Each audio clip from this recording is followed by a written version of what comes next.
Hello again, STRUCKTLF. Welcome back to more Diablo 4 with my so far HoTA Barb. Is the hero I wanted to start the season so I can get some good damage done on Durio in zero time. Even with the nerfs to a lot of things Barb related and Oquas related that affect the HoTA Barb build, it's still strong, it's still fun in its HoTA Barb way. Um, I've been farming, getting stuff bit by bit. Hopefully, I have some people to play with that are around my level sooner rather than later. My friends haven't been online as much. I mean, they're online, they're in the app, but they're not logging in. I don't know what level they're already. Oh, Big Red is 51. So I could maybe get Big Red to tier 4 when he's close to level 60 and do some level 60 stuff together. Um, This random guy I added in the overworld is already level 81. He's been playing. He has been playing. On refs 45. Yeah, once you guys are close to level what's its name? 60. I can get you to tier 4. On refs actually is pretty ready for tier 3. Not sure why he's in tier 2. In the meantime, what I'll be doing is more overworld for burrows, because I need burrows. I'm always in the need of burrows and more whisper completion from Legion events. When is the next Legion event? Not saying. Okay, I'll start with this place here, get some burrows and get some whispers completed. Maybe I should check the PvP area. But there's probably gonna be higher level people there. So if I go for the PvP area whispers, I might get destroyed. Although most people are probably focused on leveling and don't bother with that area right now. But the monster for 5 whispers, pretty nice. I'll probably do it later. Whispers, as always, are a great way to level up all the way to like 75. They're good value for your money. And you do need whispers for your seasonal journey. I'm not focusing on leveling up. If I was focusing on leveling up, I could have just found other people who want to focus on leveling up and ignore the seasonal journey. And we could have just rushed Nightmare Dungeons and Vaults together all the way to 100. And already could have been level 100. But again, my focus right now is on progressing my seasonal journey so that I don't have to worry about it when I'm higher level. I want to get it done as fast as I can. I need to focus on my resistances at the moment. In Nightmare, um, what is it called? Was it Hell? Was it called Hell? Torment. Torment. I think it is called Torment. Tier 4 is called Torment. If I'm not mistaken. So yeah, in this tier 4, I will be focusing on the resistances at the moment. Even if it means sacrificing some armor. Ah, fuck. Because right now I'm getting big chunks of my HP shaved off by certain elemental enhanced enemies.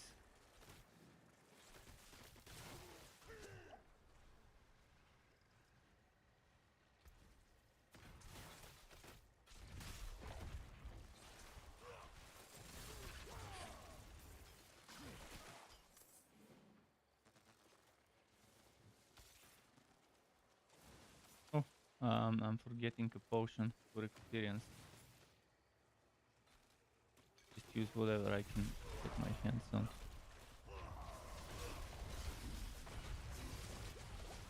This poison is destroying me so much. As you can see, poison resistance only 53, shadow 32, 37 on what was that? Was it called? 37 code. Okay, I can actually use a code potion. So code is 47 at least.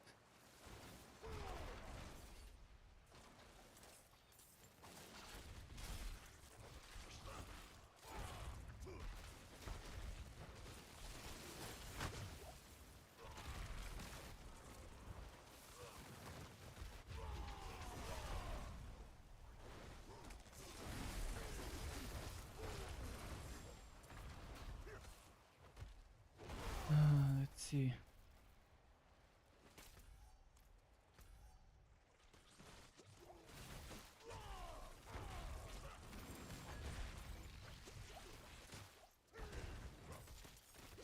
I need to go turn in my whispers after this fight.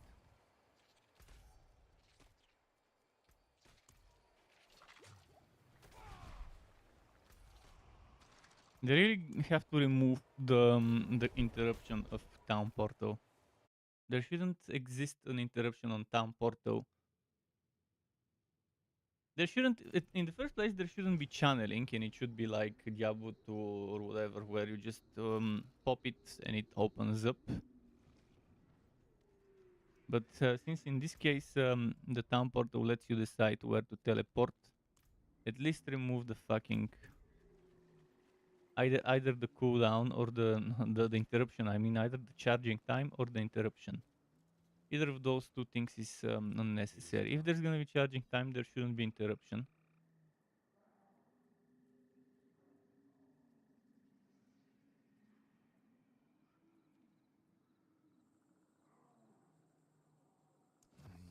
Take the greater one because it's more gold, but boots is not what I want right now. Although I could never say no to good road movement speed boots.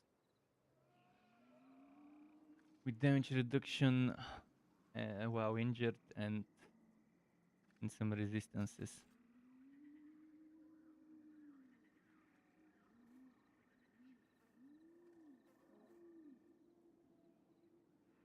Biggest problem this season for me would be in getting enough unstoppable. We don't have metamorphosis, which sucks.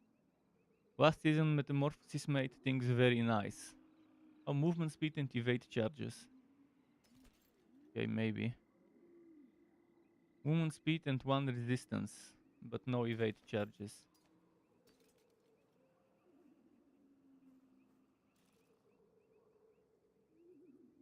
The Ghost Walker is good, but you need that.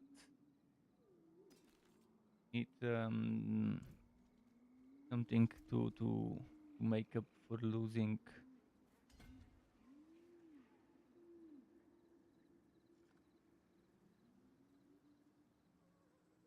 The metamorphosis we had last season. You need a source of unstoppable, a reliable source of unstoppable.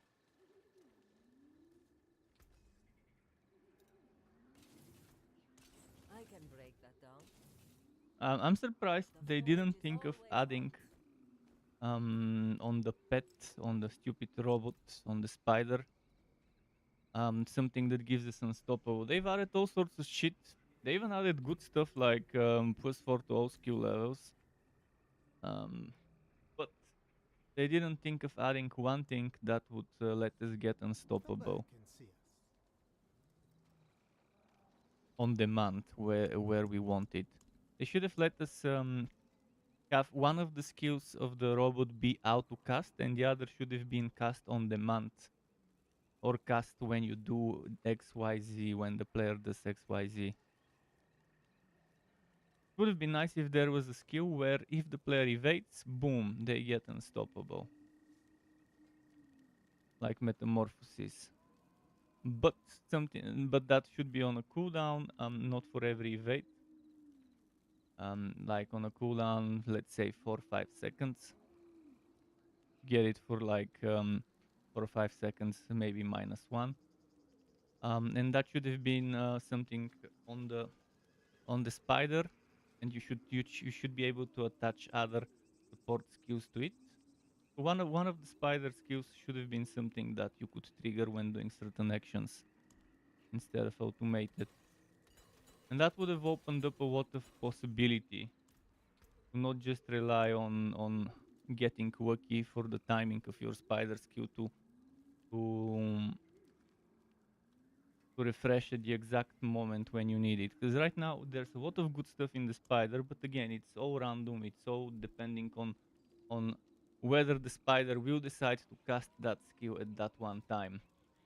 You can help with this cooldown stuff. See that thing with the cooldown definitely helps.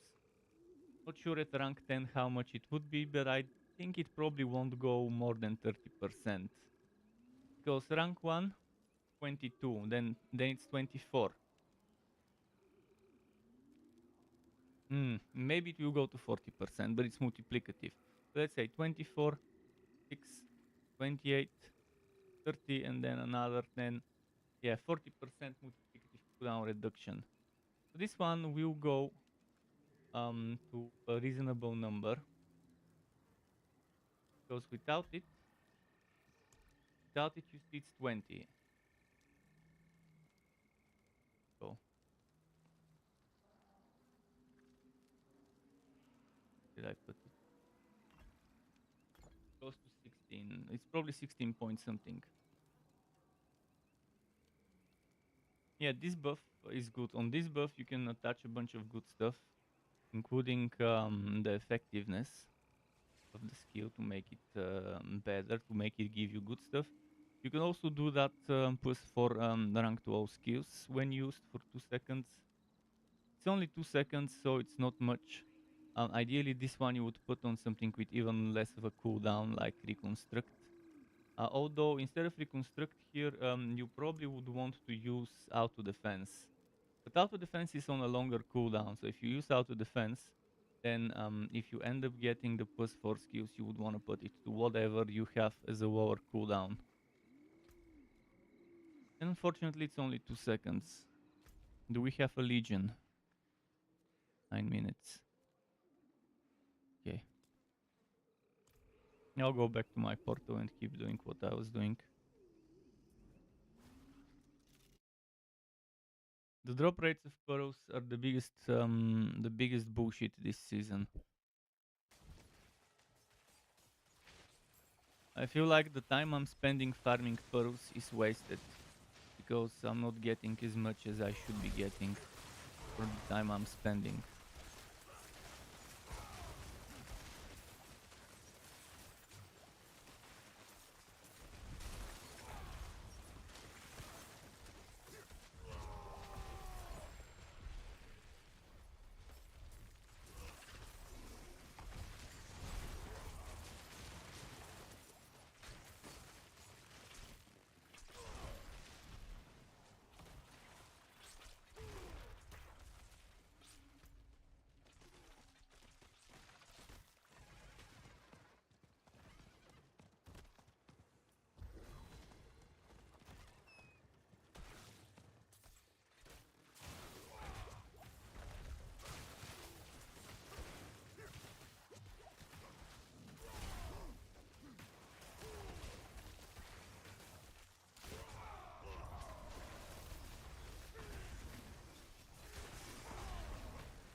Come on, come on. Let's get them.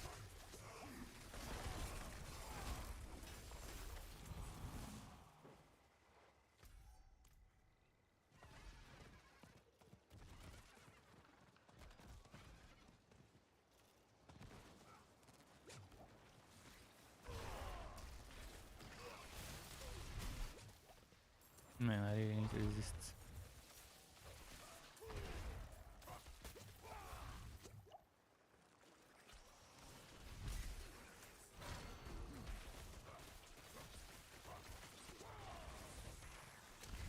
Survivability seems like it would be a big problem this season in the early end game levels.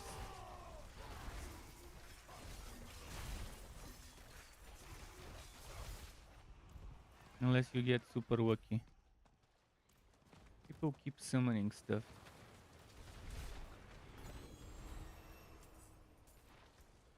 Someone was summoning on the other side. I wanna go get my rewards.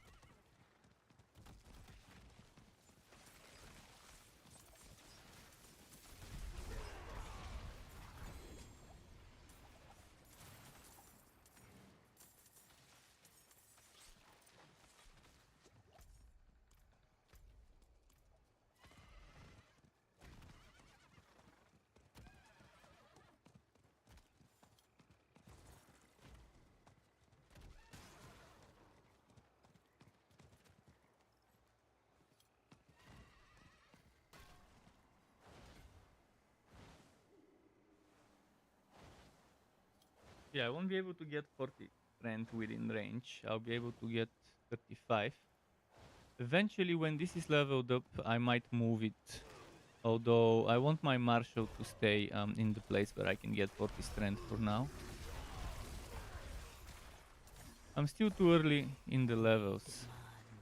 Too early in the levels to be able to reasonably sort out my paragons. When I'm like 82, 3, 4, maybe at that point it will start shaping up. Currently I'm extremely under-leveled in terms of paragons. Last year, oh, it was last year, but yeah, last season.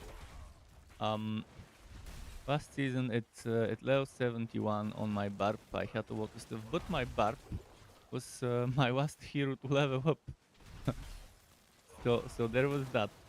But even on the first hero to level up, I focused a lot on nightmare dungeons as soon as I could do them.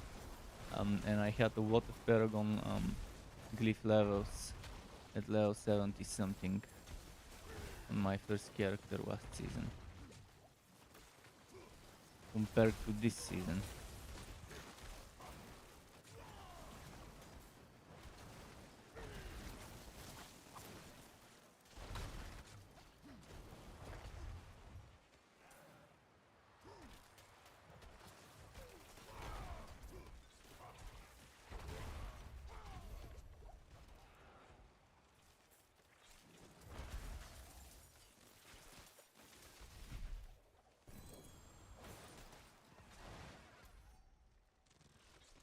There's more stuff getting summoned there.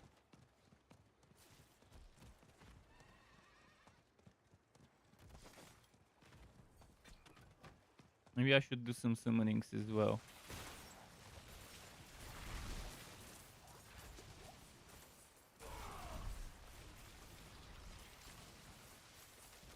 This is how you get a lot of pearls, if there's a lot of people doing it at the same time as you. Especially if you're in a party with the others that are here. I've been trying to save my materials so I can do it with people I know. So that when I do summoning, we can just summon together. Did my friends log in? No, they still have. Maybe they don't like this season. I know I don't like it.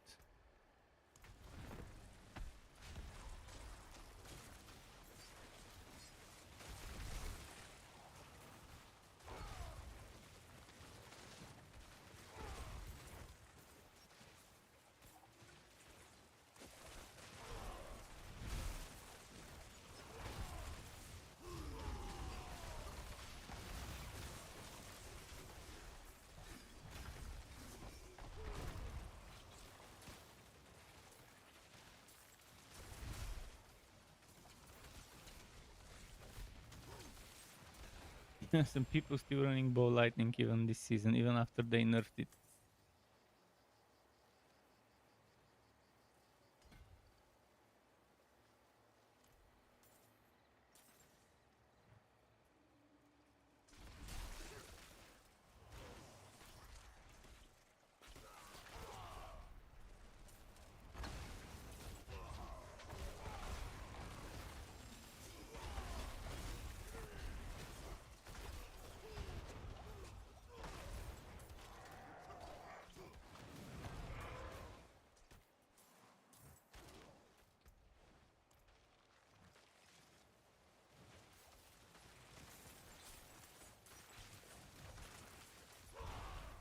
One of them just staying on the horse there and looting. Ah, that's why he's standing on the horse, because he's all low. 59. Yeah, this guy needs level 60s for ancestral gear, so they can stop dying. Someone else summoning?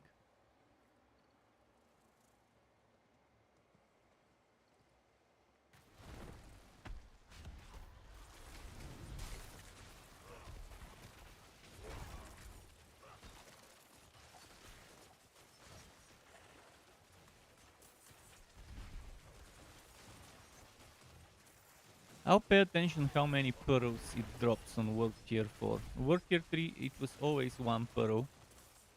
If we can at least get 2 on Tier 4, it would be the bare minimum we should be getting on Tier 4. I said it many times, but Tier 3 should be between 2 and 3. Tier 4 should be between 2 and 4 as drops.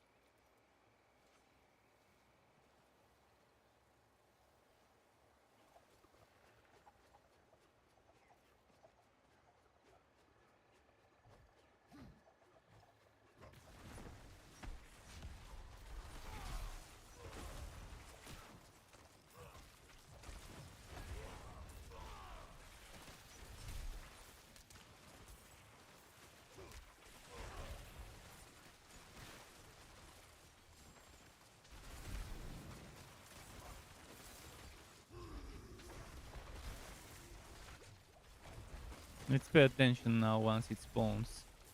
I'll try not to be where it dies when it dies.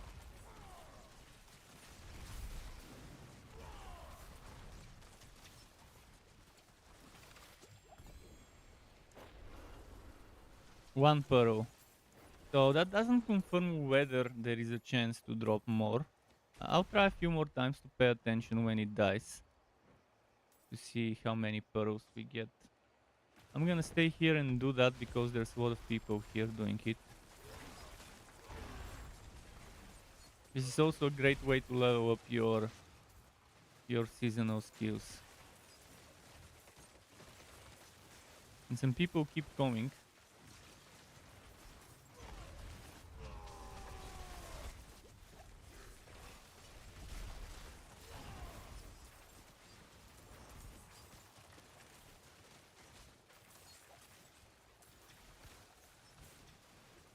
Lightning Druids will definitely be fun this season to play. Pearl 1 again.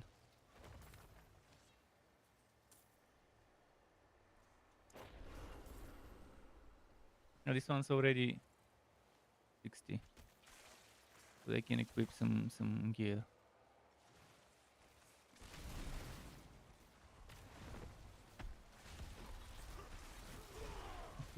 I'm not even doing the summoning right now.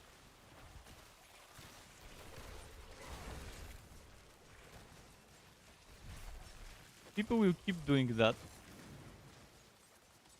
in bunches for the first 1 or 2 weeks, but eventually probably it will die down. It will be harder to find that many people doing this at the same time. But as long as you have at least 1 or 2 other people doing this stuff, you'll be fine. Another single pearl drop. I don't think it drops more than 1 pearl.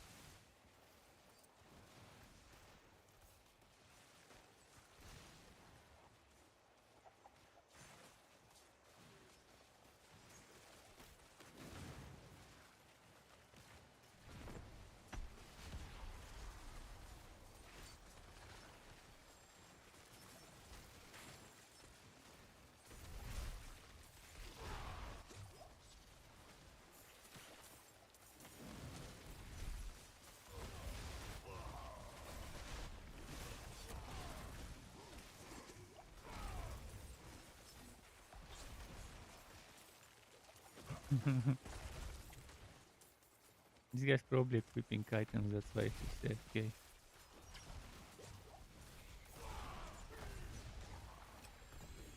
One pearl again, yeah.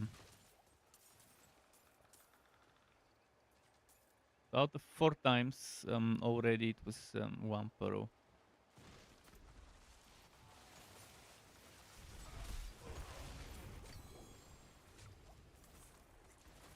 And I am at 30 pearls.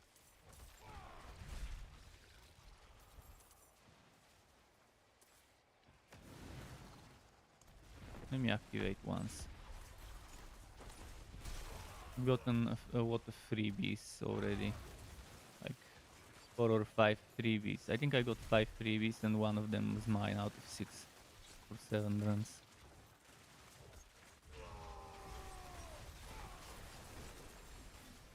One, two, three, 4, 5, 6. I think it's 6 players here. Okay, with this one it's 6. 1, 2, 3, 4, 5, 6. 7. 6 or 7. One keeps dying, so must be AFK. Oh no, one of their teammates, one of their guildmates is here. So yeah, I'm assuming this guy just hit 60 because he was 59 earlier, and is just equipping some new gear maybe. But why would he do it here? I guess so they can get experience while doing it. But the least they can do is use a potion every now and then.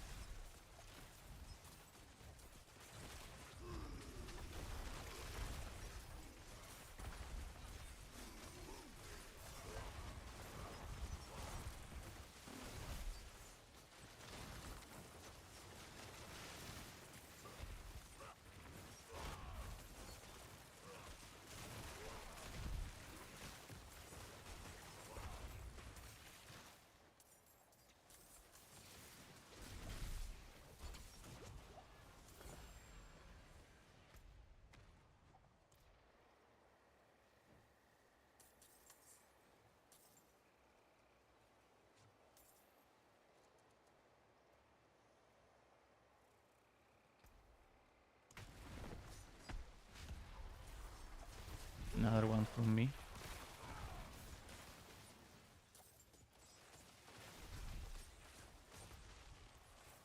I'd prefer to do this right now instead of Legion events. I can always do Legion events.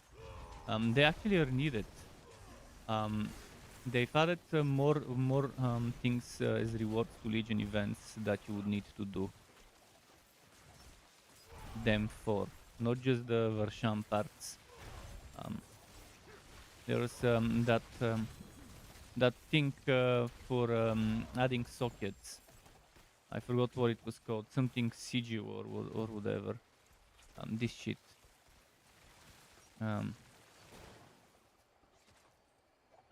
Abstruse Siege. Abstruse Siege, I think it was. Or maybe not. Maybe that's not it. This one, Scattered Prism. Scattered Prism can now be obtained from Legion events, but the change here is that you won't be getting as much Scattered Prism from champions and elites. You would always get them from world bosses, like it used to be. But now you would want to do Legion events to get those as well, not just for Versham parts and XP. Yeah, I activated last time. I'm gonna see if someone else can activate. Maybe they ran out of materials. Well, I do have a lot. There's actually let's activate one more time.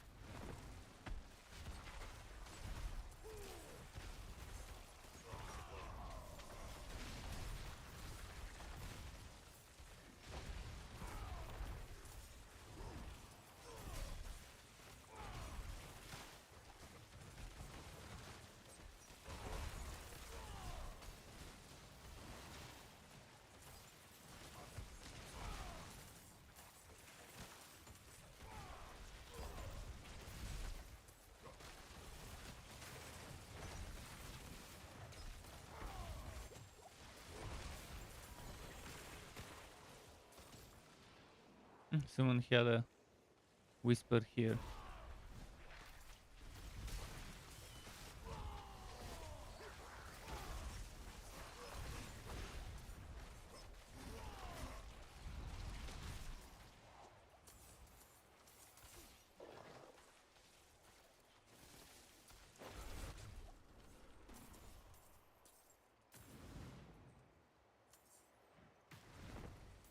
Okay, I'm not summoning this time, but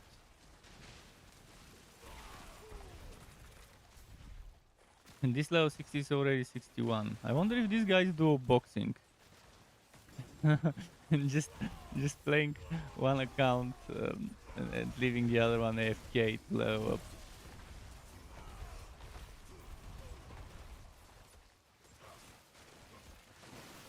Where is the other DD? This one, the 75. It's possible that the guys do boxing.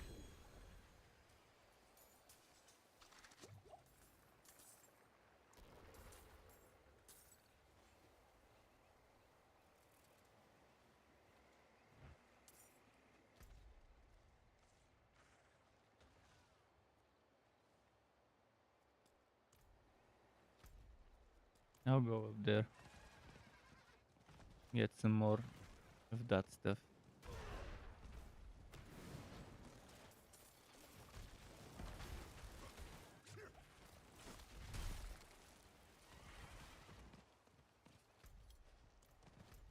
And then go down there, get some of that stuff as well.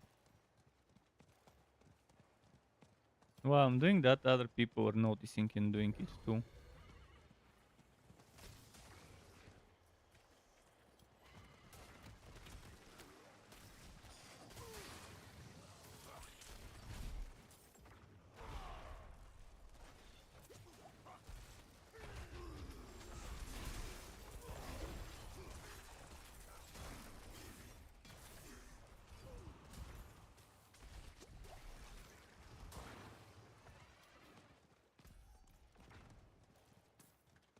Now there's only that Wobby here. I think I've already done this obelisk, but maybe it recharges after a few minutes. Yeah, I definitely did this one, but it recharged.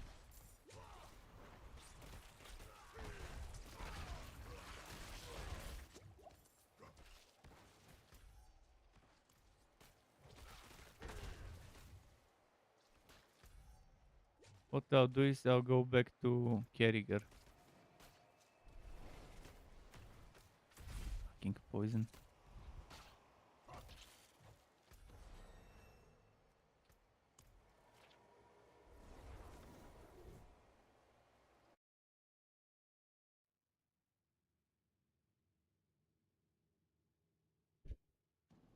I'll have to get some Paragon levels.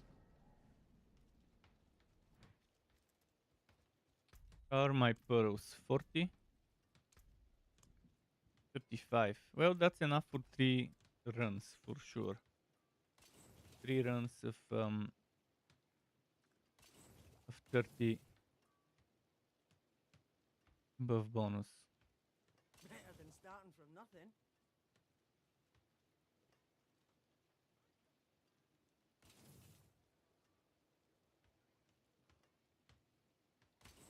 Bray says, what's your thoughts on Double Swing build? Double Swing build was very strong last season, and it will be very strong this season. My friend is playing Double Swing. My friend played Double Swing last season as well.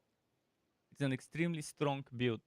Not in terms of getting super high hits like HoTA, but it's super fast mobile, especially with charge. It did have charge last season as well. It's What very price, you versatile. ask? Sure, it's not a lot of damage per hit, but there's a lot of hits per second.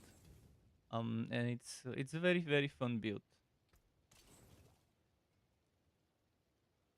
I mean, I'm not sure what double swing build you're talking about, but I'm assuming it's pretty close to whatever my friend was playing last season and will be playing this season as well.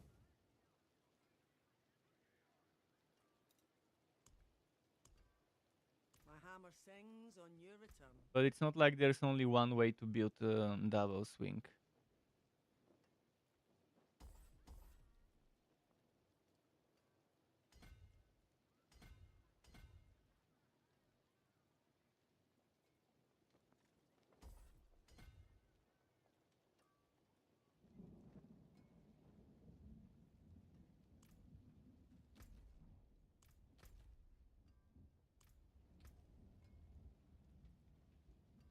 9%. So I'll get more eventually. I need to start adding aspects, but I didn't have materials yesterday to add those aspects. I should have some more today.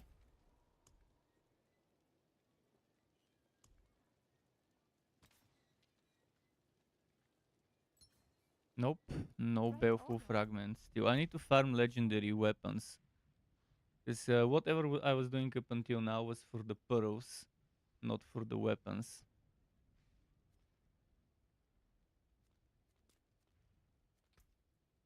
I'll do those whisper runs. Actually, no. Before I do those whisper runs, I would need to clear my whispers.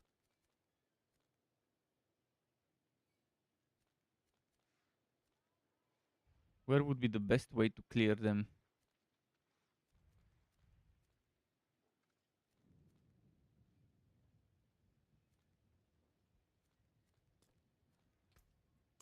I think this would be okay. If anyone wants to group up for some World Tier 4, early World Tier 4 content, like Nightmare Dungeons and Votes in the 20s, we could do it. We could also do some Overworld content together. I won't mind Overworld content. Because even if it's not much, it's still better to have that buff. I'll probably do some HoTA as well to get some potions. Don't wanna craft my don't wanna craft potions and waste my materials, which I will use to upgrade my HP potion.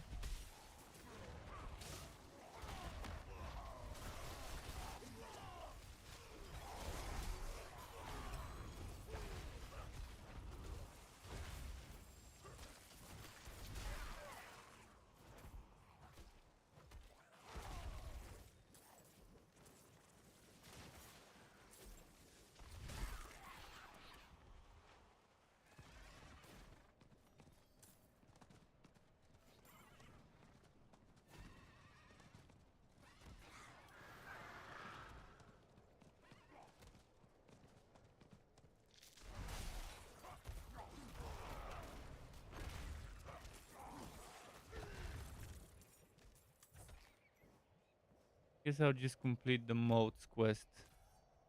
Forget about... Oh, someone is summoning there. Yeah, in every area there's some people doing the summoning.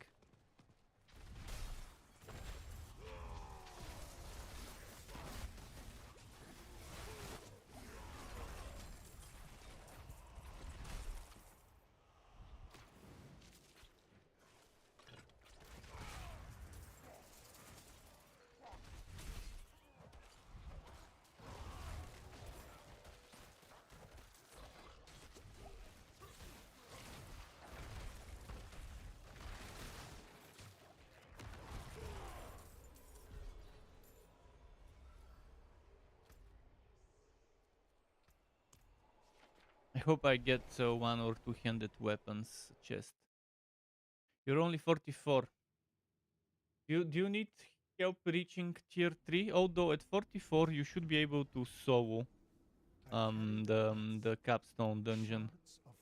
The first capstone. But if you do end up needing help with the first capstone boss, you could always tell me and I can come help you with some DPS. Enjoy the honesty and help I give. Thanks as well. Thanks as well. Also have a great day too. Whether it's with Diablo or taking care of the babies.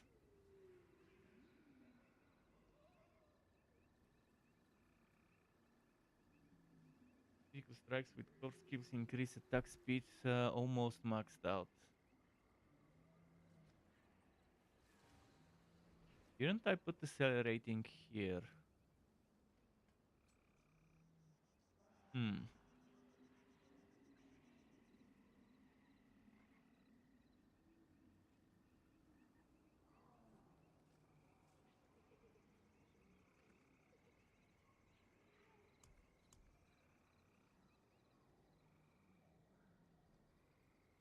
Check my old build. So let's say I'll have banished ward here. Banished word here, and disobedience goes on the pants.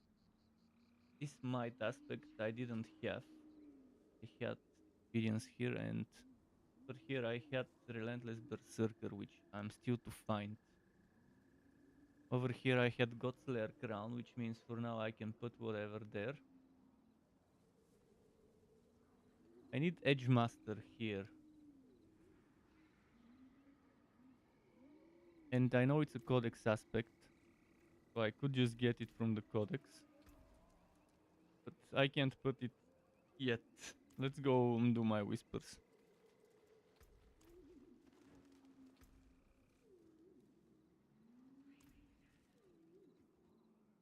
It is done. One-handed or obviously two-handed, because it sells better if I decide to sell it. Fit for a king.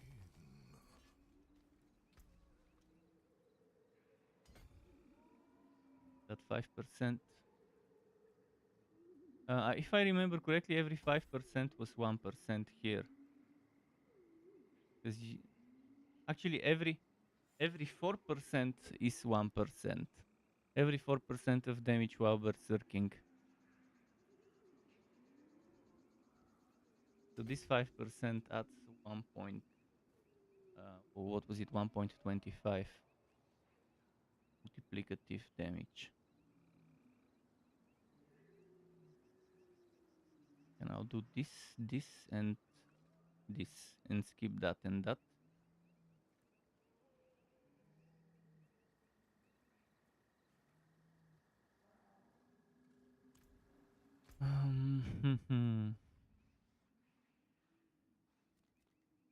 Legion event in 4 minutes.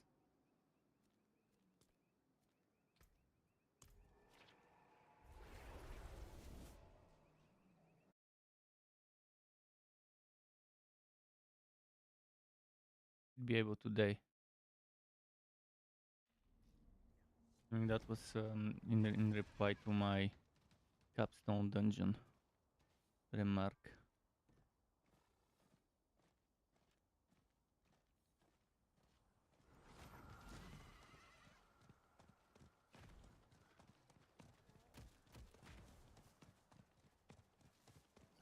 Perfect.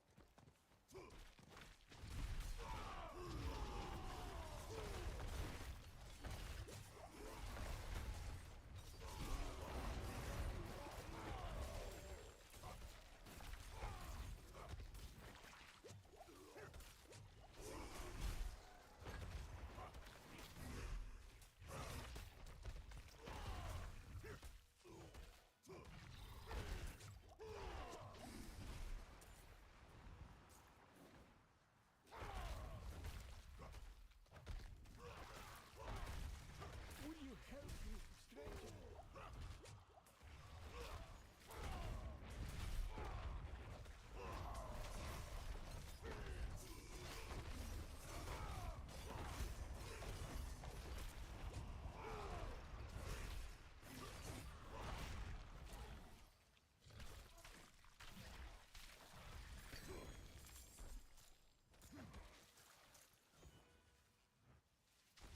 Okay, this was worth it. Killing that and turning in the shards is 8 points of whisper stuff. After that I need to run to the Legion event. I think I'll make it on time. Or maybe be a little late for the Legion event.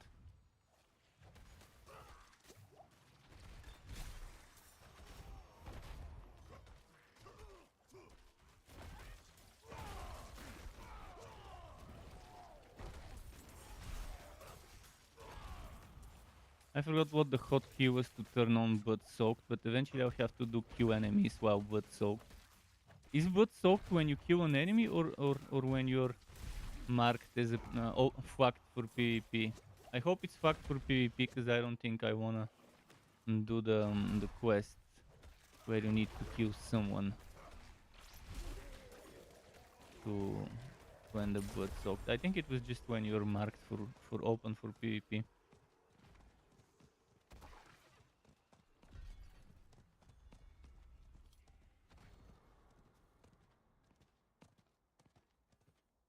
Shit, I need to turn in whispers again. I didn't realize it's gonna end up this way. Well, I guess I'll skip this Legion event and just go do another whisper round by doing the other PvP area monster and stuff. Legion events are every 25 minutes, so not that hard. I'll just go do some HoTAs maybe.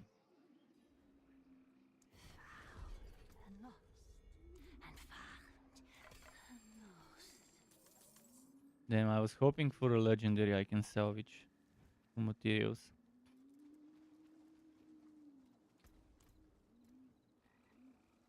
The forge is ready for whatever. I can break that down.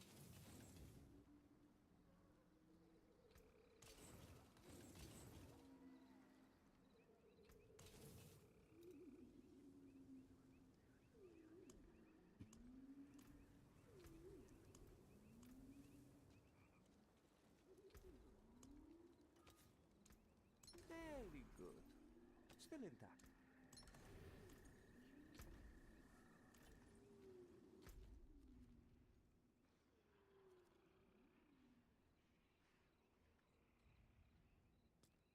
Let's go to Spiderland. Spiderland is good.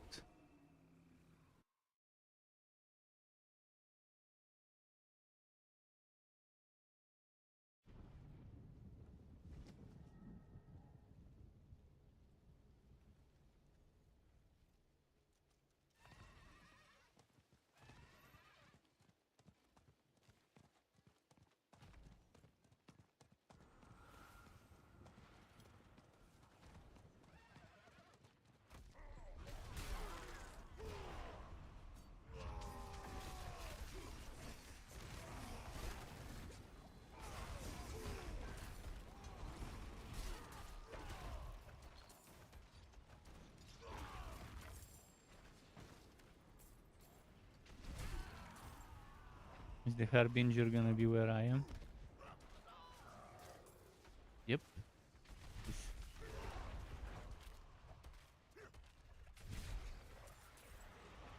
I do need those souls from them.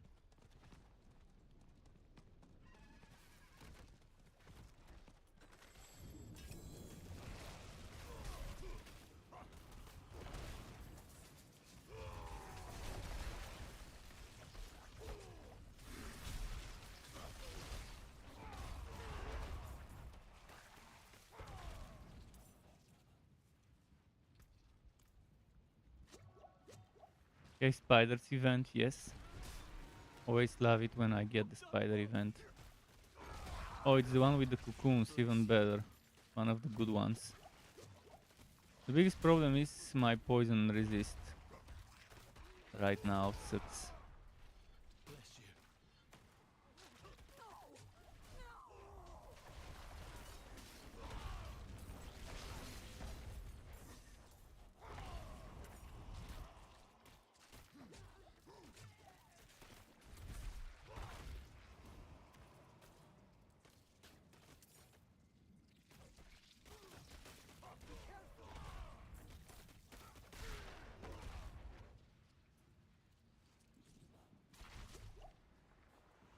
This event is best done with more people, so you can clear more waves in that time.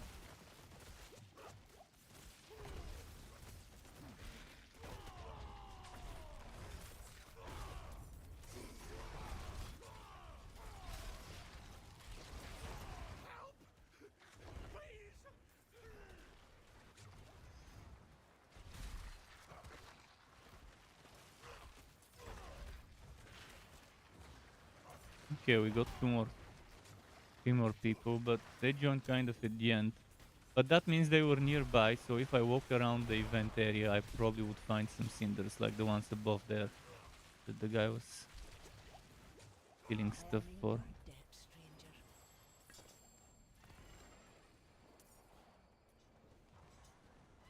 Oh, I'm full on oboes. Should have checked before this.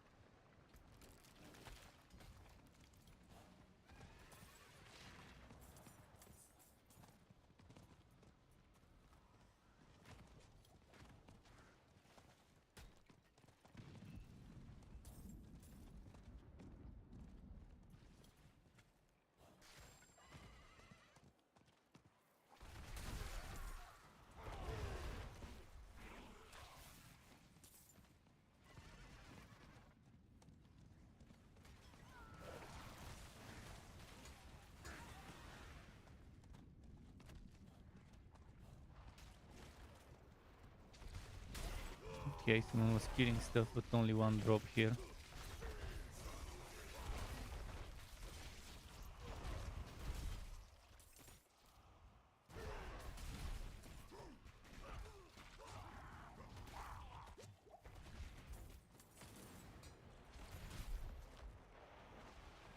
Another event started, so let's go for it. Probably the one with the waves this time. Oh no, the fucking spirit one. And I'm not a ranged build. If we let the sword keep it, that's gonna be fine. Because melee classes don't need to stay in the circle if there is a ranged one. Do it.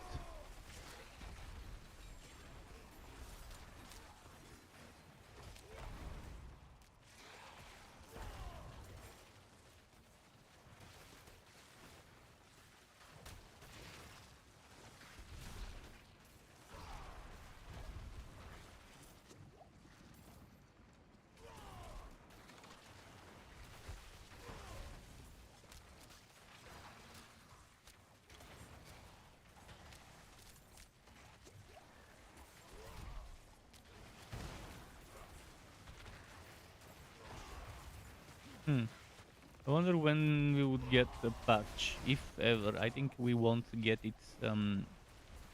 Even 10 years from now, we still probably won't have this, but an option to hide special effects, or an option to enable high contrast enemy effects, so that if there's a ton of firewalls and meteors, fire fields that are left after the meteor burning on the ground, if we have a bunch of those, or a bunch of blizzards, or a bunch of miasma from the shadow necro, we need an option to make it easy to see what can damage us underneath them. Whether it's a fire, whether it's this fire, whether it's a poison that came from an exploding enemy, or whether it's an ice that came from the ice enchanted enemies. Those things we should be able to see underneath our special effects. Right now our special effects are a layer above enemy special effects, and it should be the other way around. Or there should be a high contrast option where you make a big ugly red circle, like old school MMOs, where something is about to hit or has already hit, so that you know you should stay away from it. But I'd rather be able to hide other people's special effects, and maybe an additional separate option to hide my own ones, or to reduce the visibility of my own ones. Right now it's super uncomfortable. Try and guess where there might be something underneath your fire, or underneath your ice or poison or whatever. Main reason why I decided to, well, not the main reason, but the second main reason why I decided for HoTA Barb is my first this season. Obviously, I wanted a I wanted a boss keeper build first for Durio farming, but I also wanted something that doesn't have eye cancer effects like meteor sorks and poison rogues and damage over time shadow necros.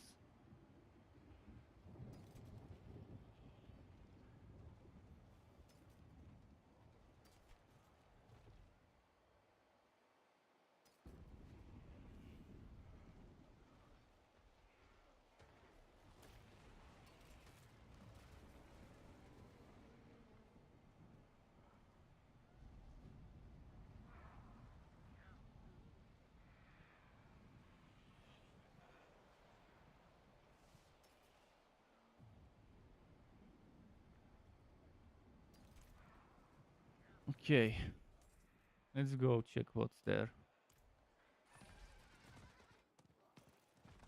Looking for legendary weapons to salvage. Well, not weapons, but still something. This guy got a shrine from somewhere. Makes me wonder where. Ah, I see from here.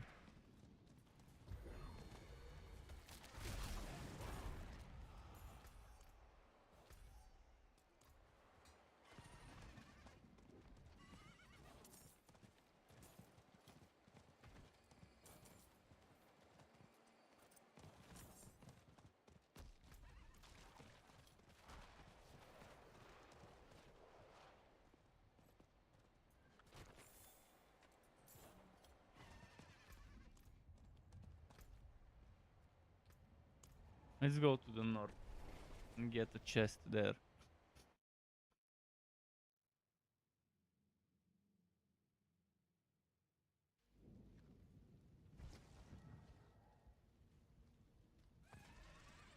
If I'm not mistaken, this season they made it so that is there a resetting of the health? I'm not reset. Is there a resetting of the chests of the health type? Health type must have started 15 minutes ago, so it's 8:55, which means it wasn't a round hour. So does that mean the chests reset 5 minutes after it started? Maybe they gotten rid of the chest reset. If it starts 5 minutes before the hour, lasts for 55 minutes, and then 5 minutes before the next hour it stops, and then there's 5 minutes, no, 10 minutes before the next hour it stops, and then 5 minutes before the next it starts the next one. So probably they got rid of the whole chest reset thing. So maybe once you get both living steel chests, if you don't feel like farming for mystery chests, you can just leave. I'll check if around the half hour there is a reset, or whether they just completely got rid of the resets. Considering it's permanent with only 5 minutes downtime, I think it won't be a bad thing to get rid of the chest resetting.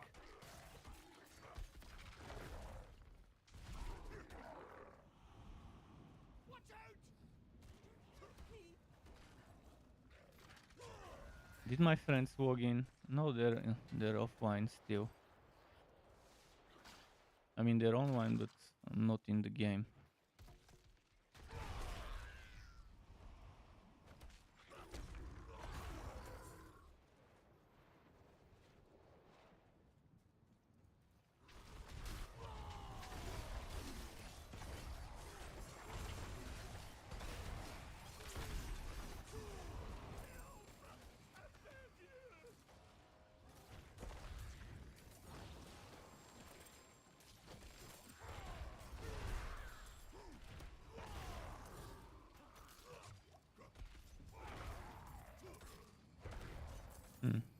I need to go to town after this event.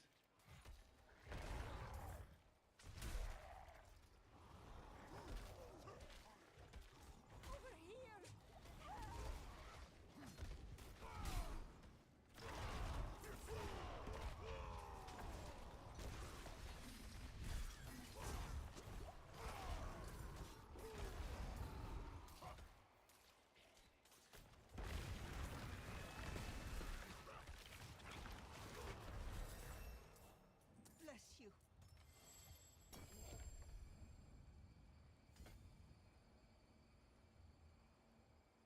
55%, not bad. Off to Kerrigar.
This one's doable. I did it last season very early on. Let's get rid of junk.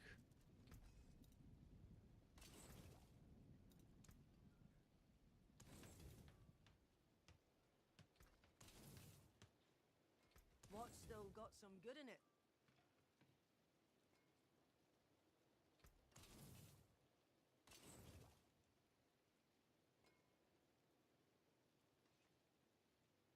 This is not bad. It doesn't have cooldown reduction or maximum fury, but it has the total armor covered, even though it's low, and it has 2 resistances. Maximum life. I could keep it. Permanently for now, it's good to get the resistances and armor covered, even if I'm losing damage. Better than starting from nothing.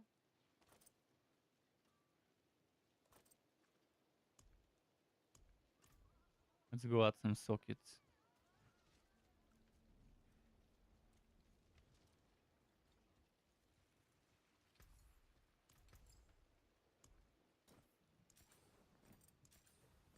The stars made manifest.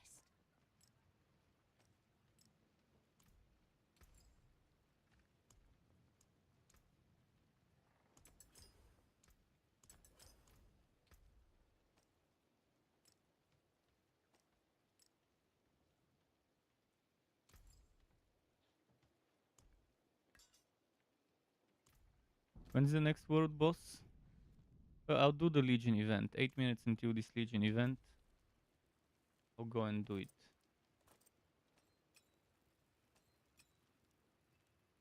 But first, let's try and get some more HoTA stuff done. If I can, in those 8 minutes, open that one chest. I need 100 and something materials. Cinders.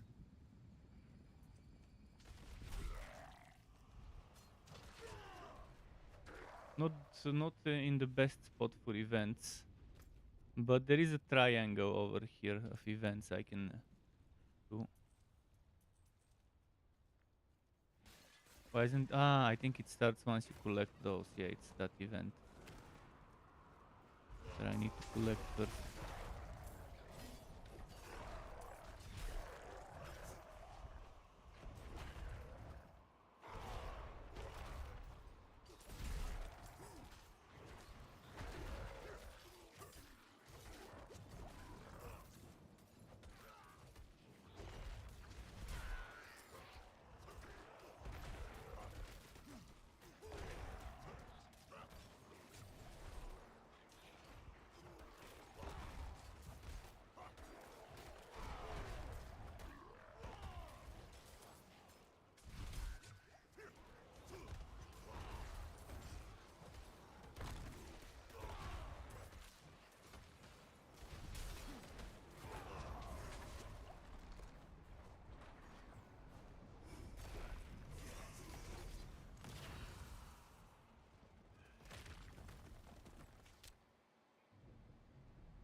Let's go to the Legion.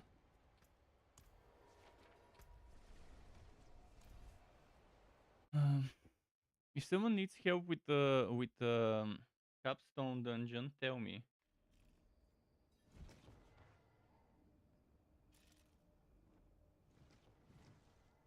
I can help you with capstones right now.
Let's go do that Legion event. Telling my friend various things. Some of the English words I've used, you probably could guess what I was saying.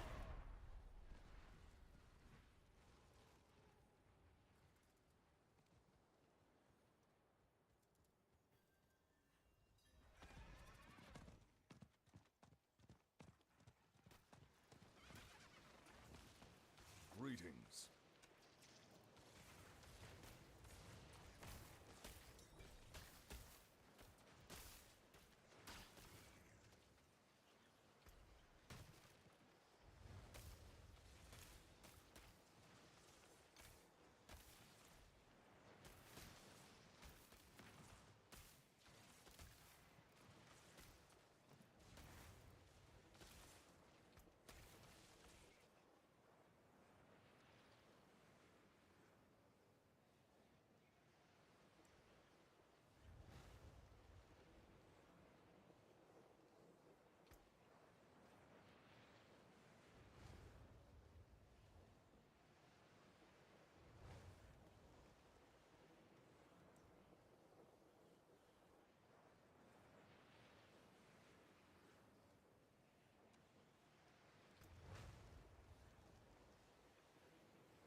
Okay, nice.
And it would be better if we just go with my friend in. Sorry if I'm not talking. If me and my friend go on Discord.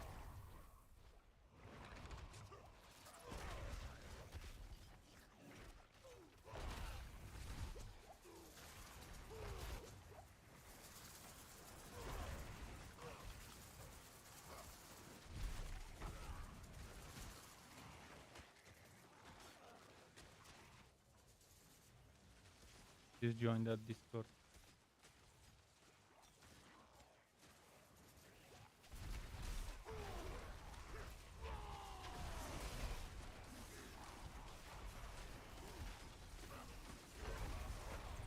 Told him to come on Discord so I don't have to type, because I hate having to type when I'm playing.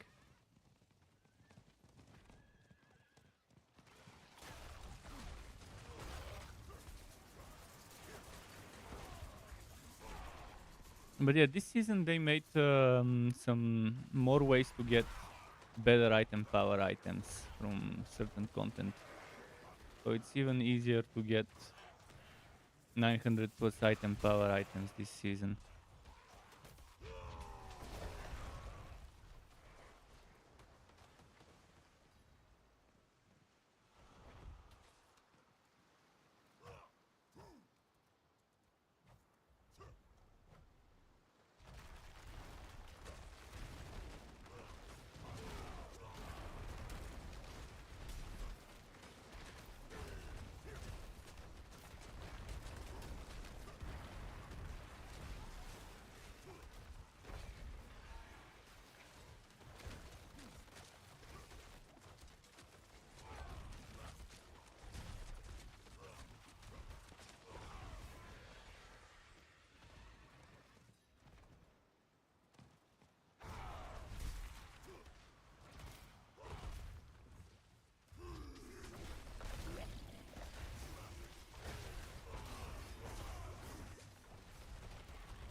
Come on.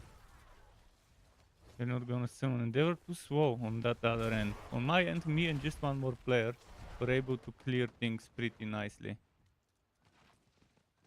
But on that end, for whatever reason, I see the reason, 66, 61, 57. But even 66, 61 should be fine. With level 60 gear, they should have the damage to clear shit. Unless they're just not doing any build and they're just playing whatever without thinking where to put points.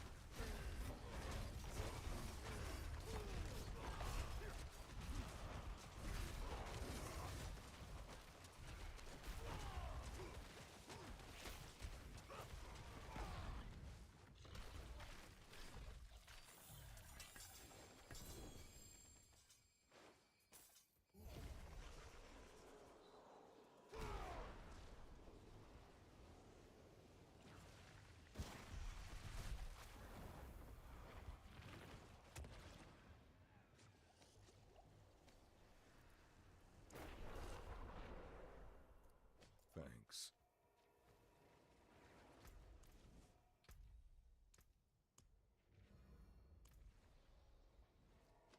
Let's go get my friend to work tier 4.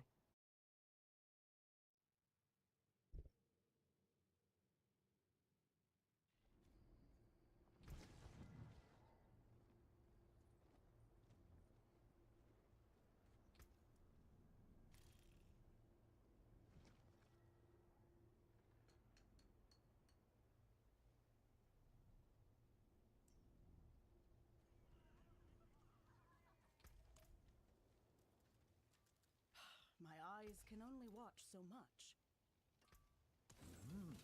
Good salvage.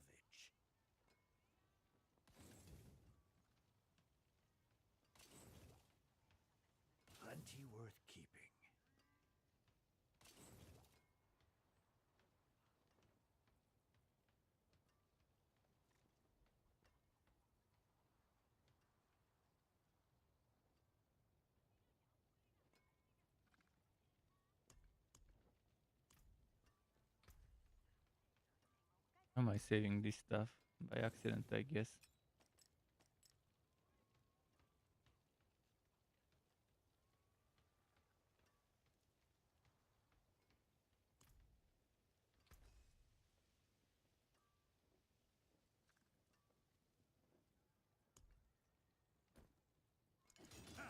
Let's see the barbs make that.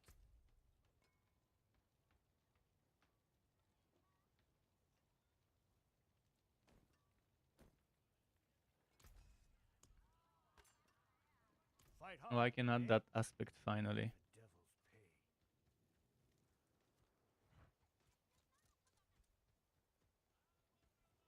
Let's go finally add that one aspect. 60% multiplicative damage is a what? You seek power. So that will be the first aspect I add. From the ones I need. You will be back. The stars do not lie. World boss in 56 minutes, so I can maybe get my friend to world tier 4 in that 1 hour. And then we can do the world boss for him and for me. Doesn't say which boss, does it?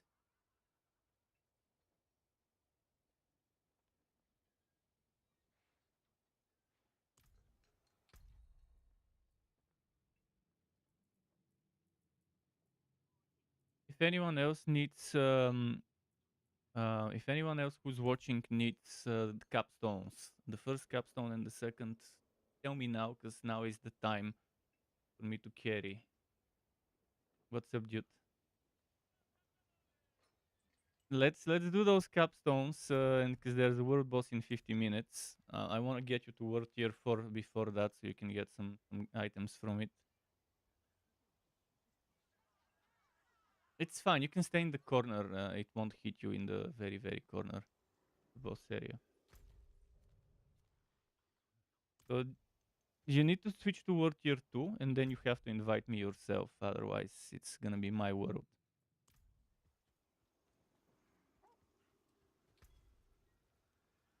Go to Kehjistan, because that's where the world tier stuff is. And we have to go there anyways for the dungeon.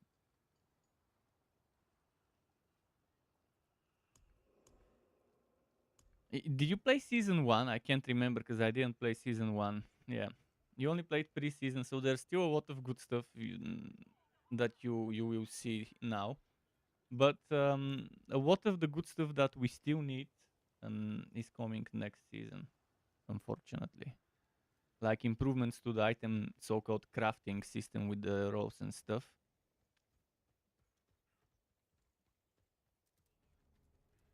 Even next month we have the Path of Exile fanboys game, Last Epoch, releasing full release next month. I've had it for a long time. I've had it since very early access. But Last Epoch is game made from Path of Exile fanboys for Path of Exile fanboys. So it's not my game. No, I'd rather not. I don't want to play either of those two games because Path of Exile is a boring, bullshit, predatory game. I'm not gonna play a game that charges me for gameplay quality of life. Why would I pay for quality of life that should be given to me for free?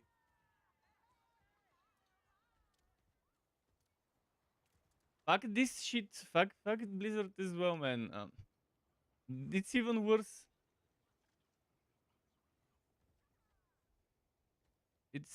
It's bullshit. Both games have bullshit pay to win free trading where you can buy items for real money. And both games have competitive. They have competitive leaderboards, man.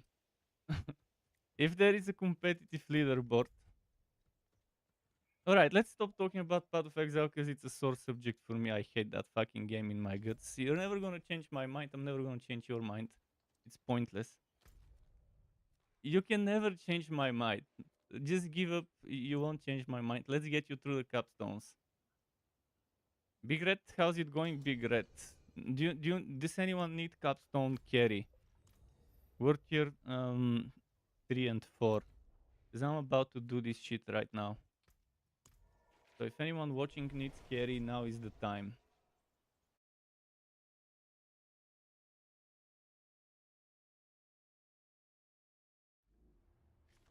What thing? They changed a lot of stuff regarding items, especially this is.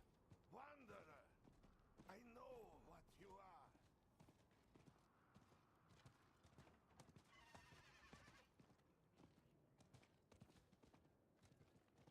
are. The row of the items depends on the item power, and the item power depends on the content you're doing, and the level required depends on the rarity and level. Not rarity, but on the great and level.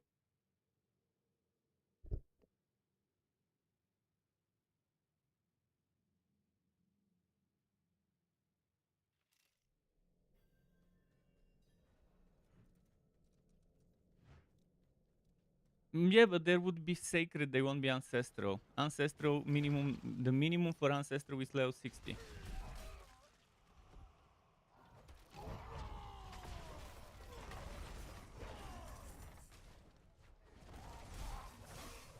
Will you stay at the beginning or will you actually walk after me? I'll clear everything. Yeah, walk at a distance behind me because there is a bug where on the second part of the dungeon, when it starts out to teleporting monsters, it teleports them to you at the beginning and they might get glitched.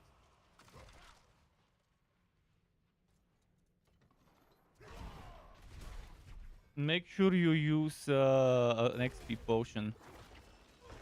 If you have incense as well, but I wouldn't waste materials on incense before upgrading my potion fully. Yeah, the same shit. Like I had to jump through hoops. I had to jump through hoops to. I have one incense, so that's fine. I'll use incense. When you do Helltides, you get a ton of potions, like elixirs, not potions but elixirs. And in this season, you will need to do world stuff, otherwise you can't do the content. Because you need to get some bullshit from one world stuff to do another world stuff, so you can do nightmare vaults.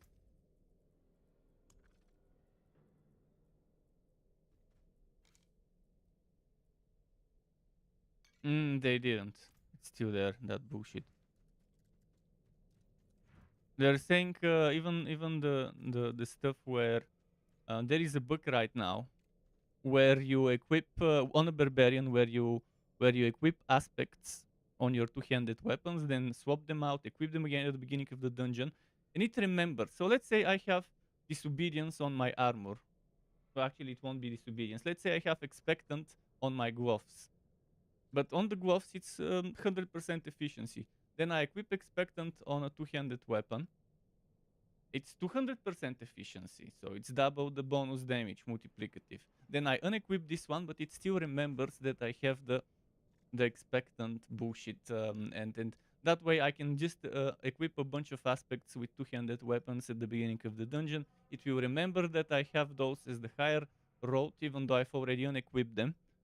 And people do that. I've never done it. I didn't even figure out that it exists after I quit last season. It's absolutely bullshit snapshotting. Uh, and people do that at the beginning of a dungeon to get a ton of extra multiplicative damage.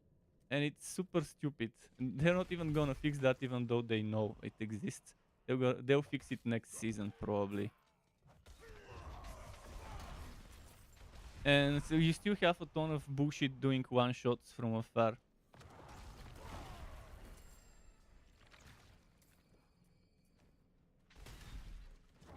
And you can do that same shit not just with Barbarian. You can do it with anything that has two-handed weapons.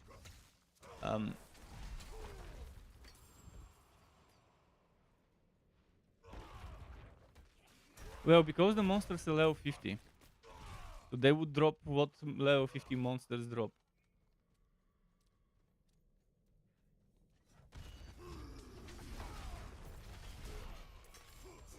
What's important is the level to equip required. Yeah. And for me it's level 43, 45 level to equip because it's 566 item power. And it's worth tier 1. It's worth tier 1 because there's a maximum level to equip and minimum level to equip to each great gear, where it's normal gear, ancestral gear. Um,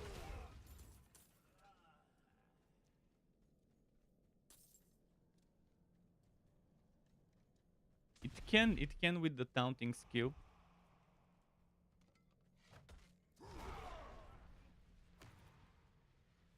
Yeah, you can talk in Bulgarian, they don't hear you. Just keep that in mind. But yeah, it's the brain. The brain automatically switches to English when you're talking. I know that shit.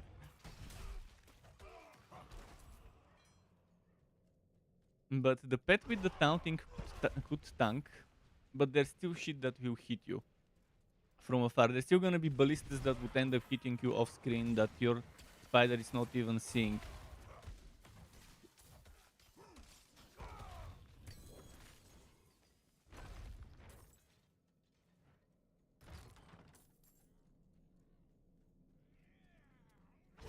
Exactly. For melee, it won't help much.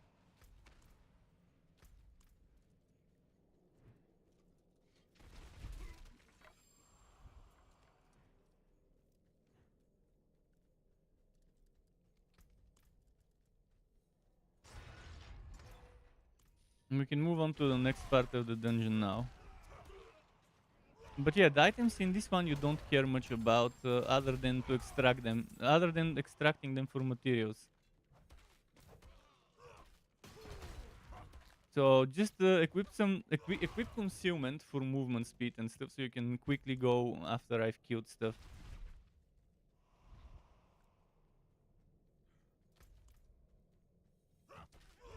Don't open doors. If there's some mobs behind the door, I'm not gonna open every single door to clear. I'm just clearing the main path, trying to make sure I don't leave any behind. Just let's get this over with quickly, get the next one over with quickly, and then you can farm a bunch of good stuff on World Tier 4. Yeah, concealment helps. If you die, just revive. This is not a nightmare dungeon with limited revives. But I'll need you to come as soon as you can where I am, because I'll start the next part, and in the next part the monsters teleport to the lobby. It's always the lobby. But yeah, when there's like half the monsters or 40-30% of the monsters left, they'll start teleporting.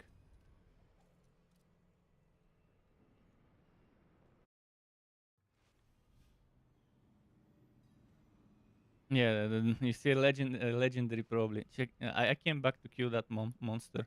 Oh, I guess it went back. I didn't notice it was behind me when I entered the portal. And then when I was in, right before that. This season they added a lot of ways to get 900 plus item power items. And when you played, the maximum item power was 700 something, I think. So last season they've added up to 925 item power, 920 item power, 925 actually. So there's a lot more stats obviously on higher item power items, and this season they're adding more ways to get those as a guaranteed. So they're increasing the minimum item power of certain content.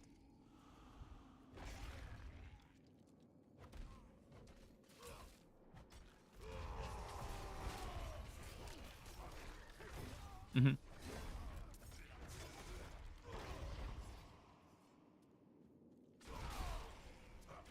I invited him when the boss was 10% HP. I was writing to you to, so I was even sending you invites.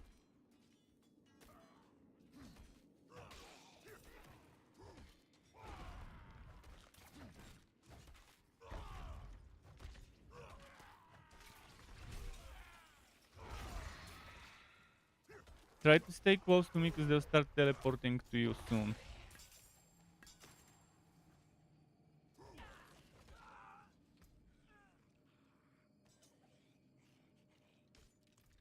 Yeah, for example, I got a legendary that requires level 40, but it's not sacred or ancestral. So obviously it's gonna be low item, low level requirement.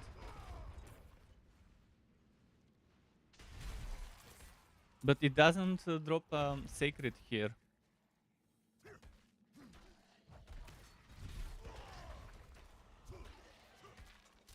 Yeah, in the next capstone, you only be getting sacred gear. You won't get ancestral. So it's pointless. Anything that's sacred is immediate salvage once you reach World Tier 4, because you don't want items with these shit stats on World Tier 4. So anything you can get from capstones, you could use it temporary, sure. But yeah, ignore the normal gear, get the sacred from the next capstone, equip as much of it as you can. And once you level 60, you immediately switch to Ancestrals. Don't upgrade the Sacred, maybe the weapons to level 3 upgrade instead of 5.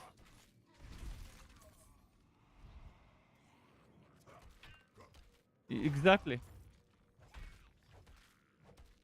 And I'm not saying guaranteed high road, but I'm saying guaranteed high item power. There's a difference. High road is to get, for example, instead of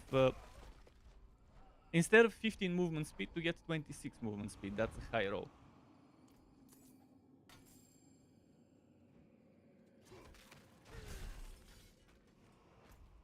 Because when you're re-rolling, you want to get the actual high roll when you're re-rolling for gear, for stats. And when they drop, they do roll with stats. But again, it sucks that you can only roll one stat.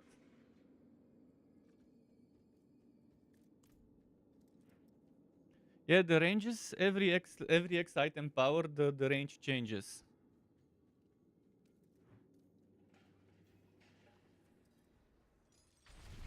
Yeah, yeah.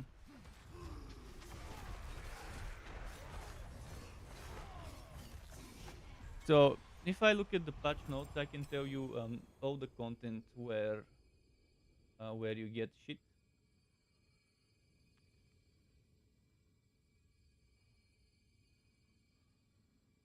Yes, yes. It will be level 16. That's how we did Wobbies last season.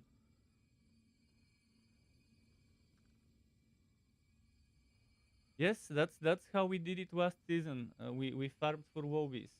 And you while you're power leveling the Wobby in Nightmare Dungeons, while the Wobby stays at the entrance, it gets geared up, and by the time they're level 60, they can just immediately equip those items. But you need someone who can handle those Nightmare Dungeon 90 plus, I think it was.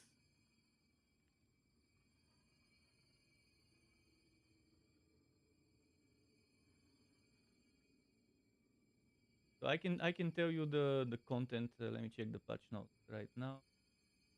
Is it item updates? No. Item updates. Not this. It's not. Okay.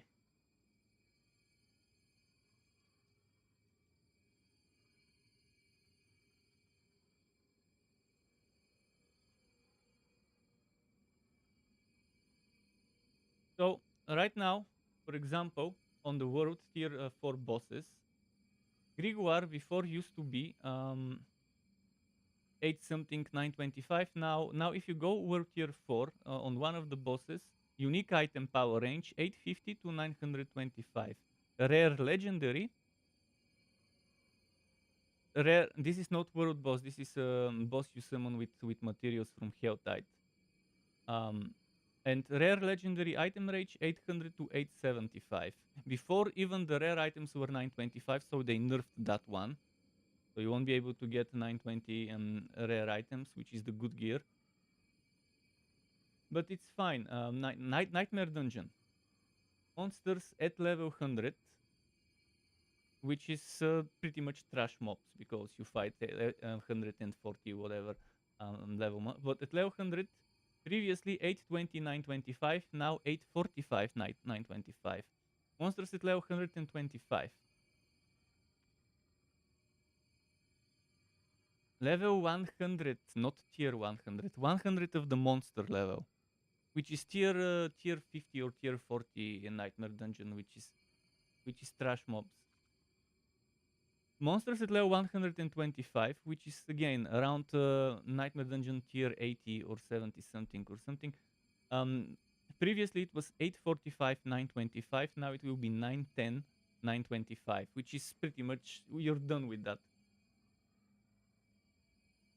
Yeah, now we have to go to Kehjistan, leave dungeon, and turn to the world tier 3, world tier 3 or world tier 3 change.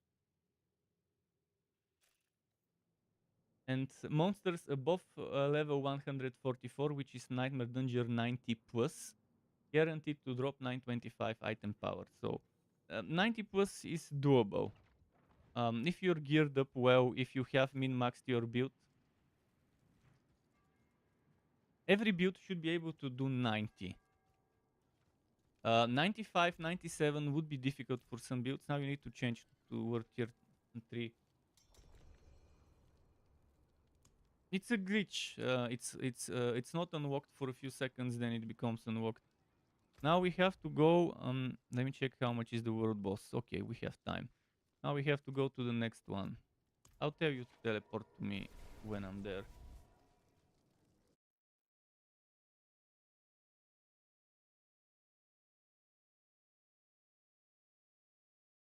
You should have gotten some, but you're level 36. If you stay within range of me, you should be getting some. No, you should be getting even if you're not within range. But if you're within, oh shit! After I go to the capstone, I need to go and sell stuff.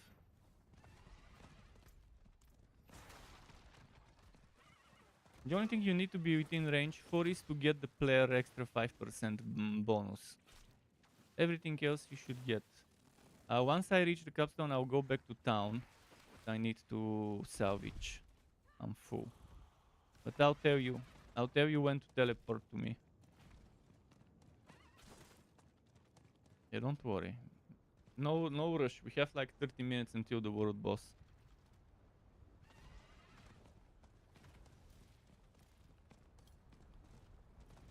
It can drop you 900 item power. It's not guaranteed, but it will be 900-ish.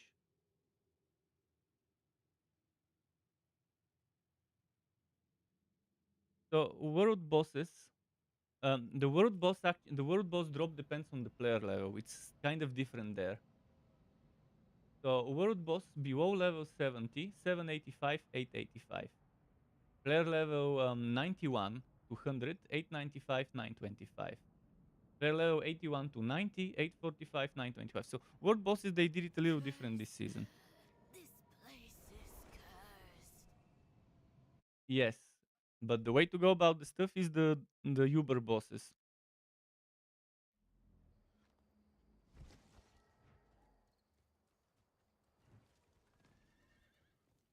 Skins of leather and steel. Gently used. Plenty worth keeping. What do you mean exploit the drop?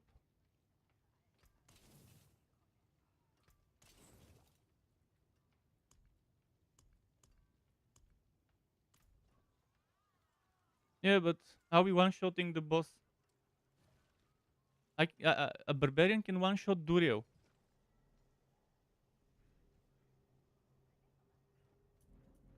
But see, Vershan, for example, has 20 million HP.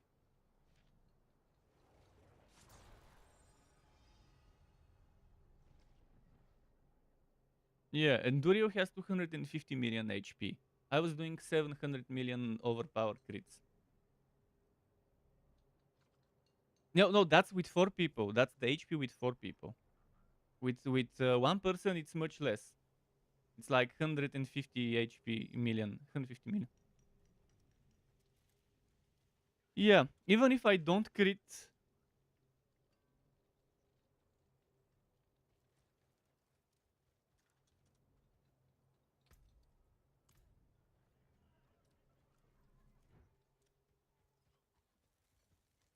the drop doesn't change regardless of how many people. But you still wanna do Duriel. I'll explain about Duriel because it's different. You never do Duriel solo. Never ever do Duriel. You do Duriel in rotation because it costs materials. So you do it with trusted people. So for every Duriel summon you do, the other 3 people do Duriel summon. So for one of your materials, you get 4 Duriel kills.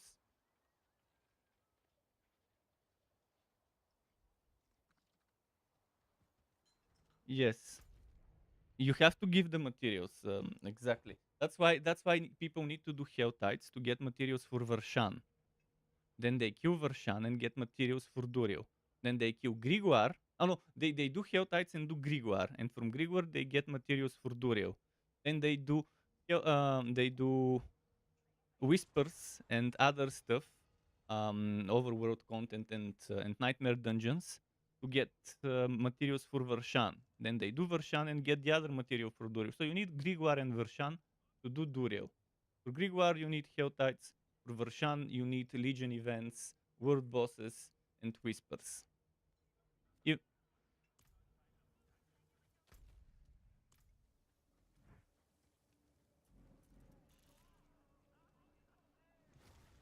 the first thing you buff is experience. The experience is multi-fucking plicative. Now, after last season, so those 20% are 20% of the 300% you get at World Tier 4. And this multiplicative stacks with the multiplicative of the potion, of the incense. So with the potion and the incense, that's another 10% with those 20%. And then with another nearby player, another 5%. In the end, you get 40% multiplicative of your 2 or 300, whatever it was, of the world tier. So first thing you do is experience. Then the next thing you do is the one for the construct this season, because you need to level up your stones as fast as possible. So you get the tuning stones. After that, you get the greater whisper collection. After that is Helltide, and after that is shrine effects. Because extra item in Helltide chests doesn't mean much. I've done it last season, I know. It means a lot later. Legendary items left and right. But tuning stones from Wart Woven chest, you don't get as much. And getting extra tuning stones, it would be super grindy to get all your tuning stones leveled up because it's random drop. And the ones that you care about won't get leveled up on demand. You can't just level up the one you want, it's all random. Also, the Whisper rewards, getting a greater collection, you get instead of 2-3 million, you get 4-7-8 million gold from the greater collection in Whispers, and you get legendary stuff from them.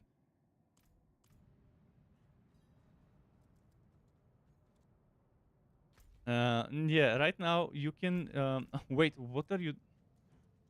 Did you start it? I just teleported. I told you I need to go and sell. Revive, come where I am so we can use incense. You can revive yourself. It's free. It's not a nightmare dungeon. Just revive. It won't revive you where you are. To revive you at the checkpoint.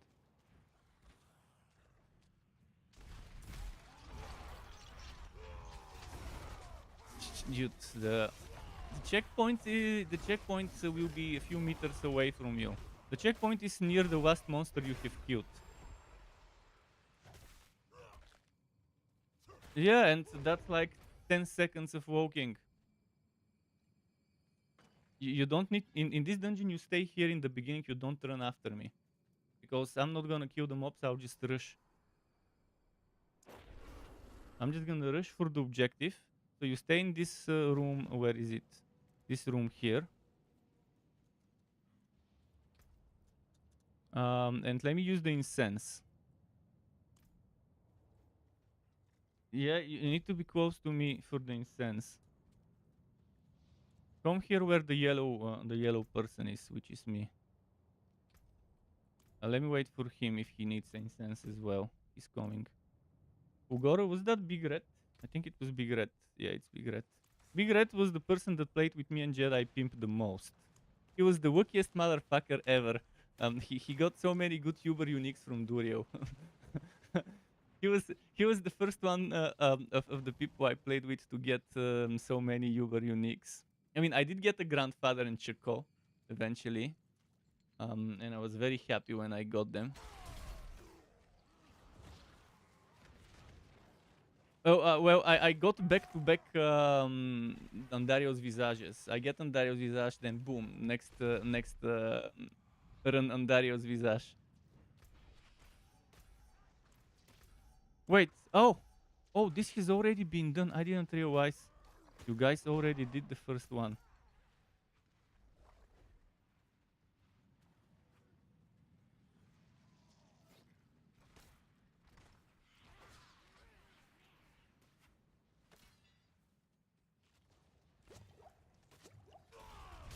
Yeah, I know.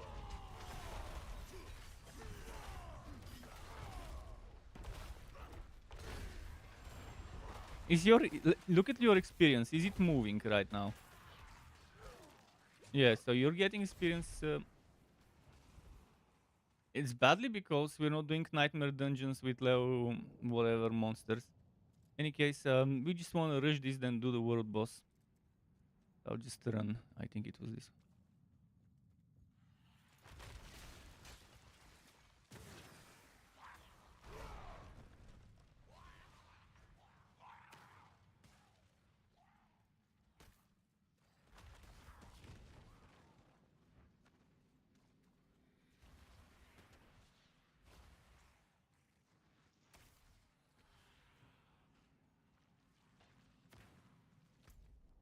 Yeah, no. I've played the game.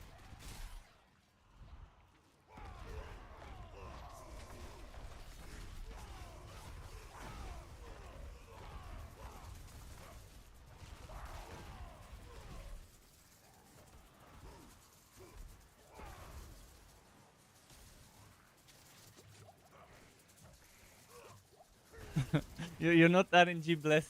You gotta be blessed by the RNG. So getting Headhunter from Gwen Gambo, okay. It happens.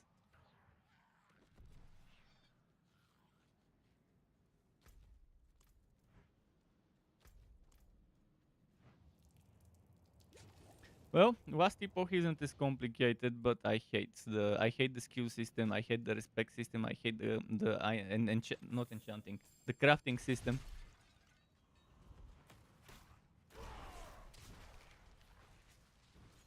Yeah, I watched all of the reviews. It looks good. Yeah, for example, 6 linking no longer needed. That was my fucking bane. 6 linking my impulsor.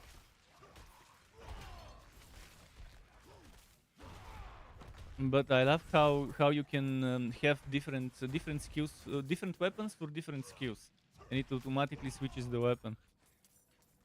I've been asking for this in a game. Nobody has done it until they revealed that they'll be doing it.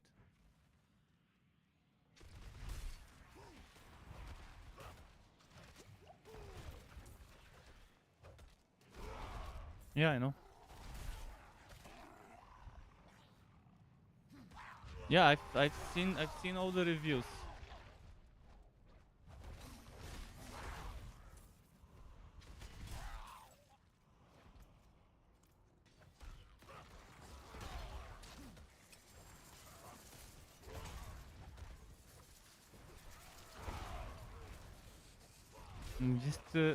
Just die and revive, or whatever. If you come where we are, you can kill them. Yeah, I'm the yellow dot. Use concealment and run towards us. It gives you movement speed as well.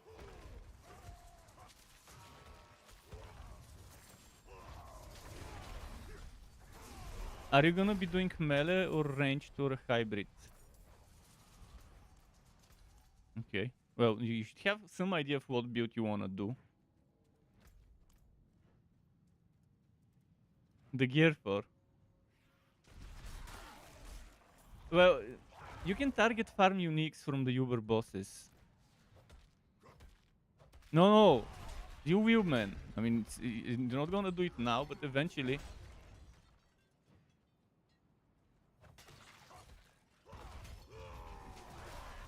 Yeah, but what build do you want to end up as? That's my question. Like, obviously, right now you don't have a build going or whatever.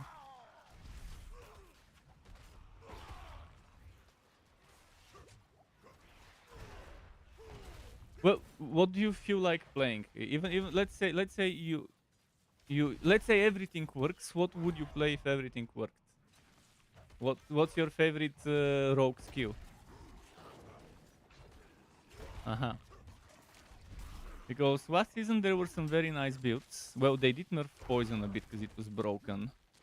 Um, not not poison itself, but poison with twisting blades. The blade when returning was doing damage that it shouldn't have been doing.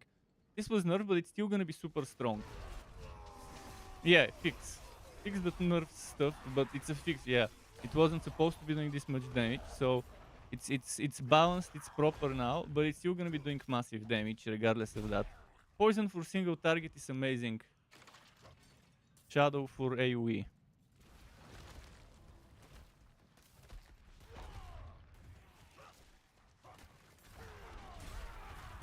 For single target, twisting blades is amazing.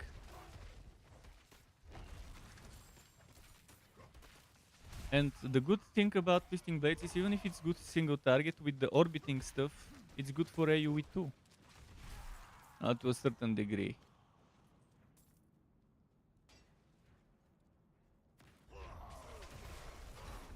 Aspects are straightforward there. There's some non-class specific aspects that many builds use regardless of the class.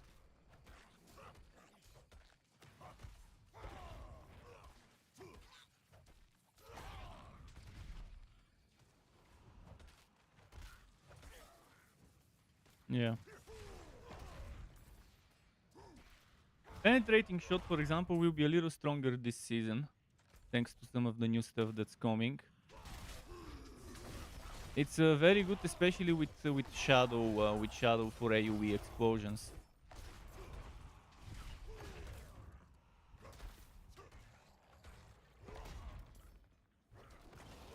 I was doing last season poison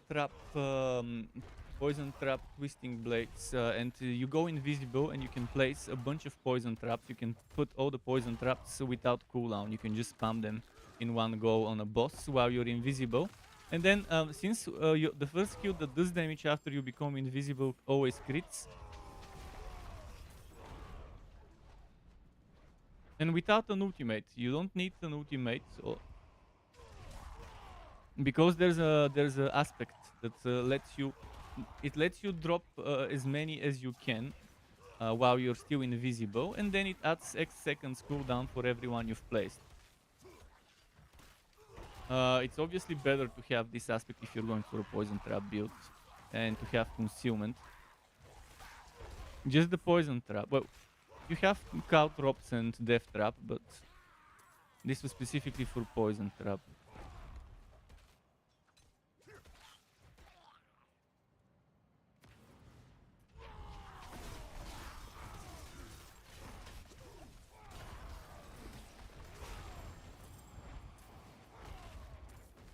But yet, penetrating shot a little stronger this season. Good stuff to try. Some people do double core skills builds. One for AoE, one for single target. Double core skill, for example, Flurry and Rapid Strike, or Fire, or whatever it was called, the pew pew pew skill. I was running that for a while. Jedi was running that for a while last season on his rogue.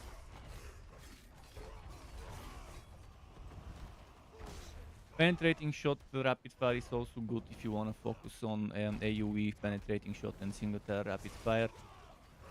Twisting blades and penetrating shot. Twisting blades for single target, penetrating for AoE. Since there's those gloves that give you plus 6 ranks to all core skills, instead of plus 4 to a single one and then having to roll plus 4 to another one.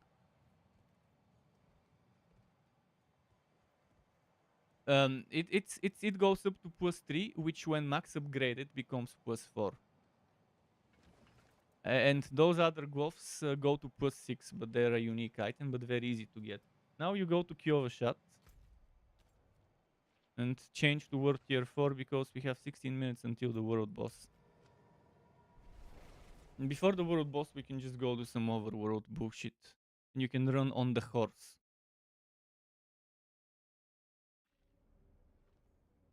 Even if you leave, you won't be in Kehjistan.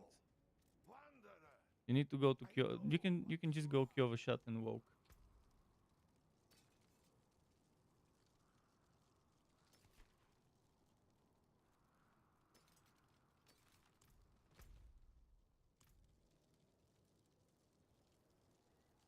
Just teleport with T or press M and teleport to Kehjistan.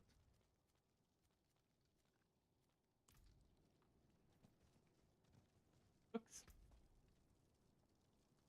They'll never end. For each thing they fix, they add some more bugs. Classic.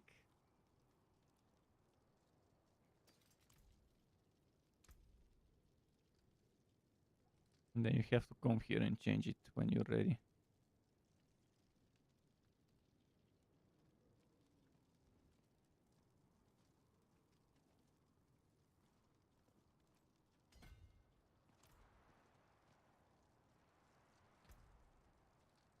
Hmm. Are we already on World Tier 4? No, not yet. Yeah, close it and open it again. Maybe it will let you. It's that fucking stupid bug. It happened to me as well. Both times. It's like some stupid delay that takes several seconds before it realizes it's unlocked. All right, now what you want to do is run around on the horse because at least you won't get one shot, you get two shot if you're on the horse. And you just run around while I do content. And when it's time for the world boss, I'll tell you. I'll do the content that gives you some easy experience and items and materials for other type of content. Keltite's a little bit too soon to do that. Sure, we can.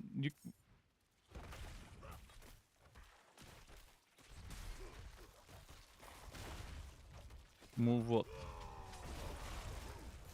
What do you mean change? Yeah, you can respec it. Experience is the first thing you want, obviously. You can respec it, yes.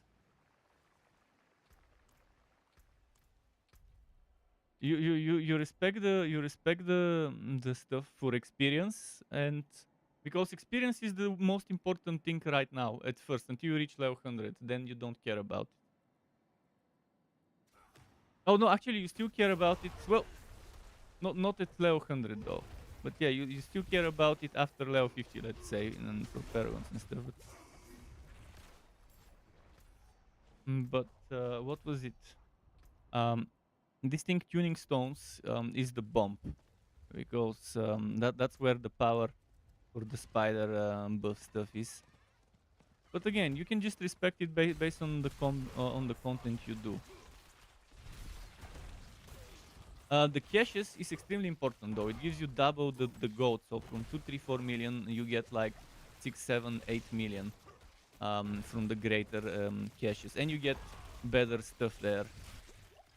So the Whisper one is definitely good, and Whispers is a great way to reach level 70 something without doing nightmare dungeons and stuff. Yeah, the Whisper 3. Those rewards give a ton of gold now. That's why you want the juicy orange ones.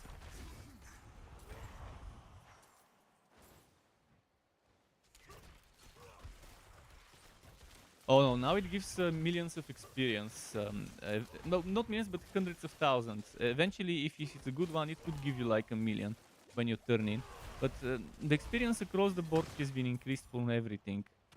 But the gold from Whispers is probably the best way to get gold in the game. If you're not like maxed out doing max level nightmare dungeons.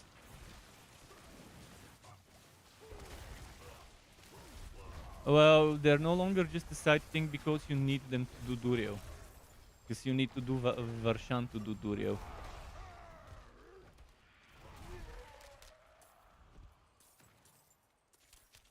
Yeah. Or you do the seasonal content for votes.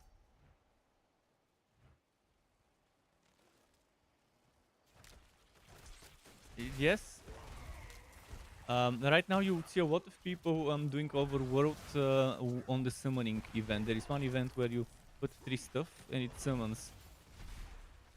And if you see a lot of people doing it, you stay there and leech because the demon at the end drops pearls. And for every pearl you get 3 warding. And warding is needed to open chests at the end of Nightmare Vault. You need 15 warding, and every time you get hit by a trap or hazard, you lose 1 warding. So you need to pump up... Oh shit, I accidentally entered something. So you need to pump up the warding to like 20 something, 30, so you can be on the safe side. And each pearl is 3, so you need like 10 or 9 or 8 pearls.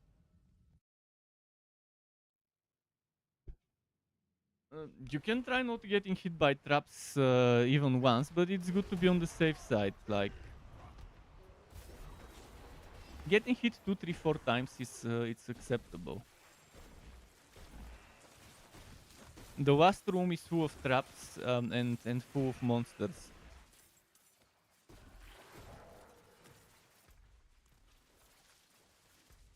$10 for the world boss. Well, I'll go to the summoning event and we can just do a few of it. Just run around in a horse in circles. You run around in a circle in a horse and it should be fine.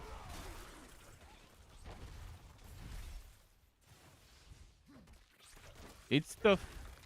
That's how I used to level up some of my outs. I would go on World Tier 4 after getting carried to it, and I would just run around some players, some HoTA, and get experience for the stuff they kill.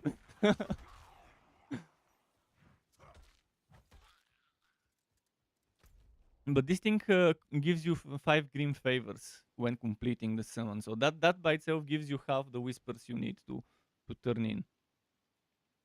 Even if you die, it would still give you the whisper stuff, and the whispers would give you a ton of experience when you turn it in at World Tier 4. So whispers is probably the fastest way to level up Wobbies if you don't do carry on Nightmare dungeon tier 90 or 80 or 60 or 40 or whatever. Yeah, if someone can carry 40 plus or 30 plus tier. My resistances right now are fucking me up. I have very low on a few of the elements. But it's always good to do overworld because that's how you gear up Wobbies with good yellow items.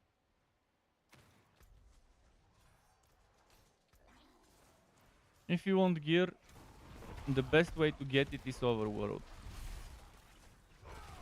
Last season it was even better because last season it was dropping legendaries. It was raining legendaries in the summoning event last season.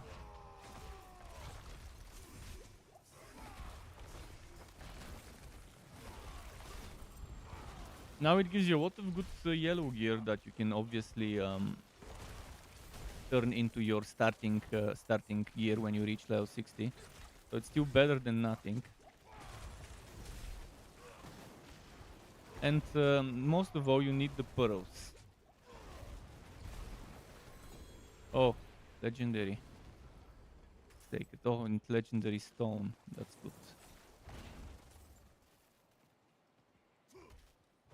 I can do a few summonings here because I have materials.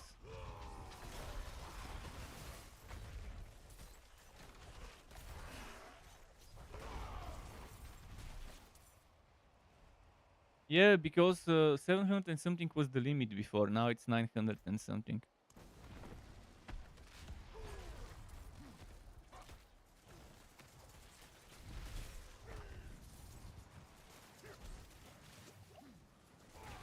But it's sacred. You don't want sacred gear.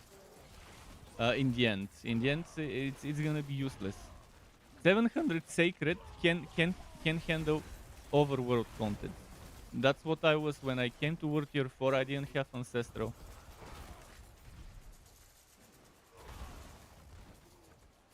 So if you see 700 plus sacred, save it until you get level 60. You can use it for overworld content on World Tier 4. But eventually it will go away.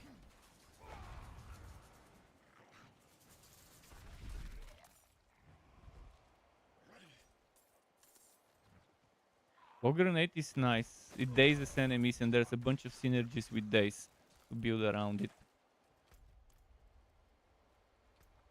Alright, I have 41 summons, 41 elements. It costs 3 per summon, so I can do more than 10 summons.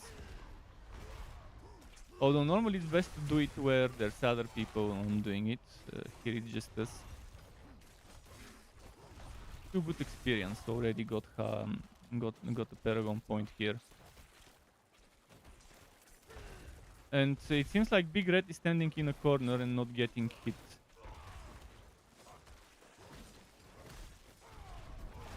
Yeah. As long as you stay on the horse, next to where the other person is, you can stay on the horse there, so if they hit you, the horse will take the hit. You could summon, yeah, instead. I told you to stay in a safe spot.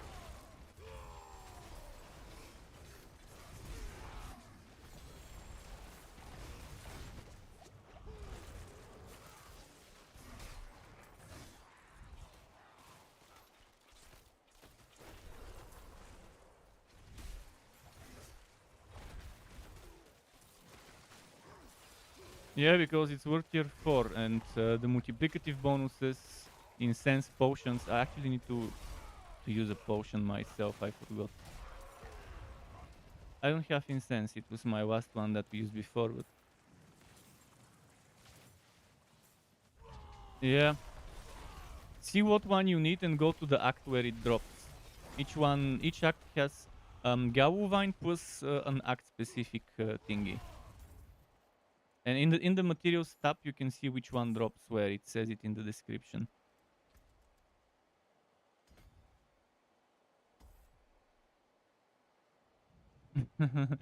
Whispers give you, when you turn them in, they give you materials. So doing whispers is a good way to get those. Who's gonna summon? Is it gonna be me?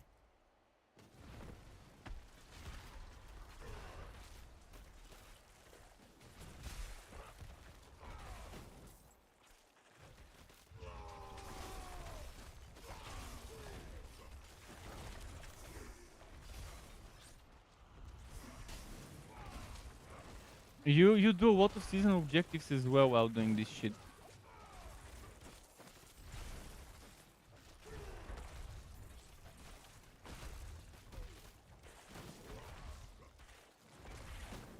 Yeah. They updated the gold shrine to now drop more gold while you have it, and to drop a bunch of gold at the end of the shrine based on how many you've killed. It was about time for this to be done.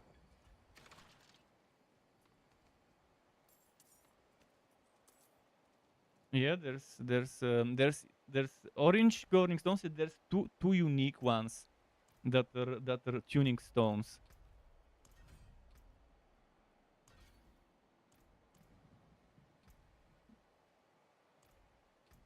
So that's the one I really like, the auto defense.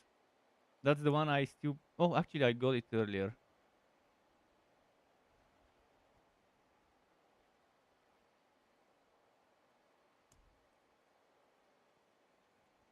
Yeah, I know it. Let's see the world boss. 2 minutes. Okay, let's go turn in the whispers and go to the world boss. We can do more of that stuff later. I need to turn in my whispers at the tree. Only only if it's full. You don't need to turn in if it's not full. The world boss gives you 5. So if you need to turn in before it. Otherwise, It is done. Rings. Okay, I'll take the rings. I won't open it. Oh, inventory full. I can. Oh, never mind. It's not full.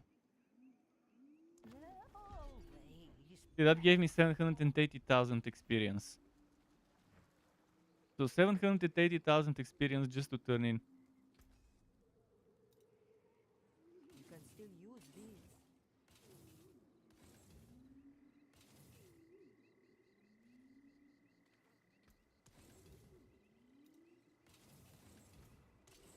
Five, but you do it 4 times and that's 20. And that 20% is multiplicative to the word tier 1. Let me teleport to Big Red because he's already there. So the word tier, if I'm not mistaken, it was 200 or 300%. I can't remember exactly what number it was, but it was enough. And this 5% becomes 20, and then 5 from the potion, 5 from being in a party, 5 from having a nearby player, and then the incense, and it becomes 40% in the end. If I remember correctly, 40 was the limit. 40% of the 200, it's still 80. It's still 80, so it's double. And it's noticeable. It's noticeable difference. No, you don't need to do any damage to the boss. If you feel like it. Oh, it's a Shava. Okay, for this one you definitely need to stay in the corner because it has long range. You know them all. I mean, there haven't been any new ones since pre-season.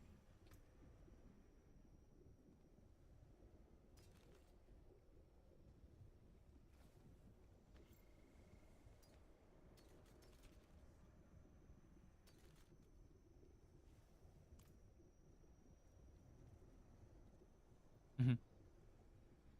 Yeah. Okay, it's spawning.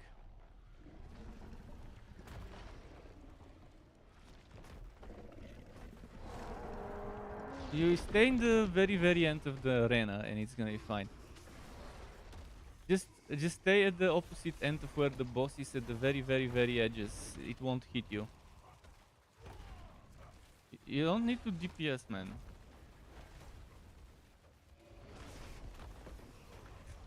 Even if you don't revive, you still get rewards, but obviously try to revive at the end.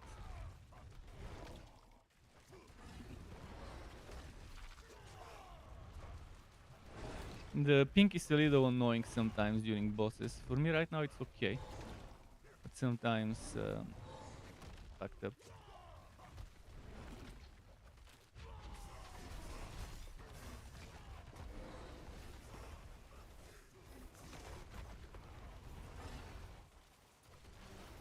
Max level is 100 still.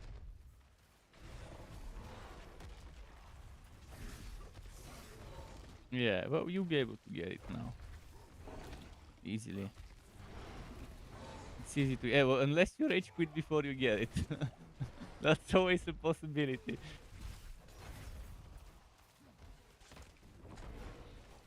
Yeah, but the leveling up is super fast now. Even though it feels a little slower than last season and they didn't notice it. They didn't mention anything about it getting slower in the patch notes. But it feels slower to me now compared to last season. But Jedi said some people managed to get 116 hours because they were just focusing on doing the experience content rather than the rewards content. If you have a 4-man team and you just ignore anything else and just spam nightmare dungeons as much as you can do, as high level as you can do, 4-man team or even 2-man team as long as you have one more person with you. Some nightmare dungeons you need to have at least one more person. In some you need 2 more people so you can rush them as fast as possible. But nightmare votes now are an alternative. Maybe it's better to just do votes instead of nightmare dungeons. Because the objectives are less annoying there. In most cases you just need to get one objective, open a door and then that's it.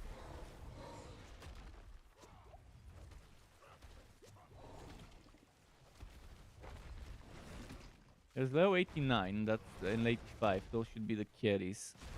I mean, I do over a million overpower crit, close to 1.5, but I don't overpower all the time. And that's junk numbers, the things I do. Yeah, if we had someone with 10 days builds or with code builds, for crowd control on bosses, also the caltrops with chilling is okay. Blizzard mages would be very good as well. Any ice mages would be very good.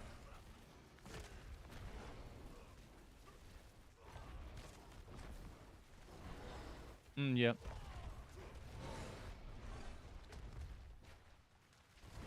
Oh, I ran out of potions. Fuck.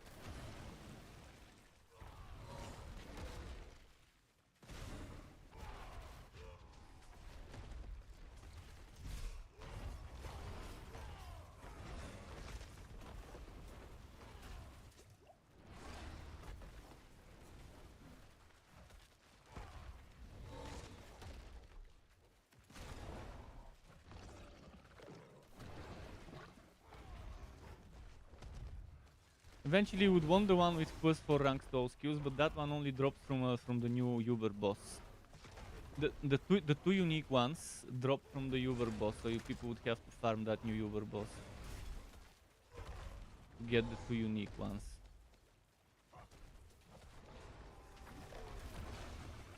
Gotta stay on the other side, far from the boss.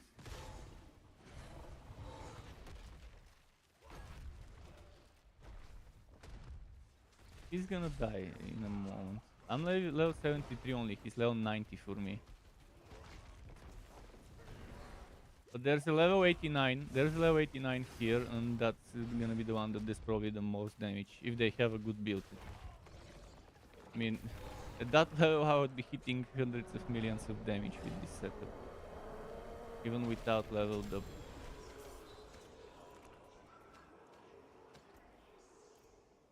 Wait, there is a monster for the Vershan parts. Oh, two of them, nice. You need those parts to summon Vershan, which again is needed to do Duriel. Stop fucking knocking it back.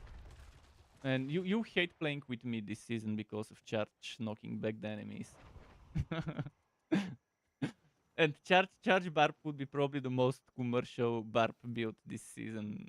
It doesn't have to be Hammer of the Ancients, it doesn't have to be Upheaval, anything, but most barbarians probably would have charge with their build.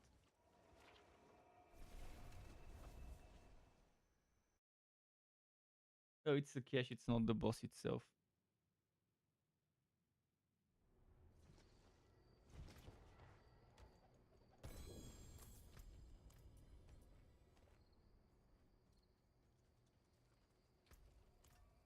I tried the grenade build, grenades to do damage. There is one, there's a build to build around grenades and make them do damage, it sucks.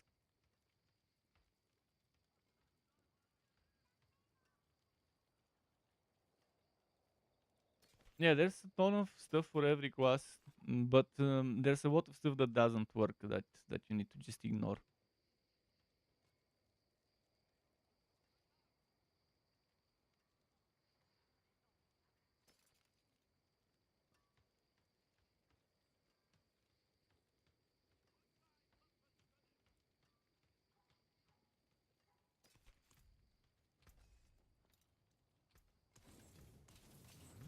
There's still plenty of builds that work on every class. I mean, I have 862 from one of the drops, and yeah, it drops 800 plus. The minimum it should be dropping for you is 785, the maximum 885 from this boss at your level. At my level, the minimum should be 815. In general, anything under 850 you would want to ignore in the end, like when you're doing min maxing for the final parts. Repairs?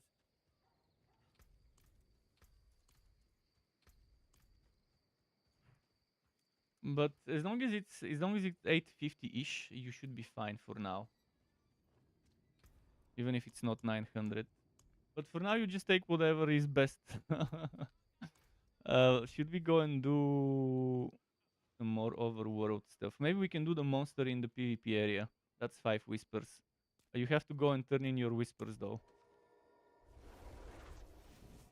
And then the monster is 5 whispers, and then turning in the shards, another 3 whispers.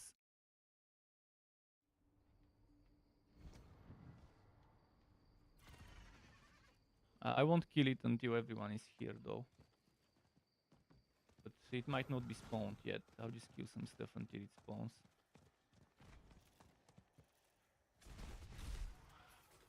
It's good that at the beginning of the season most people don't even bother with the PvP area.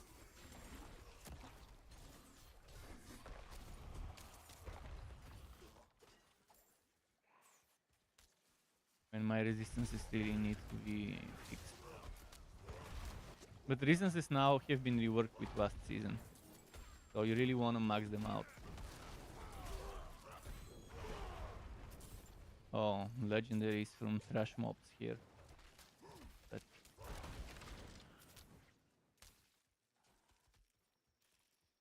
I hope it spawns soon. Or do I want to farm until it spawns?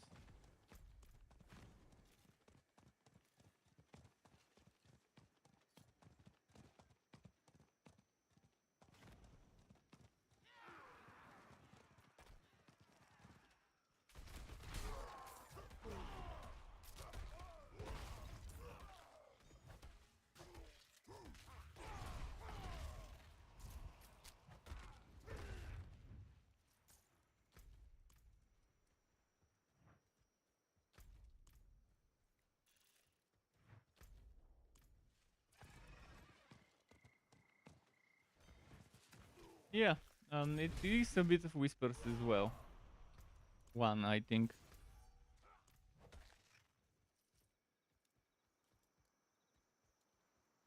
This one is 75 for me.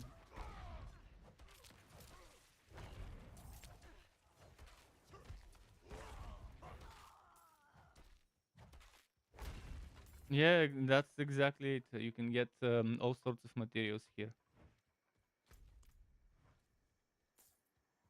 Yeah, I'm not gonna kill the mob until everyone is ready. So don't worry, even if it spawns. As long as there's no random killing it, we are fine. I can always delay it. It's not spawned yet though, so that's that. But the thing is, you can't do this whisper all the time. You do it and then there's like a massive delay before you can do it again.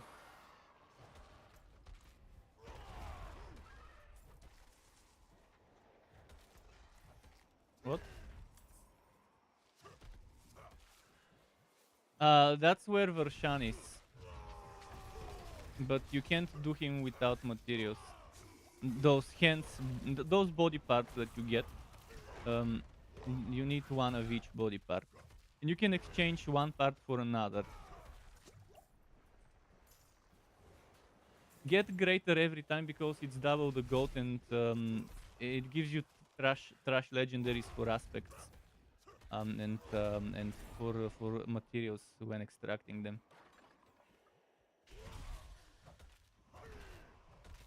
Yeah.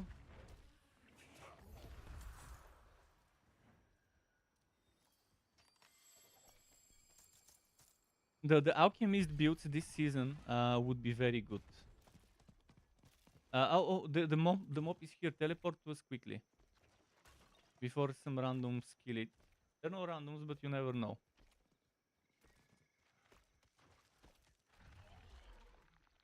I'll tell you. There's two alchemist builds. One is toxic.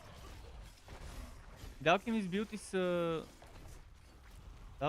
is mixing two elements together. You can open your aspects and see. Just teleport to me so we can kill this. No, not that. It's if you do damage X to enemies while imbued with that element. So like shadow and poison. Doing poison to shadow imbued poison damage while shadow. I'll have to read it from the aspect stuff. on them, and you'd apply another damage. Okay, let's turn in now. Fine.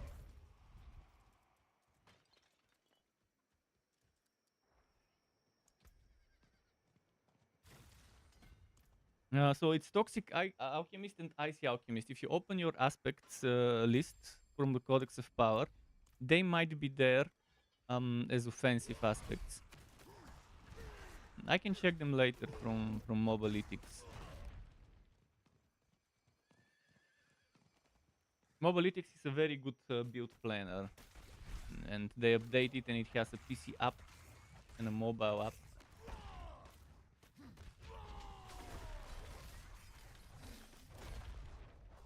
Yeah, now Hort is the way to go. 9 seconds.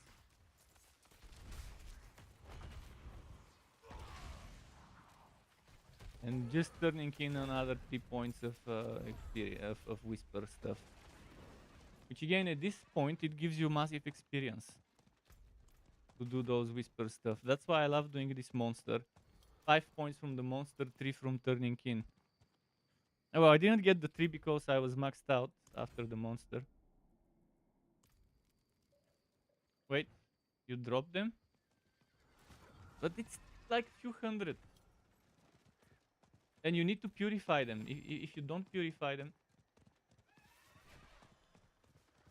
But I'm not gonna bother purifying three seats of 155. Or of 155. I'm done with the purification. Just leave them. I'm not gonna bother purifying something this little.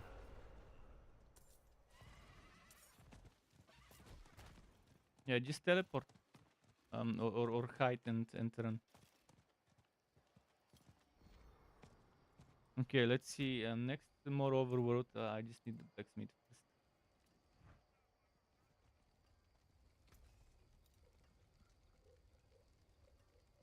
Oh, boots with movement speed and 2 resistances.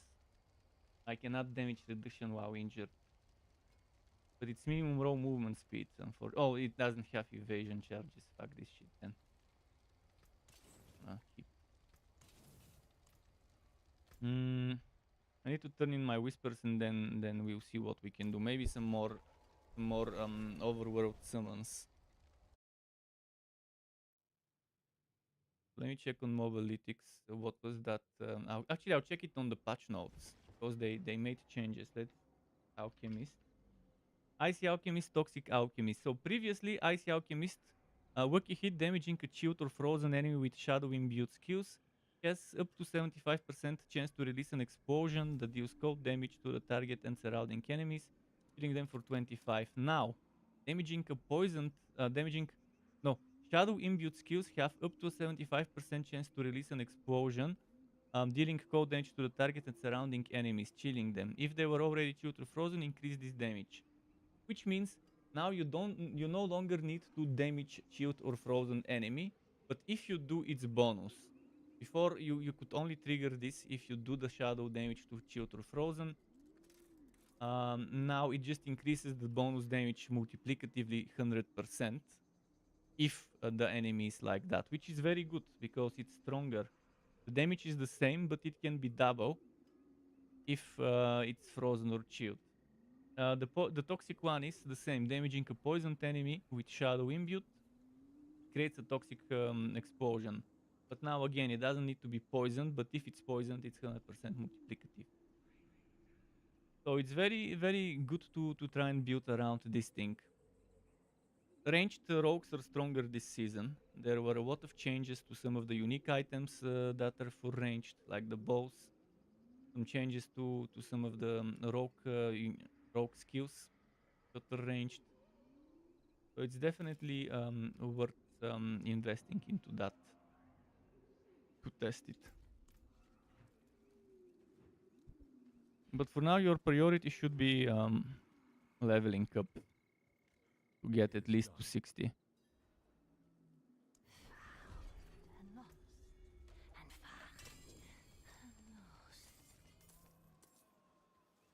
Because imagine getting a few 100,000 experience from that reward. If you have the extra bonus experience, it would be nice.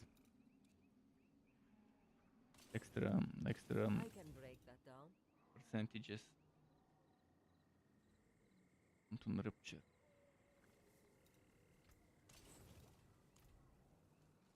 What did Big Red say?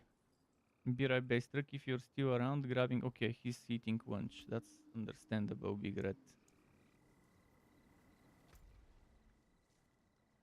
Let's see what I will do. Oh, I'm defeating a herald as a whisper. So 5 whisper for that summoning event. I like it when it shifts because normally when there is a whisper, that's where you find the people doing this event with the summoning, and that means I can save up my materials and not summon every time. I have some of the randoms do the summoning. Yeah, if they keep summoning, that's good. If they stop, that's when I would start doing one summon. Then maybe someone else will summon after me after they see I summoned. Some people would still do it regardless of what, because they wanna just get their materials.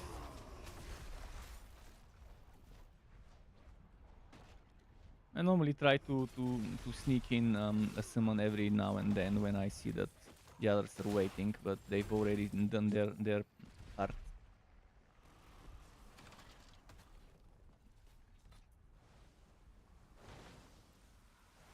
You can always teleport to using my portal.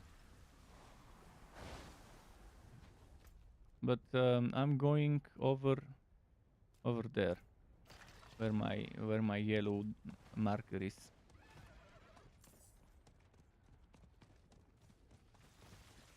Oh, there's people here. Perfect.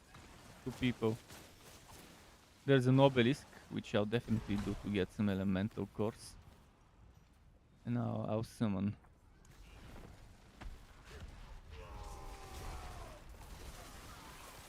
Mm-hmm. Yeah. This one's a little tricky to stay safe on, but you could still stay reasonably far and still get the experience. Mm.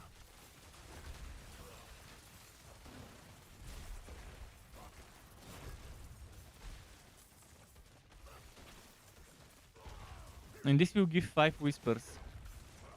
So you might need to turn in if yours are high. Just revive as soon as you can, because you're losing experience.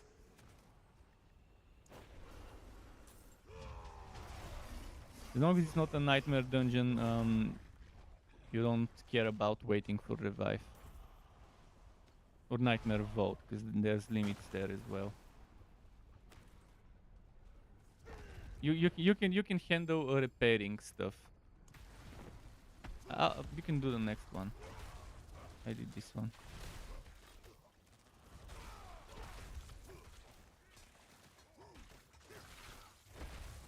I think this is a good way to jumpstart the World Tier 4 experience for new players that have just reached the World Tier 4. Because eventually they would need those materials anyways. Might as well do overworld content while the experience there would be good for them.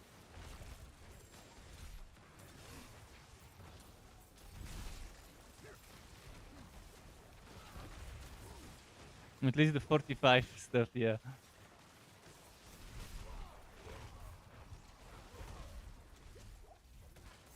You can handle Soul this area if you have good road. Well, random hits can happen, yeah. But yeah, if you have full good item power, not ancestral, sacred, you should be able to handle Soul this. But for you, the problem would be the levels, because resistances and HP.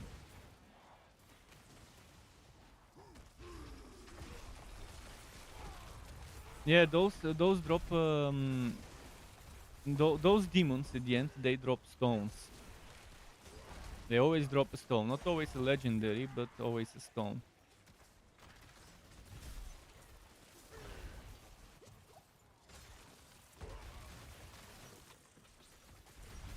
Mm-hmm.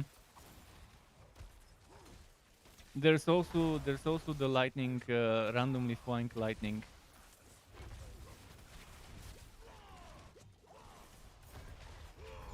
The horse is faster. It also increases the field of view with the horse on, so you can see more stuff. And the horse also takes one hit for you before it dies.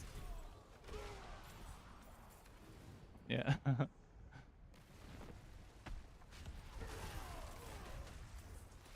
Yeah, elites are where the XP is.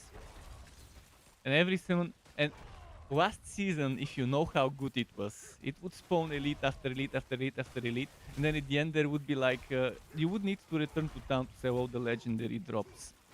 There would be yellow drops that you can't pick up because there's so many legendary drops. The last season with the green area.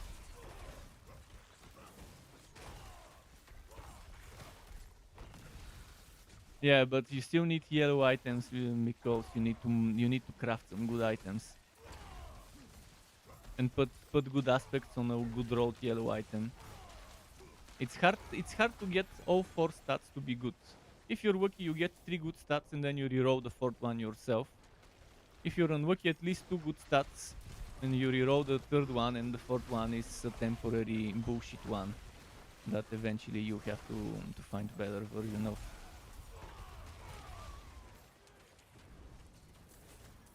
Yeah, if we had incense, it would have been slightly better.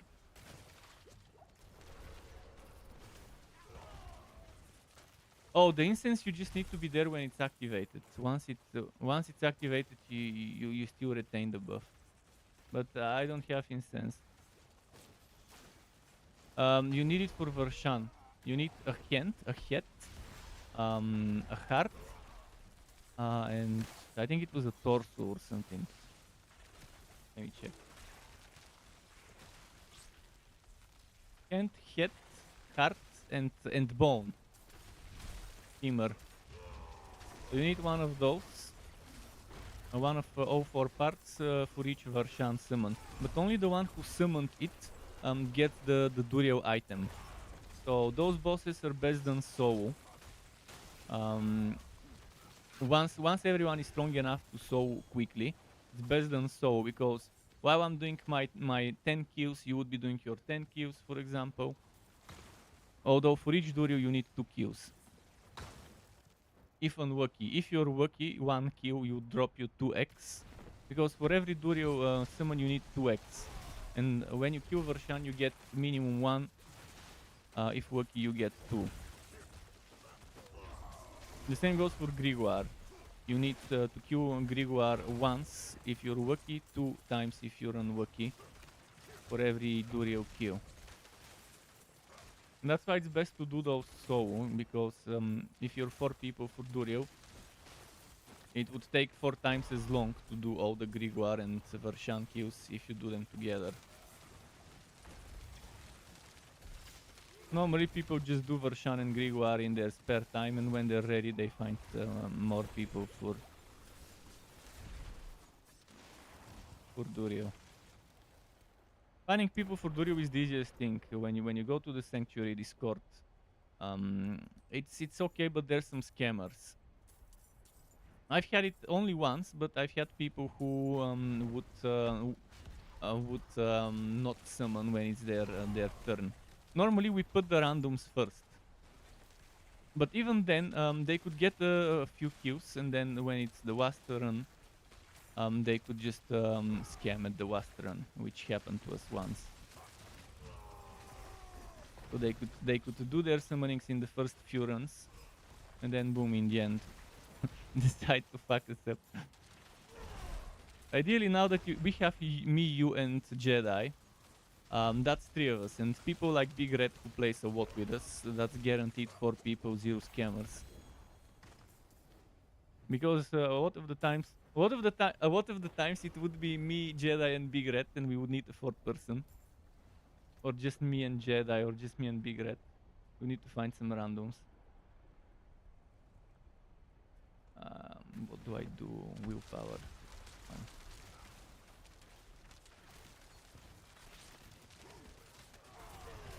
really need to start leveling my see how many people are here. That means a lot of free summons that we don't even need to we don't need to waste our materials. That's why you always find the place where this one is considered a whisper. People tend to target this and then just stick around for a few summons until the whispers rotate and then they move. Yeah, but you obviously want tier 4.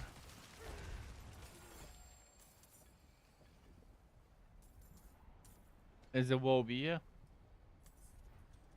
Once you're done with your seasonal quest, you just move on to leeching a bunch of this. The green quest, yeah.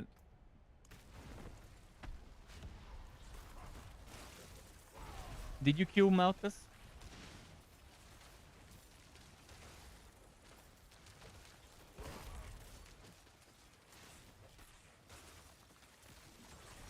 Okay, that's doable.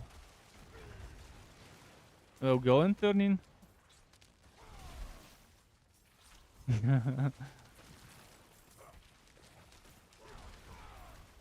Only the first time you do it, it gave 5 whisper favors. You can check on the map if you got them already, and if there is a red thing around it on the map, then you haven't yet. I'm at 10 out of 10 whispers as well. But sometimes there's other whispers you can do. That's why it's worth turning in, because sometimes those monsters you kill will drop motes. And then you can go and do another thing with the motes after that for another 3 whispers. I also need to turn in. But right now there's people, so fuck it. It's good XP. I mean, you're already 46. Were you 41?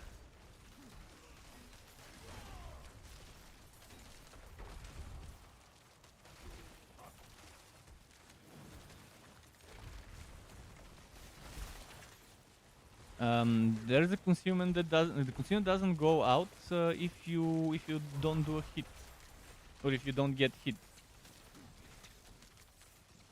If you move, it doesn't. But if you get hit or if you hit a monster, it does. And there's this thing that guarantees a critical hit for the first shot while you're concealed. It's not, man. I've checked it.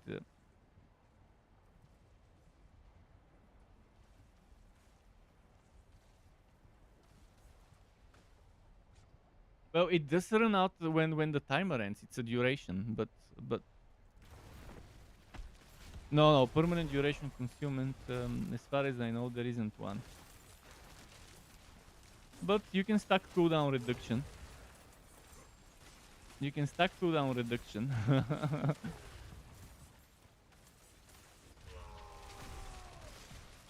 Even though cooldown reduction got nerfed pretty hard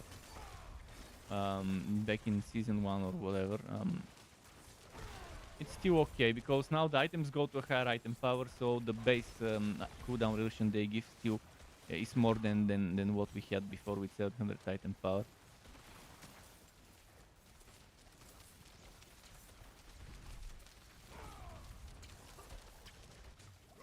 Yeah, there's ways to get stealth like that.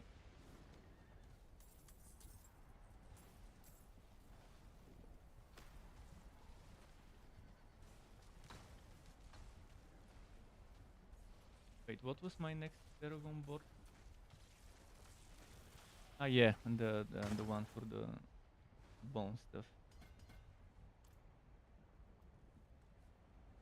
Yeah, I guess I'll summon one.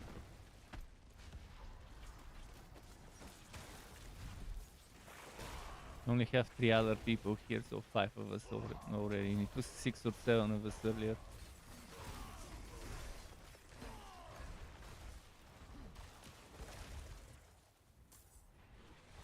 Yeah. Yeah, I know. I can summon 9 times more if I felt like it. But it's not like I can do it, but well, there's other people doing it. Might as well just wait.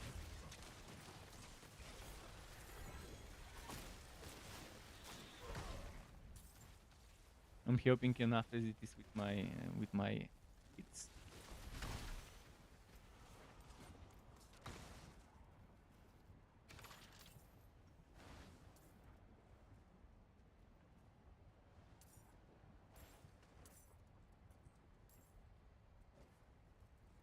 If you want, you can summon this time, because they don't seem to wanna. I did the last one.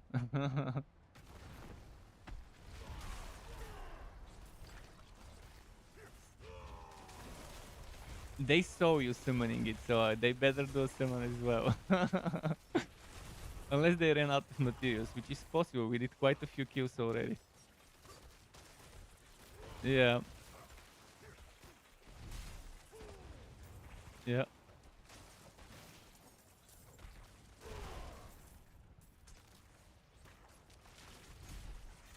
After this these few rotations, we can take a break for you to feel your vape stuff.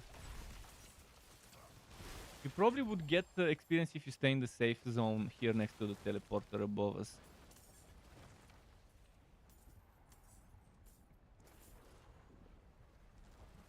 The experience will definitely happen, and the wood will still remain on the ground.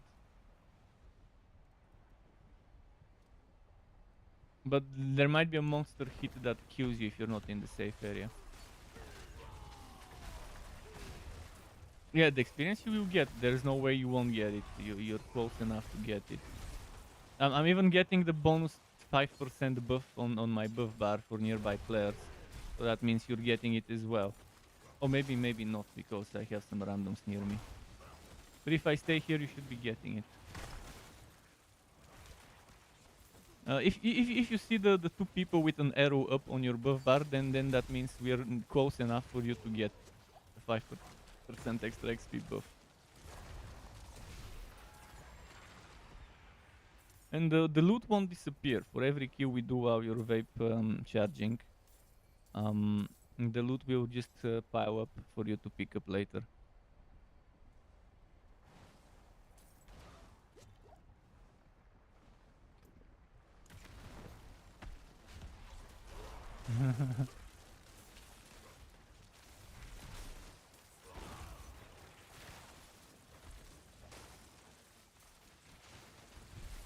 Yeah.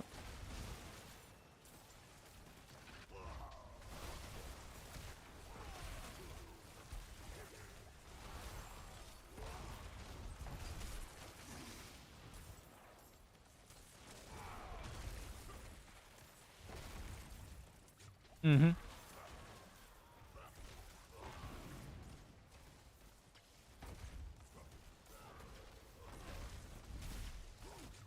Ah, fuck. I got stuck, I couldn't move. Sometimes it happens, it summons those lightning totems around you. I got slain by the Malphus because I couldn't move because of his lightning totems. But yeah, when you can't move, you have to either wait it out or try to out-heal. In this case, I couldn't out-heal the shit. Because my lightning resistance is one of my good resistances, but it's still not maxed out. It's 49.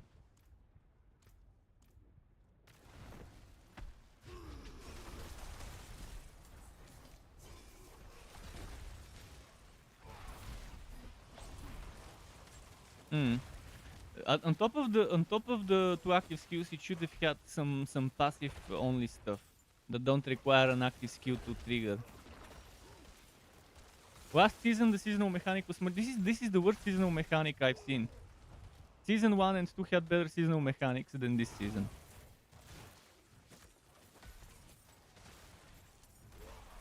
So as the seasonal part of the season sucks, at least they've done more quality of life changes on top of the quality of life changes from last season. So it's still better than season 1 to play this season. But and if you don't count the seasonal aspect changes of it this season and last season, okay, I guess people are leaving now. So let's go turn in our whispers. If I had last season seasonal mechanic on this season's patch changes, I would have preferred that. But yeah, I'm kind of disappointed from the seasonal content. Well, um, from the seasonal power gain from that spider system.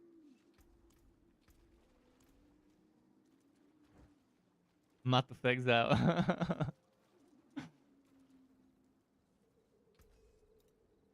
can break that down.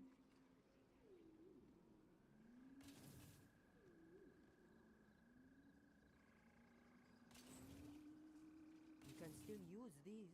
Of course, you wanna pay to win. Get those stash stats.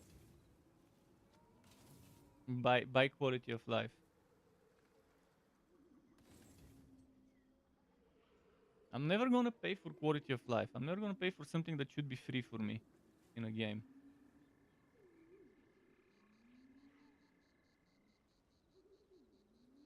If there's gonna be something that is quality of life and they charge you for it, then they're fucking bastards.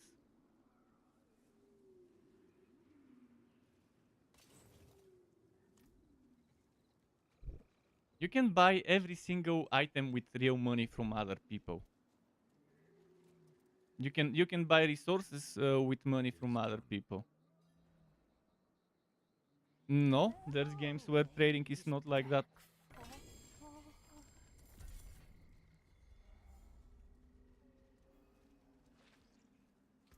For example, in Diablo 3, you couldn't buy items directly. You couldn't trade directly. You could only trade something that has dropped while you were in the party, and only for a few hours after it drops. But you could still pay someone to gear boost you. You could still.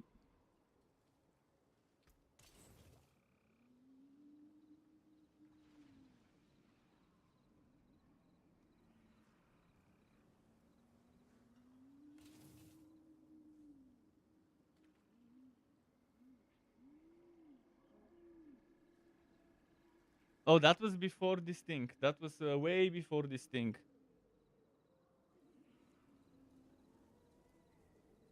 Exactly, and that's my problem because the developers don't give a fuck. Because I don't like others being able to pay for advantages. Let's not talk about Path of Exile. I'm never gonna change my opinion about the game ever.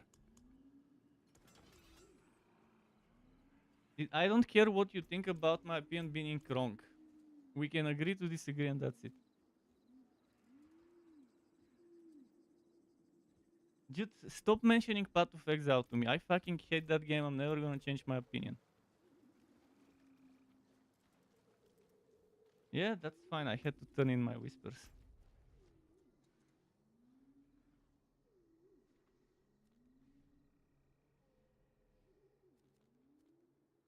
I'll just check if it rotated.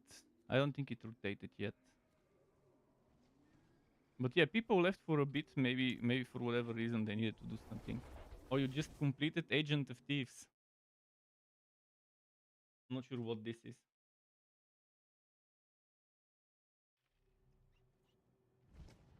It's probably reaching level 50 with a rogue to get that.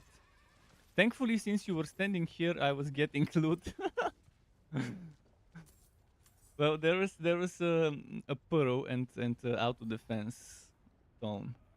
Tier 61 season, not bad. One more tier, and I'll get one more ash.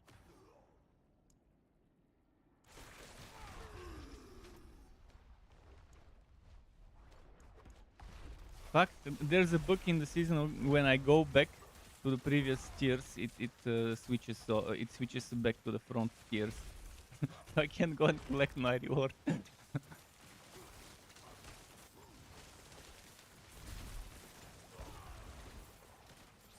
800 plus is good for you right now as a starter gear. I mean, sure. Anything that's 800 plus is good. If it's under 800, ideally you would want to avoid it and wait for something better to drop. But it's still better than a sacred, so it doesn't matter. If it replaces a sacred, if it has good rolls. I still have some sacred items because I don't have good rolls on my Gwofs. I want something with crit chance and Hammer of Gentian's ranks. I'm gonna use the sacred item until I get a good ancestral.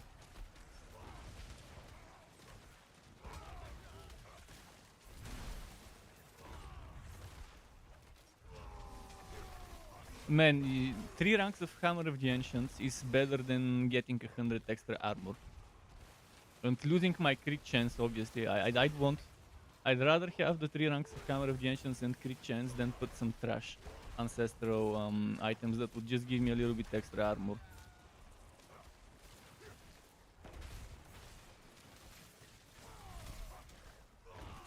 But that's just for the dwarfs. For a weapon, I don't care if there's a bunch of flat damage. I don't care about the stats.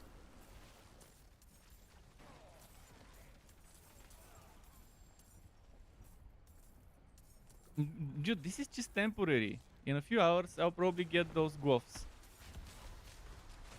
So I'll be an idiot temporarily wearing sacred items. There's cases where you would have a sacred unique item, and it's a build opening unique item, and if you remove it, your whole build gets fucked up. So until you get the ancestral unique version, it's acceptable to use the sacred one. Thankfully, you can target unique items and do the bosses that drop those unique items and just gear up in a day. The only problem is Duriel. You target them by doing the bosses you want. If your item, if the unique item you want drops from Vershan, do Vershan. If it drops from Grigor, do Grigor. If it drops from Wardzir, do Wardzir, or the Beast in Ice, whatever drops your items. I'll give you a list of all the items on screenshots so you can save them if you want them, or I can tell you a website where it might be written somewhere. But I have some screenshots from last season.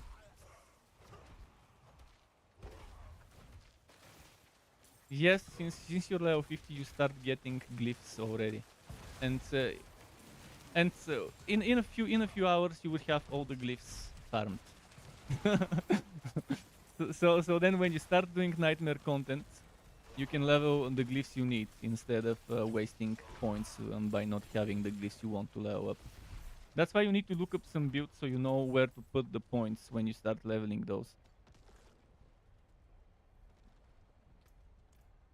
Oh, I need to give my pet some food. Okay, I'll AFK a moment.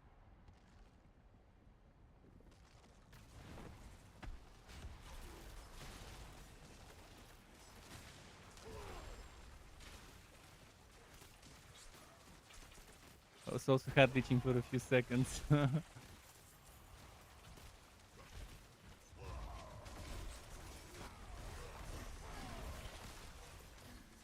Yeah, bit by bit, every kill, even if you don't complete favors, you do get some stuff.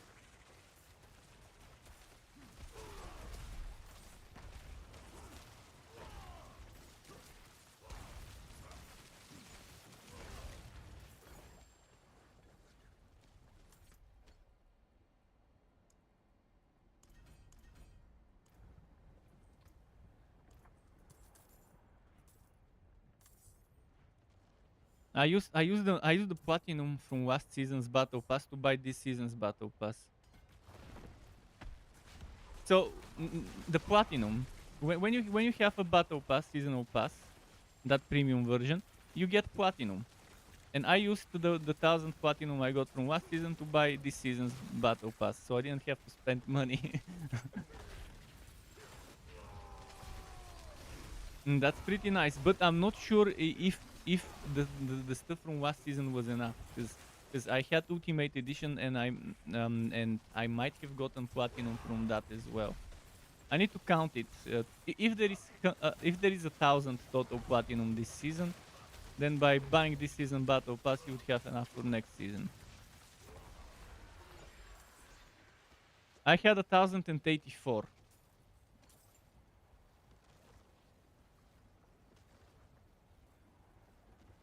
Yeah, that's in most games they do it that way.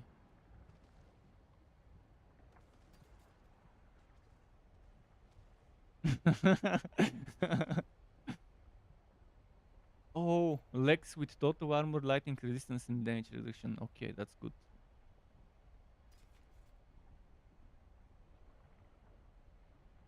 You need to max out resistances.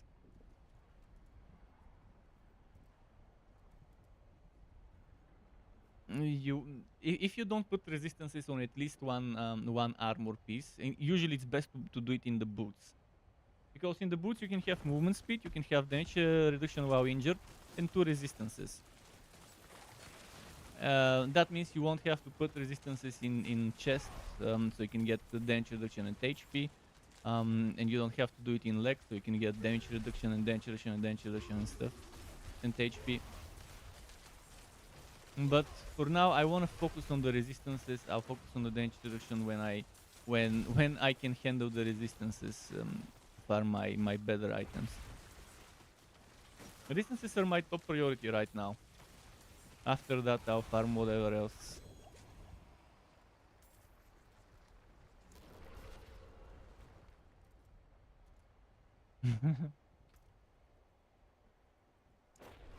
some stray missile probably.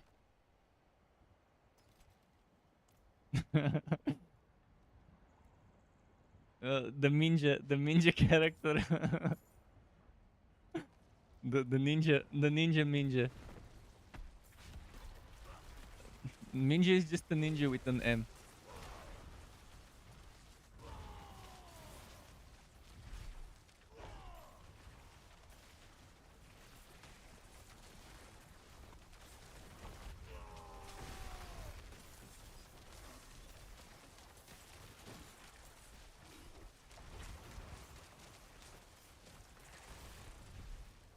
There's a lot of fun builds on Rogue you would see, especially when you see the unique items that you can build around.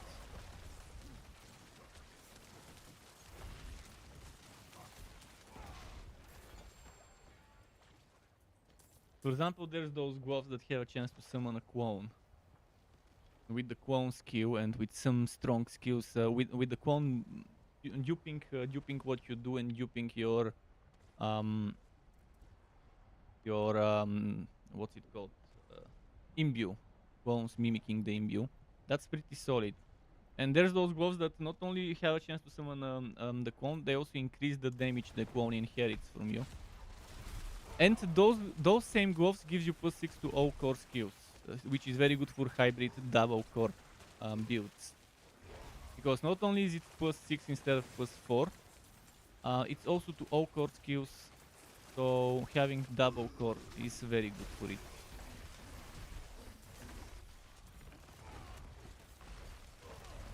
Yeah, one for single target, one for AoE. And you can mix and match melee and ranged, or just go double melee or double ranged.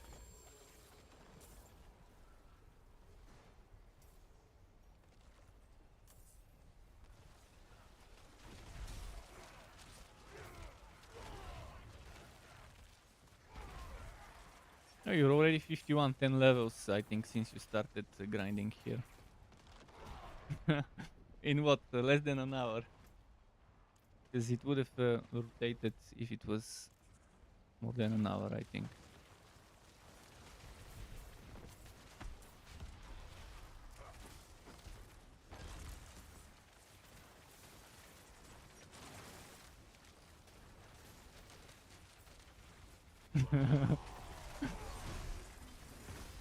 Yeah.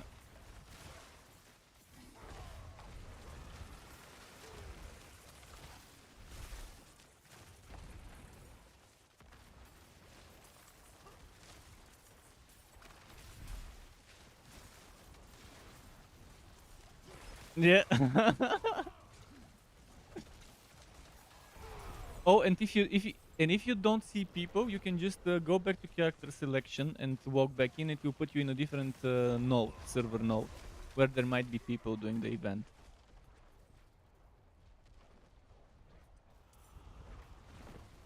So if people leave and no one's coming, and you wanna leech more, you can just find a place where there will be people to leech.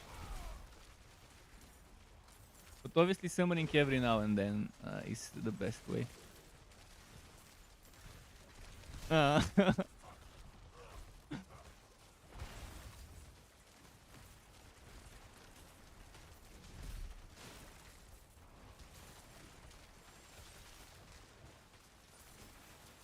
mm. Leeching Wobbies. We should name our guild to Leeching Wobbies instead of Requop.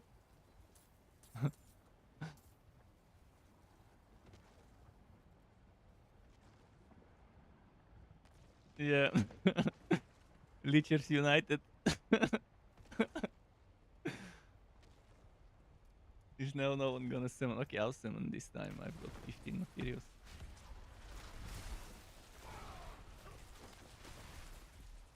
Charge gets glitched sometimes and my character goes backwards. Goes the opposite way of where I told him and walks backwards instead of forward. I guess they'll fix it soon because that's probably one of the most used skills this season.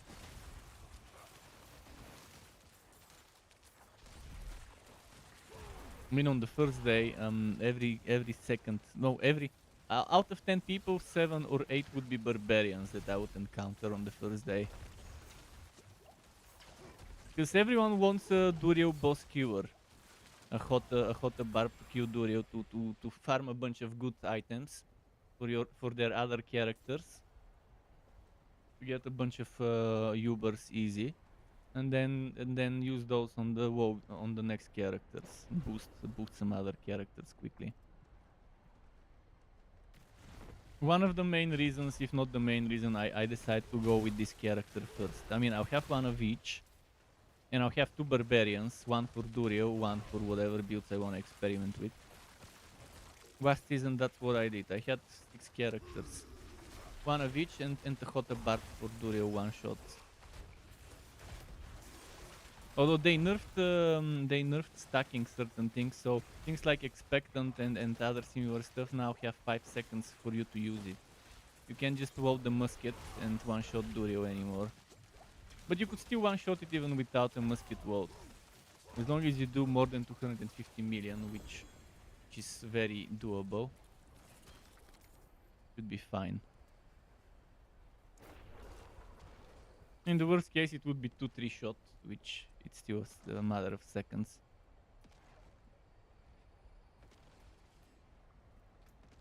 HoTA Barb, yeah. Even not just HoTA. Devbo could also one-shot Durio last season. And now there's a new unique item for upheaval, so probably upheaval could be made very, very strong for hundreds of millions of damage as well.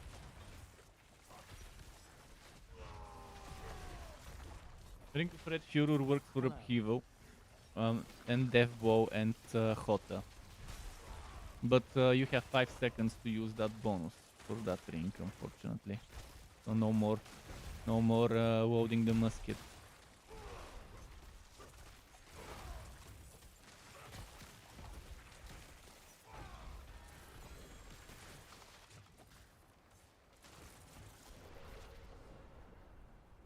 I'm not sure for how much longer I want to stay here, but for now it's fine.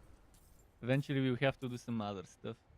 Until you get to level 60, we should be doing overworld grind, I guess.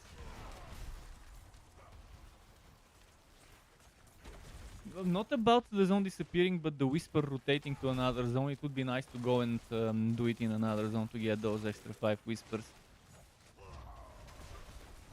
So I'm checking on the map if there is another such summoning event with a red whisper around it.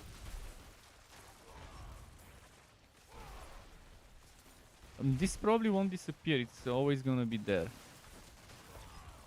What rotates? What rotates?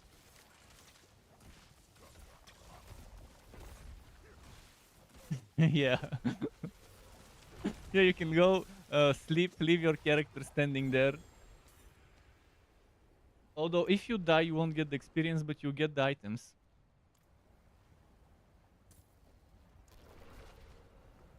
You do get disconnected after a while if you're inactive, though. Yeah, you can do that, but sometimes even with that, I've gotten disconnected for whatever reason. Blizzard detects, or maybe my character stopped running. Maybe someone pushed me and made it stop running. Oh, someone has that new unique item for Meteor.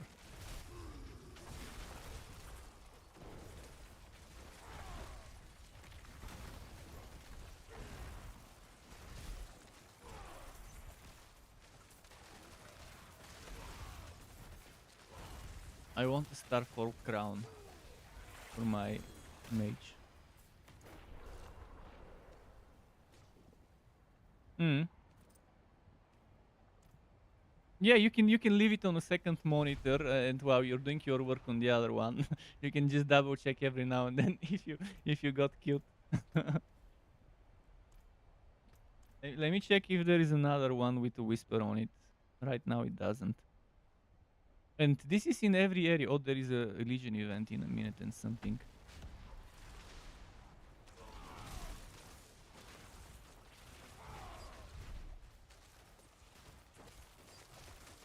If you remember the 3 more, they will carry over. But anything else you do after that, while you still have over 10, won't do. So if you have 9 and you do a 5, you will be 14, and the 4 carry over.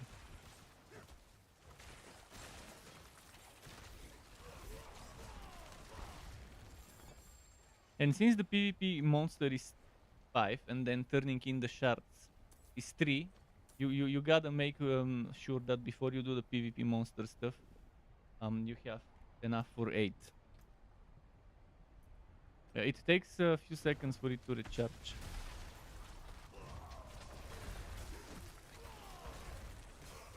Yeah.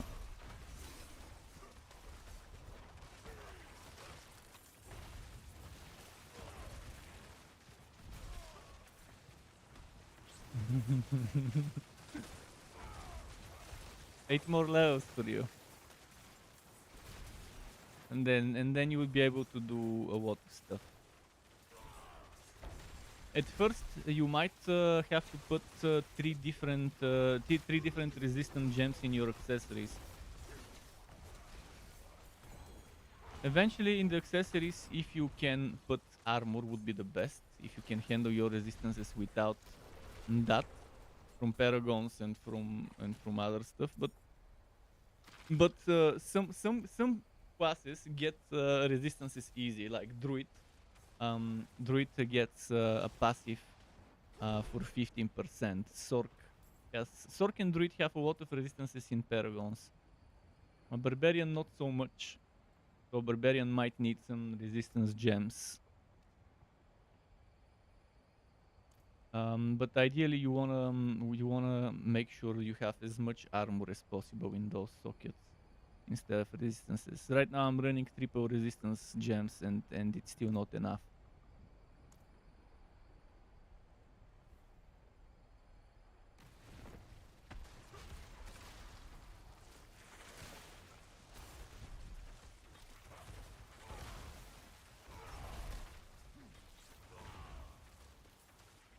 But 900 plus item power resistances, or 800 and something plus item power items gives you 12%, if I'm not mistaken, to 12 point something percent when fully upgraded to resistance. And each of them gives you to 12 point something, and then to a random one, 12 point something. So by the time someone is level 80, they should be done with fixing their resistances. So they can focus on the rest of the stuff.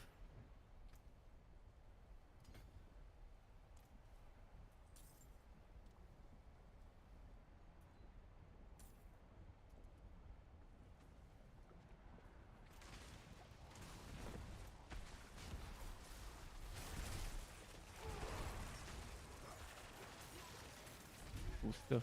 Oh, on my screen it shows up as if you're dead.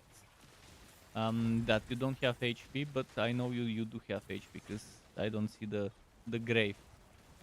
Ah.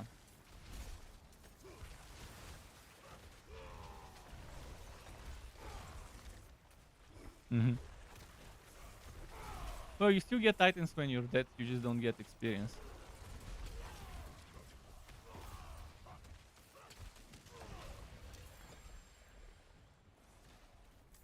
Uh,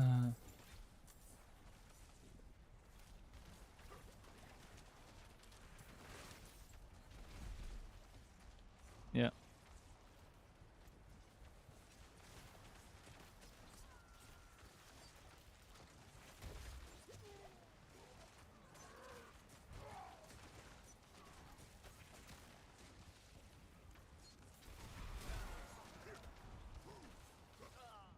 For Rogue, last season the best thing was stacking damage to crowd controlled enemies and using close quarters combat that gives you multiplicative damage bonus based on how much damage to crowd controlled you have. They nerfed it a little because it was so good. They had to nerf it. That close quarters capstone passive, the last passive there, you get the key passive. It's still gonna be good though. And basically you needed to stack as much damage to crowd controlled in your rings, in your weapons, in your paragons, to use the paragon glyph that gives you damage to crowd controlled. Because you could get 100+% bonus multiplicative damage if you stack enough of it. Now I think you would get probably up to 80% or 70%. We'll see. It's still gonna be super strong, even with that nerf. Oh, you could get up to 25 combo points. No, 23 combo points, because there was this one item that gives you extra resource. But the developers had tight combo points to count as a resource for this one item. And you could get it to give you 18 more, or 19 more. And things that give you extra damage.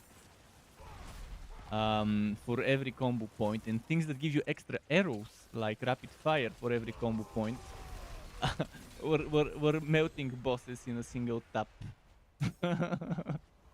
Well, not Durio, but still, it was not intentional. It's fixed now. But there was this spent T-Boat's wheel that gives you extra resource, and yeah, each resource it gives you was extra combo points. And they left it be until the season ended, so people can have fun.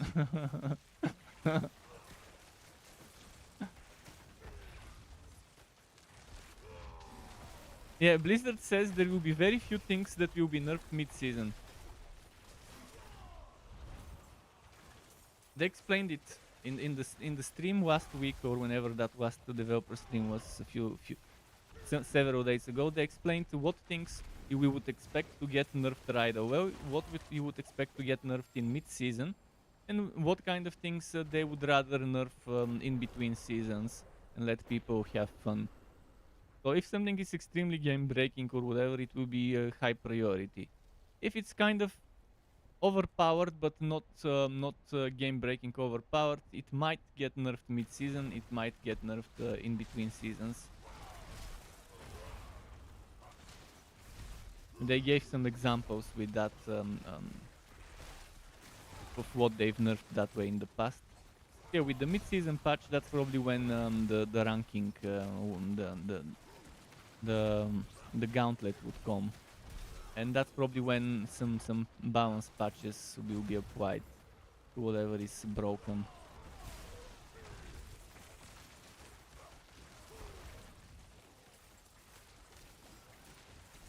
The biggest crime is getting sacred legendaries in World Tier 4 once you're like max level or whatever. I mean, they definitely did some changes, so you get less sacred and get mostly ancestral in World Tier 4, but there's still certain things that give you sacred. In general, things that are reward caches and stuff like that, where it's not directly from the queue. From the boss.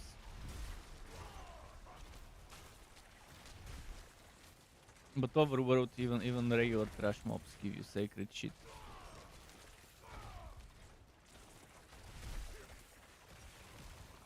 Mm-hmm.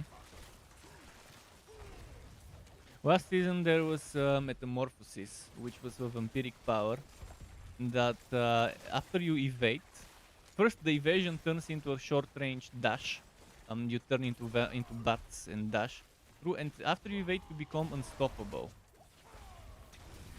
After you evade and for X seconds after, which was pretty massive. It's the thing that I'm missing the most, because right now I don't have as much unstoppable as I did last season, thanks to Metamorphosis not being a thing this season. It was such a great vampiric power. I think every person was using it except some of the builds that made it broken back then.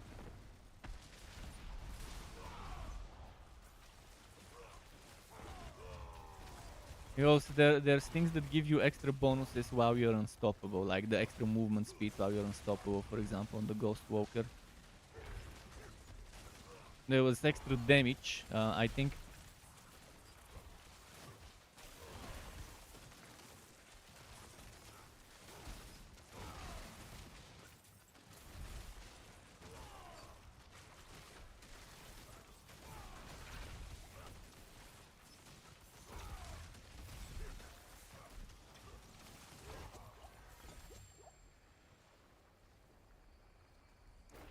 The damage was very whacking, yeah. But the sorcerer tank pre-season didn't work on the highest content, unfortunately. This season it will work for sure.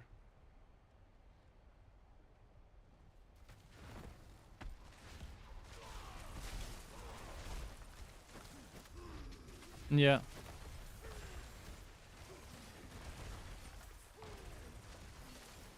You can do tank build on every class. Every class can do a tank build this season, especially with the pet.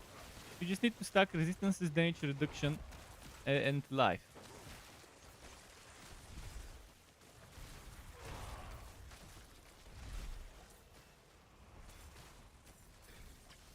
This thing being the damage dealer, it remains to be seen. It remains to be seen how strong it would be at max level versus max level content. Max level stones with max level content.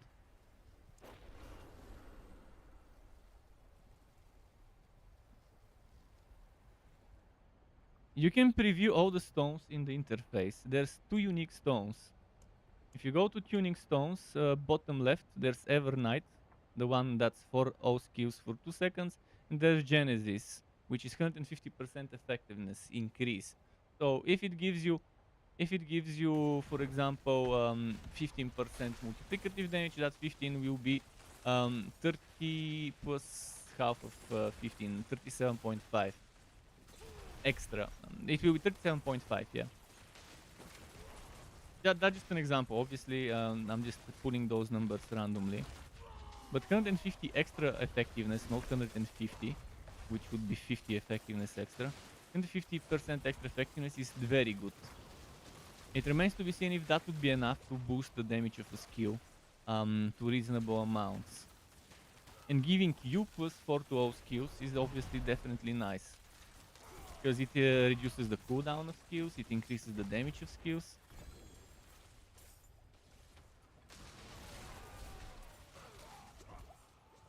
Yeah. On Sork, I can give you a very good secret synergy on a Sork that not many people know because you need a Uber unique to see it. Andario's Visage does poison aura. And there is a ring, Taurasha ring. For every element that you've hit with, you get 15% multiplicative damage. And fire, ice, lightning, 3 times 15%, that's 45. But if you have Andario's Visage, you can get another 15% multiplicative. Because it counted for that. If it's fixed this season and you can no longer get it, too bad. But it's not a must-have thing. Chakoi is still better than Andario's Visage for most builds. But it was nice extra 15% multiplicative damage. And the good thing about Andario's Visage, it gives attack speed. Very good attack speed, not just to basic attacks, but to everything, which casting speed on Sork obviously nice. And it was very good to deal with trash mobs. Even if the lifesteal people have found out it's not as much as it says. Like that X% lifesteal is probably like half or even quarter of what you think it would be. It's still not bad to have lifesteal. It still helps you with many of the content that doesn't one-shot you to keep you healed up. So Darius Visage is, in my opinion, a very good item for many Sorg builds. Because first of all, Tower Asha is a must-have ring. It's a ring that gives you cooldown reduction, first of all. There's only 2 rings in this game that give cooldown reduction, and Tower Asha is one of them. The other one is a quest non-specific ring, if I'm not mistaken. The one that works very well with dot builds. When you do dot damage, it has a chance to do an explosion, and that explosion does million and a half, 2 million damage or whatever, depending on your multiplicative stacks. And yeah, you stack that ring with cooldown reduction with Tower Asha, with cooldown reduction, and you have 20% extra cooldown reduction on a mage. But to any build that does damage over time, you don't need to be a damage over time build. As long as you do damage over time with something, using that other ring, I forgot the name, is great because it does direct damage that can actually crit as a chance when damage over time hits an enemy. Could we move? There's only 2 more people here.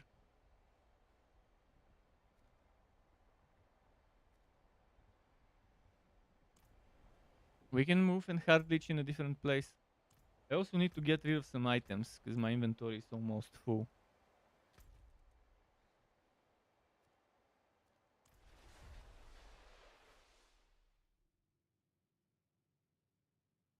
What was the name of that ring? Let me check it.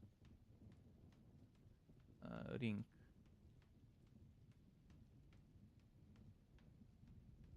X-House Corroded Signet. That's it. X-House Corroded Signet. Very good ring for cooldown reduction.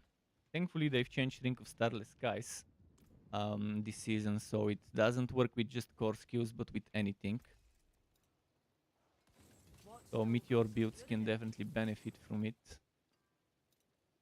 Although X-Foul might be still a better thing for Meteor, because Meteor now won't cost resource. Starless Skies seems pointless.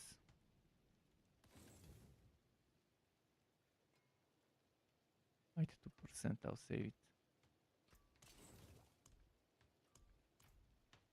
Man, I really need more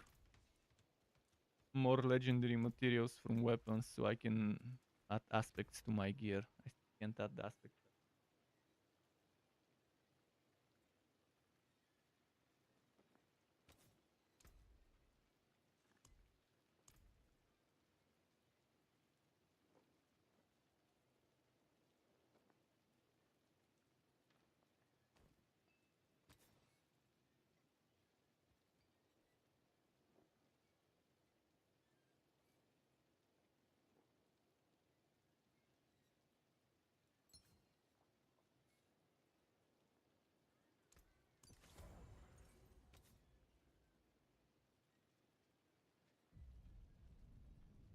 How much will it cost? 15. Okay, that's good. I have 15. Oh, I don't have 15 for this though.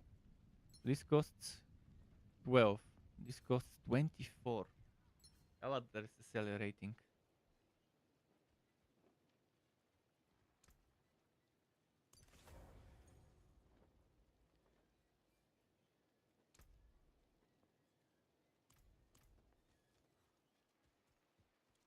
I should change my gems to royal because I can use them now. What color and brilliance.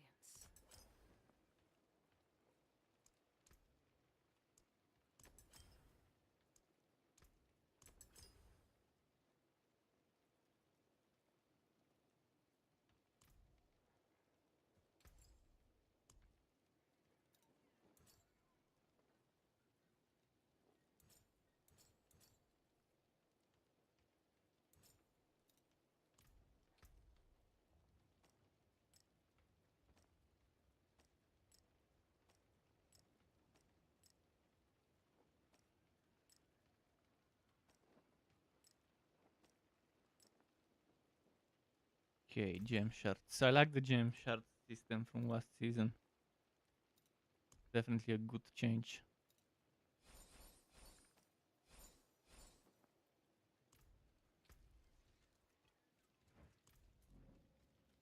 So good that you no longer need to keep gems in your inventory, and you just craft whatever you need.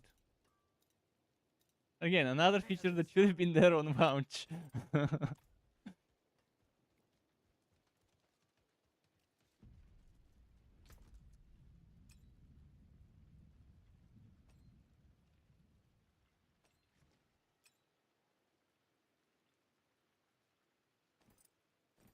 Yeah, and that's big change needed for inventory.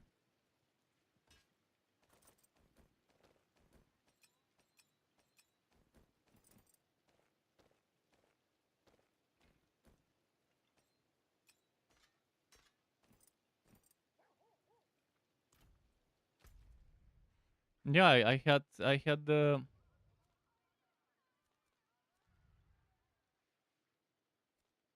ultimate edition, which was $100.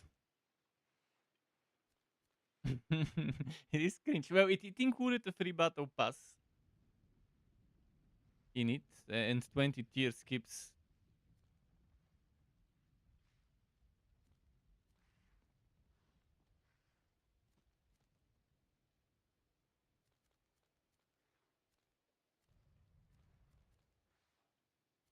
Yeah, I've read this that they were doing a survey. Would you be okay with version A, B, C, or D? And this document that supposedly is a legit document. We don't know if it really was legit or whether someone made up. But in either case, it's cringe for sure. Oh, see, this now is a whisper in a different area. Same event with the summoning, but with the whisper attached to it. And while you're there, you would actually complete another whisper, which is to do a bunch of kills and stuff, and to collect the motes.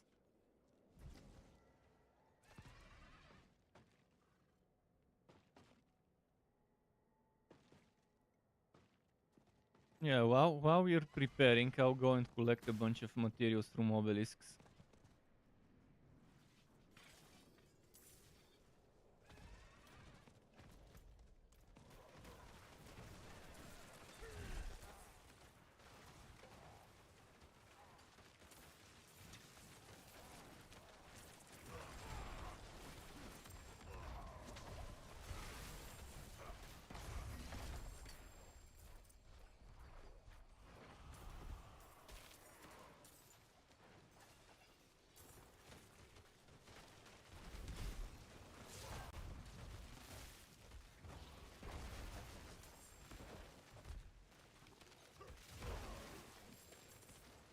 Yeah, but they're cheap. They're like 100,000, 200,000, 400, 500,000.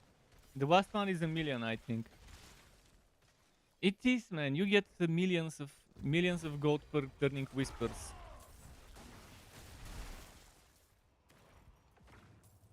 You get multiple million. You get up to 7, 8 million for just turning whispers.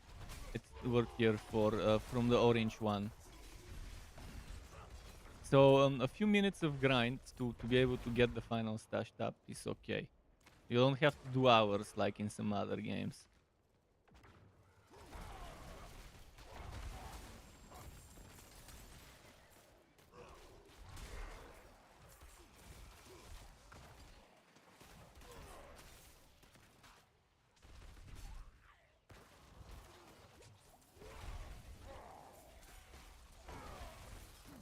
One whisper done. Okay.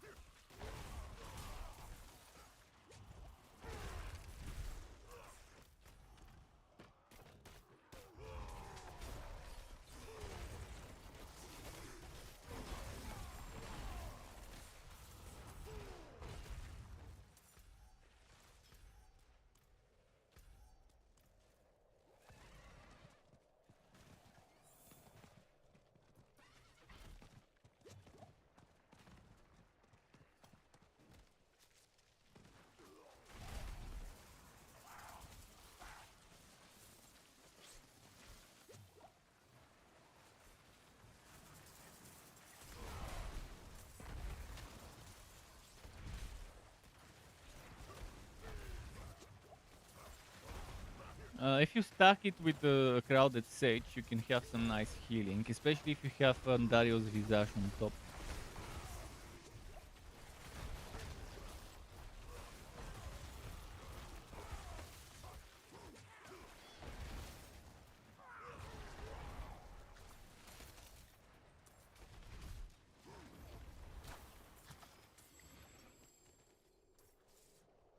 Yeah.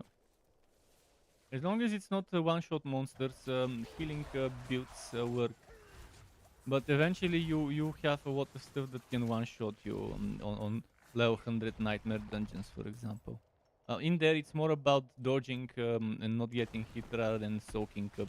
Even with stacked up, fully maxed out damage reduction and resistances.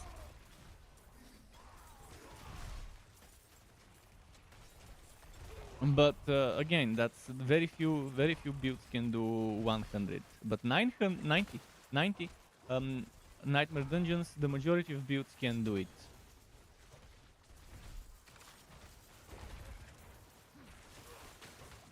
And I'm talking about fully geared with uniques, maybe not cubers, but with uniques that drop from Durio, that are needed for some builds to be complete. Even if it's not the Uber ones that drop once in a full moon when you sacrifice your firstborn child.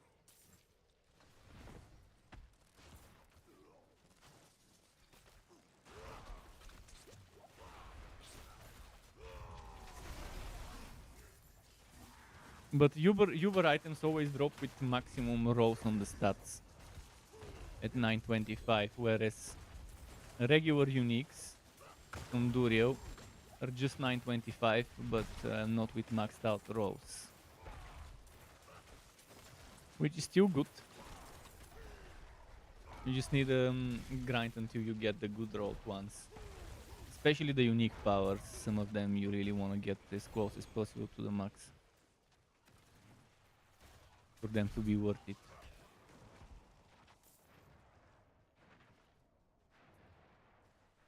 I need to go and turn in whispers again.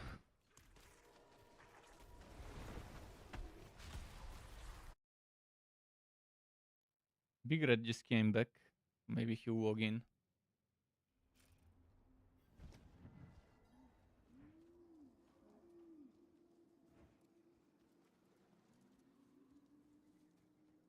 It is done. I knew it. Different, this one.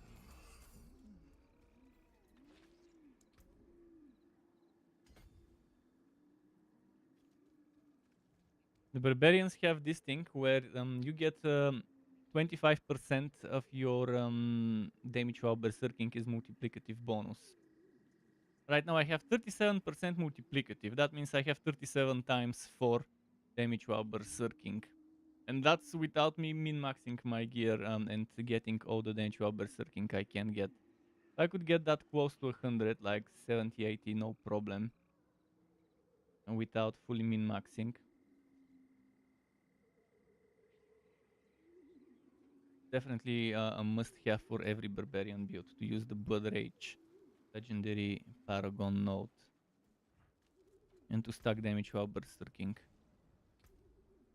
The same way it works with the damage to crowd control and close quarters on a rogue. Those are things that last season definitely changed a lot of the ways people built some characters. But for rogue it needed a nerf because people wouldn't use the other passives. Because it wasn't a paragon, it was a key passive, and you want people to have actually reasons to use the other key passives. Momentum got stronger, so range builds definitely more incentive to use momentum over close quarters this season.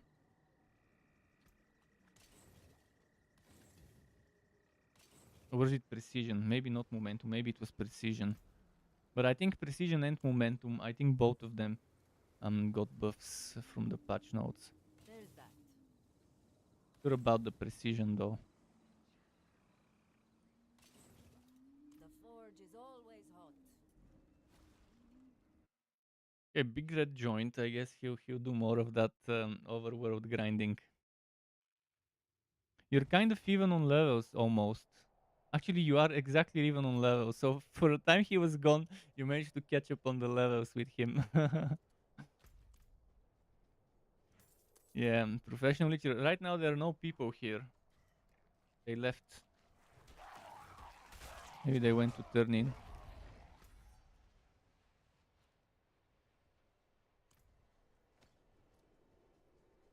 Well, until people come in, I can maybe go and do an obelisk. I haven't done that one obelisk up there. And I want to do it for materials.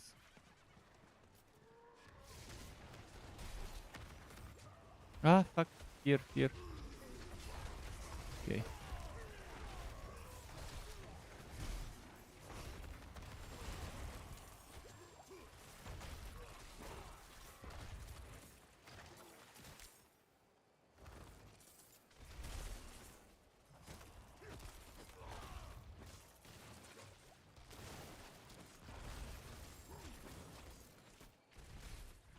Fucking charge went in the opposite way again. This book is annoying. Alright, let's go back to the summoning spot.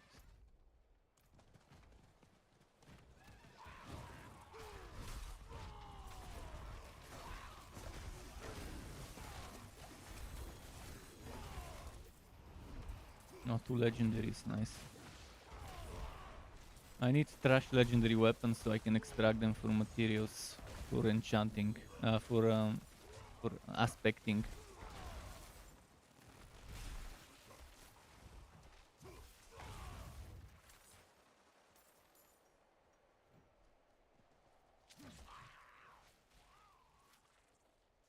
Yeah, no people around the summoning here for whatever reason. There were quite a few people here, 2-3 more randoms earlier. Before I went to turn in my whispers.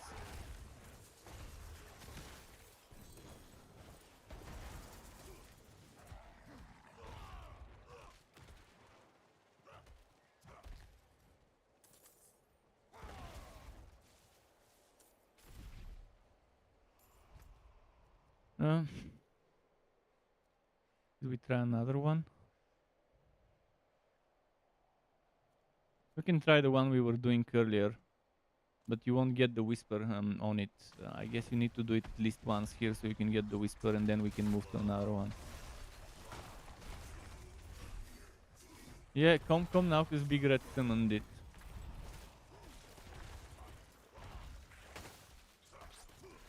Yeah, definitely turn in if you need to. I can summon the next one, you can summon the next one.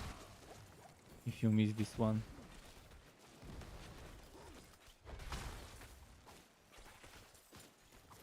Once I'm strong enough to destroy Vershan, which should be soon, I can even do some Vershan carries for us. So we can get some unique items. To jumpstart our builds. I need the ring I have right now as a ancestral version, the Ring of Red Furor from Vershan. Every class has a unique one. You have a dummy that taunts and explodes from a unique ring for Rogue from that boss.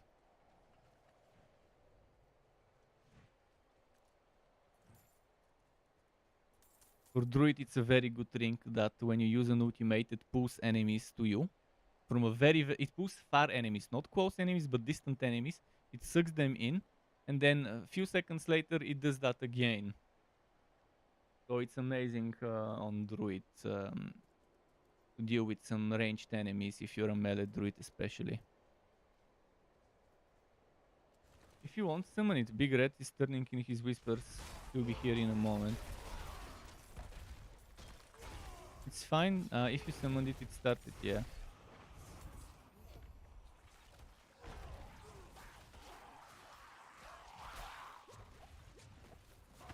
Mm-hmm.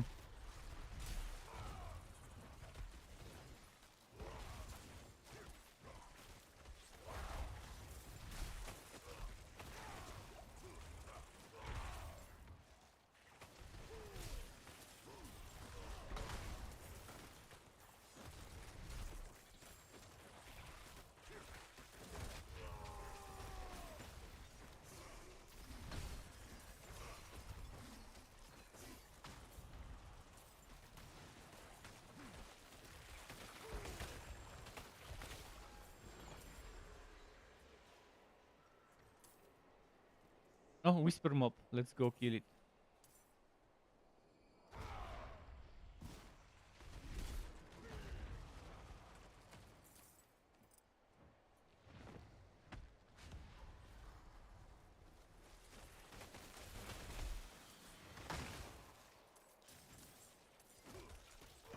Six more levels for you guys, and then... Oh, I forget to use my experience potion. Ah, shit, I have no experience potion. I'll have to do some HoTItes soon for potions. The good thing about HoTItes is there's only 5-second downtime. 55 minutes HoTite, 5 minutes downtime. So if you need HoTite, you can do it at any time. The worst you need to wait is 5 minutes. And there's this chest, costs 275, that gives you materials for Grimoire. So it's pretty much the only chest you open unless you're a newbie and need some items from the mystery chest. But there is this challenge in the seasonal challenges where you need to open 10 chests in a single HoTite run. So you also want to do that at least once to open a bunch of shit chests.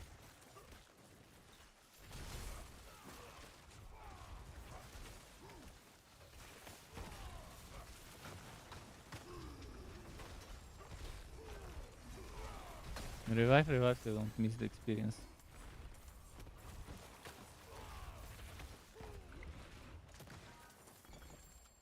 I think they can't get you if you stay down here, on this side here.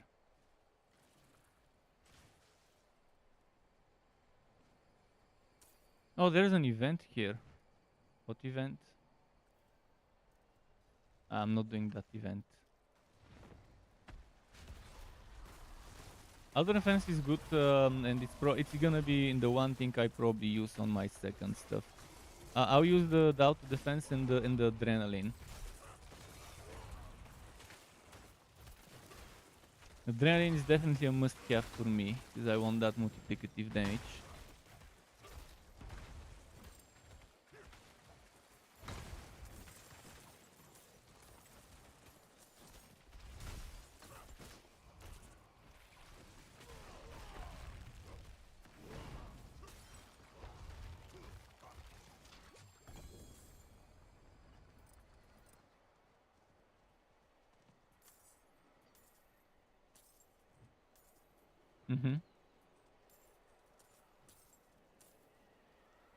All those things there that do X-Flat damage from aspects, they stack with multiplicative and with elemental bonuses.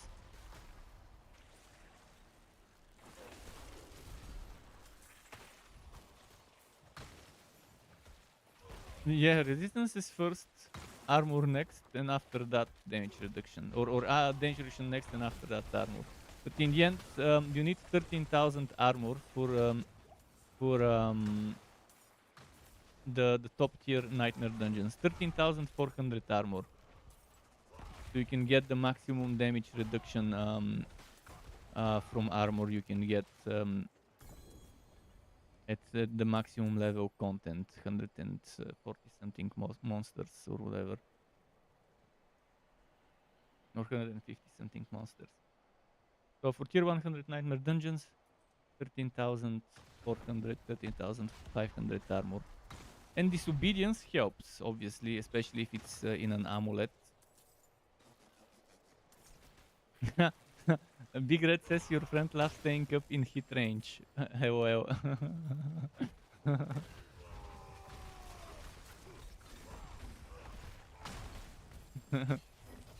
Riding the horse and collecting the items, yeah.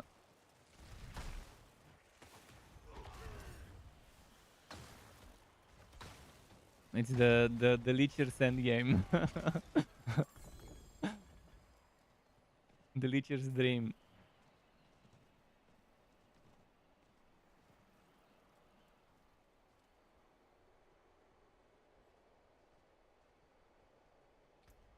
Time for what? You can just hide underneath here and do it there, yeah. They won't hit you there. There's only a very small chance to get hit if you stay where he's standing.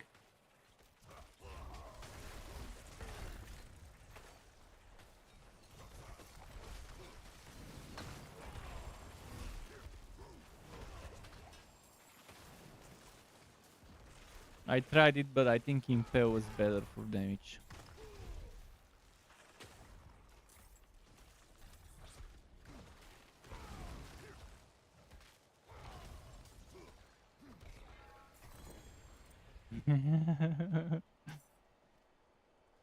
If you want to AFK, stay underneath it, under the rock. It's safe there. Like south of the summoning, under the rock, behind that rock line, where he's standing. That's the safe spot if you wanna do your stuff.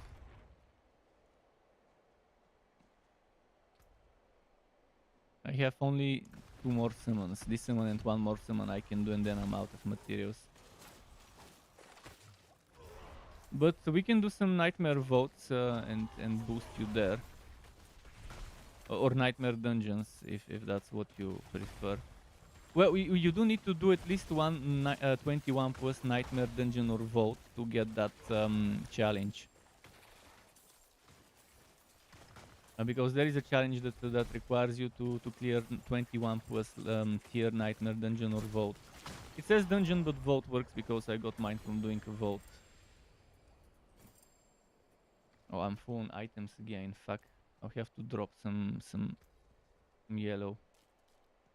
This one I don't need. And I don't need. I don't need. Yeah, I can summon one more time and then I'm out.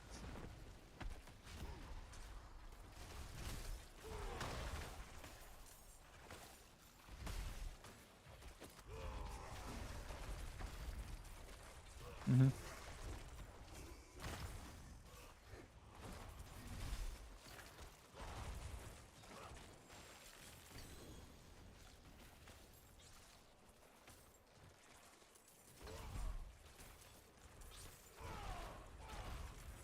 Let's see. 66 season, nice.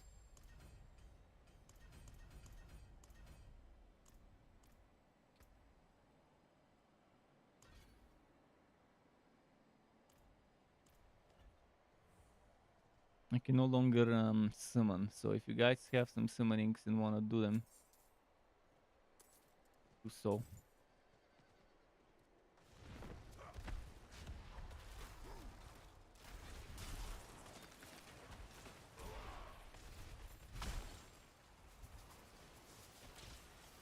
It won't disappear, you can collect it later.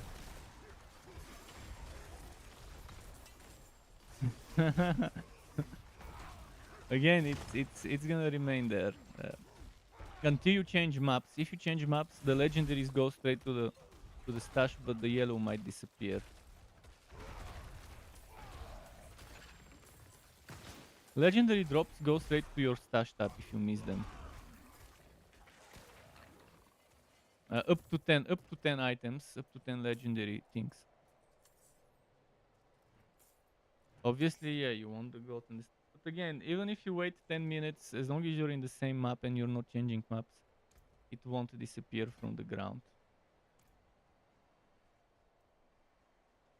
Okay, who's summoning next? I'll drop some more items. I don't have room.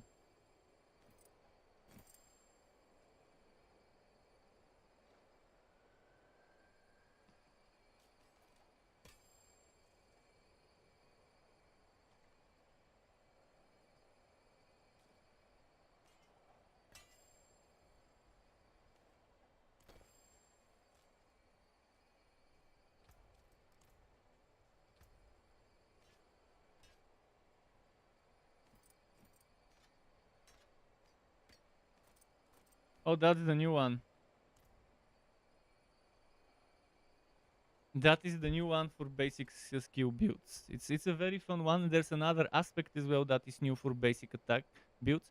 So you have some more options for basic attack builds, especially like Barbarian Frenzy, or for Rogue. There is this one, Rupture, I think was called, the one that does triple arrows, the basic attack. This one, there's from last season an aspect that makes it poison imbued every third attack with 300% extra damage or something like that. you can invest into that. And if you build with rapid aspect and accelerated aspect, it's fun. It's not gonna be a massive damage, but with the new aspect and with the new unique for basic builds, it could be very fun. Because Rogue can just spam this so fast, this basic attack. You can have that poison imbue with that other aspect. It's gonna be fun. So who's summoning?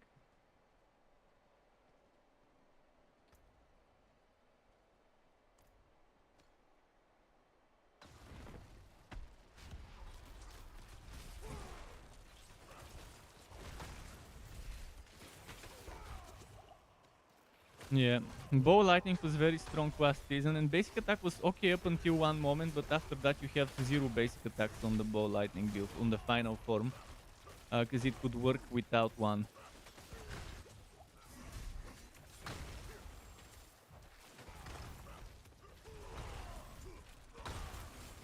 Last season it was so overpowered, it got a little nerfed this season, but it's still strong, so it's still a viable option. But basic attack frenzy build is fun. I tried it last season. It's not that great, but it was okay. But the good thing about the rogue one is that it's so fast, and it makes enemies vulnerable. And one thing you can synergize with it is Edge Master, because you always be at maximum resource for the Edge Master aspect. If we don't have stuff to summon, we can just do something else now. We can do some Helltides, because well, it needs to be done anyways. Might as well do some Helltides. You just need to run after me and I'll kill stuff. But I do need to go and get rid of my items in my inventory, because it's full. Although there's 2 more people. Let's see if they'll start summoning. If they start summoning, we can... Oh, if you have, then just keep summoning. Because I'm out, and maybe Big Red is out. He needs to stay.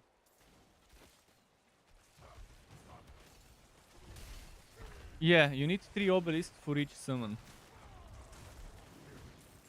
Especially the one with the fire that knocks back, but if you have Unstoppable, it's okay.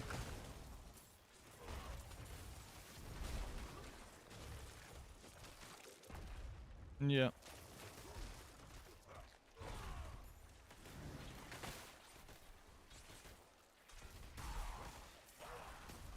Well, I personally include it in every build. There's very few builds I make that don't include it. I just love it so much.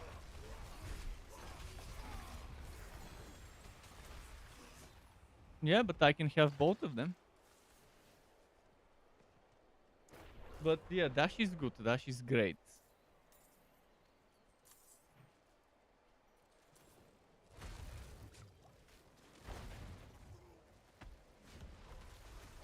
Hmm.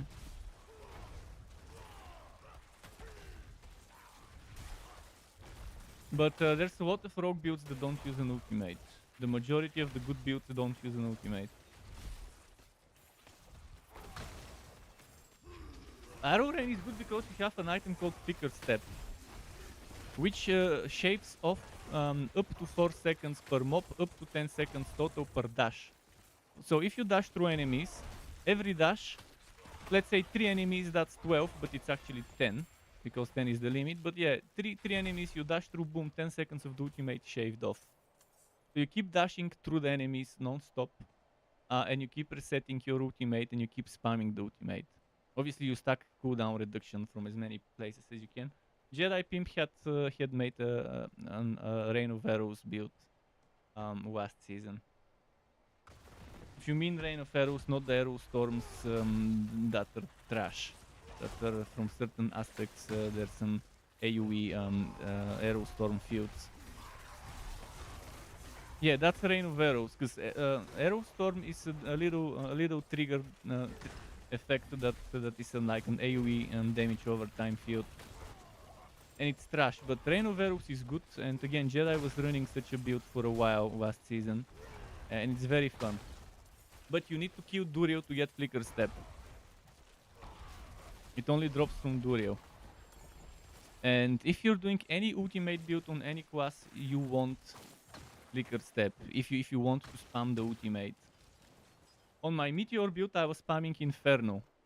And since Meteor is free to cast while Inferno is active, I was just doing, I was spamming Inferno, which pulls in enemies, and I was spamming Meteors for free. Although this season you have a new unique item, the Starfall Crown, which again, my Meteor build is called Starfall even before the game released, and now they have an item with the same name, which is a Meteor unique item this season. But this makes Meteor have no cost, but it gives it a cooldown. I can revive you. He said he's doing Legion real quick, Big Red. Interesting. Legion is good experience, better experience than you would get from here. For like 5 minutes of killing mobs. And actually you need to do Legion for various other reasons. Not just for the drops, but for certain challenges and for certain crafting materials. Like the material that adds sockets drops from Legions. And from world bosses, but world bosses every 3.5 hours. Legion every 25 minutes.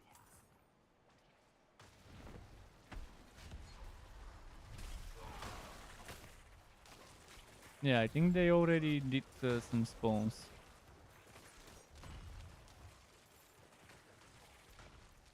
I'll probably have to, yeah, I'll have to go and salvage items soon. I'm 77, which is pretty nice.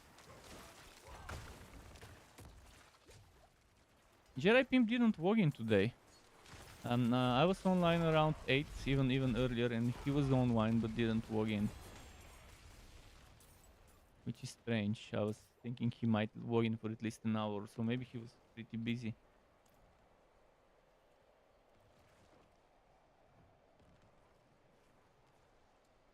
I'll go back to town to sell quickly.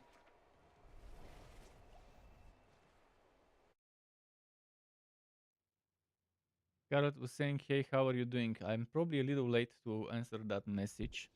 But hi, Scarlett. What's up? If you're on World Tier 4, you could join us for some overworld farming, if you like it. You can take what's left.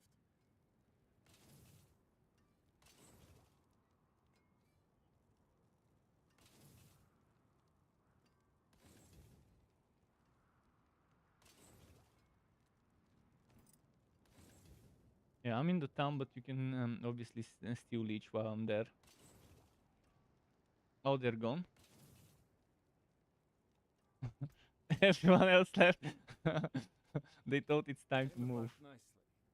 Well, if the Legion event is still going, we can maybe teleport to Big Red Town and get the rewards from the Legion event at the end from the bosses, the big chests.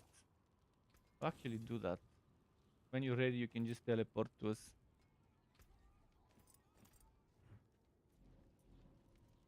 I have to change my porto, my town porto animation as well. I keep forgetting to do it. It's nice if everyone from the party has different porto skin. That way you just memorize who's who if you need to teleport to a certain person. You could read as well, but sometimes you can click it. You can just straight up put your pointer instead of reading multiple portals. Still saves you a second or two of having to. You could also memorize the place. It never changes which place. Player 1, 2, 3, 4 in the order of joining the party. Yours is always in the same place, but the others, depending on whether they're the party leader or player 2, 3, 4, it will always be in a specific spot.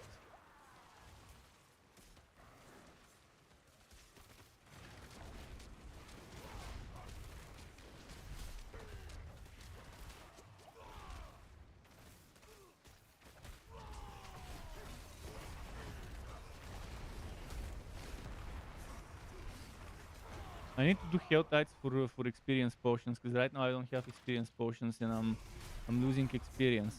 Potential.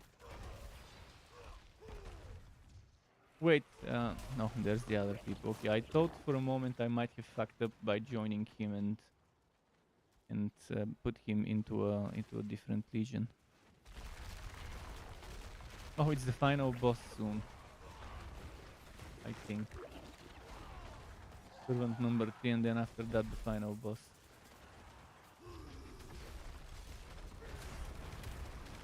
So if you want the Legion rewards, you gotta teleport soon, because it will spawn the bosses very... 3 chests with a bunch of items inside, and materials. 3 chests is 3 chests, man. There might be at least a few legendaries there. And there's also... you also get crafting material needed to add sockets to items from Legions. And you also get materials to summon Varshan, which is needed for Durio. So, more incentives to do Legion this season.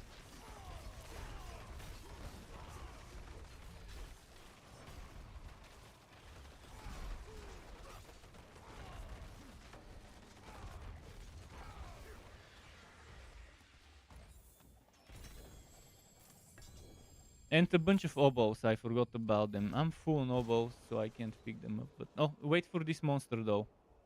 This monster drops Varshan parts. The one that spawns after the boss.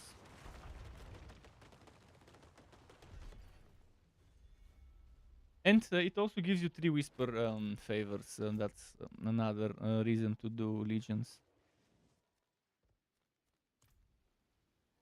But the best reward is it gives you a ton of experience if you start from the beginning all the way until the end. For 5 minutes of killing stuff, the experience per hour is very good. Up until level 75, 6, maybe up to 80. If you need levels, Legions is the best thing you can do other than getting carried in Nightmare Dungeons. There is no faster XP than that.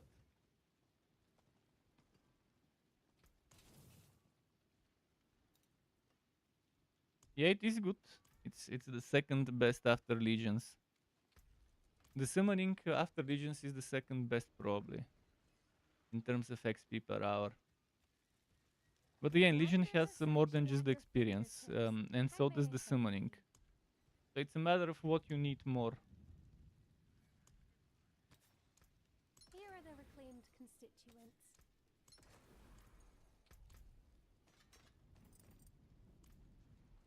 Some stuff in the storage.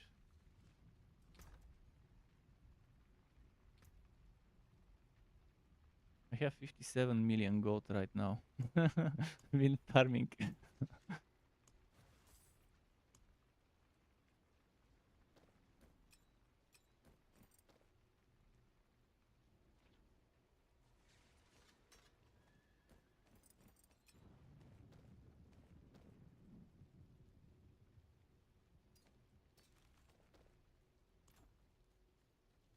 You have what? Just put them in stuff. I mean, you can respect them later, that's not a problem. There is a full respect now. Jute, you get stats. The least you can do is put some points into your starting paragon and pump it up for life and armor and resistances. That's the least you can do. There's life, armor, and resistances, and dex, and stuff like that. And you can even put something there in the socket of the first one. But because 50 points is a lot. I'll do some. I wanna do Heotites.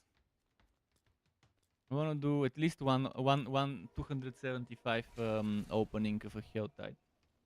Because I need the experience potions, and Heotite just gives you experience potions, so it's worth doing that.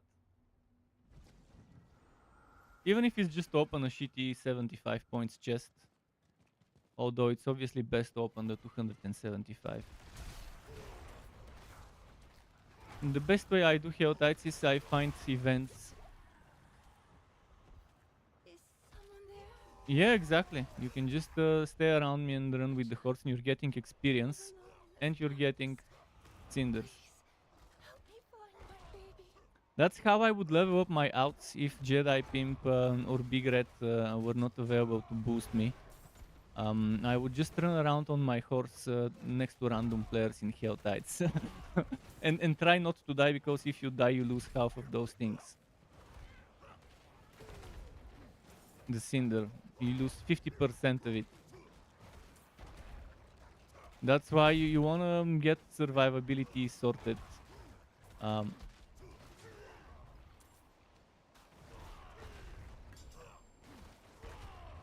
if you're an actual Wobby, you get boosted very quickly.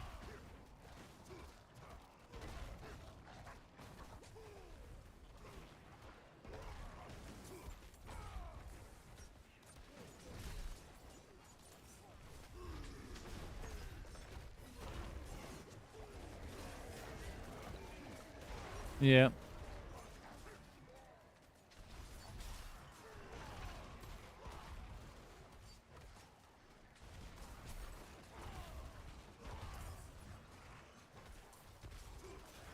There's a lot of shit that can fuck you up if you're a Wobby. Something that just needs to hit you once if you're an actual Wobby. If you don't even have some sacred items equipped.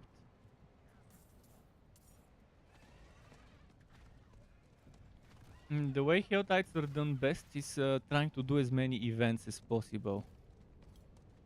Especially events that summon waves of monsters. Especially if it's spiders. That's the best thing you can find. An event with spiders and summoning waves of monsters. Normally you learn where the event locations are, and you just either jump between point A and point B, or point A, B, and C, and rotate between those 2 or 3. Right now I'm doing exactly one with spiders, with the cocoons. And that's like 100 cinders in a good run.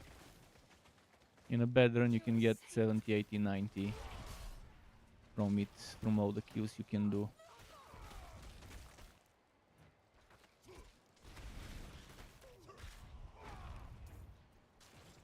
And the negative is the poison that the spiders do is very hard on Wobbies if they stay within range of it.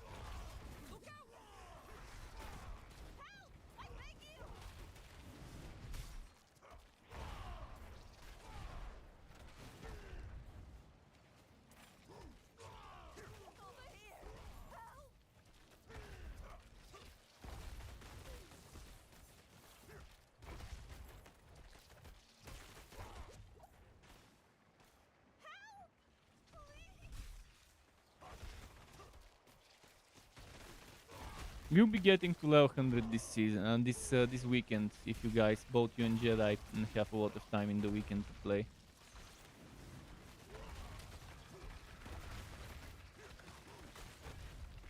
Oh, it's doable in a few hours with boosting and nightmare dungeons. Once we can handle high tier nightmare dungeons, we did it a lot of times. I mean, again, I had 6 level 100s, one of each class, and a HoTA Barbarian for Duriel.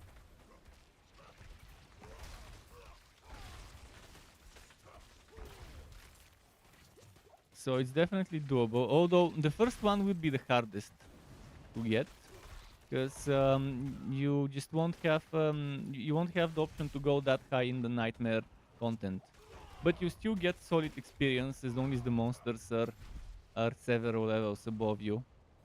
You still get serious experience bonuses. And handling content 10, 15, 20 levels above you is not that difficult if you're like level 70, 80.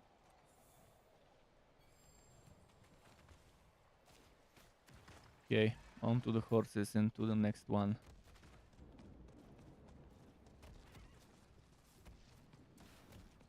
I'm at 115, I need 275 to open the chest.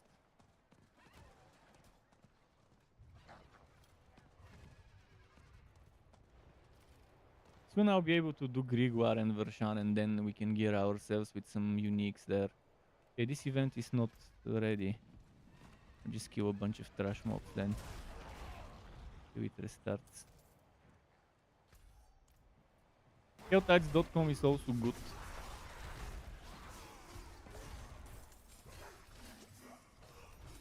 To give you some information, although now some of the information that you see from there this season shows up on the map already regarding chest locations.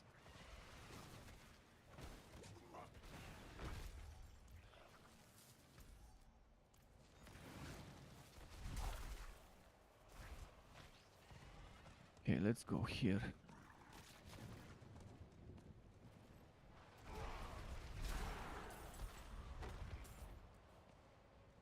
I love how charge one-shots a whole group of enemies if they're trash mobs now. Except with the big fat guy, but still. Soon even that big fat guy will be getting one shot from it.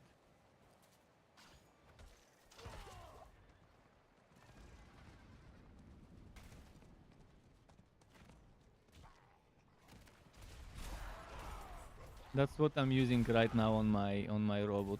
The healing and the damage buff. But I would use the bubble later. Later I would prefer to use the bubble instead of the healing. But for now it's good because my poison and other resistances are not that high, and when there's like damage over time applied on me, the healing kind of helps with that.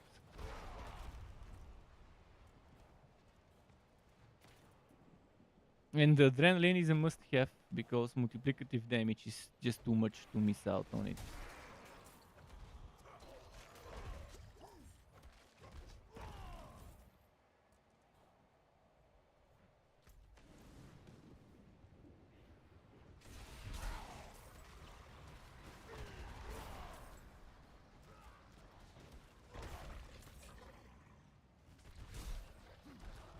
Oh, always carry with you when doing HoTides whisper keys from the gambler. Because opening those chests with that key has a chance to give you some cinders and a bunch of other stuff like a legendary here and there.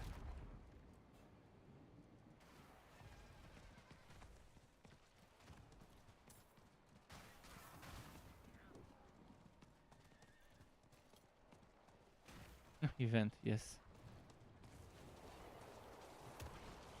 Oh, on this event where you have to collect a bunch of green stuff, I wait for the very last moment before I collect the stuff. Like when there's 10 seconds left.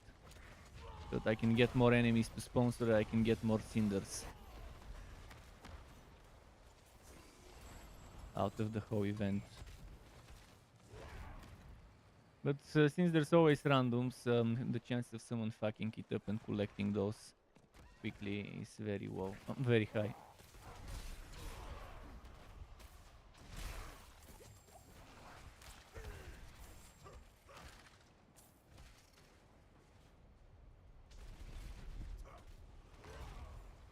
Harbinger, yes. Oh, another Harbinger. Two Harbingers back to back. I love me some extra Forgotten Souls. Where? Oh, another Harbinger. They drop Forgotten Souls, those guys. And you need them for so many things, like rerolling, for example. Oh, event. Okay, let's go back to the event area. Oh, it's the commander. You need to do 6 of those commanders for one of the seasonal challenges. I've already done one.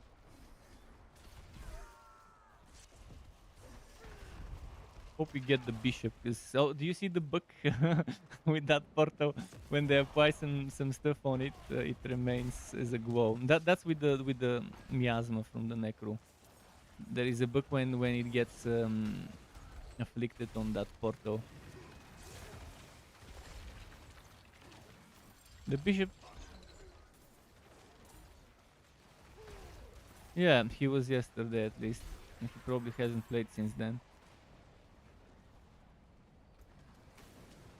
He's probably waiting for me to be strong enough to boost him in Nightmare Dungeons.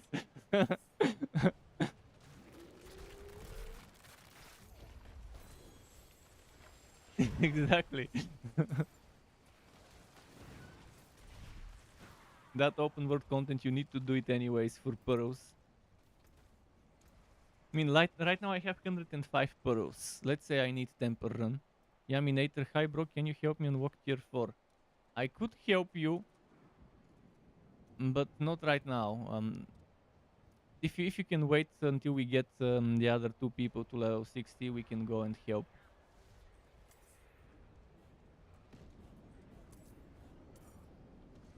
What level is he? What level is he? Let me check. Yaminator. Yaminator is level 51. Yeah, if you give us an hour or so we can get them to level 60, we can do that. I'm actually maybe done with the HoTA. I need to go and open the chest. I mean, we can do some more. Okay, I'll open the big chest, which is 275 to open. That gives you materials to summon Grigouar. Oh, there is an event next to it. I'll also do that after. And maybe then after that I can open a small chest just for the sake of it. But yeah, Yaminator, I would have helped you right away if I wasn't already helping them reach level 60. And without me, it's gonna be tough for them. They'll have to run around some randoms.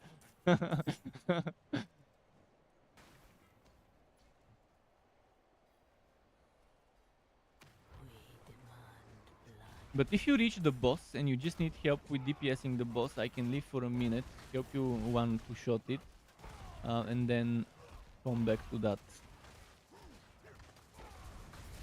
If you think you can handle the rest of it, but at level 51 it would be tough for you. At level 60, you should have no problem sewing with a good build that boss. I waited a little bit too much before I did that capstone. I expected to have trouble with the boss, and then I ended up 3-4 shotting the boss. I think I was level 55, but I'm not sure. I might have been 65 or 66.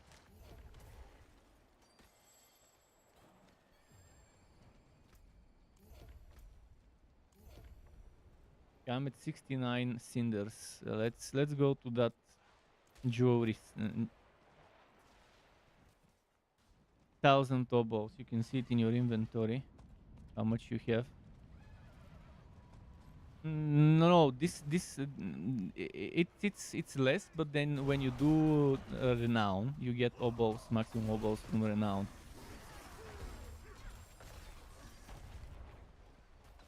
No, it always was, even in the beta, it was maximum 1000. But again, you need to do the renown to get the extra obols. The maximum when you have all the renown boosts is 1000. Before that, I can't remember. Oh, this one is 125 to open. I don't have 125. Okay, let's go for... That gives you boss summoning materials for Grigouar, which is needed to kill to get to Duriel. So you always do the 275 chests. And after you've done those, then you do anything else, like a mystery chest or whatever. But living steel is the one you need. It gives you steel, and it also gives you a ton of forgotten souls. It doesn't give you any legendary items or stuff like that. But the living steel is pretty much the endgame grind is doing Helltides for living steel and doing content that gives you Varshan materials for Varshan, and then doing Duriel. That's pretty much the final farm stages of any build. And in between you do obviously nightmare dungeons and stuff. In this case, nightmare vaults this season.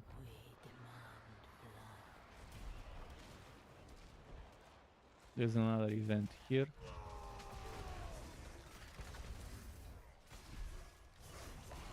The small chest is 75. As long as you don't die, small chest you can get.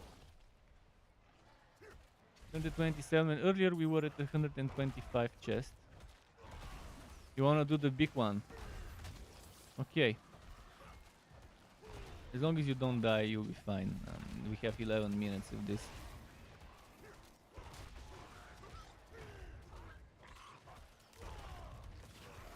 Big Red needs me to clear a chest. I can do it after this event. You just need to know which chest. I'll see where he is.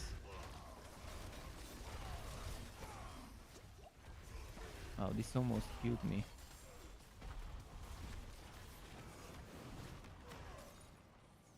And all the ranged ones.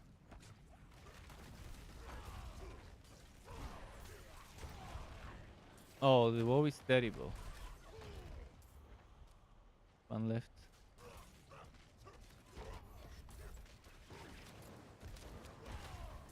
Yeah, you can still destroy the wall. If you do enough damage, you can destroy it. But still, that's wasting cooldowns. Yeah, hopefully here where we are. Because right now everywhere in the whole map it's raining meteors and it's spawning a bunch of them in random spots. This time it didn't spawn it where we are. Okay, let's see what chest he wanted cleared. This chest there.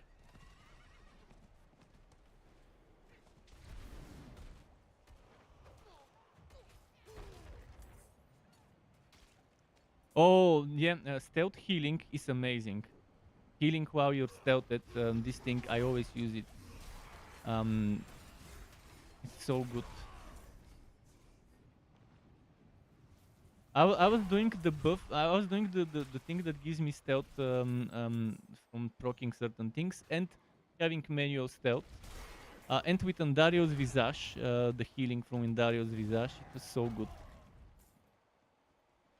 Is it this chest that he wanted cleared?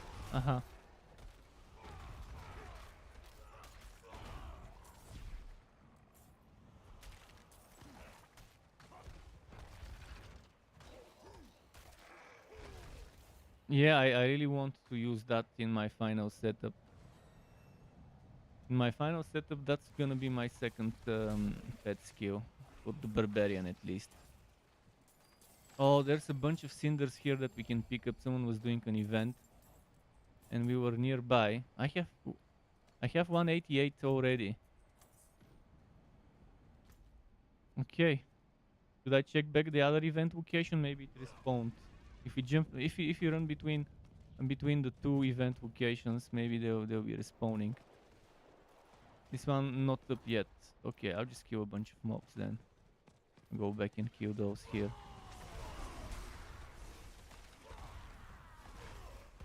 So Big Red got his chest.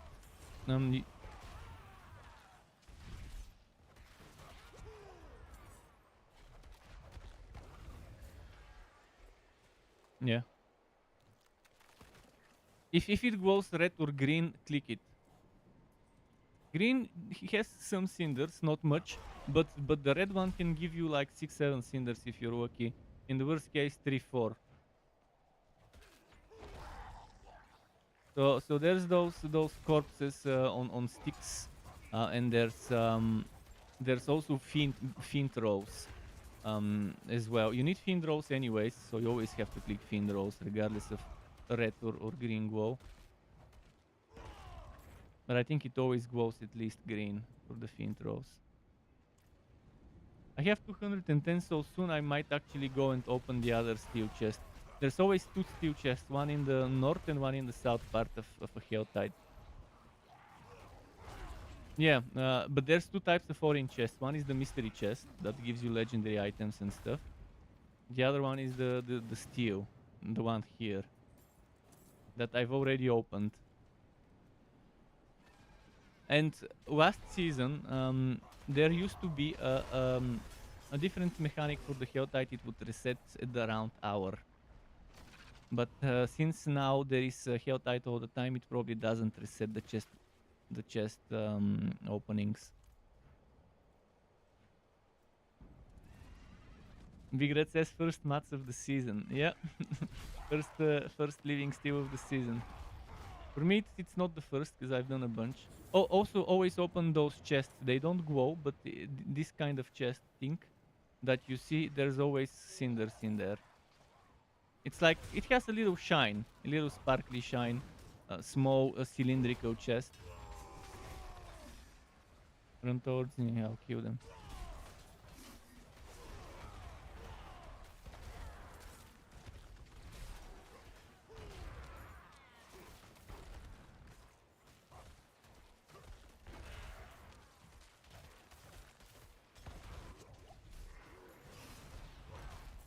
What? 35 only? Did you die? Ah, 235. You need 275, and then you'll be fine.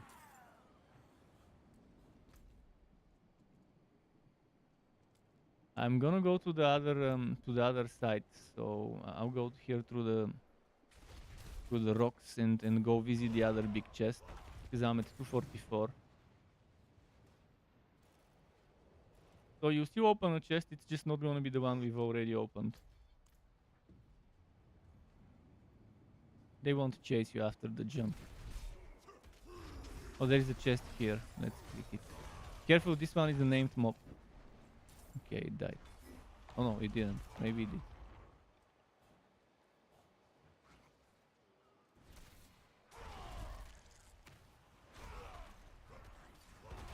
I could maybe equip a taunting skill to help, but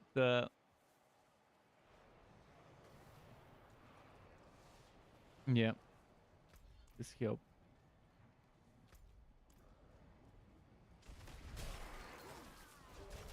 I need to look at my map for a moment, so clear those mobs and stop moving so I can see where the chest is and mark it on my map. After I clear out whatever's nearby, of course. Tier 69 of my pass. Okay, the chest is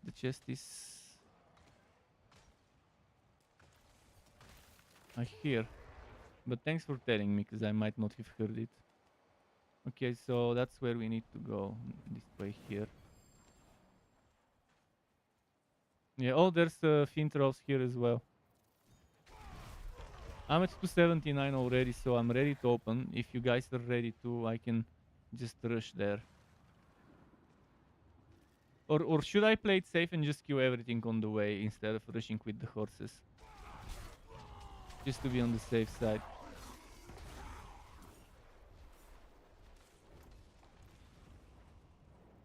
Yeah, there is plenty of time. 4 minutes is a lot.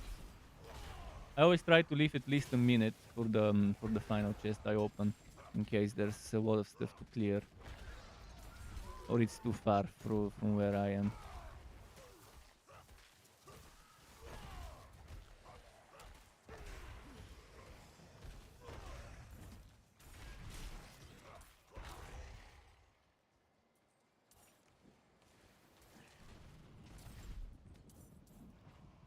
Side quest over here with a bunch of stuff to collect. I'll try to clear the ranged mobs, because they might be annoying here. Skeletons like ballistas and phantoms.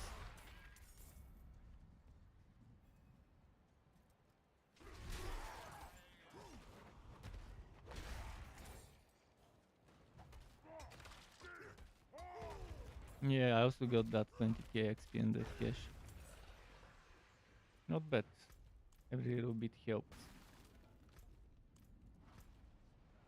I think we need to jump on the horses now, because it's far away. Hopefully you don't get hit off the horse.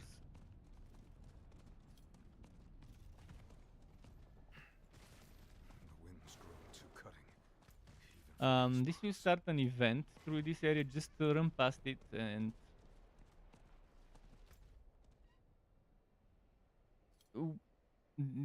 we can do that later. Those small knock and other things like it, we can do it eventually later. Leaving steel chest here, it's empty, no mobs.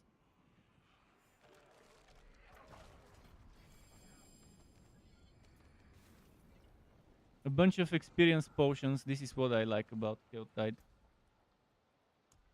I can now use one.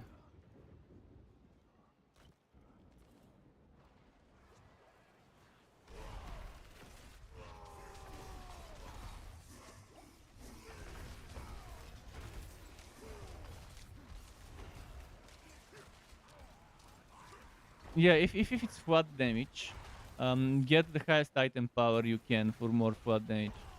But stuff like rings, for example, it's okay to have some shit one. Yeah, you lose some resistances potentially. But again, it goes up to 12%.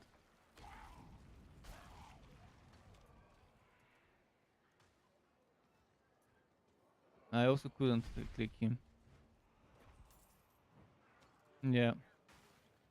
Shit, he lost half his stuff. Hopefully he opened the chest before he died. I hope so.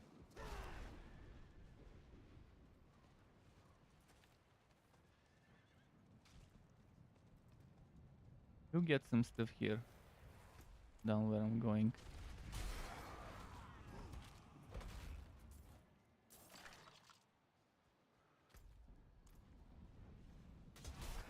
Yeah, another thing good about HoTA is as you're running around, there's a lot of Gao vine and stuff.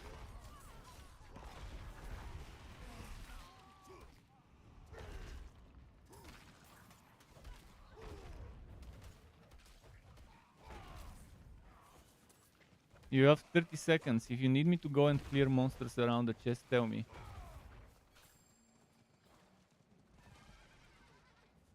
It was that one up there? Shit, I'll try to get there quickly. Okay. Ah, fuck. Fuck, you got thrown by one.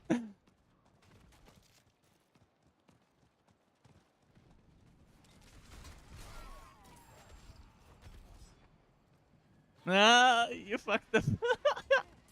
You should have paid attention to how many you needed. No, it was already gone. It ended. Right after I killed him, there was 1 second left, and well, next time.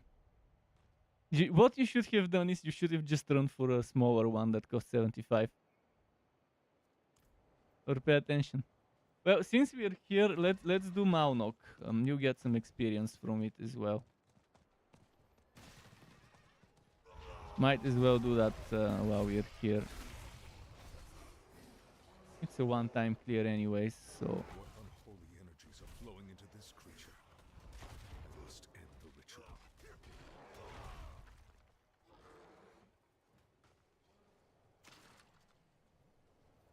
Go up here. Do that first mage.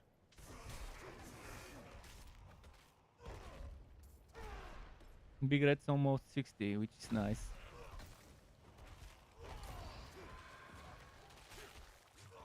You need to prioritize the Legion strongholds where there's Legion events. Normally I do that very early in the game, as early as I'm done with the seasonal quest line.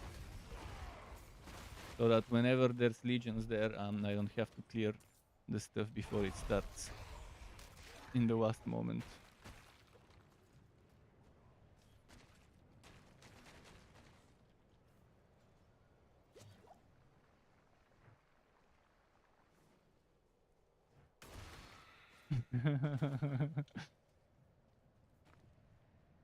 The Indiana Jones game that they're making doesn't look that great, but it might be fun.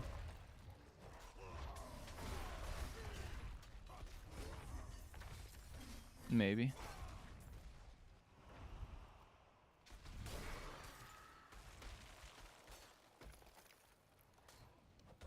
Side-scroller games have been getting more and more popular among Steam devs. Because every month I make videos for upcoming games and I check everything that's on Steam for the month. Hundreds of games every month I have to check. And there's a lot of side-scrollers because maybe I guess they're a little low effort to make. But what's even more popular is Vampire Survivors type games. Every month there's a ton of Vampire Survivors type games, like Horde mode or whatever you want to call it. Reverse bullet hell. And some of them are pretty good. I've gotten to play some of those because every now and then there's options to apply for keys for those games. I like the ones where you have more than a single person in your party, like Fellowship or yet another zombie survival, and you can do a build of like 3 different class people, and all of them, when you kill enemies, eventually you level up, and then you decide whether you get skill upgrade for this one or for the other one. And it's nice because you make a build of what 3 classes you take with your party.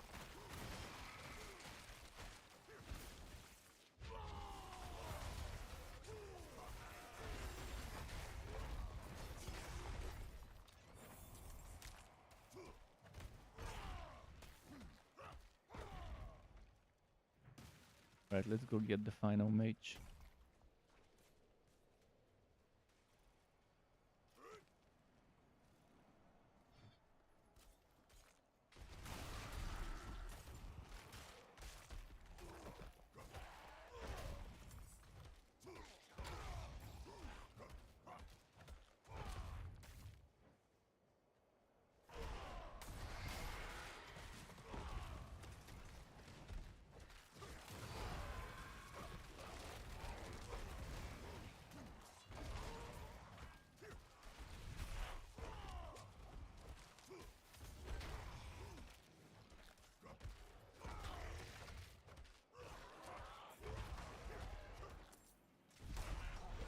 And this one's refusing to get overpower critted. Kazra's storm is ended. Okay, let's go down now. Do the boss.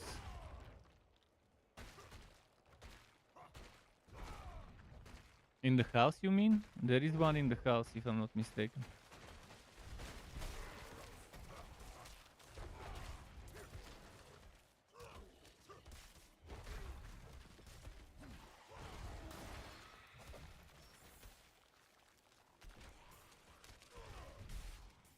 Okay, let's go to the boss now.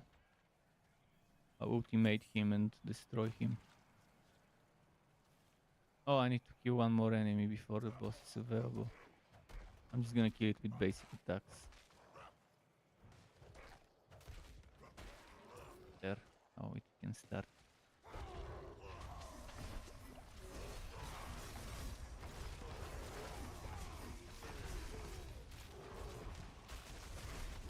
It is done.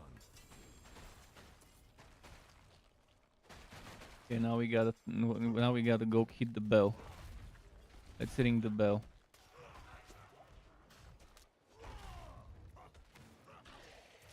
Some good aspects actually are in the dungeons that unlock after you finish this one.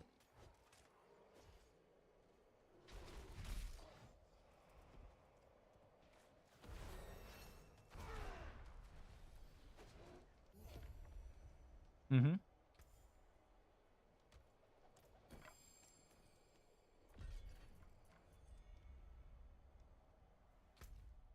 Okay, fractured peaks, a little bit of XP and coins. World boss in an hour. 58 minutes in the fractured peaks spot. So until then, it's up to you what you want to do. But there is Legion in 8 minutes. Maybe we can do some obelisks in that time.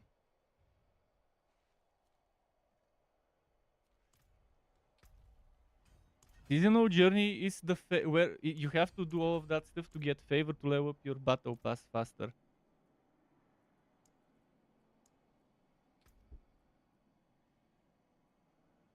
Yeah, there's seasonal. There's aspects that are, some of them are seasonal, and you can only obtain them from here. Yes. Never underestimate the seasonal journey. Some of the aspects are seasonal only. Some of them are not seasonal only, but still, it's nice to get some free aspects. They go straight to your. They go in your aspect. Some of them are in your codex, and that's a way of the developers to give you. Yes. Yes. And they give us a way to get non codex aspects in our codex every season, and they decide to say, okay, this season we want people to use those aspects in their builds and test them. Let's highlight those. But yes, that's the one for the trap. It's amazing.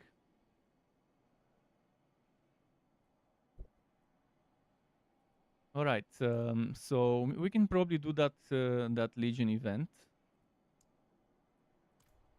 in 8 minutes, and until then, I'll just get rid of some items quickly, and maybe we can do some obelisks for summoning materials in that time. Once you guys are 60, I wouldn't mind helping someone else if they still need help with World Tier 4 or 3 capstones. Salvage, I need materials. You can take what's left. Yeah, so go to the gambler with obos and buy a bunch of keys. Always carry at least 20-30 keys with you. Because when you do Helltides, those chests give you cinders.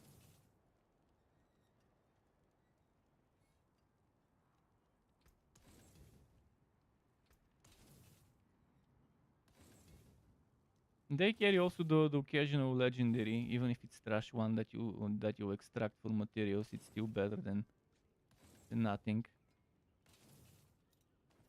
That reminds me, I have 1,000 tobos. I'll go buy a bunch of keys. The limit is 99 keys. I always try to max it out early. I was going to the old location of the oboe NPC. I forgot they moved it.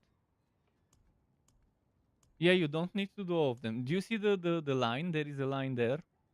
That line is kind of an indication of how far you need to push it. But it's still good to do everything, because even if you don't need everything to get the rewards, but doing everything still gives you favor and still levels you. Yes.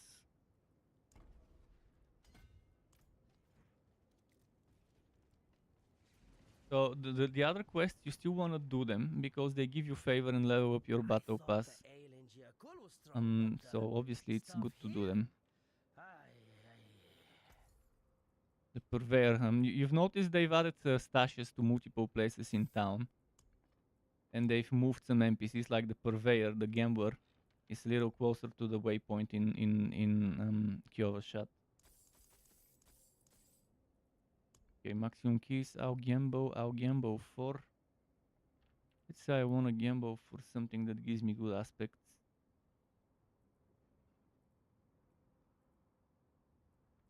Yeah, that's the one. And 300% that 300% boost. Yes.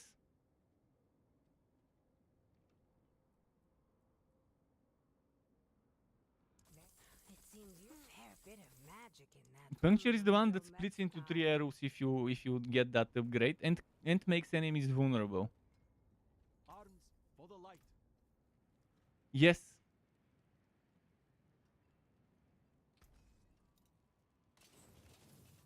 It's medium range. Came apart nicely.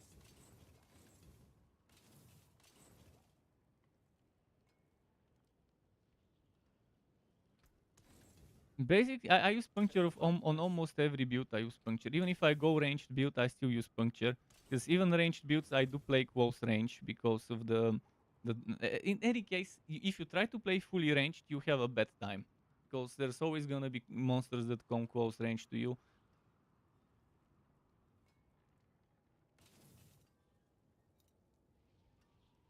Yeah, it works up until a certain point where trying to keep distance and benefit from damage to distant enemies is stupid.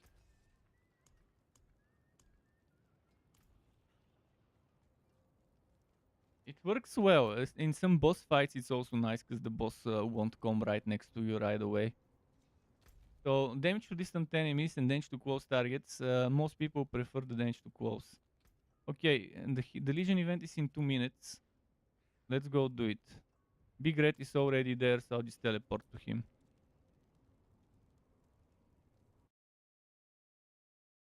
And Big Red probably will level up to 60 after this Legion event with all the experience we can get.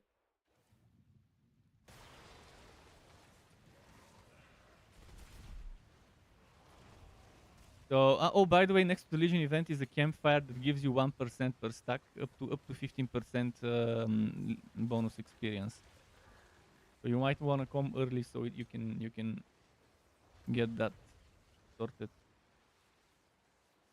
I think you need a minute and 10 seconds or minute and 15 seconds for the 15 stacks.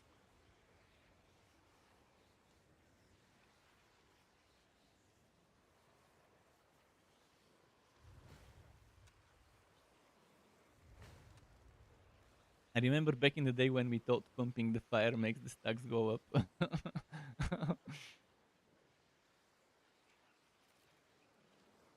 Yeah.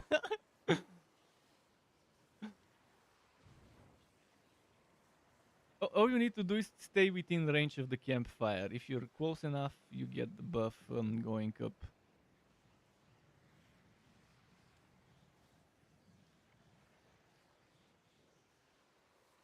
Yeah. I still like clicking it every now and then because it's fun. Yeah, as I suspected, he should be 60 after this Legion. You would need probably a few more grinding things. You're probably close to 59 right now. Like 70% or 80%. Oh, it starts 15. So you've been out of the healing out of the killing range when I was killing stuff. Mm-hmm.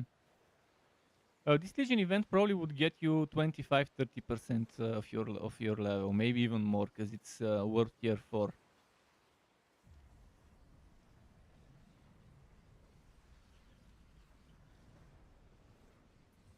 And for you, it's level 75 monsters. Me, they would scale with my level, but for you guys, since you're not 75, they would still be like 75 monsters or whatever.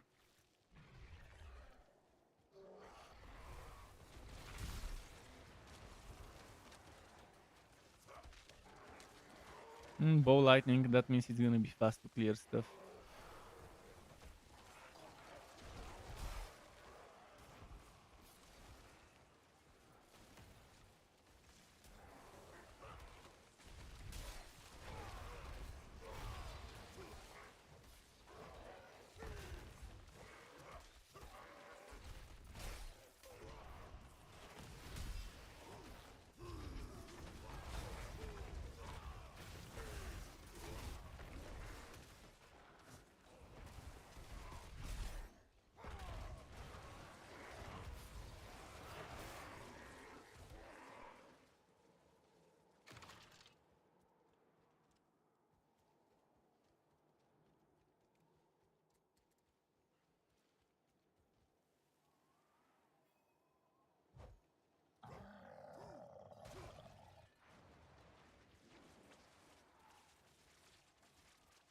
Big Red says, wonder how good the bow lightning is after the nerf.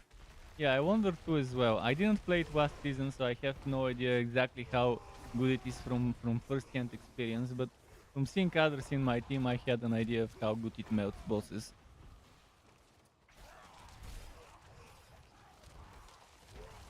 It won't one-shot Durio like a HoTA Barb, but it could still kill it in a few seconds.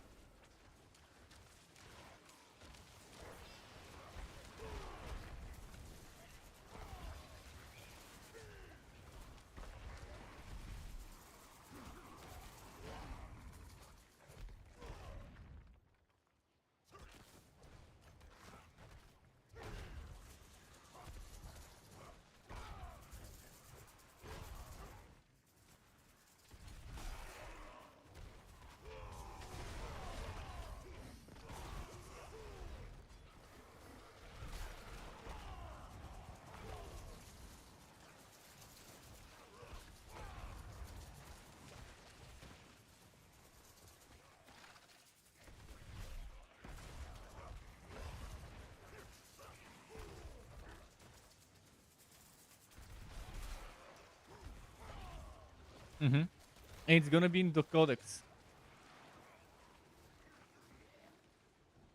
You still need to farm it, obviously, but the good thing is, since it's a non-codex aspect, you could at least get it from the codex to patch up a build.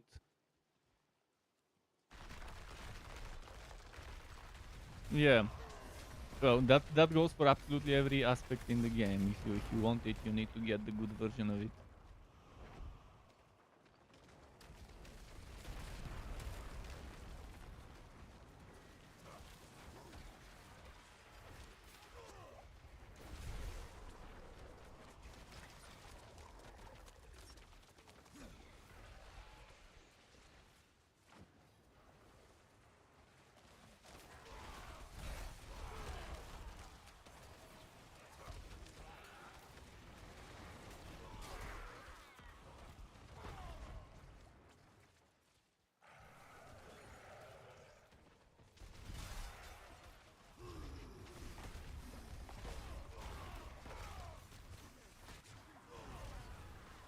But yeah, the flicker step opens up a lot of builds if you want to implement the ultimate in it.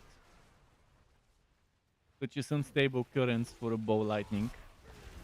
Such as for Inferno for like some meteor or other spamming builds like the fireball build with the bouncing fireballs.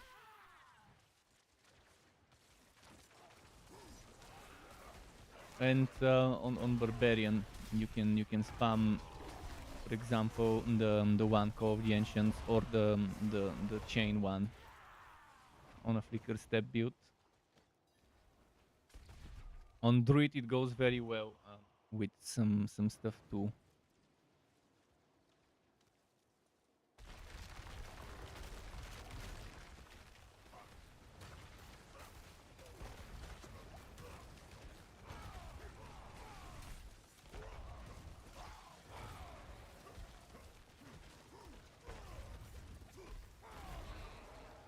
$1.5 million.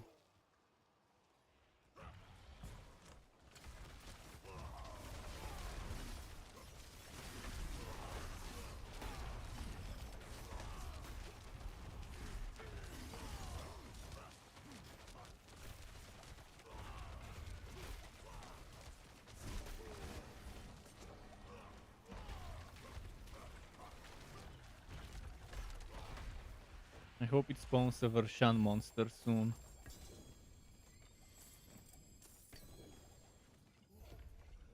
Didn't. Oh, there it is, Vershan monster.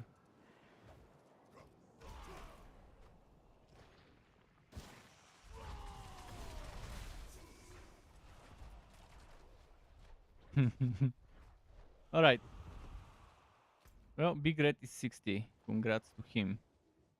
The world boss is in 44 minutes, so let's go and do some more summoning. And maybe some obelisks so we can actually do the summoning. In the desert. Right now the Whisper is there, so there's gonna be people doing it.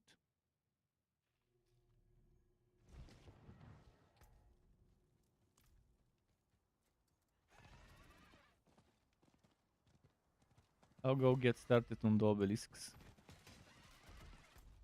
Where is the first one? The first one is over here where I am.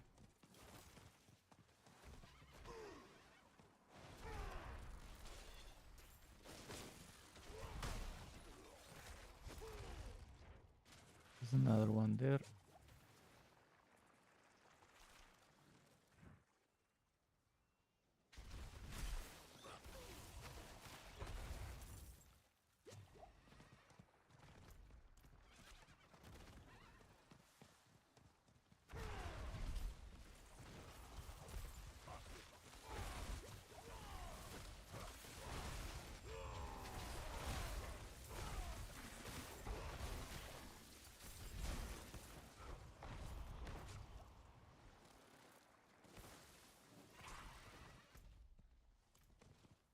Yeah, people are definitely summoning in one of them. I can see it pulsating.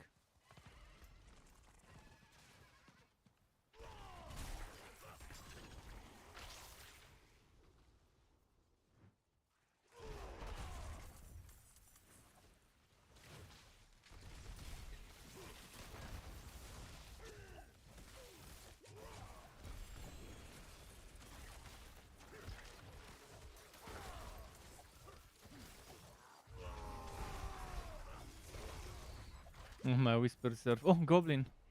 Where did it go? Did it disappear? There it is.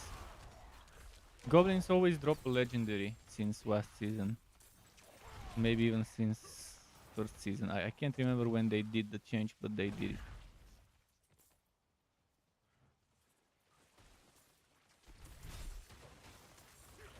Tier 70 of the battle pass, not bad.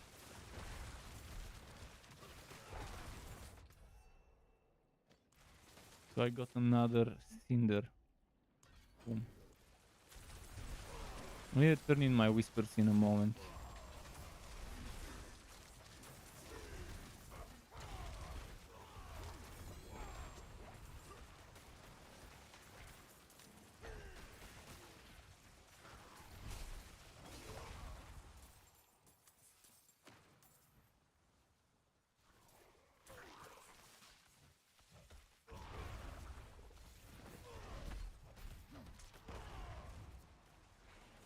Yeah, since there's people summoning, I'm not gonna go and do obelisks yet.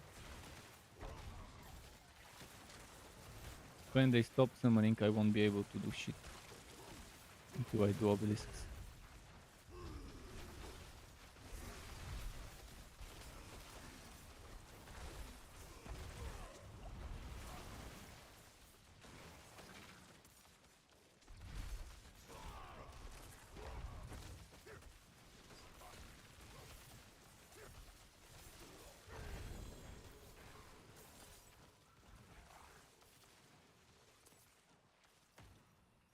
Nice.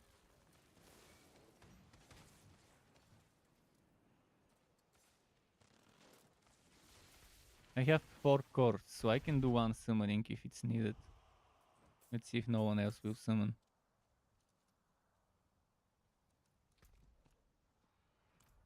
Doesn't seem like they are. Well, I'll go to the obelisk in the meantime. Instead of waiting and doing nothing.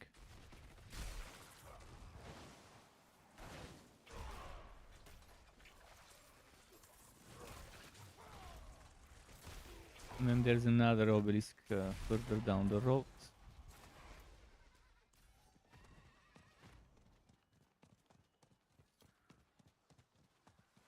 Another ice, fuck.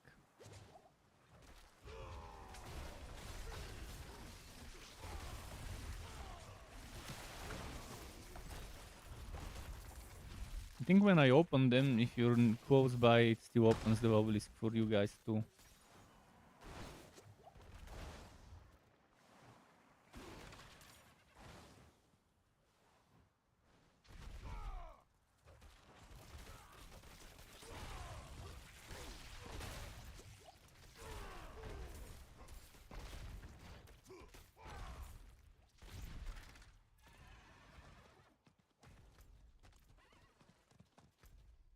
Yeah, spiders are always good XP.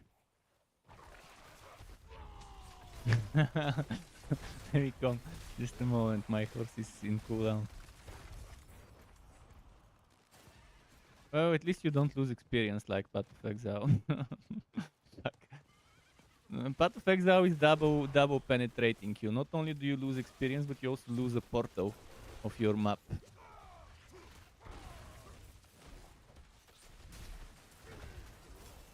You lose a portal. You lose one of the charges. And if it's full of people, all the charges would have been used up if you're in a full group. On all 6 charges. And then that's it. Well, if they do that, then just remove the experience loss. You can double penetrate me. Well, obviously Path of Exile can. And they're double fisting you, not even penetrating simply. It's pretty much fisting. I accidentally entered a cellar or a vault. A moment.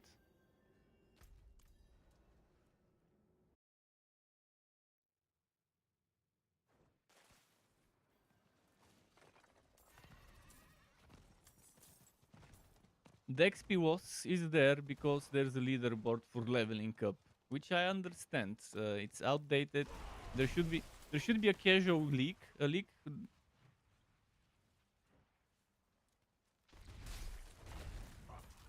They should make a casual league where you don't lose experience, where you don't do leaderboards, where the leaderboards is removed.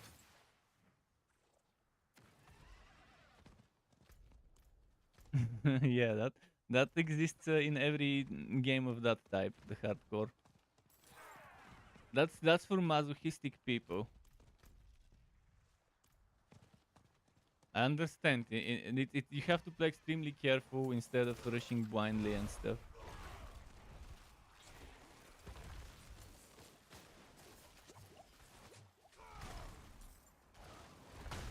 But yeah, hardcore is the worst thing for a player like me that hates losing progress of any kind. I mean, I already hate losing progress when I have to start over every season, let alone playing hardcore.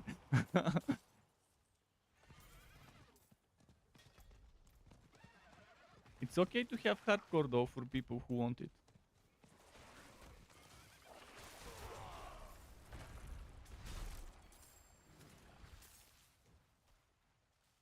Money sinks are normal, or restore sync, because in You need something like that so that people can say, "Hey, I'm grinding. Okay, let's do something with the stuff I'm getting from the grind." That's a must-have in a Diablo style game, to have something for people to constantly get and to constantly spend on gaining power or loot or whatever.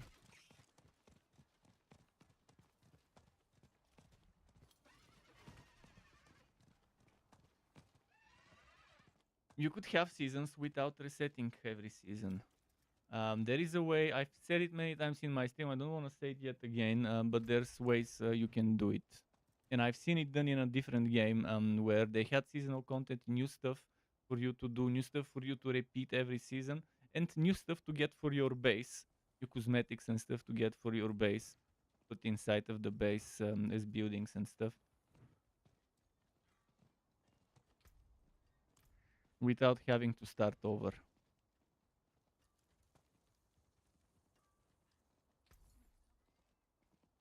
You don't complete you don't repeat campaign and stuff, but in Diablo you also don't need to compete to do stuff.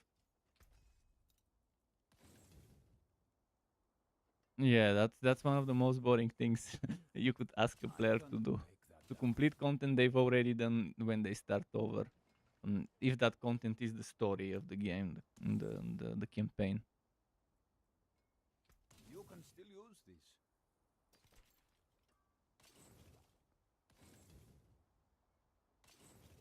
Okay, well, there is no people to summon. I need to actually go and do my whispers. How much do you need to level 60?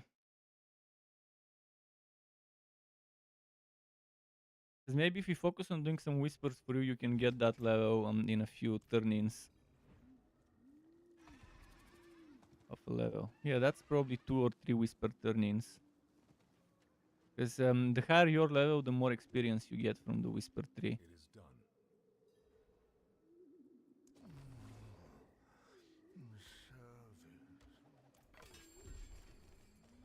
One more. Well, okay, where you were, there were a lot of things that give favors. Let's pick one and just do that one.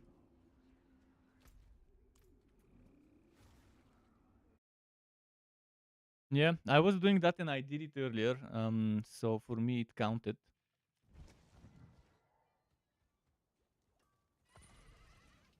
I will come and do it because I need to loot obelisks, but I've looted all the obelisks nearby. I need to loot those there. Do you see it? Next to the gate hole. There's a bunch of obelisks there. We can just do those there. I'm coming. I just had to check the yellow marker on the map. Next to the gate hole or whatever it's called.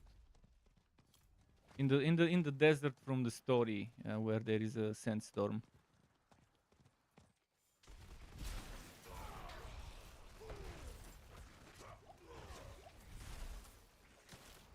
Is it ancestral or is it sacred?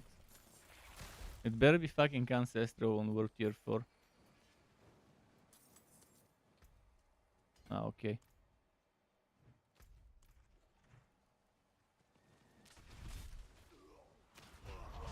No, it's the one with the fire. Let me get unstoppable. Okay, so when I loot it, it should drop the core for you.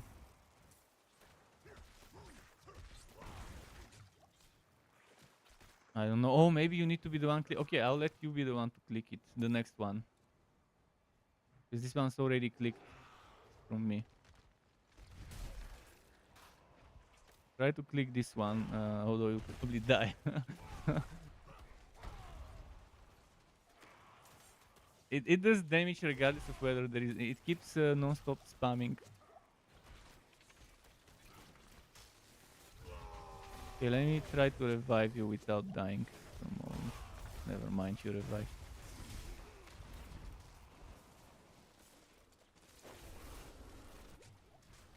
I'll kill the ballista. I was just about to go and kill it.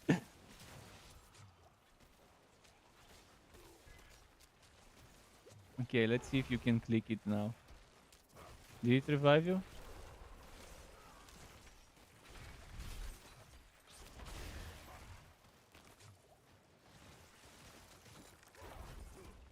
So you need to be the one click. Okay, there's two more. There's two more over there.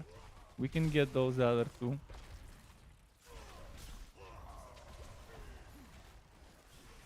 I'm not gonna be the one clicking it, so you can get your progress.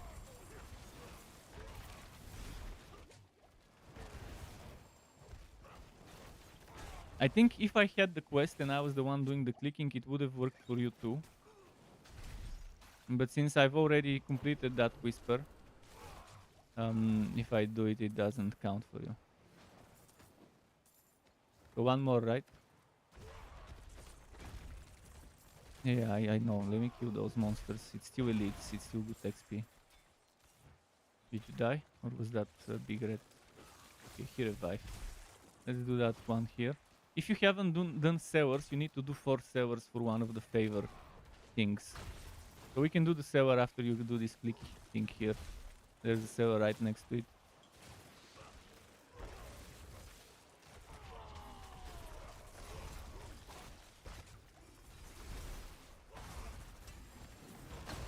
Okay, let's do the sewer next. The one right here next to us. One of the favors is 4 of those.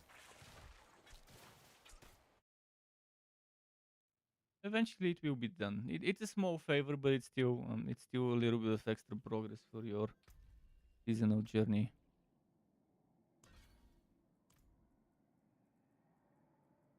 What tier am I at? Right now I'm at 70 tier. I'm coming. I was just leveling my shit.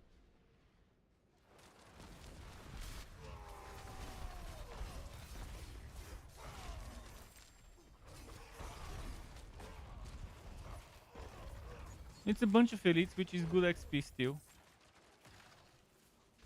And in the end you get a little chest, so not a bad thing to do.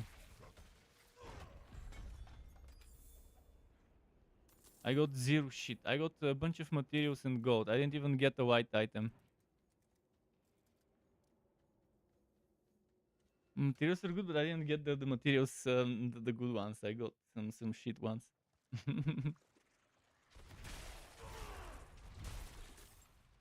Yeah, some of the stuff requires it.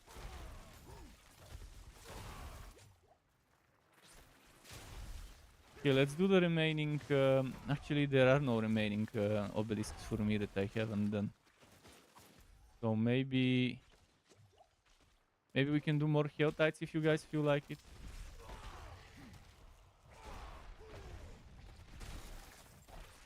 Well, Helltides give experience, don't they?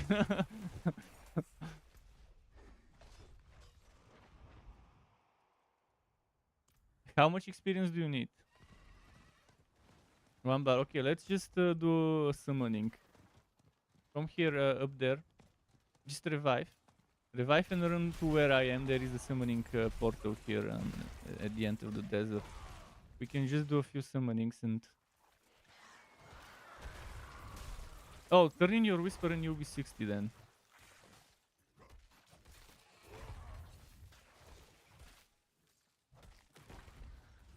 Yeah, and after that, I wonder if they're still watching. I wonder if Yaminator is still watching.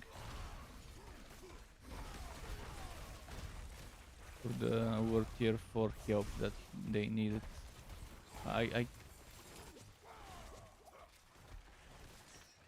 No, they buffed it. It's very good. They buffed the experience, they buffed the drop of gold. I mean, you can get 7-8 million from a yellow whisper at world tier 4. And considering how quickly you can get the whispers done, especially if the PvP area monster is up.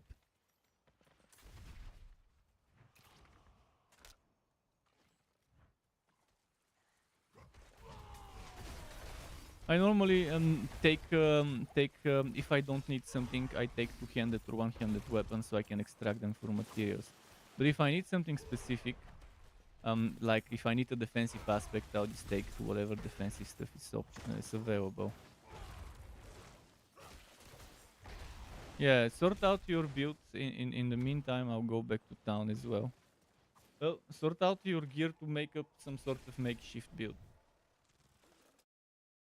You don't need to be a genius to figure out some things work well together without looking up at the build. First thing you need to do is find the highest item power level weapons, equip them, and upgrade them to level 5. Or at least level 4 if you don't have materials for 5.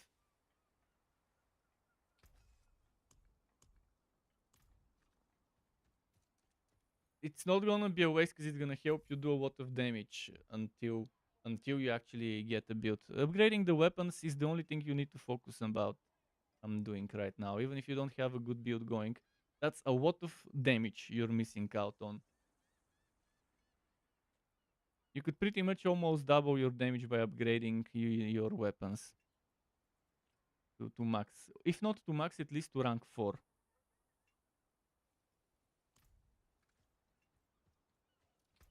I'm still trying to get enough materials to do it.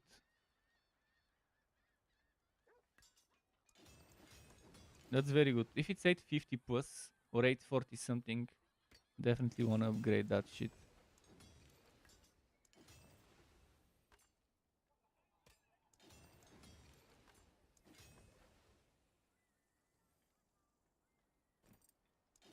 Never seen something finer. I can tell you what stats are good for any build. Vulnerable damage, crit damage are good for any build. On the rogue, if you're using the passive for damage to crowd control, giving you multiplicative, you obviously want that one.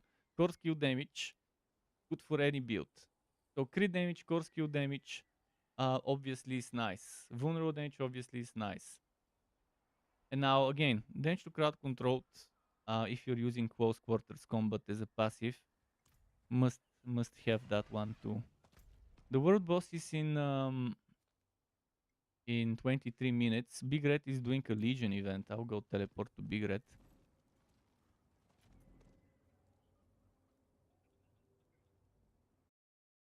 I wonder if Yaminator is watching. Yaminator, if you're watching, PM me and I can help you with World Tier 4. After that Legion event. Oh, the Legion event has already started.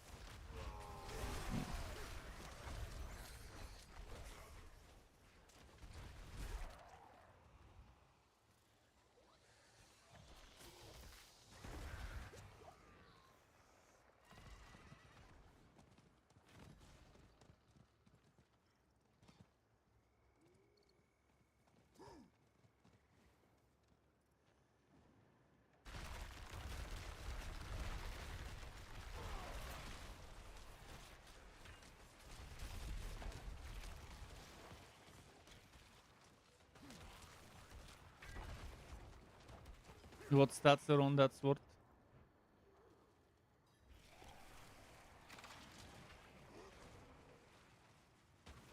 It's better than nothing. I mean, I wouldn't mind upgrading this to at least rank 3. Even if I don't waste the materials for 4 and 5, rank 3 is still gonna give you extra damage. I mean, it's better than keeping it unupgraded. Yeah, up to rank 3 or even up to rank 4. Rank 5 requires the Forgotten Souls, which you get from HoTA and stuff. So definitely want to avoid rank 5 on something that you think you'll be changing in a few hours. But if you want to make sure you're doing serious damage and soul stuff reasonably fast, you want to at least get rank 3 and if possible rank 4 if you... At least on the weapons.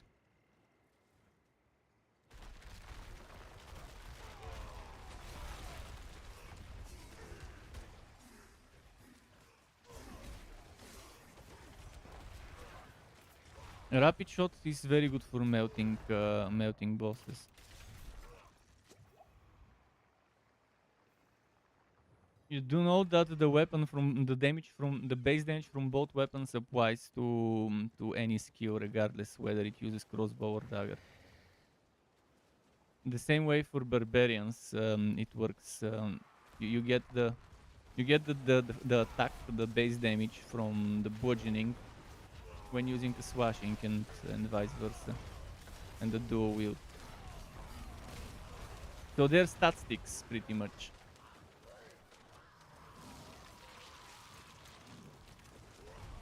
Yeah, the base damage, the one at the one at the top, the flat damage.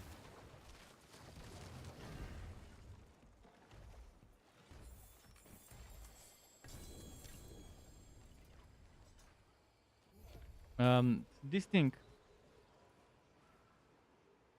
this flat damage is this is the only thing that changes, but the rest of them is stat stick. Like for example, my hammer is overpowered damage, crit damage, basic skill damage, core damage, damage while berserking. The flat damage is the only thing that you don't get, but it still increases your attack power on the side. That attack power on the side still gets increased by it, regardless of what skill you use. That's on paper.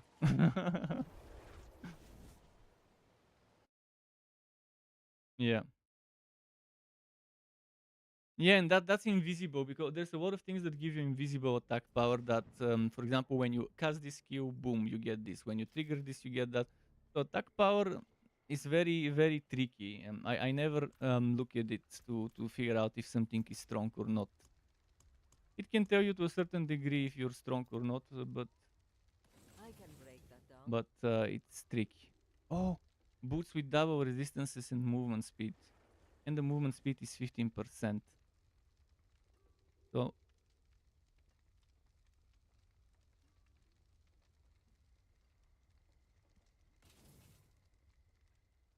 yes.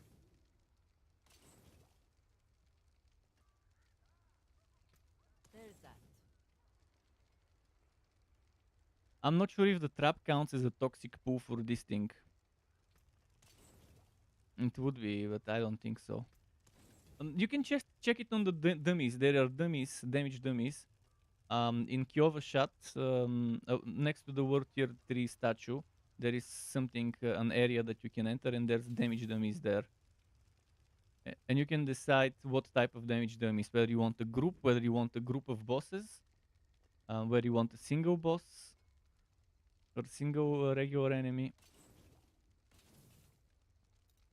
Okay, I have 2 pieces of boots that Come I back can if you craft need the forge. into something better. Probably try re-rolling one of those. If I get the introduction while injured, Now, perfect. Leah, there's something out there. A See, traveler. do I have enough Where are you re-rolling from? materials? What's it like? No. don't Let's tell me. re-roll I'll see for the myself. fortified And generation. I've got the coin to leave. Seems like anywhere's better than here.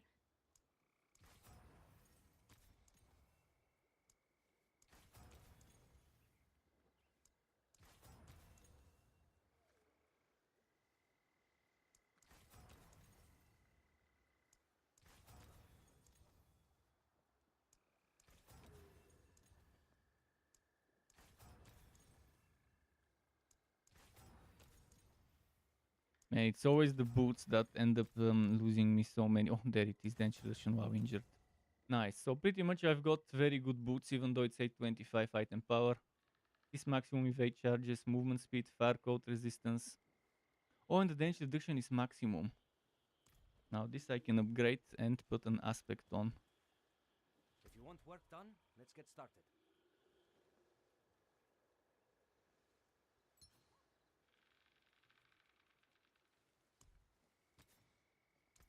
Nice. One item with all the stuff I want on it already done.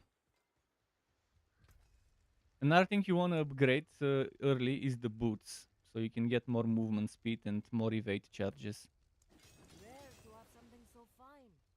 Because max upgrade is 3 instead of 2 evade charges. And the movement speed when max upgraded goes to like 26%. Actually even 27 maybe. On 900 item power, something like that. Can you get what? You can still use these. Without the imbuement, with caltrops, you can chill.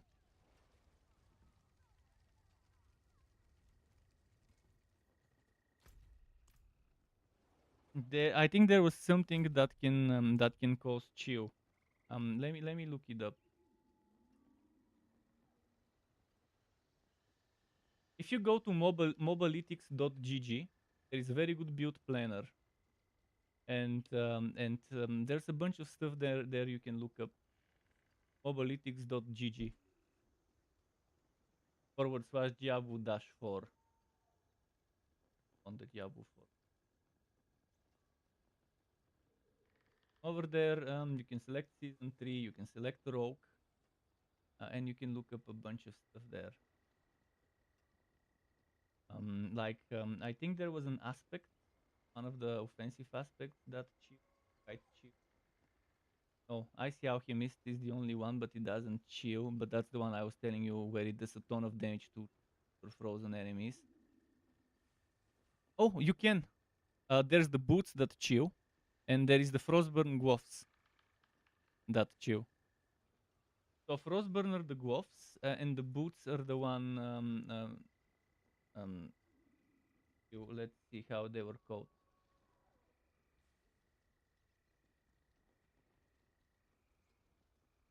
There was this unique boots with the shit around you, Penitent Greaves.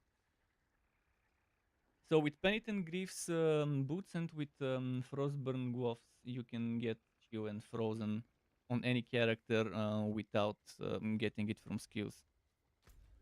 So for an Icy Alchemist build, this is a synergy. You go Shadow Imbue and then you do.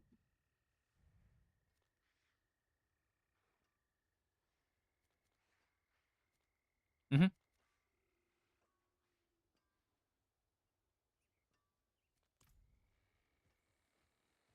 Yes. Should we do some Vershan kills for unique items? Okay. I'll probably. Well, there's 13 minutes until the world boss. The world boss is in 13 minutes.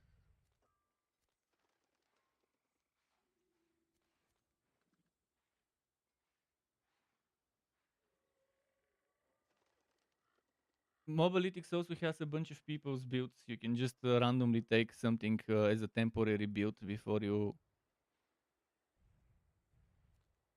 Just to have something that works. There's probably a bunch of season 3 builds. I don't look at other people's builds because I don't want to get influenced when I make my own ones. But Mobalytics has a very great user interface. That's why I like it. And most of all, again, you don't need to open a browser if you download the app. Although I still use the browser.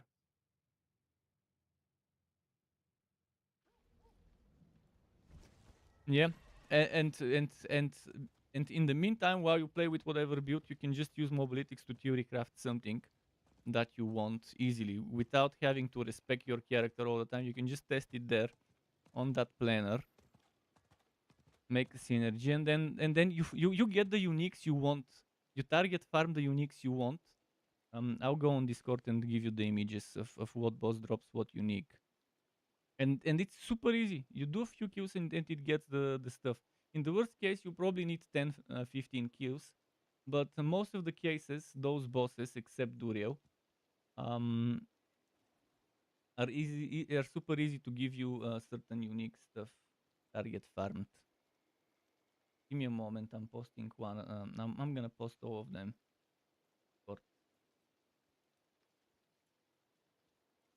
And save those pictures if you wanna keep them on your computer. And there's Duriel. Duriel Cure, for that one, usually you go for a Barbarian. Hammer of the Ancients Barbarian. But if you want a Rogue, you go Rapid Fire and Poison. You go Rapid Fire and Poison, whether you go with a second core skill like Flurry or Penetrating Shot. It's good for bosses, single target, but for AoE, you want either Flurry.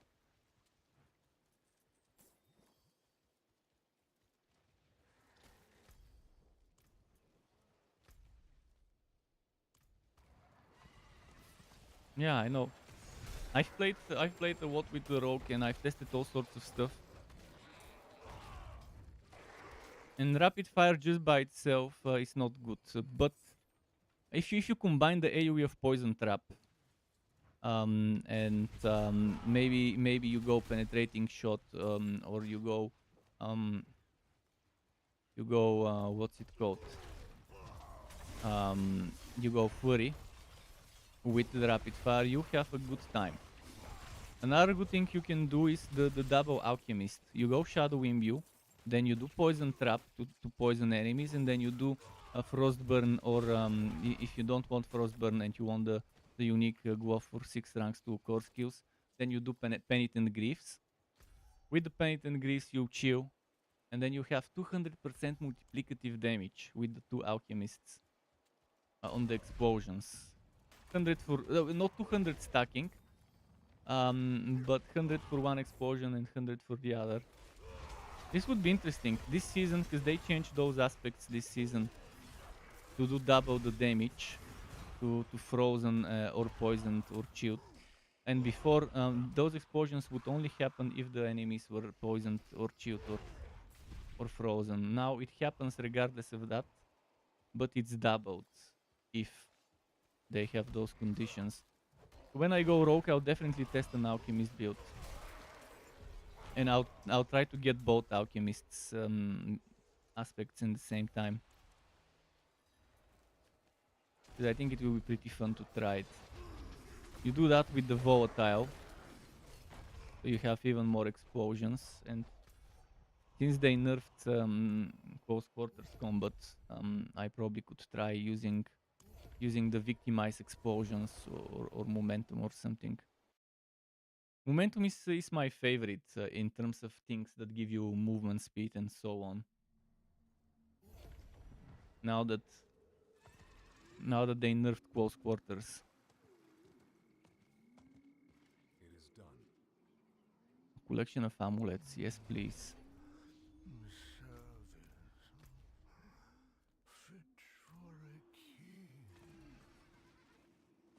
Just decide something and then focus, target, farm the unique items needed for that looks build. worn. I can fix it. All you need to do is pick the core skill you'll be using, and then just farm whatever uniques you can build around that one, and after that you farm whatever support items you think you need. But getting the uniques is not hard. Right now I think I can already handle Vershan and Grigor. I mean, it's gonna take us like a minute or two to kill it, but I can still kill it at level 78.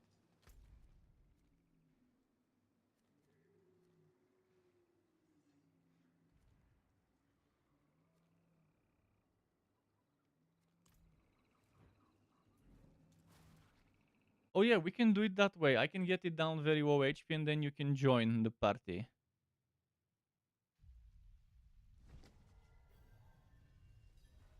People can immediately join. You can stay in voice chat. Big Red is watching my stream. So I can tell you when to join, then you join. Obviously the stream has a delay, but it's still okay. Even with that delay, it's not that big of a problem. And yeah, once everyone is joined, I'll just burst down the boss. And even if you die, you still get the loot and stuff from the boss kill. Because those bosses, you don't do them for experience, so that's fine. After the world boss, we can try see how quickly I can do a boss.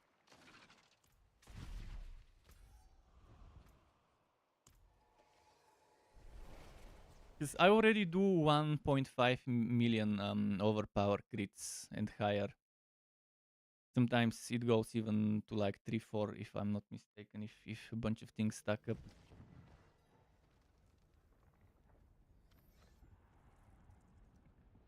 My bonus damage from damage while berserking is let me see, blood rage, 41% multiplicative, which is definitely reasonable.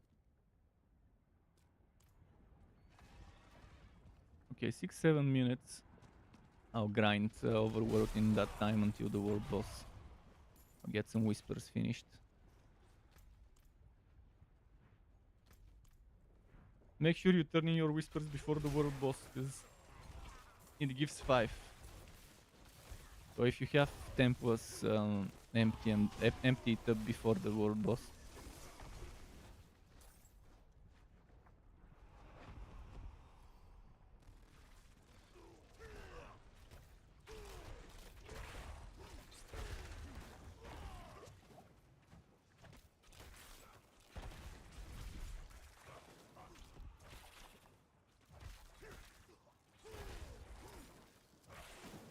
One aspect that I strongly recommend you put in your crossbow is rapid,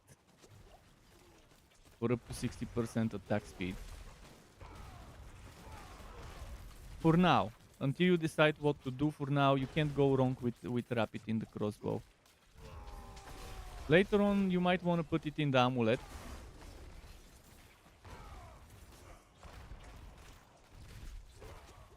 Put it in the actually in the amulet you want to put disobedience for armor in the amulet. But you could do rapid in the amulet and disobedience in the pants. But those are definitely amazing aspects to have on any build. Disobedience. Rapid goes on at least 60% of the rogue builds. It won't hurt them. Have rapid.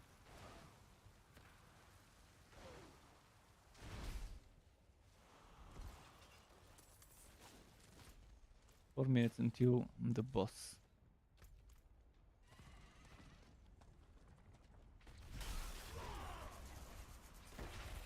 I hope it's a different one, so there's caches. Although I think I've already killed all the bosses this week, and I don't have an out to switch to for a cache. Eventually, you would want, if you've killed that boss already, you switch to an out, so that you get the weekly cache.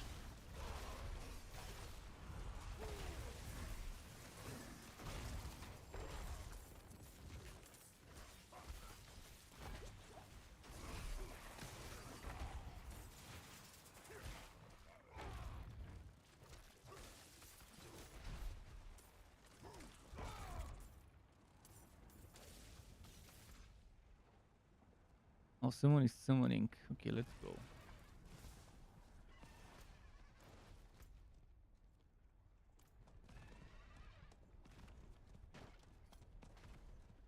Penetrating shot is great for wacky hit.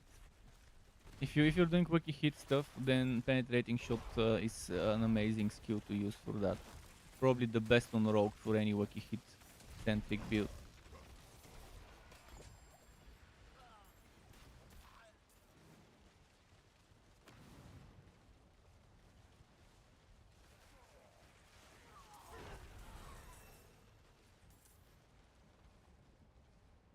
Level 79. 2 minutes for the boss. Is Big Red already there? He's not. Well, after this summoning I'll go to the boss. 2. 2.5. Now it now tells you on the map. If you open the map at the top left corner ish, there is some events when they're like close to spawning, like 10 plus minutes or whatever it shows you. If they're on the map, it will show up there. For the boss, it's when it's 1 hour left when it shows up. Yeah, I'm going to the world boss now. Big Red's also already halfway there.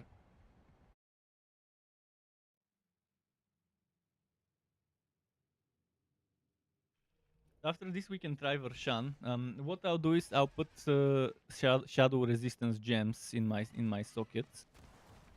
I can max out shadow resistance. And for Grigor I can do that, and I can keep rotating shadow and lightning based on what boss I'm doing in Vershan and Grigor.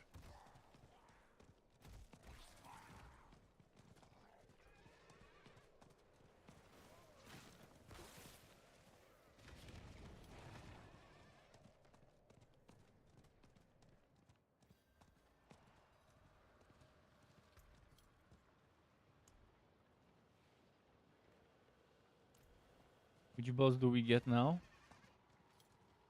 The Undead? The Undead. I think that's physical damage.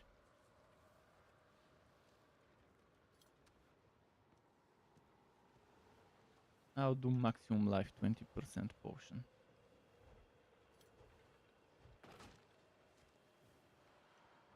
No, not for experience. For the, I mean, this boss doesn't give that much experience per kill, if I'm not mistaken, if it even gives any.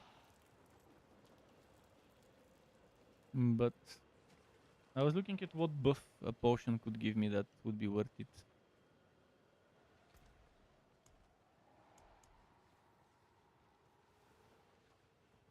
I have plenty of You saw how many potions you get from chests in HoTA. And at one point you'll be full of potions once you start doing proper HoTA runs all the time for Grimoire steel, for the living steel.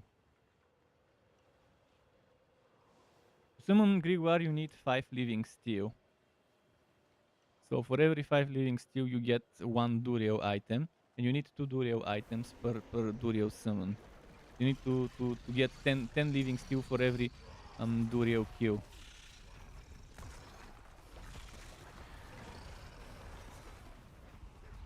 This one has a little less range on most of its skills, so you can just, again, hug the wall.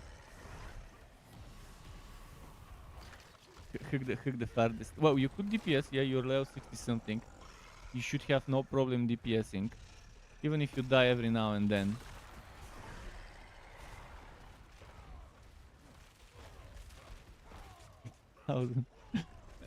At level 60 you should be doing at least 200,000-300,000 with the right skills. Unless it's something like rapid fire and then you do like 20, 30, 40,000 per arrow.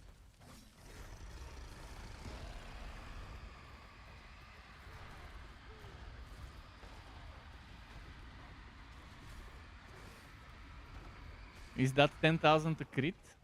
Is that 1,000 a crit? Because if it's 1,000 a crit per arrow, then you definitely need more gear.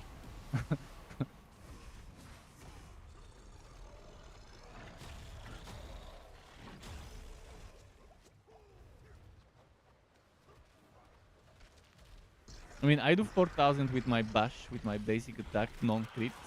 But again, I'm not using that for damage.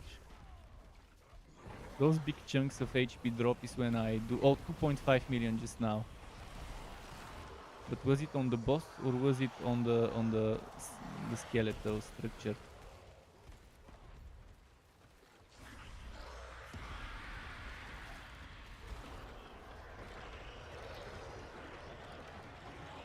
But that was overpowered crit. Oh, a unique ring. Please be Furor. Yes! Red Furor, yes! Now I can remove my sacred version. Ah, it's terrible. It's 10% multiplicative crit damage out of 30. My current one is 26. Well, Vershan can drop it. We'll farm Vershan. Eventually I'll get a good one. I'll not use this one. Because I'm losing 16 multiplicative damage percent if I use this one. Look at everyone that at the same spot. Is that the graveyard? Evade charges only on the boot.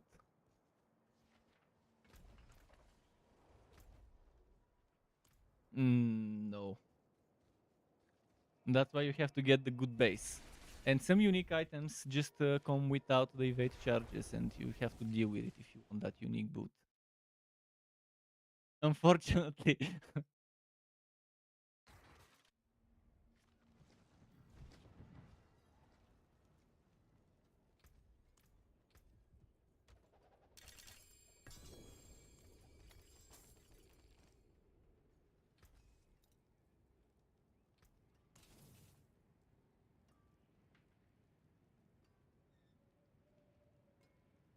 I do have some items that that you could use, like swords. Came apart nicely. If you need 780 item power sword, I could drop it, but it's level 78 to use. So by the time you're level 78, you have better.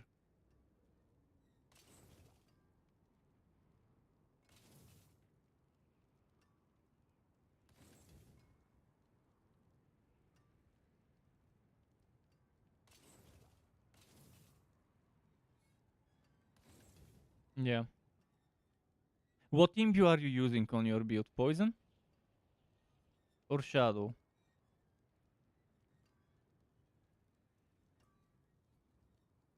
No, tell me on your skill bar which imbuement are you using.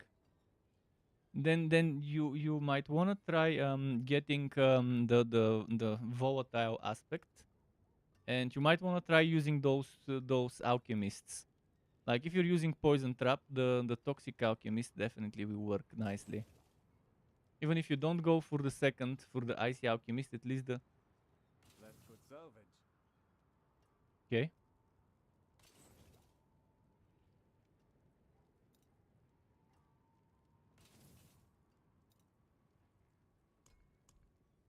Yeah.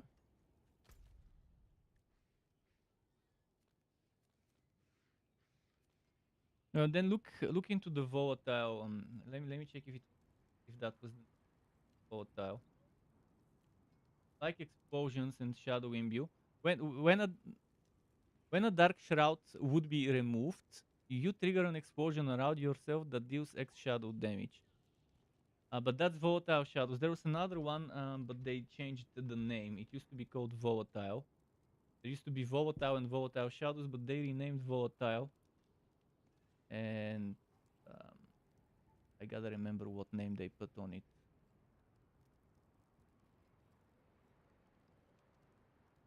You can get if we go and do Vershan now. First we can go with all three people in the party, and I'll see if I can handle the damage. If not, we can just do the trick. Yeah, if I can do a ton of he has 20 million HP with a full party, and if I do 1.5 million per overpower crit, that's okay. But obviously, there is a chance I might end up killing it too quickly if I'm alone. So I'll go and start it. And if you both are listening, so if I'll need to have you leave for a moment, then I'll tell you. But we'll get some good item power items from Vershan and from Grigor. I mean, the minimum level they dropped was 800 something, so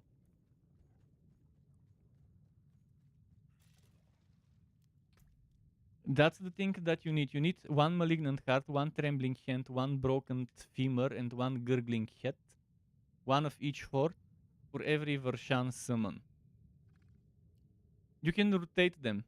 You can transform one into another, and one of the things you transform into a wood box that gives you a random one of the other three. Actually, random one of the four. You can get back the same one you've used. But you waste a lot of materials doing that, so ideally you shouldn't do it until later on in the game, when you have plenty of materials. Okay, I'm gonna summon him now. And see. You can teleport to me, but it's underneath the Whisper Tree. That's where it's located. Oh, I forgot to boost my shadow resistance, but that's fine, I guess. Yeah, I'll probably go and boost my shadow resistance after this one. But yeah, I guess it would be better if I do it solo until it's almost dead. What I'll do is I'll probably let it kill me and go change my resistances.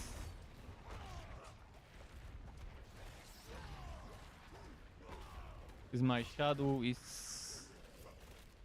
how many percent is it? My shadow resistance is 39. I definitely want to get it stronger.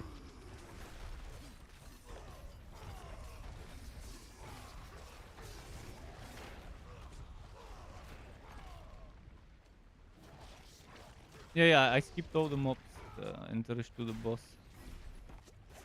I think I need to let it kill me so I can go and fix my shadow resistance with some gems. So, okay, let's have it kill me. And then I'll sow it and you join when I tell you.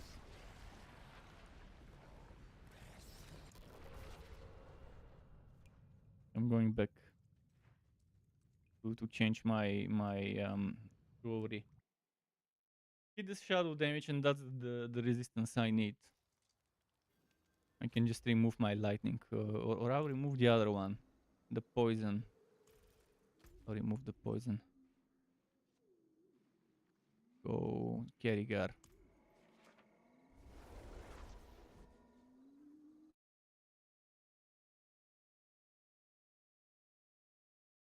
Oh, and I'll use the potion for 25-0 resistance as well.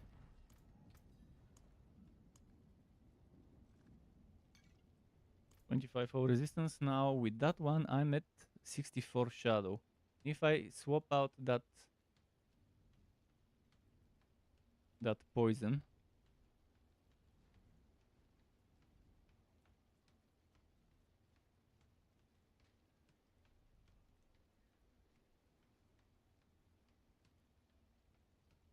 oh fuck! I think I did. Fuck! I think I salvaged my good boots I made earlier instead of the other ones that I was supposed to replace. I thought I did. I must have marked them as junk. Anyways, I had a spare pair which I can make.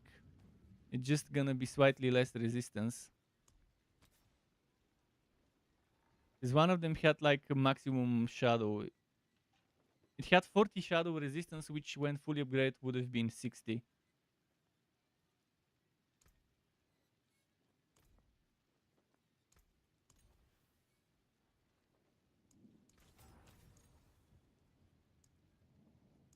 But I had movement speed 2 resistances and danger reduction and maxed out danger reduction while injured, which is pretty solid.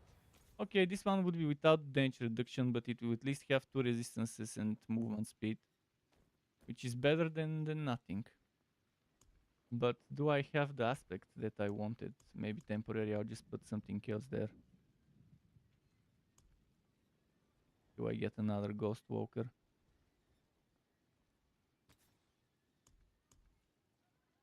Probably put, just put maybe Wind Striker. It's still better than nothing. Let's go upgrade the boots and, oh yeah, first gems. Now my resistance is with the new boots. Shadow is still 64. I'll remove the poison. Look at poison. Craft an amethyst.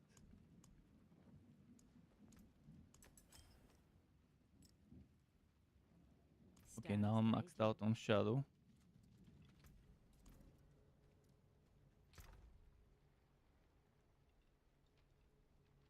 And what else did I want to do? Oh yeah, upgrade the boots. At least for the boots I have materials to upgrade them. There's a good one.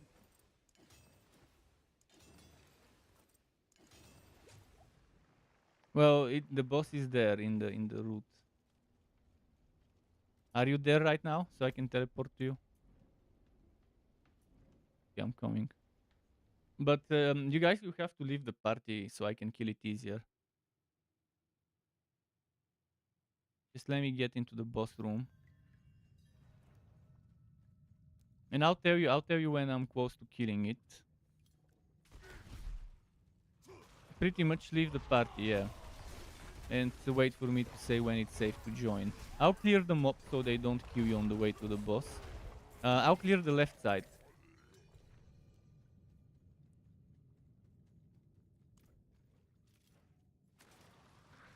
And I'm killing the boss now, let's see. What damage did to what?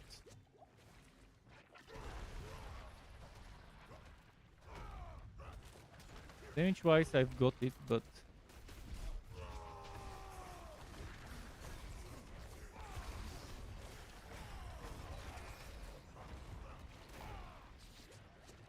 I don't have enough unstoppable to deal with his blinding all the time. It's a little annoying because he blinds. Last season, Metamorphosis, best power ever.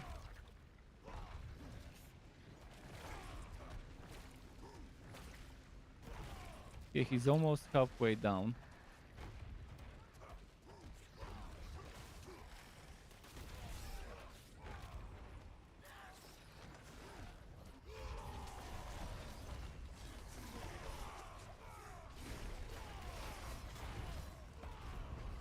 Okay, join now.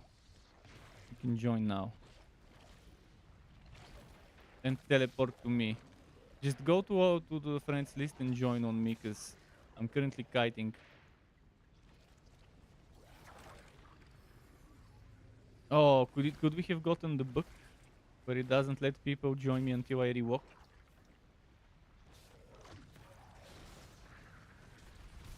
Okay, next queue then. I'll have to rewalk after I do this queue, cause if it doesn't let you join, then it's booked. What unique did I get this time? 100,000 steps. Okay, I'll quickly go and walk out, leave game. It happens because you were the party leader and I didn't switch back to my state because it might have reset the boss. Now I'll be the party lead. Also, it happens for other reasons as well every now and then where people just can't join until I rewalk. But okay, I'll go and start a new summon, and once it's down to like 10 or whatever percent, I'll let you know to join. I try to not wait for the very last few percent because I might end up overpower critting and one-shotting the remaining KHP. Okay, so I'm going there.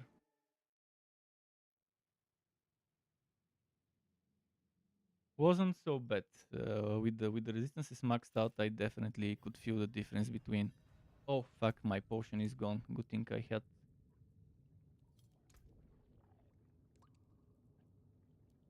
Maybe it's not gone. Maybe the game still remembers the potion but doesn't show me on the bar. Well, 69 resistance is okay when 70 is the max. I think it still remembers that one potion.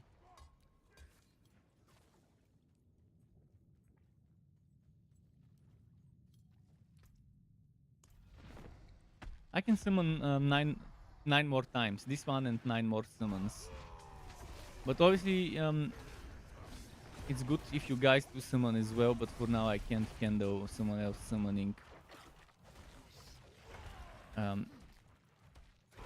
Yeah, because if you guys summon, you get your own Durio materials.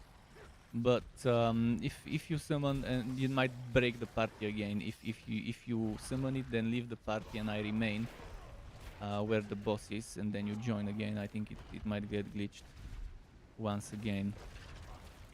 But you still get uniques and legendaries and yellow items with 800 plus item power, so still worth doing early in your end game to get you buffed up. You don't get only the person who summons gets the X. That's why it's best done solo when you're preparing for Durio, so that in the time you would do one kill, your friends are also doing their own kill. Otherwise, you have to do 4 kills if everyone is there for every kill.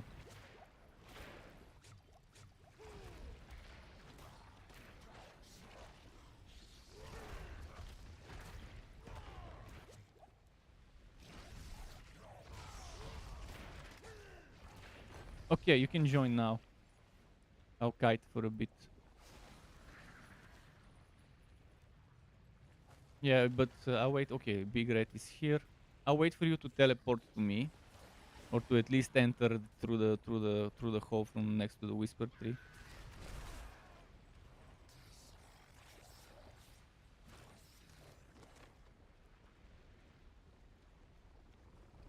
Well, the left side is clear of monsters. If you do decide to enter through the hole. Even if you're not in the boss room, I think you still get items. But again, I'll just wait for you to arrive. If you die inside of the boss room, don't worry about reviving. You still get the loot. Okay, I'll start DPSing now, because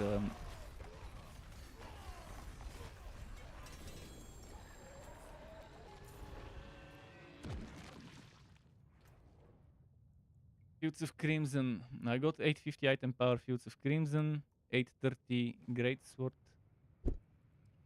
Yeah, it almost always drops at least one unique, if not always.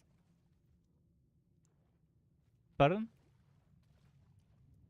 So it's almost always. Well, okay, let's reset. I need to leave dungeon, reset dungeon. And then I'll do the same. It's good.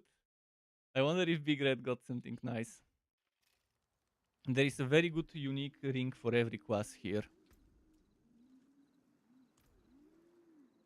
Because it barely does any damage, especially on the higher content. I've tried it. I've tried fully building around this shit.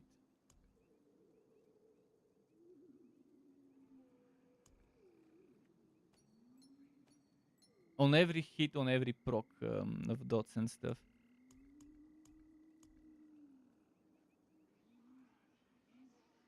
Oh, he got great stuff of the crown. Oh, he's ready for a storm build if he's going for a quo build.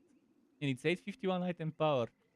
Oh, and it's 4 ranks of quo, which kind of sucks because if it was 6, it could go to 9 ranks of quo and upgrade it. But still, not a bad thing to get on the first Vershan kill of the season. Alright, I'm gonna reset the dungeon. You guys can leave the party again.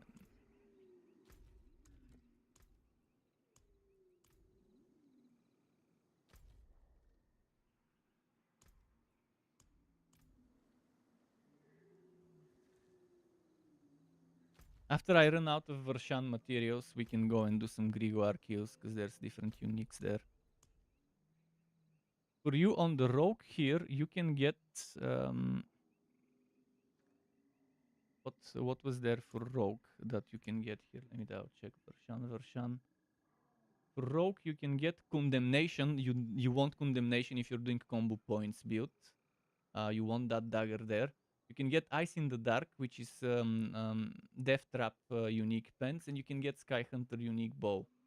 You can also get Frostburn and Mother's Embrace.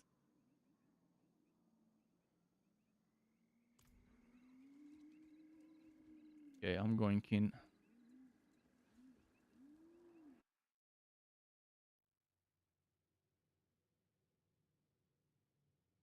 But yeah, condemnation, if you're doing combo points, you definitely want that shit. Because it's the item that has a chance on hit or whatever to give you full combo points.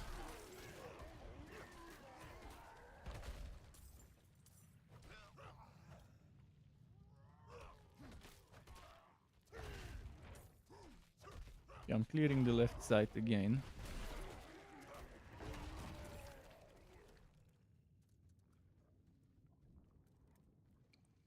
So 9 kills, 9 summons is what I can do right now, without needing to reroll items, summoning materials. That's a lot of kills. I might say it's pretty solid. I've been farming legions and stuff, it seems.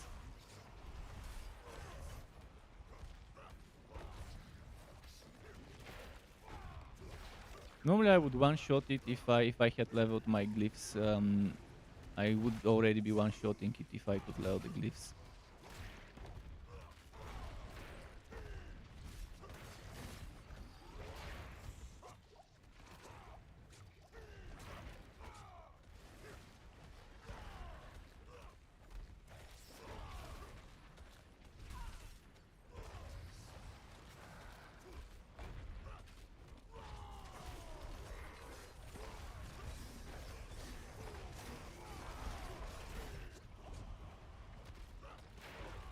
Okay, you can join now.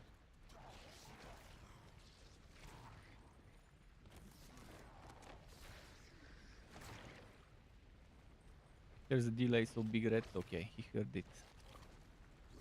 I'll wait for you to come close.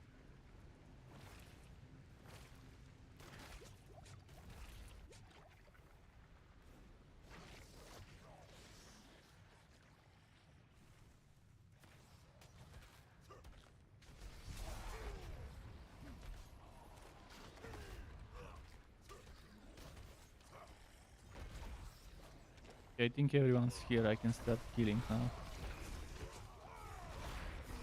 That's fine. You don't need to be in the boss room to get the loot.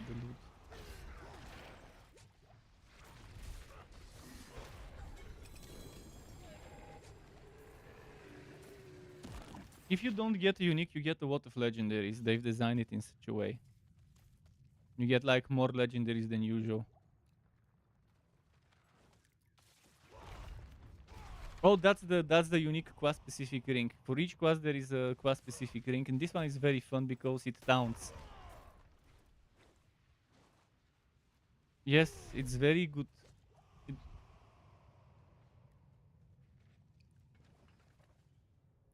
yeah. Open your skill tree and see what's subterfuge.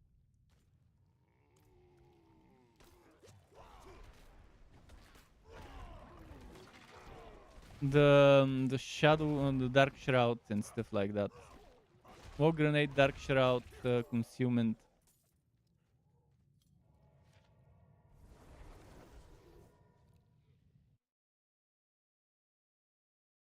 Poison trap as well is subterfuge.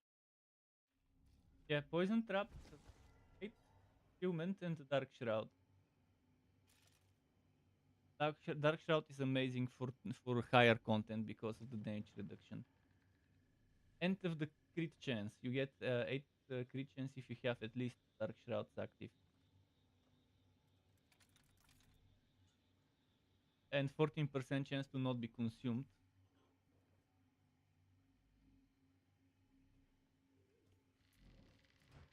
Yes. There is a build. I did that full grenadier build. It was so The bad. forge is ready for whatever you need. It can crit. It's not damage over time, so it can crit. Okay, I'll need to reset the dungeon again. You also need to leave the party again, and I'll just quickly get rid of some items.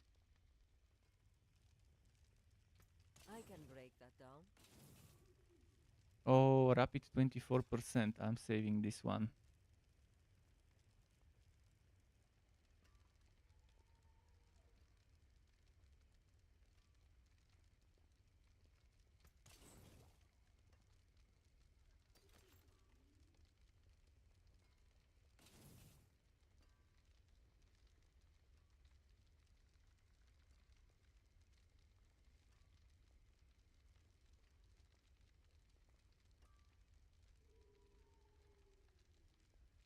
Yeah. You can still use these. Yes, that's what I was telling you. This season, basic attack builds would be even stronger. So it should be okay to try building around puncture and basic attacks with those gloves. And there is an aspect. Let me read you what an aspect new aspect does for basic attacks. It's a new from this season. Um, need to need to find it on the patch note. I'll just write basic attack on that it patch note patch note. New item, all classes. Pain Gorger's Gauntlets, unique.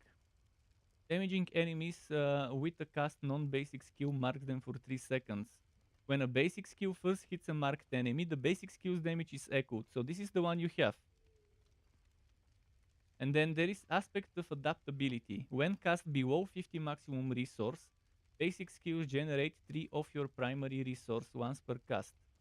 When cast above 50 maximum resource, basic skills deal 40 to 80% increased damage. Aspect of adaptability, utility. Very important to note that this is a utility aspect. You combine that with the unique gloves, and then you probably try using basic attack gems in your weapons. Basic attack damage, but it's still better to use crit damage in my opinion. In your weapon, so everything gets boosted, not basic attack. And then you could try maybe getting in your weapons basic attack damage rows. Although I would still prefer crit damage. I would still prefer vulnerable damage. If you're using close quarters combat damage to crowd control. But it's worth checking how it works building around this. I can tell you it could take you up to at least Nightmare Dungeon tier 80, maybe 70. At least. Until then, it could take you. In my opinion, I think that would be more than enough for a starter build, and eventually, once you farm stuff for other builds, you can just switch to them. But you would really need to min-max stuff to make it work properly. Alright, let me quickly reset the dungeon and we can start the next one. 8 more kills is what I'll do, and then we can do, I think, 4 Grimoires with the materials I've got.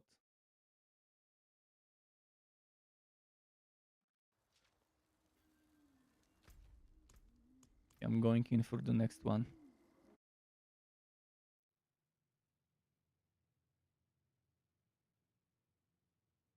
Guy some food.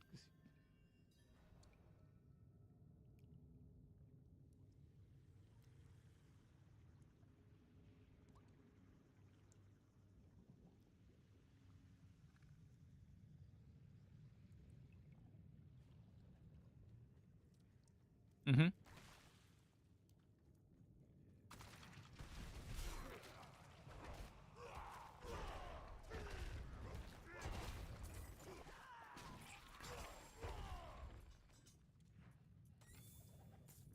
Yeah, you can put it on the crossbow for 300 if you get the max roll.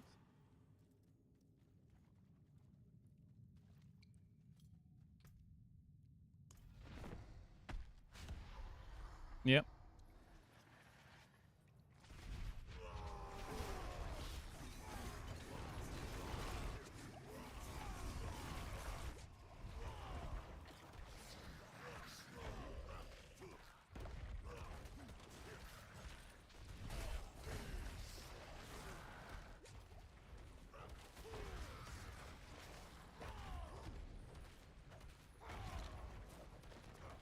Yeah, close range is best for most builds. There are very few builds where you would actually want to be not close range.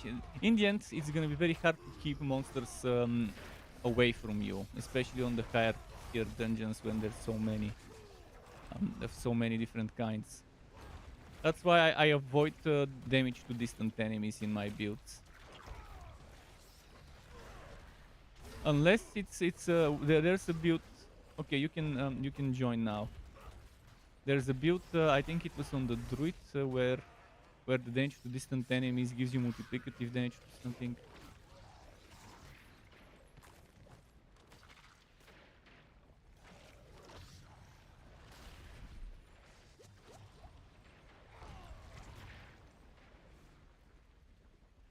He's gonna swap it with basic attacks to fuel my fury.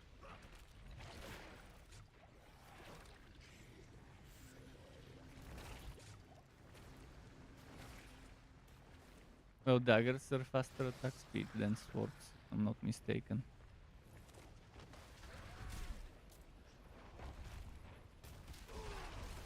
Are you inside? Okay, that's all I need you to be inside the dungeon.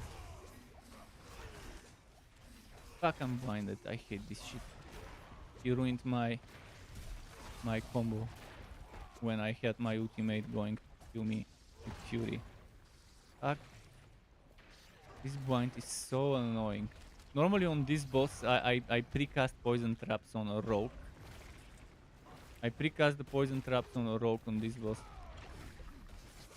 He fucked up the combo. I was gonna combo burst him, but he blinded me and I couldn't burst him because my damage, not damage, my shit was not ready. I can stop. Okay, I should burst him now.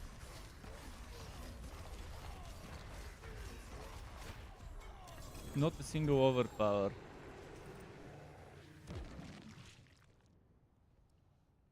It could be Mother's Embrace as well. It's a ring.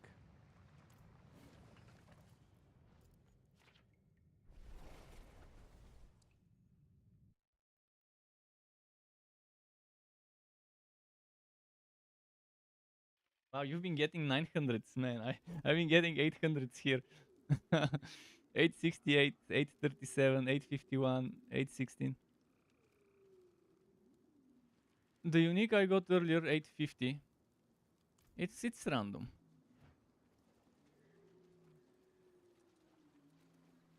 But at least it's 850 plus what it drops from uniques and legendaries. Oh, he got Vasily's prayer, man. He's been getting good stuff. That looks worn. I can fix it. No, that was the armor. The armor for the bear and for the wolf. I think this one drops the wolf armor, or maybe the werebear armor.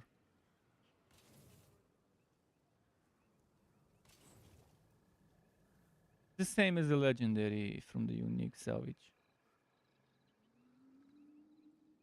Yeah, you could sell it, but right now you earn a lot of gold, but you could still sell it for 300 something thousand. Right now you need those coins. Later on you would rather salvage if you need materials for rerolling and stuff.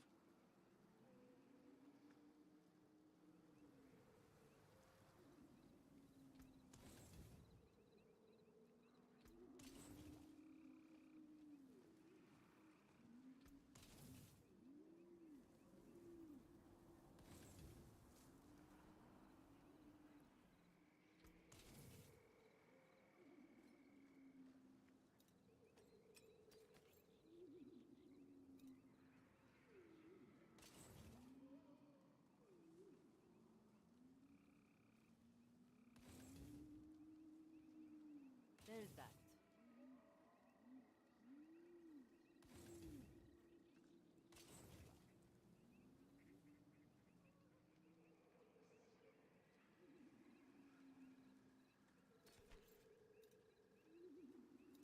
Mm. Oh, 920 of the ancestral unique 100,000 steps I got on the first queue. The one that I did before you joined.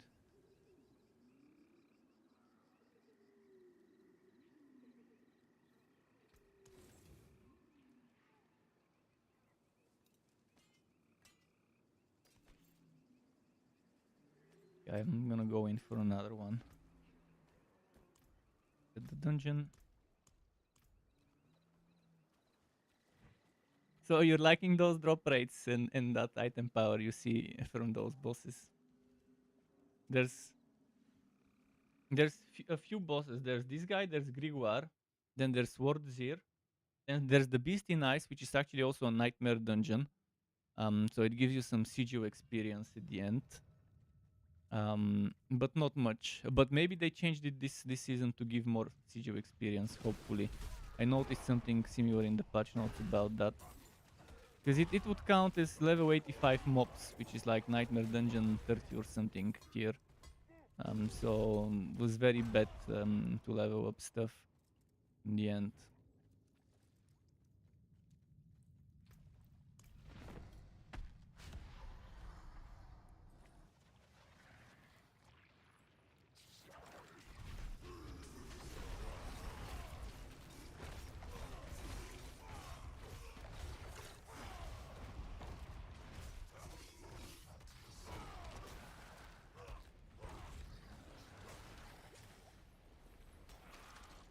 Yeah.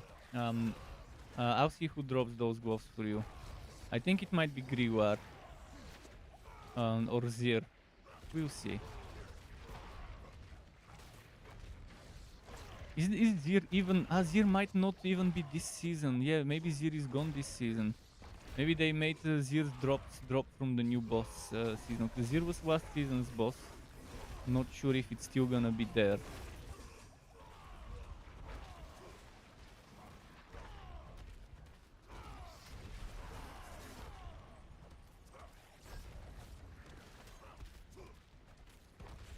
Okay, you can join now.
I tried that build, grenades count as trap skills, it's terrible damage. When fully maxed out, top tier with uniques and everything, boosted damage, level 100, maximum paragons, leveled up paragons. I even leveled up all the paragons for this synergy.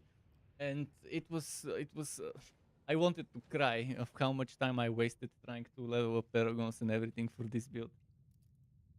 It's like 40, 50,000 damage when it explodes. Yeah, that's when you get all of possible synergies for grenades cap and trap skills. Because I would boost trap damage as much as I can. I would boost grenade damage as much as I can from every possible thing I can find. And in the end, like 50, 40,000 damage when it crits. I was like, fuck me, why? Why so bad? I can break Okay, them out. 902 Fields of Crimson. Aerostorm might be a little better. You have to try it, but when I tried it, it sucked.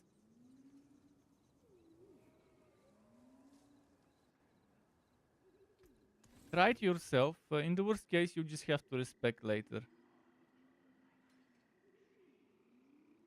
Um, when I'm talking about trying something to see if it works, you wanna test 80 plus Nightmare Dungeon. But for the early stuff, every fucking build you take could work until tier 70 Nightmare Dungeon if you fully build around it. But if you want something that pushes the harder content, you need to dig deeper into the synergies.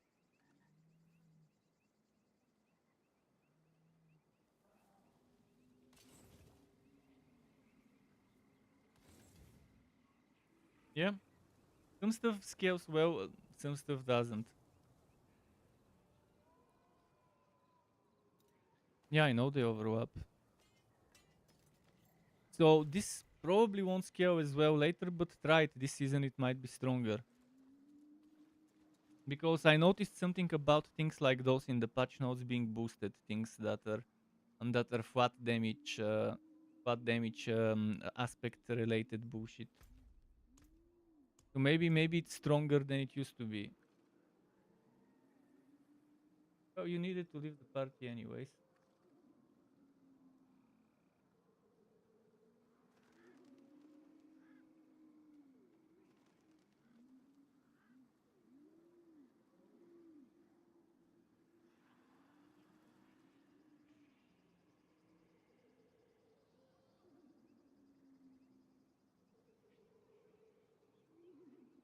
There was something about that being strong.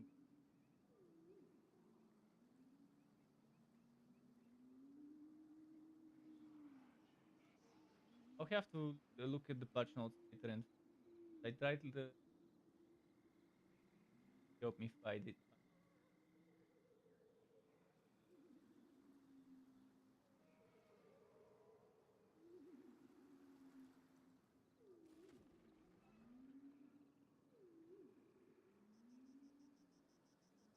The long patch notes list, so there's a lot to read through.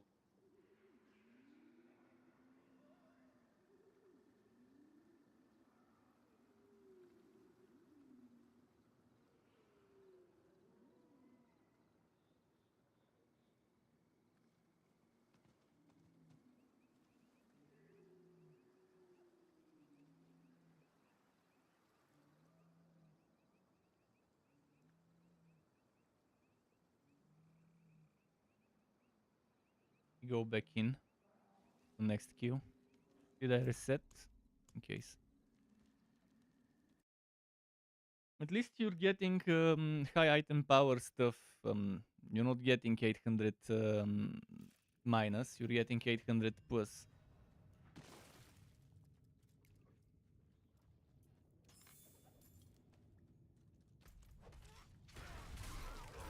Yeah.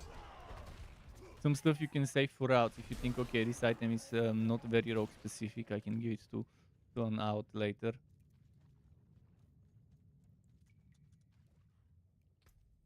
Yeah. Some uniques are definitely not class specific. Well, in here you only get two non-class specific uniques. Fields of Crimson. You get Mother's Embrace and that other thing I said earlier. I forgot what its name was.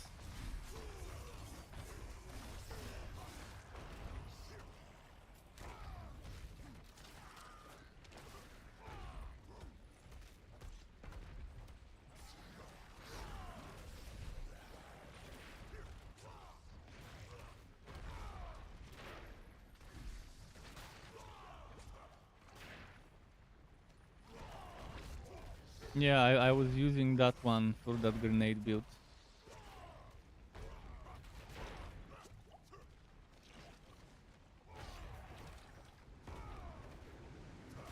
Anything that the smoke grenade does, the one that's out to cast, we also do. Because it's casting pretty much the same smoke grenade as the skill you have.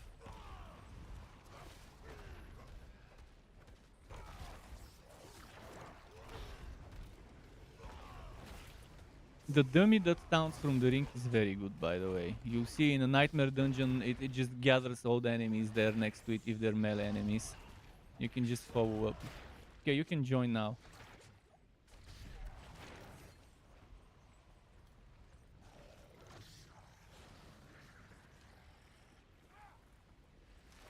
You don't use it for the damage, this ring. Look at the stats it gives you as pre-rolled stats, and look at the taunting.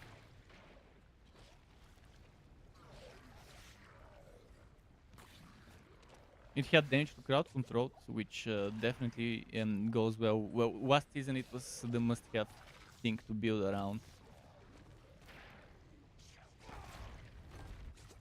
Okay, I'm gonna burst now. Attack charge put me in the opposite direction.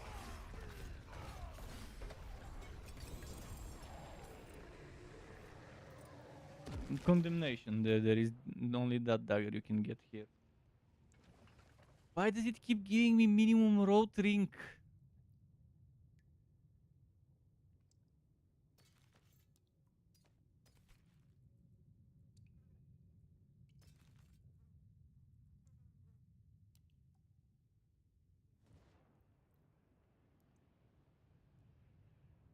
Keeps giving me the fucking minimum road bullshit. Second time I'm getting this ring of red furor and it's 10% out of 30. Between 10 and 30 it gives me the 10%. Earlier when I got it outside of this boss it gave me 12%. It's trolling me. I'm still using the 26% I have from a sacred version of that ring.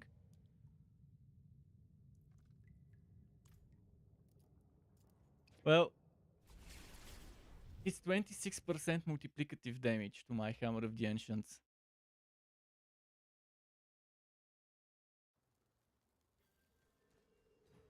This is a unique this thing. I either get this is not like an aspect where I can take an aspect and put it on a good road on a good road ancestral. It's different with unique. So I mean, with legendary, you can just take the aspect, put it on something else. But with uniques, you just have to keep farming the boss until it drops you a well-rolled one. Especially when it's a boss like this, where you need to farm something else before you can summon it.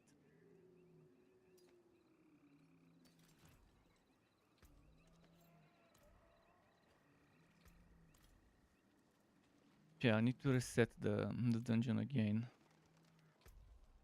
I'm gonna kick you. You left. No, you didn't. I removed you. I'll reset the dungeon now.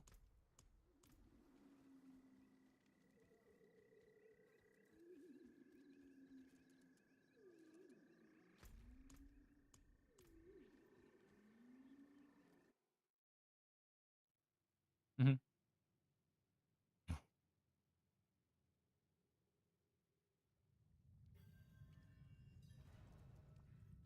Blizzard, it's in the code.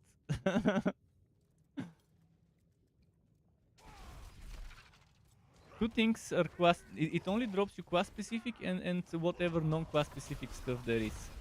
It can never drop you something for another quest.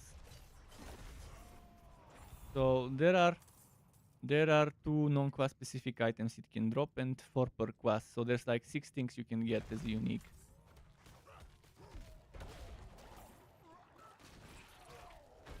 So thanks to that, they've split the items to different bosses.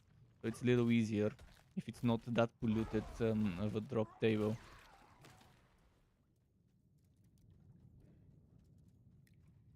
They would be amazing.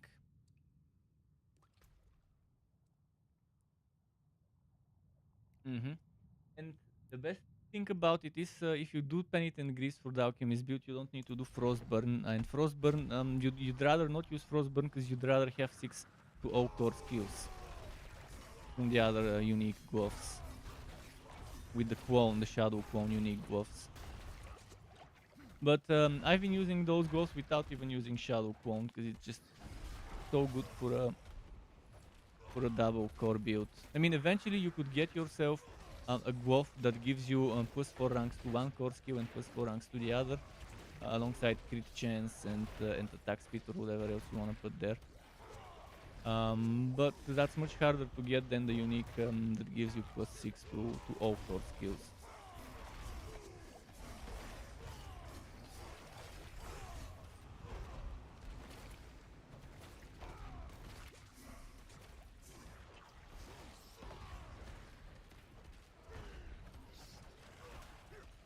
From it, the Shadow Clone gets more of your damage, and there's a chance to summon a Shadow Clone when doing damage, I think, or something like that. Yeah. Oh, okay, you can join now.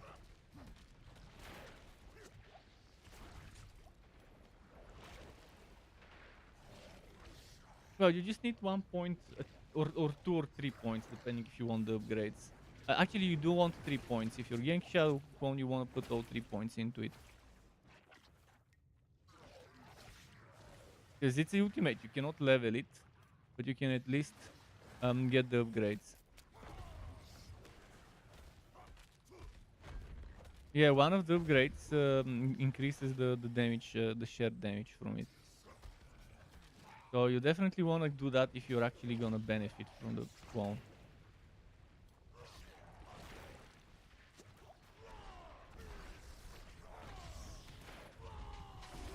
Yeah.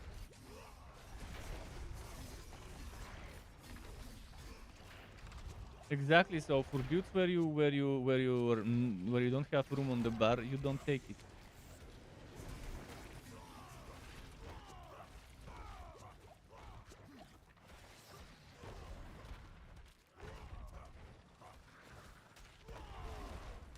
I fucked up my cooldown, so I couldn't kill it right away.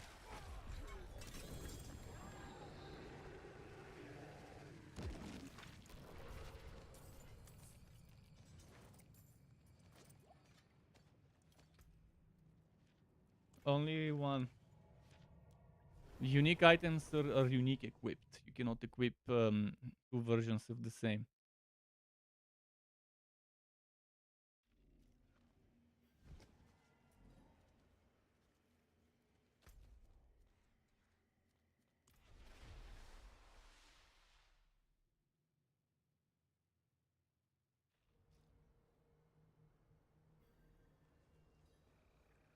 With condemnation, you wanna get as high a roll on the unique power as possible, The forge is ready for whatever you need. and obviously as higher item power as possible. So if the difference between the item power and damage, the damage you get from the higher item power is like more than 100, There's that. you can get unique skins this season. You can salvage a unique. Yeah, you can change anything you're wearing. You can change to anything else you have on your wardrobe.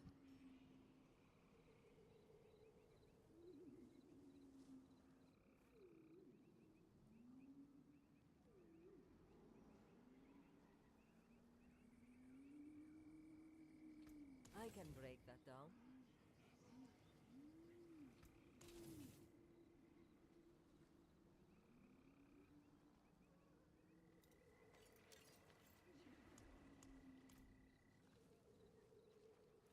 Bit by bit, you're getting the the initial grind done.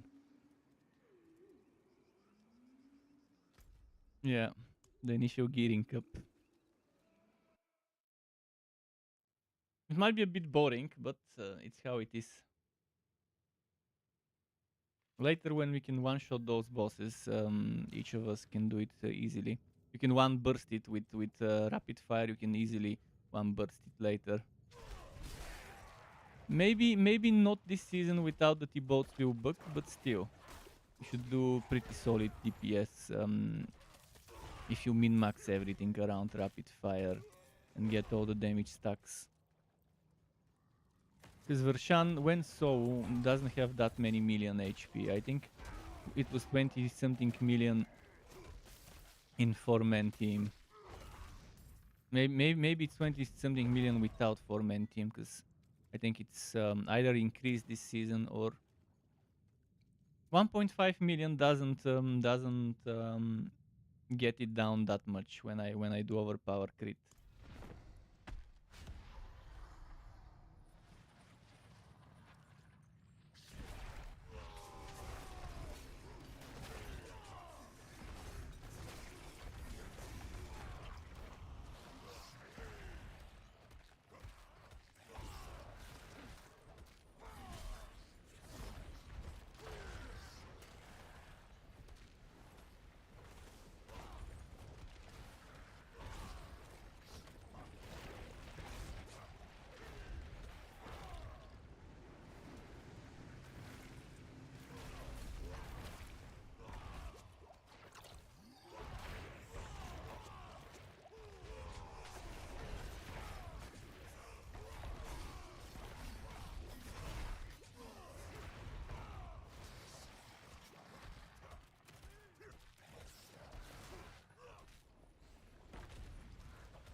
There's two more specific. There's Sky Hunter bow and one more thing. I forgot what it was. In the Discord, I posted images with all the boss loot from all the bosses. Except Wardzier maybe is not queuable this season. Maybe the new seasonal boss replaces it. Unless there is okay, you can join now.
Mm-hmm.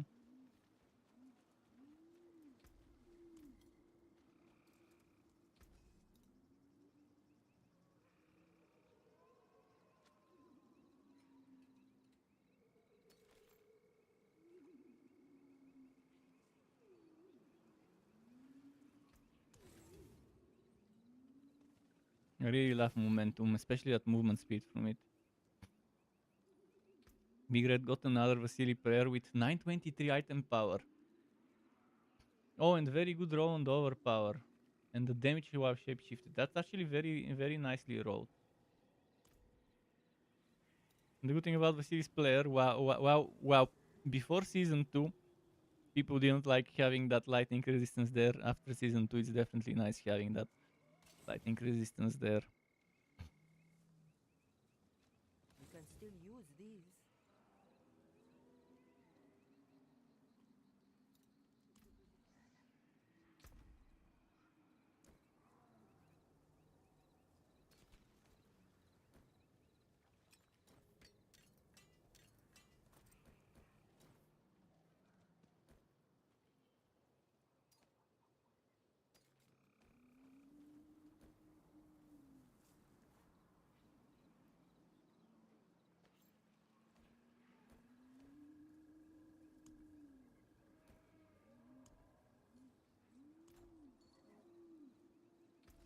I'll go take a piss and then I'll start the next one. The Right forge back. is always hot. To anyone who's watching, if you're watching on Twitch, the ads are coming. I'll run 2 minutes of ads. Be right back.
Right, I am back. Thanks for waiting.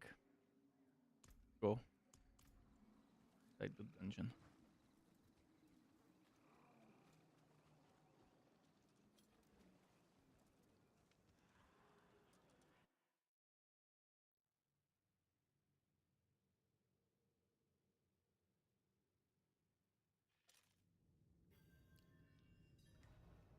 Best things last season was them doing those boss rushes.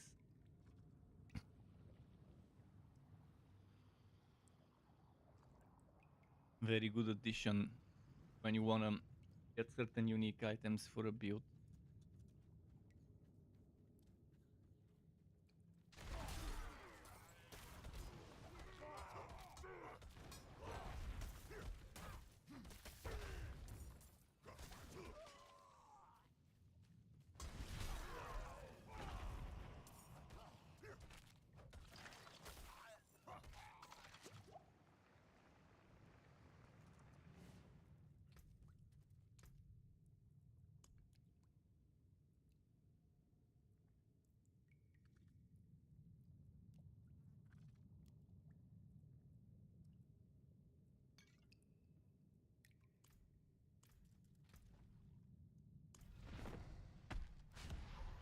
I think there might be a bug where potion effects after you leave persist forever or something like that. Because that thing with the resistances, it's still on me even though I used another potion and should have ended by now. Nice, we have that 25 extra extra resistance. Imagine if you can use a potion, then go back to character selection, come back, you still get that effect, use another, do that same thing, and it just adds up and stacks up.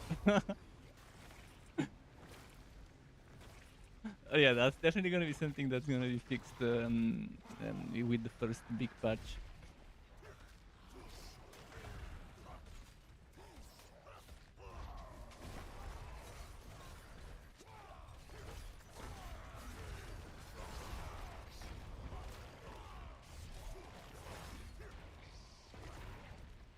Maybe just a visual, maybe on the back end it doesn't work the way it shows me on the front end, but In either case, it does show in the front end that I have all those resistances I had before I walked out, so when I still had the potion on me.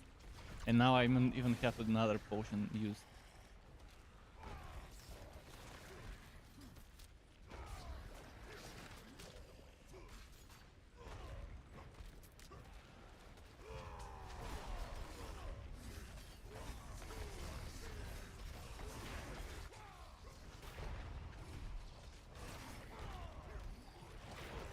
Okay, you can join now.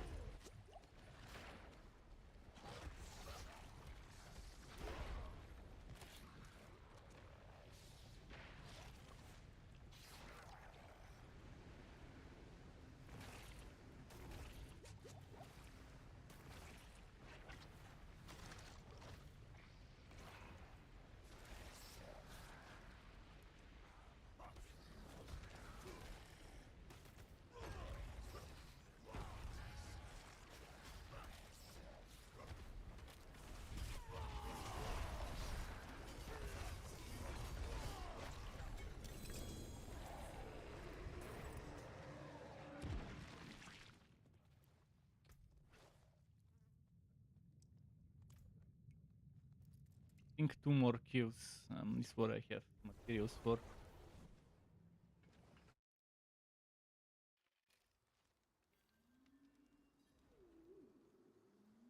Ah, you can get some cosmetics from those bosses as well.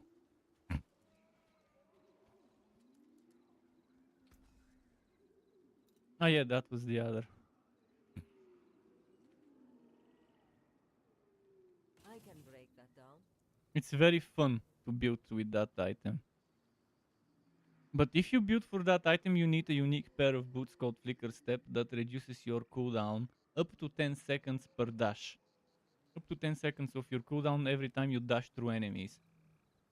It's 4 per monster up to 10. So if you dash through three monsters with 3.4 row on the Flicker Step, you pretty much shave 10 seconds.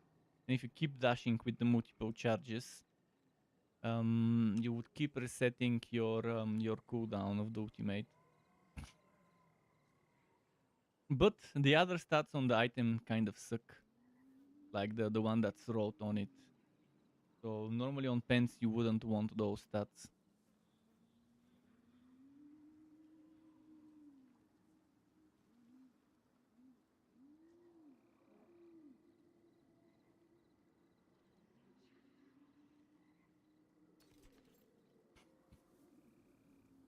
No, I mean it doesn't have damage reduction and stuff like that. But only one. But it's only one damage reduction. Normally you would want two, ideally 3 damage reductions on the pens.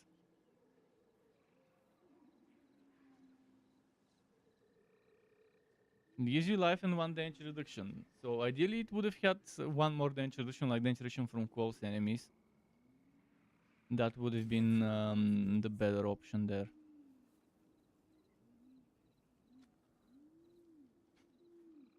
Back in the day, didn't even give damage reduction. They added it last season.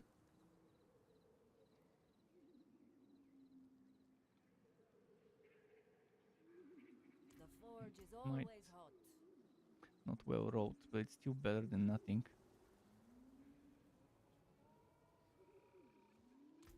He's done salvaging a lot of legendary items for crafting materials from those bosses. I got the aspect for the basic skills, the adaptability. Don't ruin all that work. Yeah, and the adaptability, if you combine it with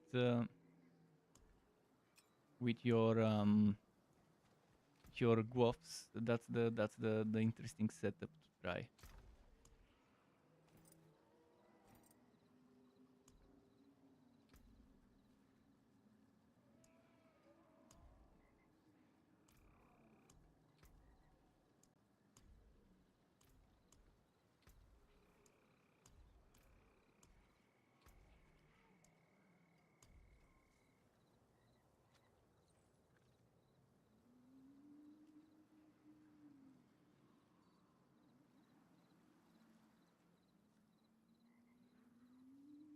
They made it be non-basic so that people can use all sorts of stuff that's not just core skills, but also meteor, lizard, death bow, and stuff like that. Death trap, not death trap. I mean, actually, yeah, death trap as well, but also poison trap and so on.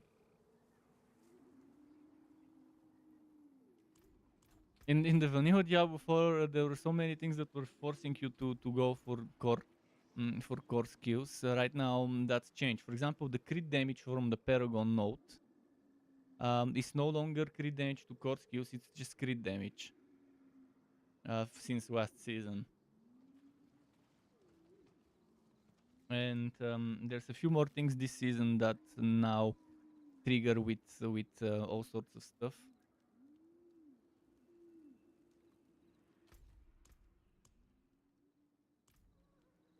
You could get 925 EO bases here, but the best spot is Durio. Even though Durio still won't give you guaranteed 925 all the time, it has the highest minimum item power is there.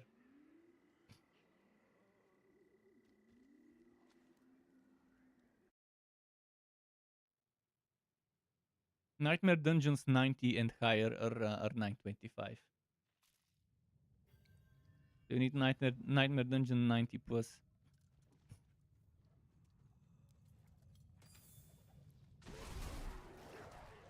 Oh, the stuff that you remember from preseason is different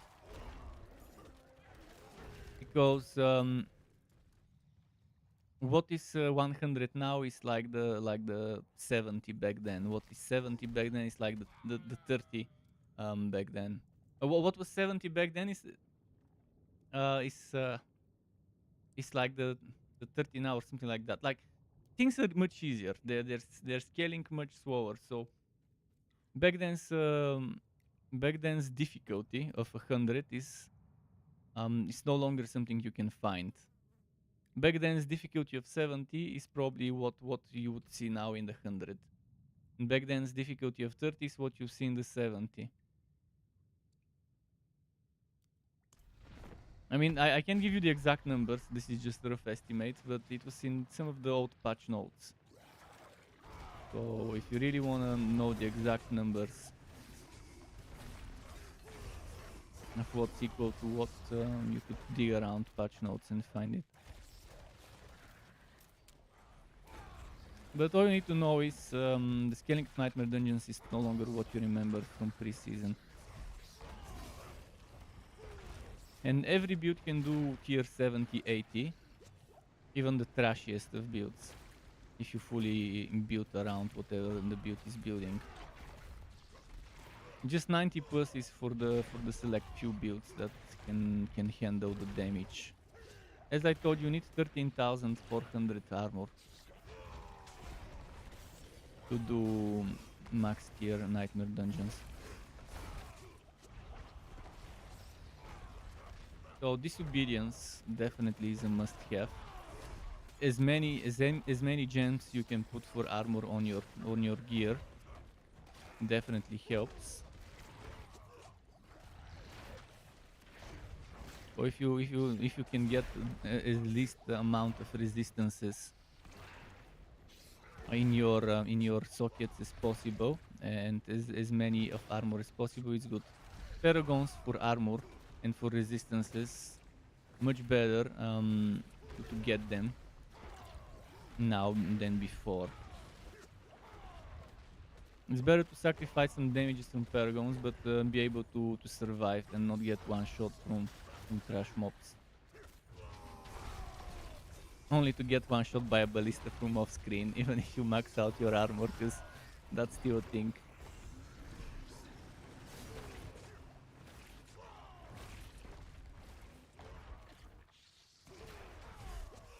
Oh, join. You can join now. I almost killed it. 17 seconds until my ultimate is ready, so I can just kite until then.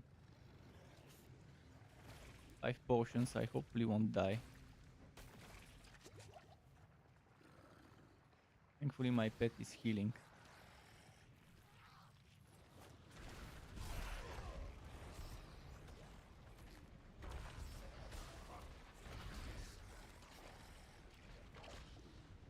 Yeah, I obviously have that.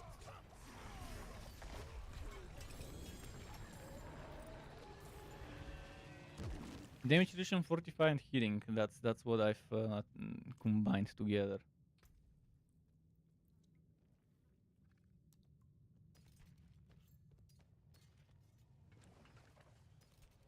Okay, one more Q I can do, and then that's it for Vershan, and we can do Grigor. Grigor, I can do 4 Qs only.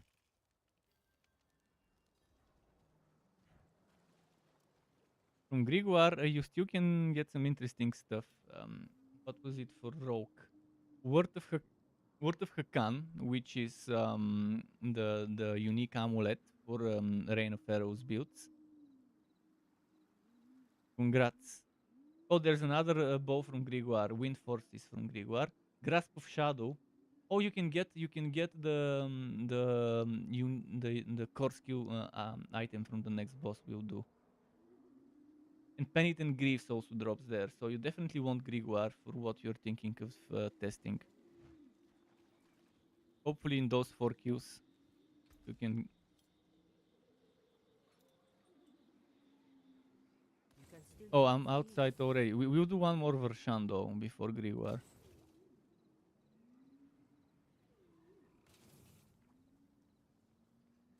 There's that. What barbarian stuff can I get from Grigor?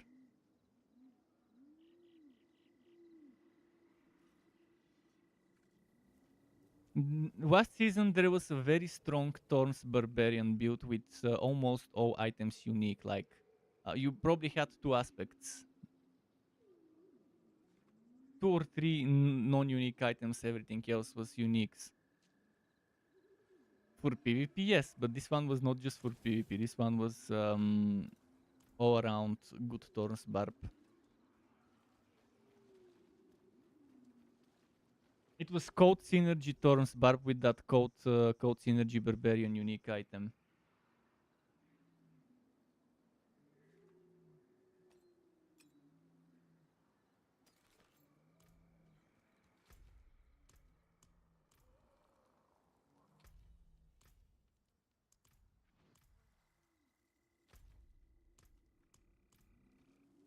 Okay, last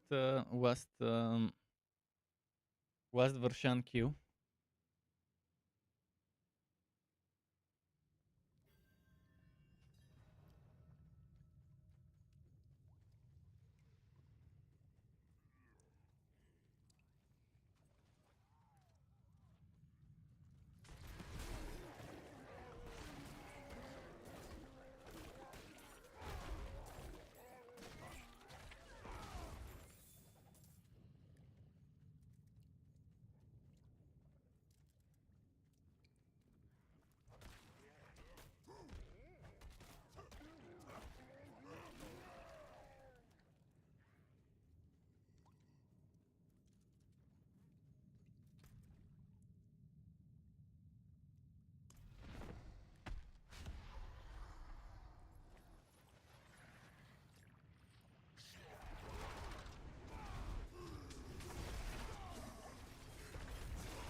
Mm.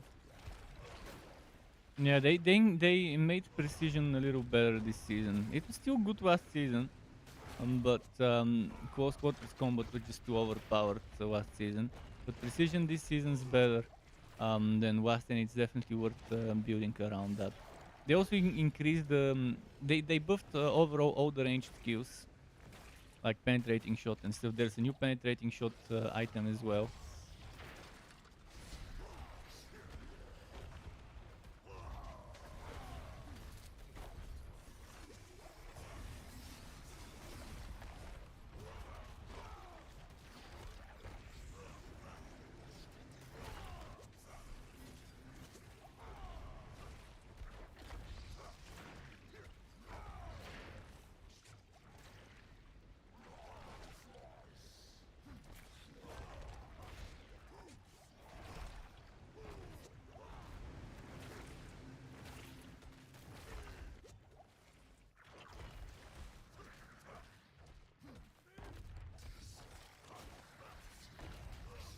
Okay, you can join now.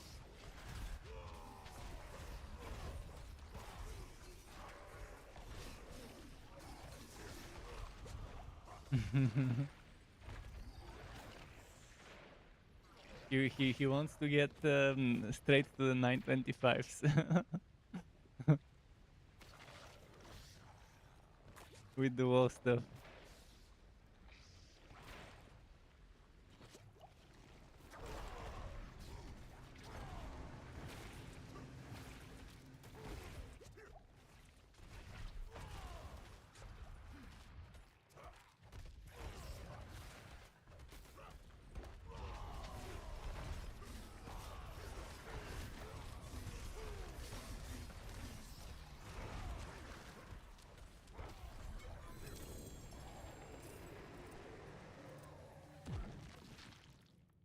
Good stuff.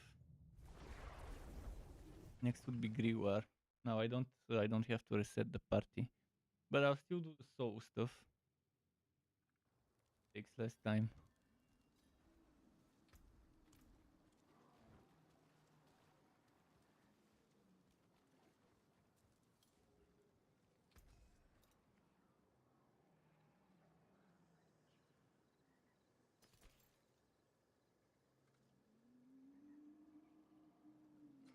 There's that.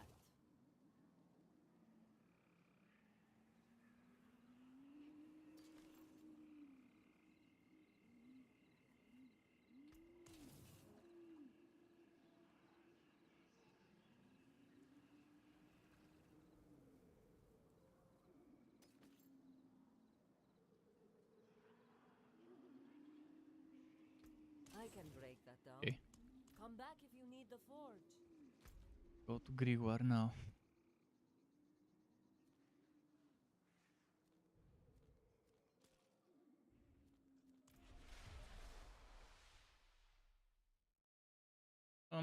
Hall of the Penitent. You can check on the map under Bardu.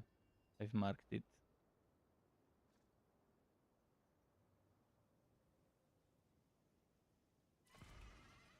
Oh, I need to change my resistances from Shadow to Lightning. Actually, it tells me I have 70 Lightning, but just in case, I'll change one gem, because that might be just a front-end glitch. Change the Shadow to an extra Lightning gem.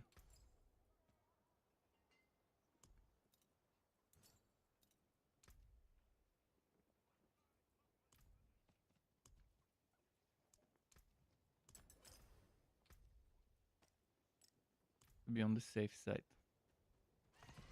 Yeah, ideally.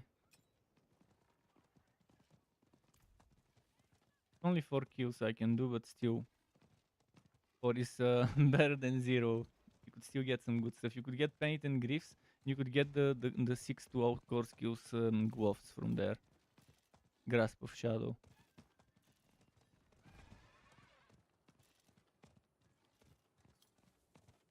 Definitely nice for rocks.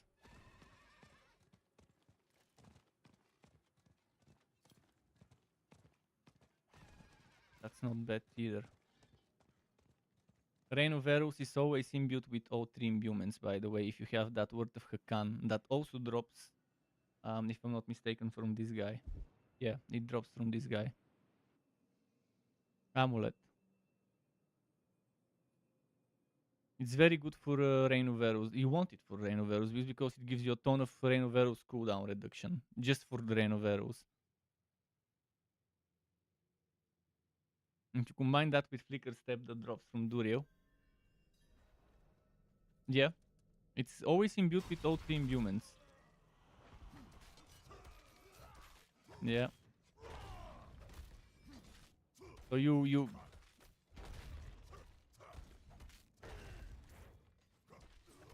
as I told you, there is an item that resets your cooldown by 10 seconds. For every dash through enemies, 10 seconds. Up to 4 seconds per enemy, up to 10 seconds. Between 2 and 4 per enemy. Thanks for the Adewu112. Welcome to the Struck Club. Dash, it means spacebar, evasion, evading through enemies. It doesn't work with dash. And it doesn't work with dash. Just evasion. Yeah, just evade. So every time you evade through enemies, between 2 and 4 seconds per enemy, up to 10 seconds total. So 10 seconds every time you do it. If you have the maximum charges boots, which those boots are maximum charges boots. That's unique boots. Flicker step drops from Durio.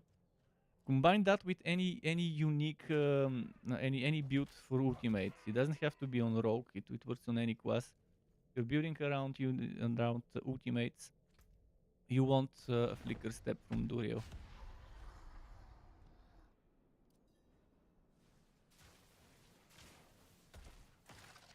Man, bow lightning build with this is so fun with that with those unique teleport items. Because with bow lightning, you're teleporting. Your teleport counts as a dash or whatever it was with the enchantment, and then you get that stuff, the flicker step, and then you pretty much spam your ultimates. The one where for every lightning skill you do, it casts another one. Yeah, unstable currents, and it's just it's silly. Yeah, but in the final form last season, you didn't even need the basic attack. That's how good it was. Okay, you can join. This one's a little easier to die.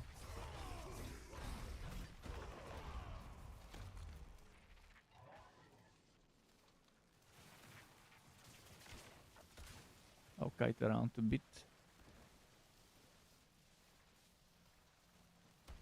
Yeah.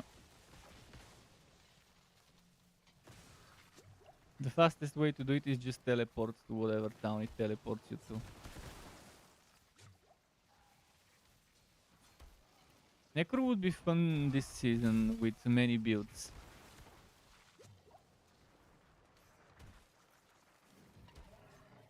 Bear druids have always been my favorite druids, but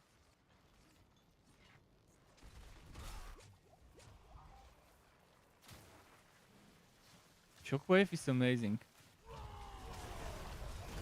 Playing Pulverize without Shockwave is stupid.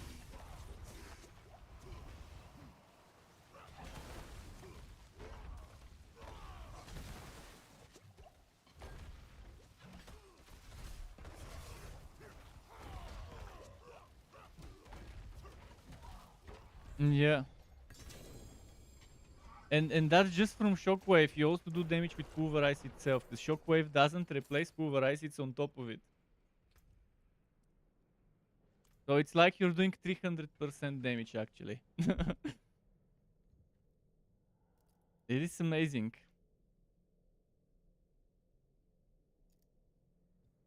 Nice. So from this boss for Rogue, there's the thing you can know about this boss is there's 3 Rogue and 1 class specific item. So there's only 4 things you can get from this boss: Penitent Greaves, Word of Hakan, Grasp of Shadow, and Wind Force, which is the other unique bow.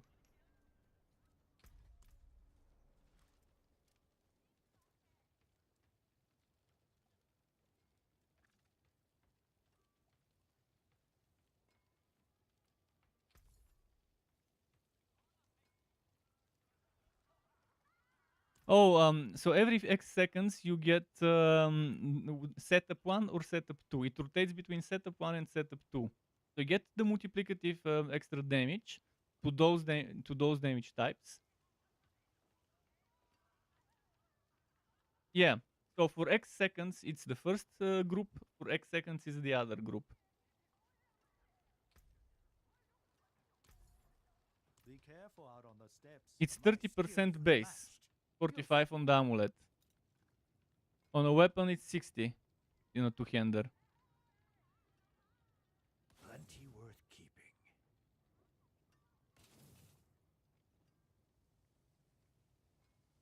Yeah, so on a rogue it's very good because it's either gonna be physical or either of the imbuements called Poison Shadow. So in either case it's a win for a rogue.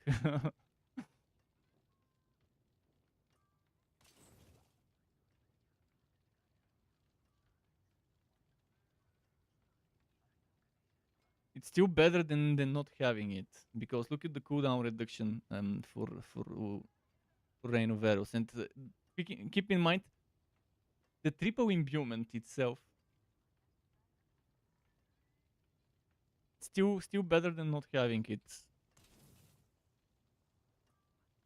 It's a build opening item, so without it you can't get it as good as you can get it with it, even if it's shit raw.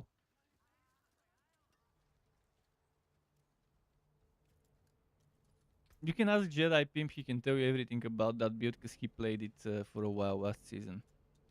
He said it can do the harder content, but it's so much dashing, so much evading, because well, evading and dashing. Evading for the flicker step, dashing so you don't get one shot. Um, it's all about positioning yourself the right way.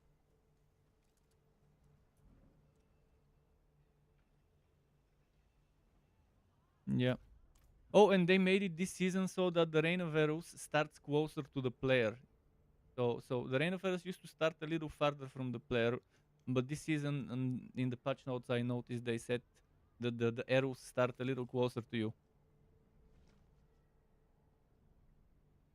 Oh, and there was this thing Jedi Pimp noticed, that there are certain things that give you that cast the Grasp of Shadow can cast your can mimic your ultimate. The clone can mimic your ultimate, and that means you get the 3 waves and then another 3 waves.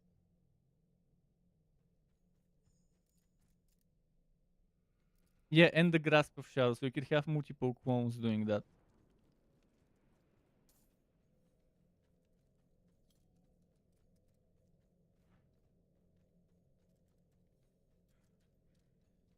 Yeah. Well, you can't use 2 ultimates on a skill bar. You cannot use 2 ultimates on your build. If I remember correctly, you cannot put 2 ultimates on your skill bar.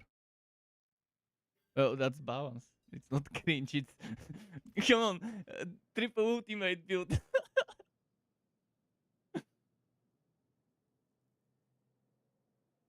Not really. On Barbarian, that would be so fucking overpowered.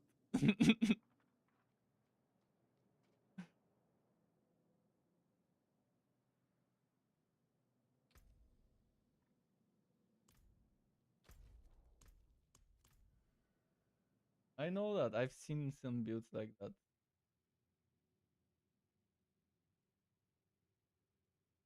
I've seen so many crazy builds in that game.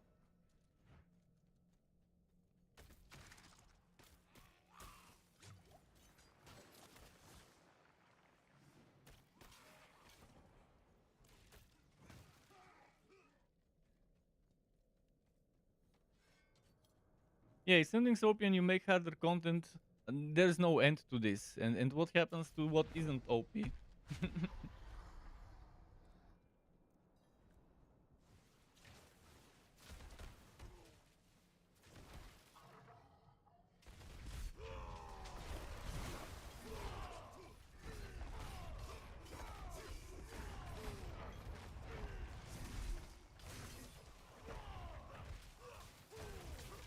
Yeah, it's an overpowered Titan.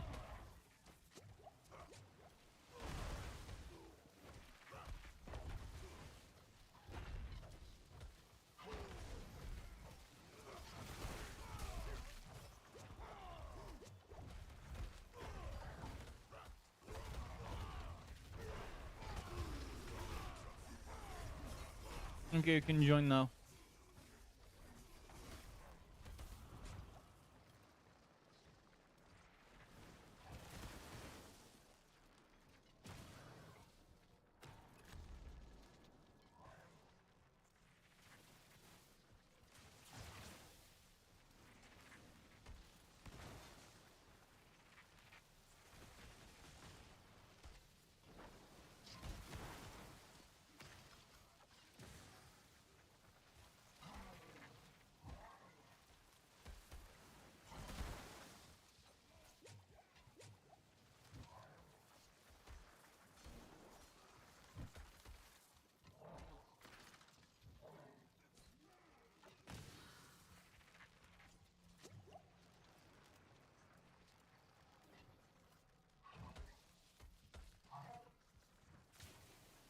teleporting you? Is it teleporting you or what? Yeah, in the dungeon. Like, are you teleporting? Are you running? Ah, okay. I can see you now.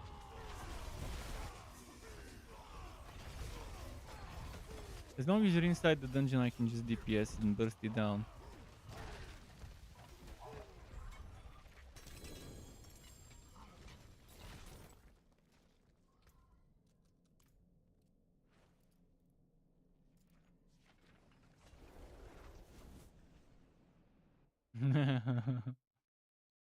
Then that's Grasp of Shadow. There is no other gloves you can get. How many levels? I hope you got a good one in terms of the levels. Still better. It will be 5 ranks out of 6 when maxed out, so max upgraded. It's better than not having it.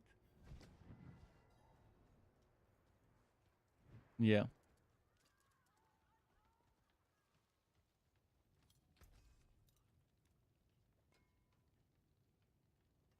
And they're made for builds that use an ultimate different than Shadow Clone, as well as for Shadow Clone builds. So it works for all sorts of stuff. Because it could duplicate your Death Trap if you're on a Death Trap build as well. It could duplicate Good your salvage. which one? Yeah, but it's a chance. It doesn't happen all the time.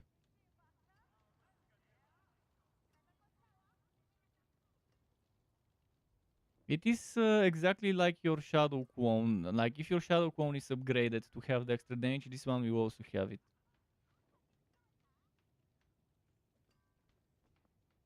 Well, this one stays for as long as it says. Does it say time? If it doesn't say time, then it says for as long as your ultimate.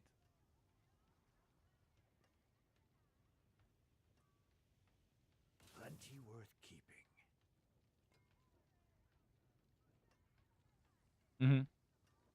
Yeah, that's the only thing it does is it doubles the skill. It's not a permanent. And that's why I said it's good with even if you're not using Shadow Clone because it can duplicate any skill. It has a chance to duplicate any skill, even your other ultimates. So Jedi was getting extra rain of arrows proccing.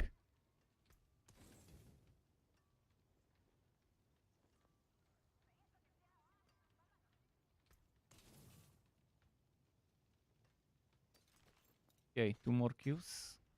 I'll go back. On with the selling.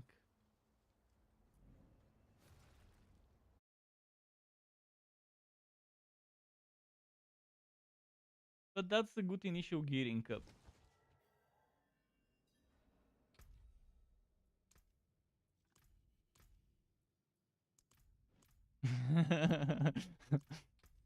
Even with Nightmare Dungeons, it's fast now, this season and last season.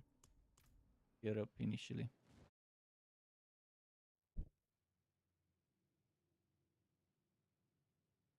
They didn't. They increased the experience a little, but it's still a joke.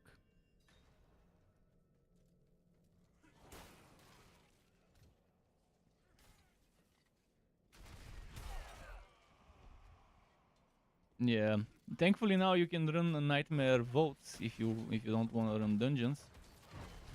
But they're pretty much 90% dungeons, the votes. Only the ending is slightly different, and you have that added mechanic with the traps and with the warding.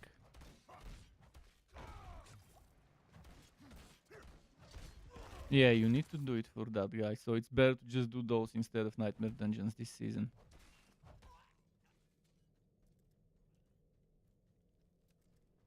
I mean, you still need to do certain things in Nightmare Dungeons eventually once you're geared up and whatever.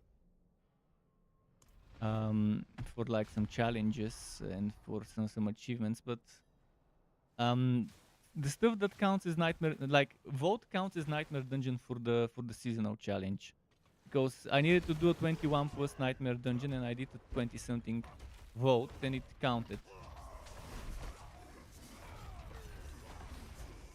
Yeah, that's very good. Although some Nightmare Dungeons are rushable. Like, you can skip all the mobs and just go straight to the boss. They did change some objective stuff. So it's obviously faster for your glyphs if you do such Nightmare Dungeons instead of the Vault. But I'm not sure if one of those is in rotation this season. I'll see what's in rotation. I will learn them. Every season there's some amazing ones for glyph experience. And other ones that are better to just clear fully for XP because of the type of mobs like spiders and stuff. Spiders, Khazra. Normally dungeons with water spiders and Khazra are the ones that are great for XP. One of the best things is events, like events with non-stop waves of enemies. But the best experience is Cursed Chest and Cursed Shrine. You just spam AoEs on top of the chest or spam AoEs on top of the shrine to keep clearing out waves. Okay, you can join now. So if you're after experience, you obviously do Cursed Chest and Shrines. You could skip some of the other events like You Dare, the You Dare event. There's a guy that says You Dare that wants you to help them with a Scottish accent. You Dare. This event, the You Dare event, is not as good as some other ones. Top 2 events for XP: Cursed Chest and Cursed Shrine. Like, you could get multiple if you're at level 60 and someone is doing like level 80 Nightmare Dungeon. You could probably get a level. If you're level 40, you could get multiple levels out of it. Out of a good event. Okay, I guess I should heal now. Let's see where the boss teleported. Oh, only have one potion. Fuck. I better burst it down quickly then. Oh, finally a unique from him. Rage of Harugat. Port to town, and then teleport to me when you're back in town.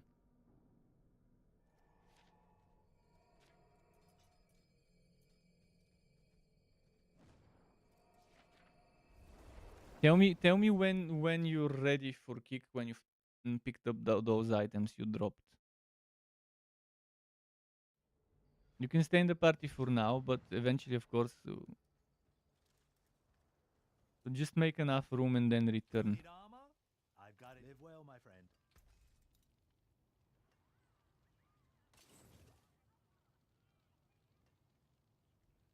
Yeah, that's why you just go back to town as soon as the boss is dead normally, and then from the town you can just port to me when I re-invite you. It's the faster way to do it. Or you could just do leave dungeon and go at the beginning of the dungeon, but it's been messing this season with me. The leave dungeon sometimes just doesn't work.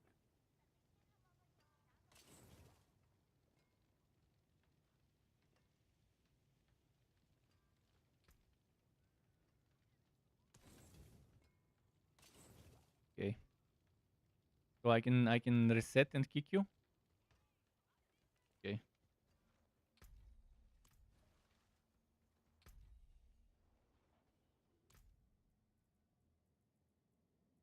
First remove party member there.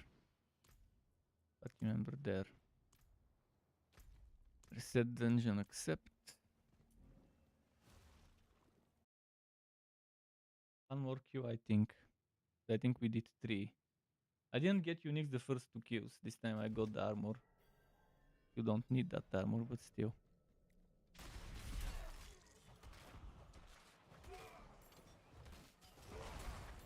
At least you got 2 great uniques for the various builds, especially the Grasp of Shadow. That was definitely needed for you. It's much easier to get Grasp of Shadow than to get a legendary item or a yellow item with +4 ranks to the skills you want. To the 2 core skills you want on top of some crit chance and stuff. So as a temporary, this one is a great choice for any rogue build.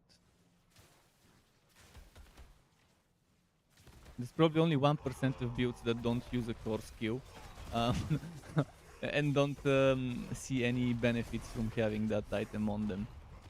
But even in that case, it could still give you some benefits to having it, thanks to the unique stuff and the stats on it.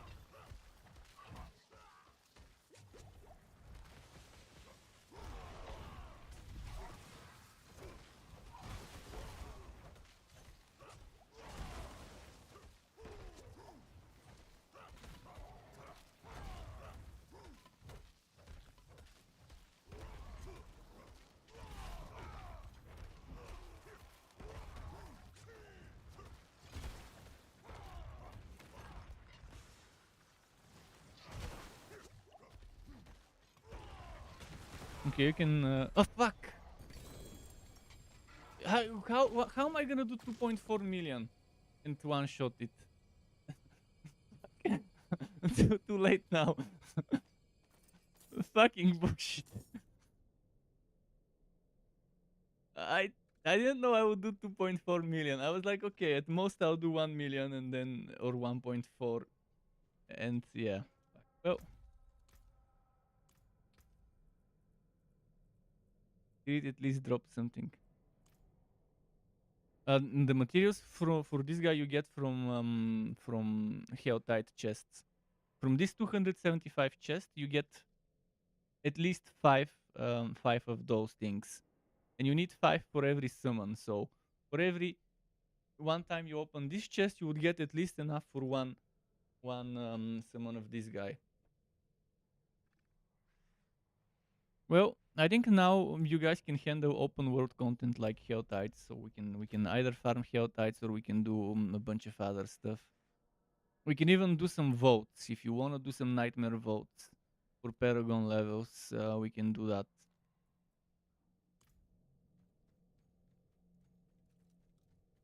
We won't do something too hard.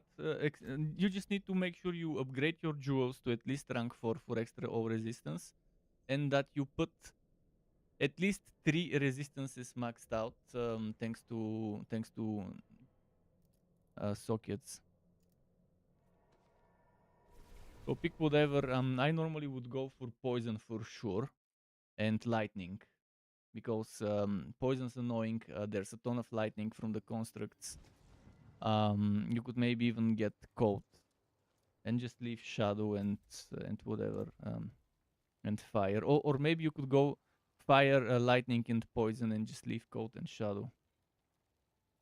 Big Red's always down for whatever. Yeah, Big Red's been he's the guy that's probably watched my stream last season the most, and he's played with me the most. Probably even more than Jedi Pimp, because Jedi Pimp, he has to go sleep early. Big Red's on the US time zone, if I'm not mistaken. One of the US time zones. Yeah.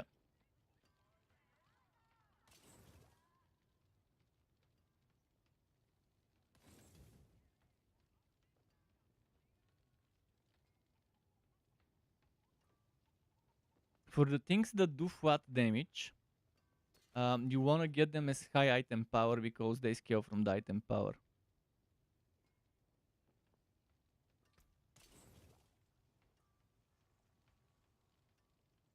It's random. There's a chance to get Forgotten Soul. There's a chance to get, if it's a weapon, Baleful Fragment. So it's the same as the legendary salvage when you salvage a unique.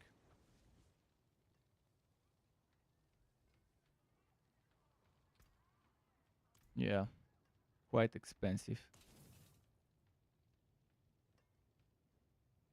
Obviously, weapons, especially two-handed, will cost more to sell. Like boots, you get 100,000, 120, 30,000.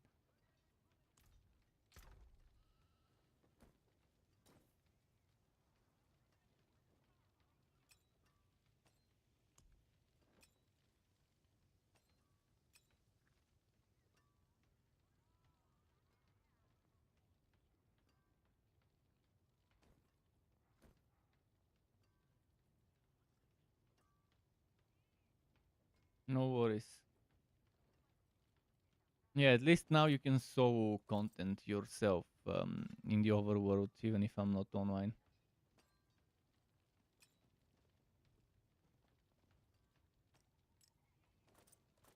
The first thing you wanna get is you wanna get the crit damage glyph, and you wanna put it in a board that is good for it. I can immediately tell you if I look at my rogue stuff in which board you can put it.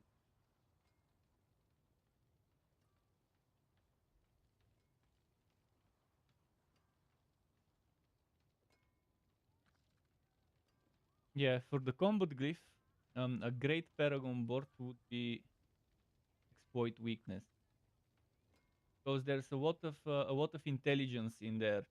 There's 49 intelligence, which is again up to 45. You get that 5 intelligence for every 5 intelligence. So 49 intelligence is gonna give you a ton of crit damage, 20% crit damage. Definitely not 9 times 20%. And there's some good stuff. There's vulnerable damage, blue and yellow stuff. Weakness. There is vulnerable damage to injured. There's damage reduction from vulnerable enemies, very nice for high levels. There's movement speed after for 5 seconds after killing an elite, and damage to elites in a different cluster. So exploit weakness is definitely a good choice. I personally on a rogue would definitely go for my second paragon board to be exploit weakness. So I can swat in combat, it works with any build, extra crit damage, and it gives you a ton of vulnerable damage reduction from vulnerable damage to injured, and damage to elites. After that, there's after that you start building for whatever build and taking the.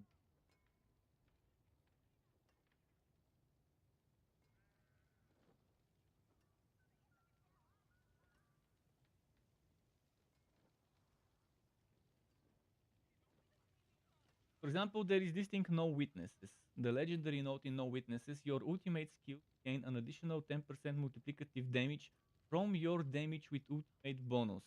So the more damage with ultimate you stack, the more 10% of that. So if you have 200% damage to ultimate, boom, that's 20% additional multiplicative damage. That one.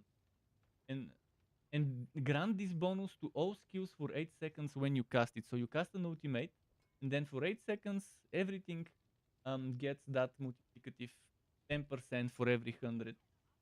10% multiplicative damage on your damage with ultimate.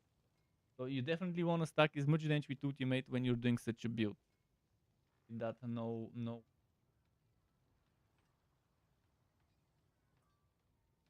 If you decide to test Word of Hakan, definitely don't miss on this little mechanic to build around. It's definitely more fun last season and this season.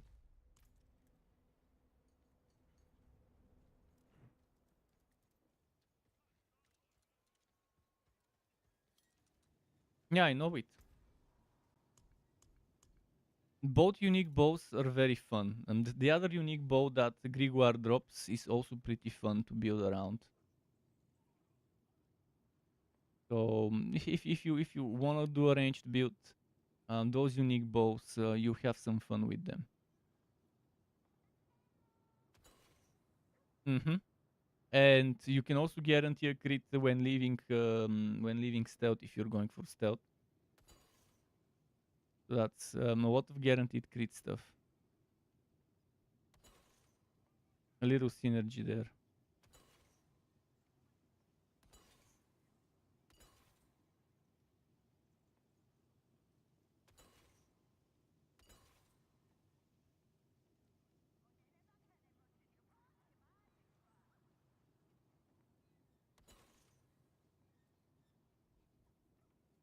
Yeah.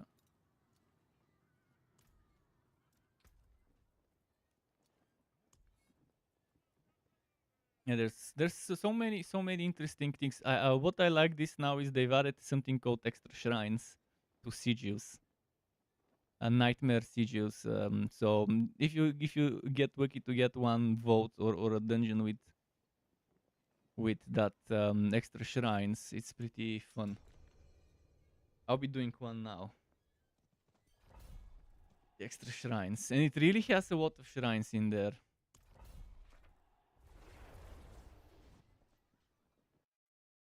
Yeah, we'll see this weekend. There's gonna be some heavy grinding going on this weekend.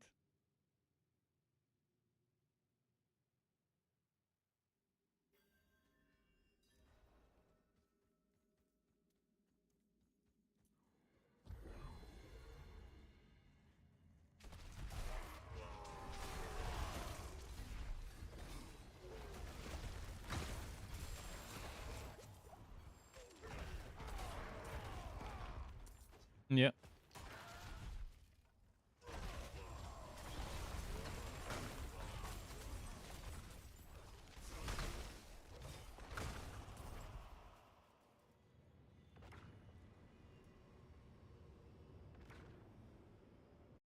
I'm speeding through this one. Already cleared well, the first half of the vault. But now is the annoying part with the traps. Okay, until tomorrow. No, actually today, but later.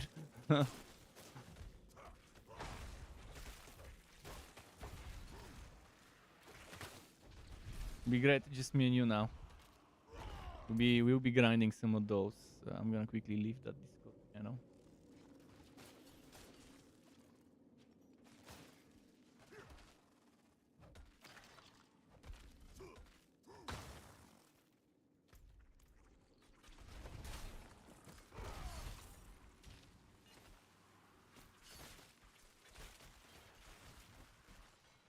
Monsters level 75, so Big Red should have no problem with level 60 items here.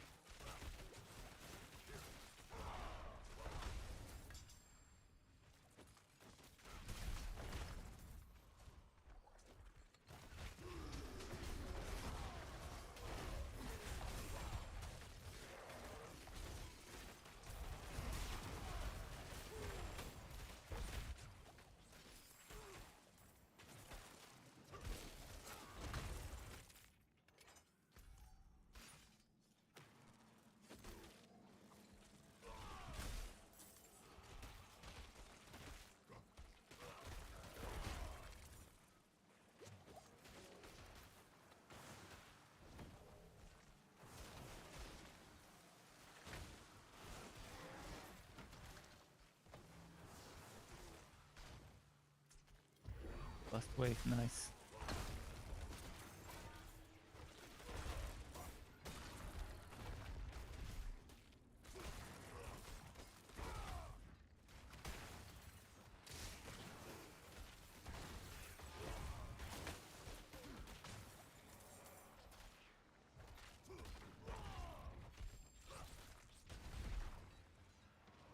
Love it when I get an increased number of shrines map.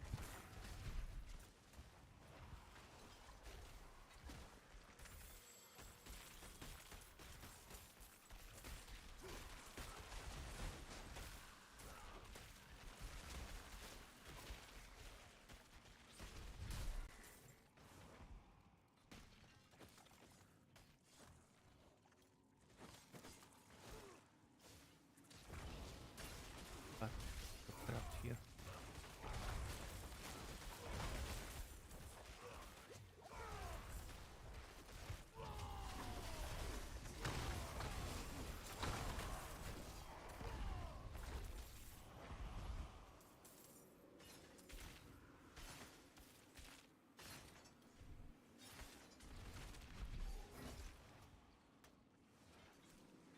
Of getting hit by traps. We only have 18 things left. So in the last room, I'll probably stand in one place and hope for the mobs to come next to me. Without range, it's a little annoying. But I need 15 stacks so I can open all the chests at the end.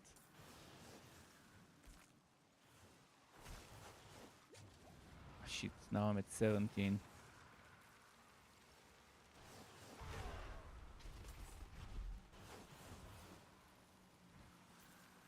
Ah, fuck, 16, fuck.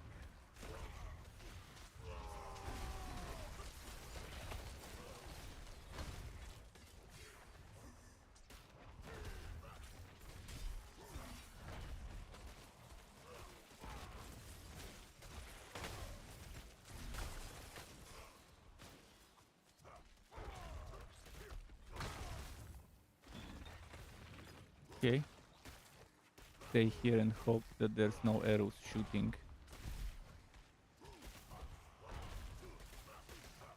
Wish I had ranged, but I don't.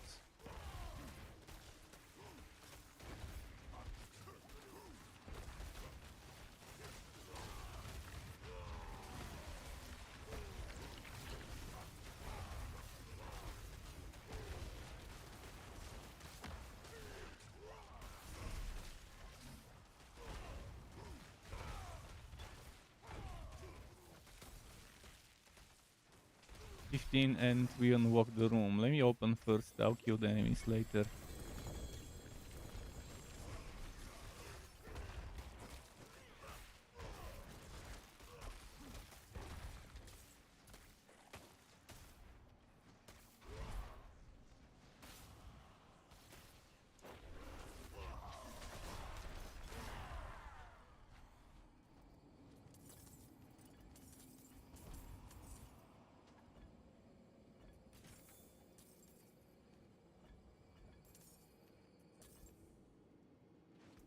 Okay, what do I get? 52 experience, it's so bad.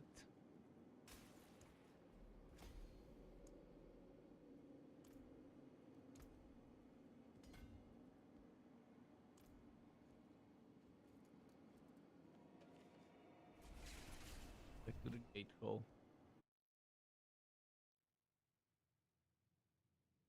I can do a few of those out of pearls.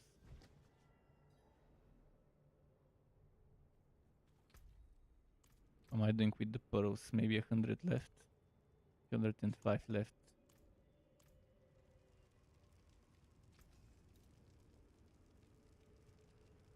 It's a joke to get sacred items at this level of nightmare stuff on World Tier 4.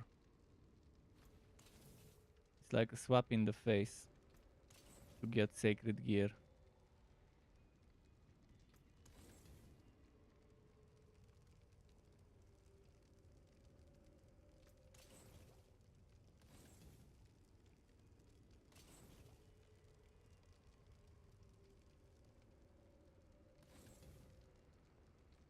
I don't want to do too high rank nightmare because he's level 63. Want to make sure he can survive as well.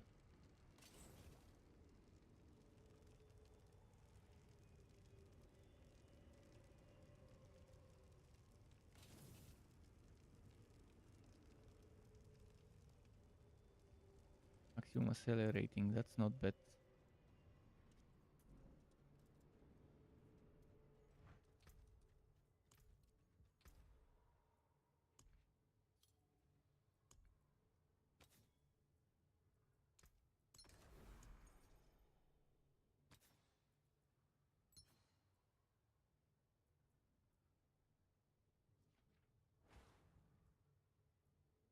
No, it's the same I have.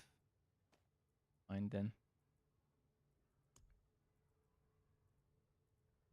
What should I put on my chest piece? I think I had exploiter somewhere. Gate from the stash. I have an exploiter suspect. Be perfect for the chest for now.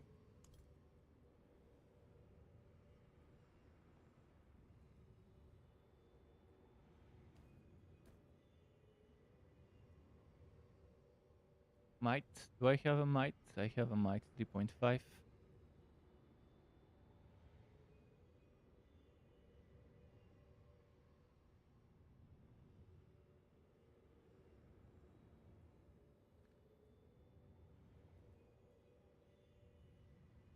Rapid. Do I have rapid?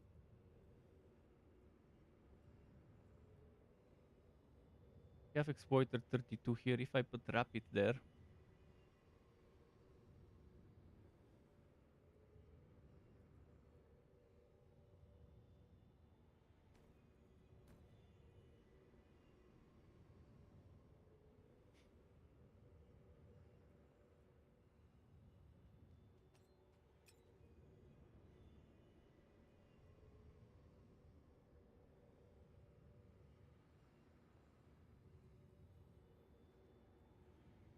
Okay, I think I figured out what I want to do with those aspects.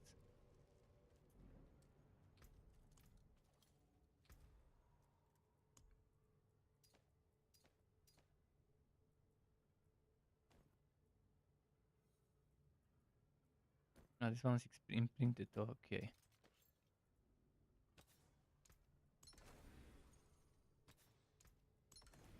So we're putting ink exploiter here. We're putting rapid here.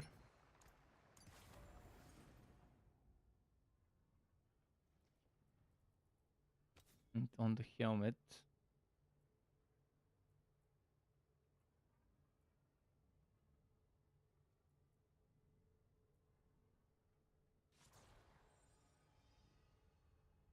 I don't have anything good for the helmet, but maybe I have something in the storage. Look at it.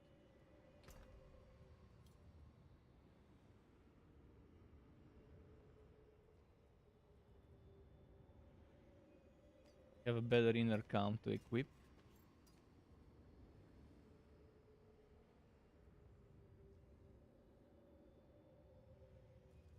Where was my expectant? Yeah, I need an expectant somewhere.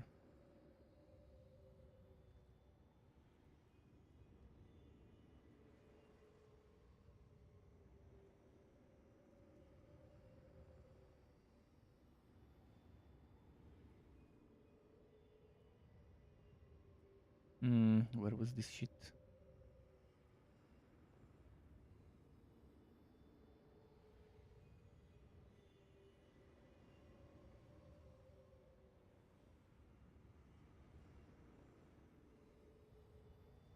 Pretty sure I had one somewhere here.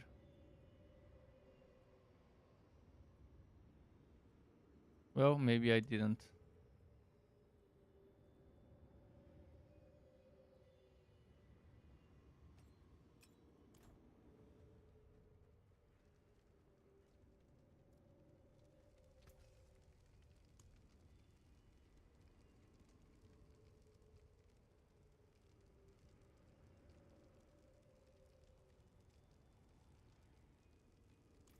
Okay, I'll do Edge Master instead of accelerating this time, because I have rapid there.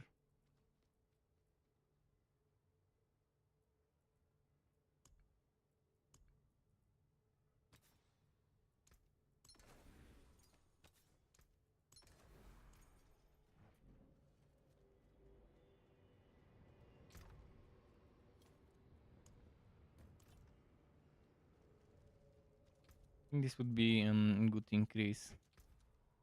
So take that one, put Edge Master.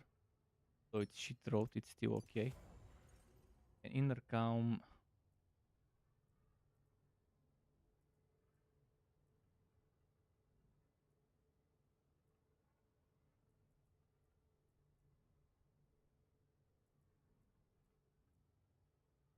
I remove this.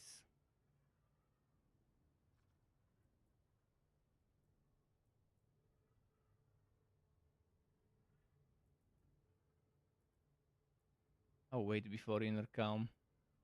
I mean, I can do this inner calm obviously, but before expectant, I mean, I'll wait.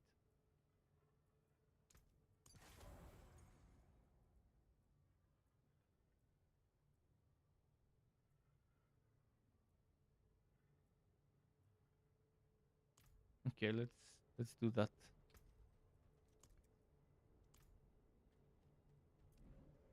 Can't find a good aspect for the helmet, so for now it will remain aspectless.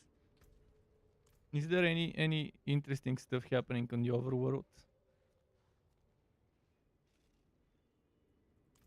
No.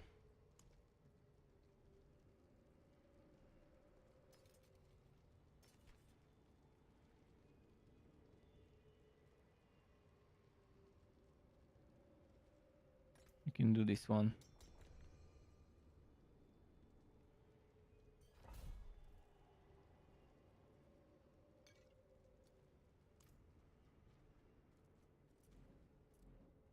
Probably try and see if I can craft some incense. Bite shade and bite berry. Ideally something that doesn't use bite shade or bite berry.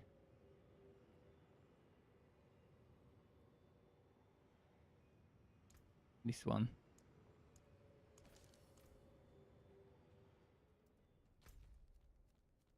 Okay, I'll do the incense at the beginning of the dungeon.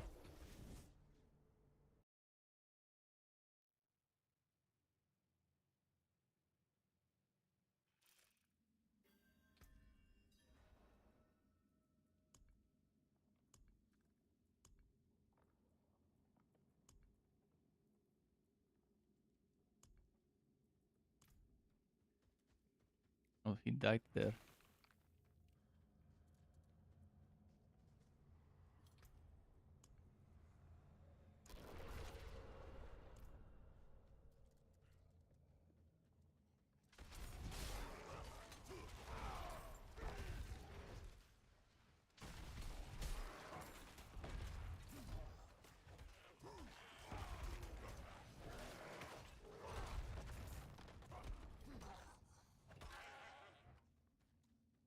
See, what level are they here?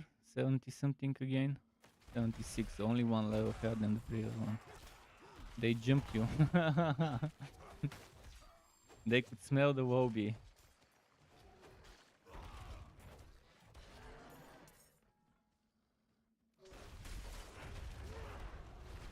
Wobies have that new car smell on them. New char smell. The new char smell.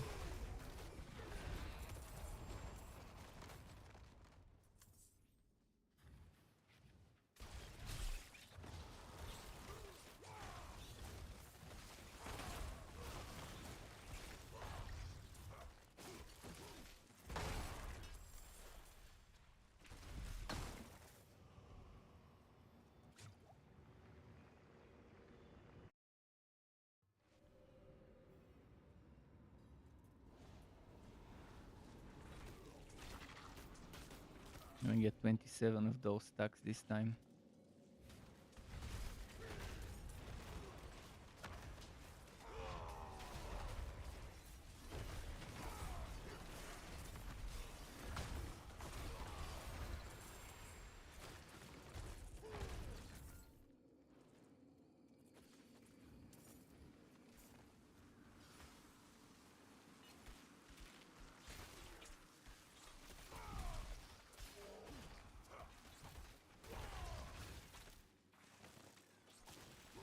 Let's keep going. Ah, fuck.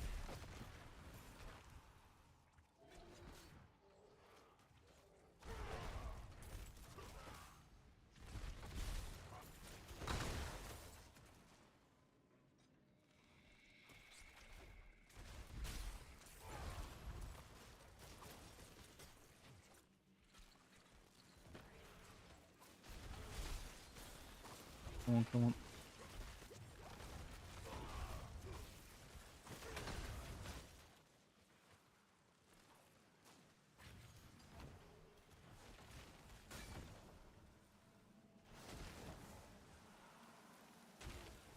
Fuck.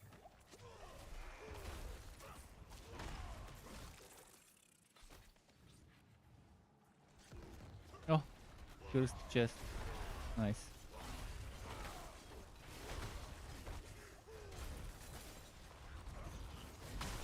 They no longer spawn right on top of the chest, unfortunately.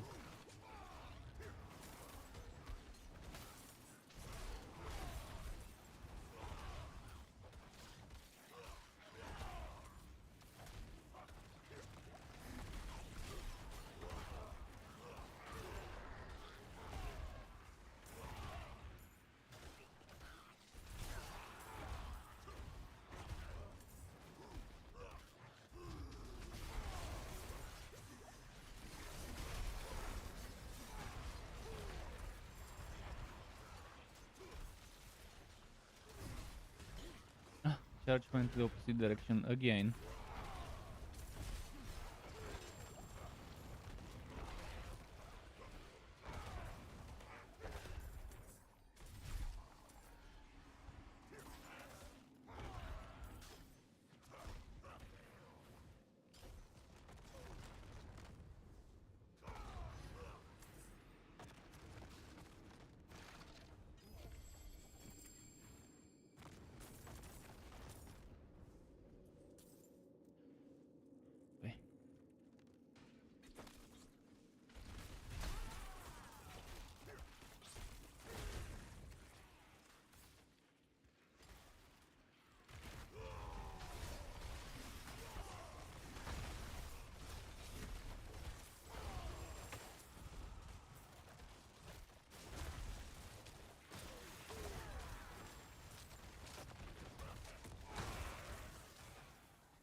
Okay.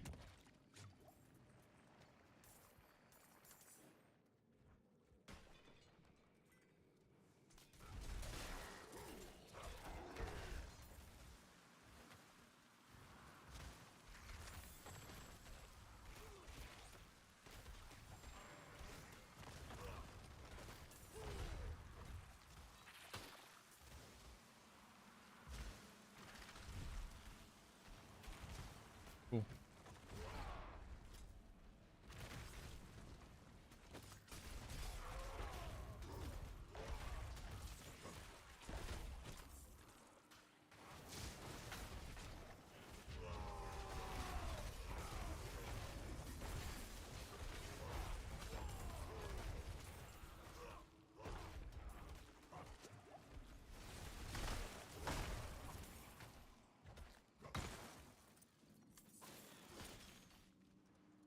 Almost at the gate.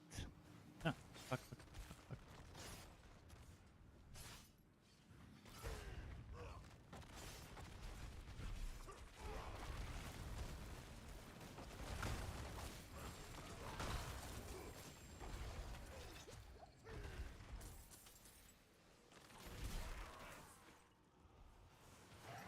Right, I've opened the gate.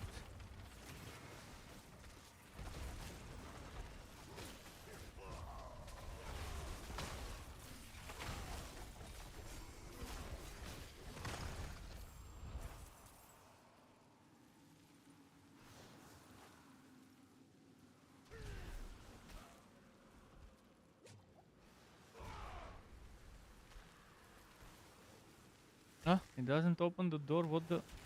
Why?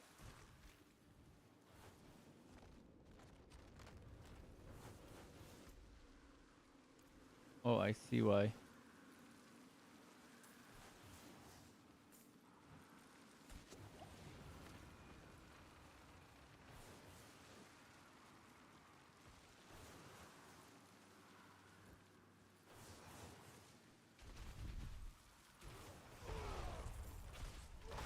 I can't get into any more traps.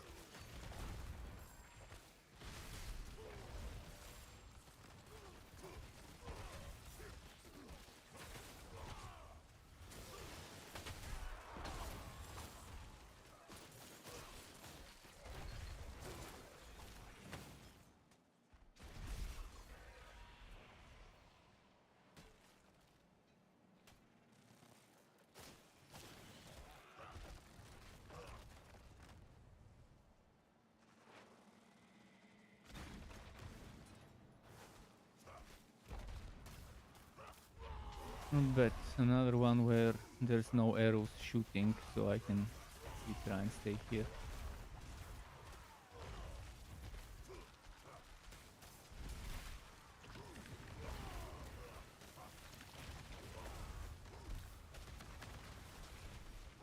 Ah, fuck, fuck, fuck, fuck, fuck. No, I got hit. Now I can't open all the chests. Fuck. Fucking hate this mechanic with the charges at the chest opening. Needing to farm content for pearls. With Nightmare Dungeons, you don't need to farm any bullshit pearls to get your stuff. The worst seasonal mechanic ever I have seen in this game. I'd take season 1 or season 2 seasonal mechanic any day over this bullshit. Where you have to you have to avoid getting hit by stupid traps.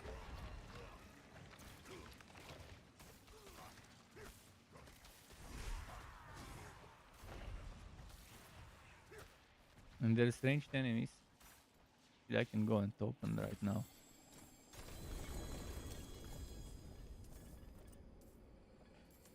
You know, I couldn't open that one chest. I don't think I'll be playing this season for more than a month before I'm not even gonna bother making a second character. I already feel like rage quitting this season because of the stupid seasonal mechanics and content and bullshit.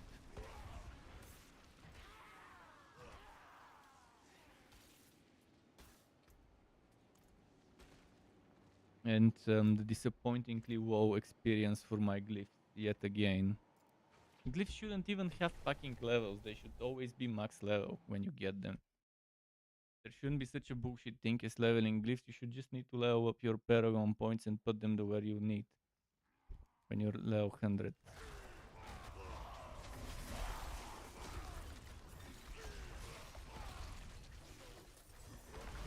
The best thing would be maybe to make you level up your paragon boards and to make them remain leveled up. If you respect, you just have to re-level a new paragon board rather than a new glyph, and to make it much faster, like 3 times faster than what you get right now.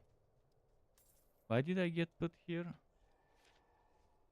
Why am I in Kehjistan?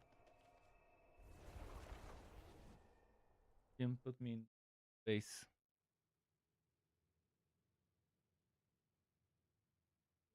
I might end up rage quitting this season before I even reach level 100. It's so badly designed, this whole vote system. Can I help you? Raise the father. I didn't know they could make seasons this bad. I guess they can. Let's go salvage. I hate the fucking pet. I hate the fucking vote mechanics. So why am I playing this season is what I'm asking myself.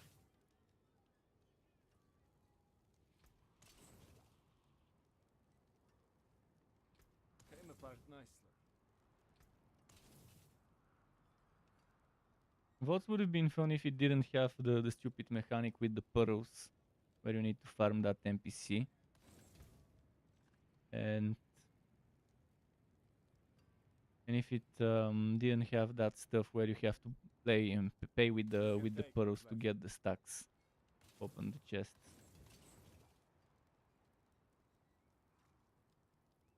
If they make it so that the stacks don't disappear when you get hit by traps, it could be okay, but they just need to double or triple the drops of pearls. As a first patch, they need to just do that. Make you get 2 or 3 times the pearls you get. But yeah, this season, I don't think they'll do any of the changes I want them to do, so I don't think I'll be playing for that much longer. Let's go salvage. Especially considering how little glyph experience I get. Let's go do the Legion event, because at least that one is not the fucking bullshit content. But before the Legion, I can maybe do this.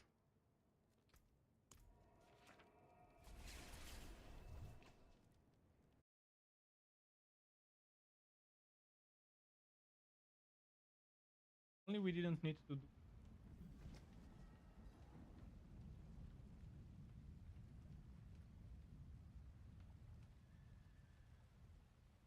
Can get through with your points. Yeah, that's definitely doable. Because the traps disable after we, at least some of the stuff disables after we kill that construct elite champion or whatever.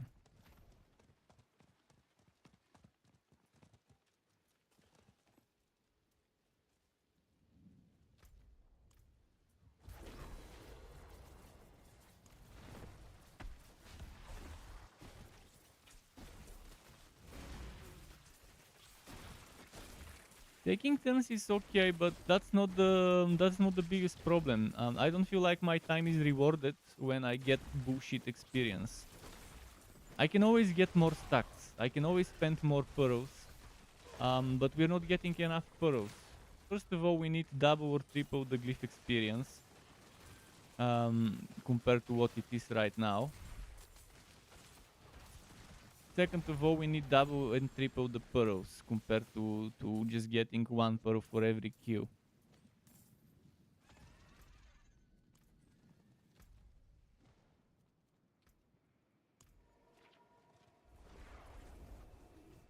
I can't be bothered to stay in the overworld and farm this content over and over and over and over just so I can get enough pearls to reasonably do that content. And the fucking construct, I just can't stand this system with the construct. I love the idea, but the way they've done it, in traditional Diablo 4 developer design, it's terrible. There's so many things in this game that are good as an idea, but Blizzard doesn't have the capacity to do it in an enjoyable way. Apparently, and they're so limited in their imagination of how to pull off such a system. Obviously, as we can see.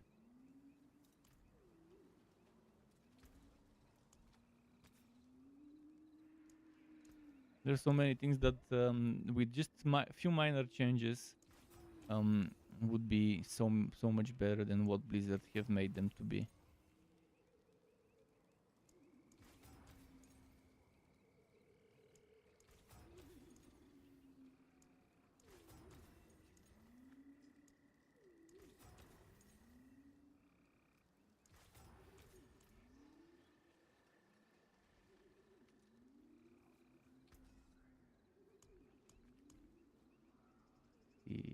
Great. Now I can't fully upgrade it, but it's at least still better than what I've got. Even extra movement speed.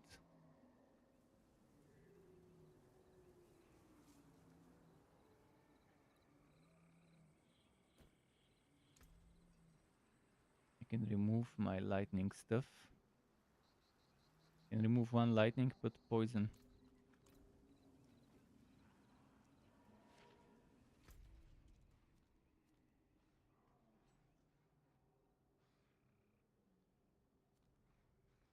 Let's go to the Legion event. I'll do it later.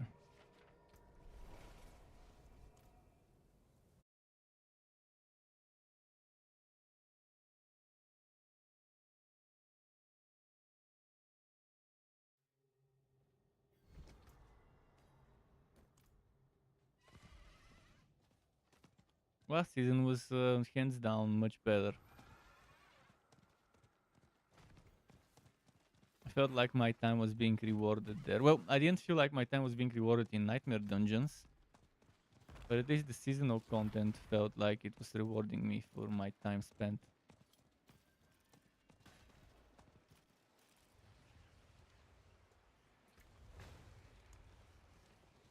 Hello.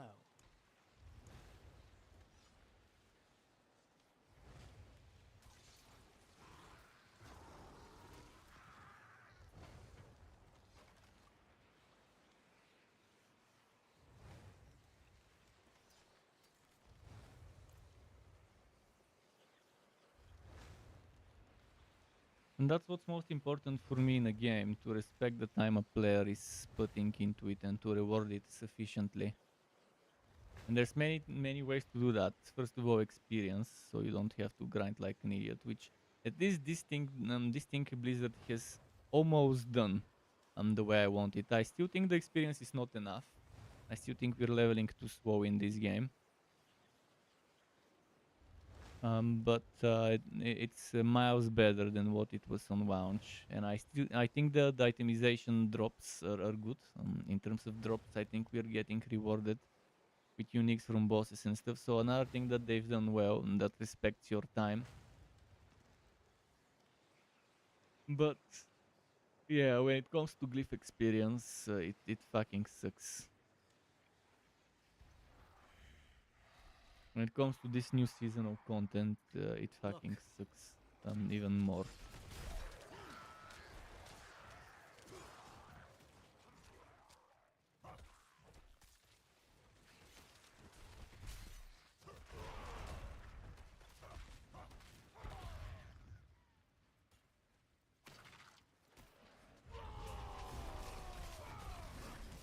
And it's just because I really wanted this game to be good.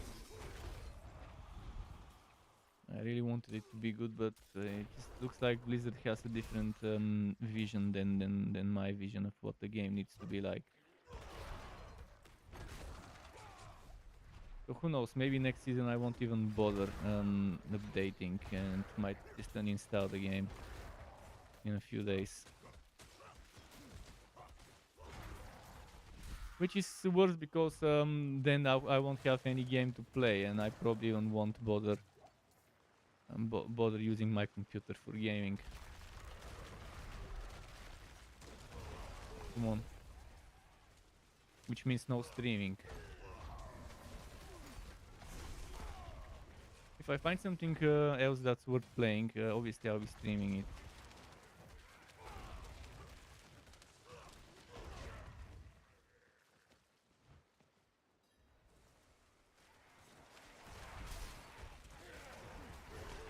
Come on, come on.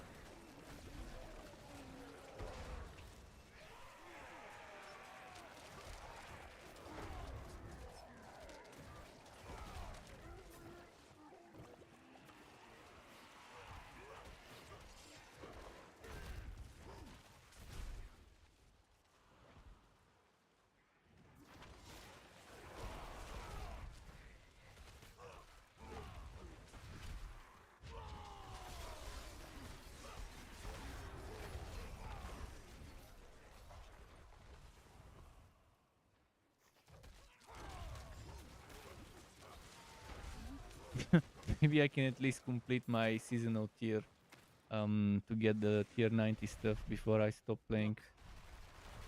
At least this one I'll do, although I'm not sure why I'm doing it if I'm not gonna play Diablo anymore.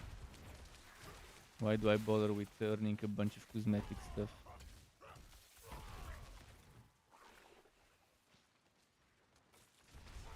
Come on.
Look,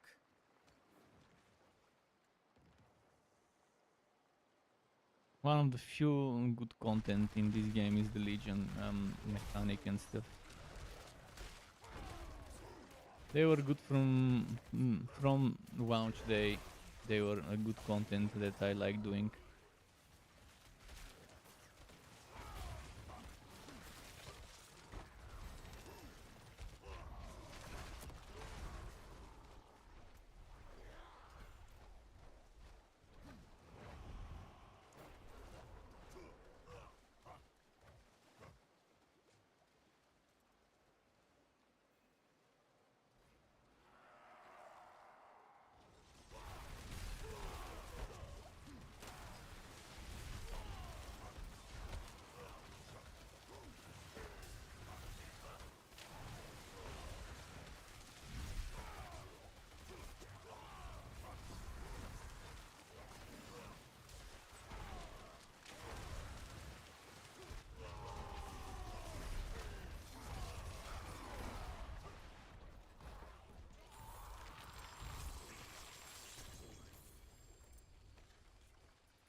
No monster.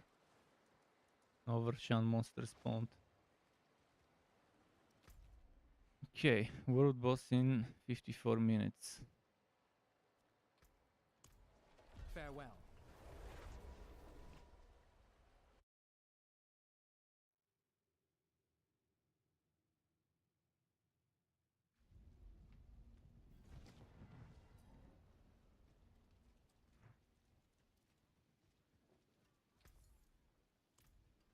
See some steel you need?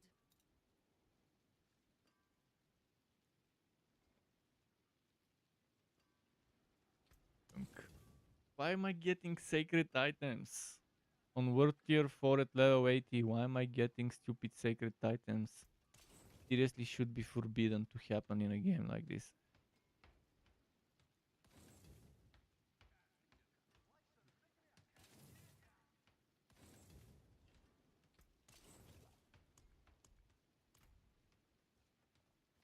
Fucking painful to see sacred gear dropping in World Tier 4 from things like Legion rewards and from end of dungeon rewards and all sorts of chests and stuff.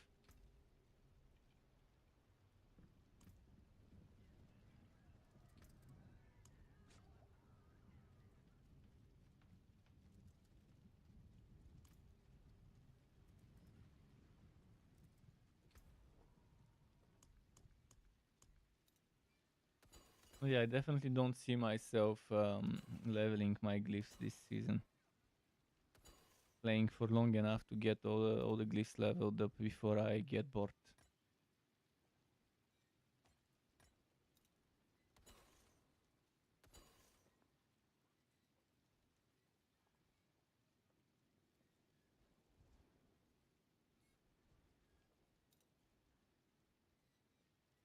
Right, one more of those, I guess.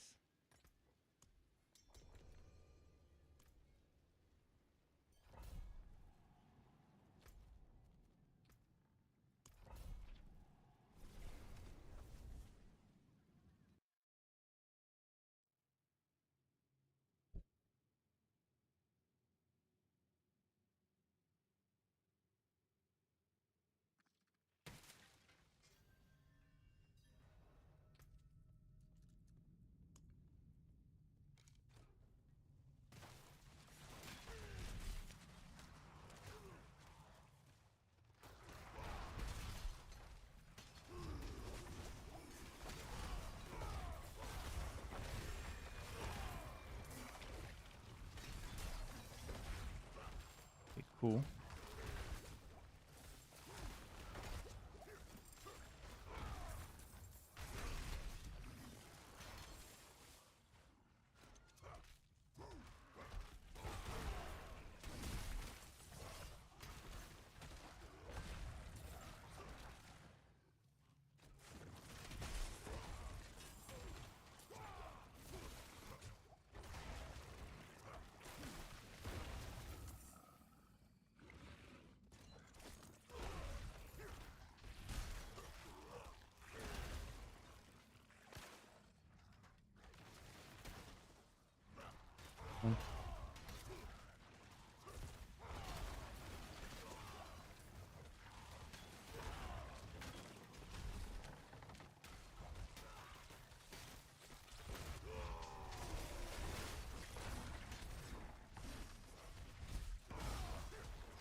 And keep rushing forward. Fuck. Interrupted.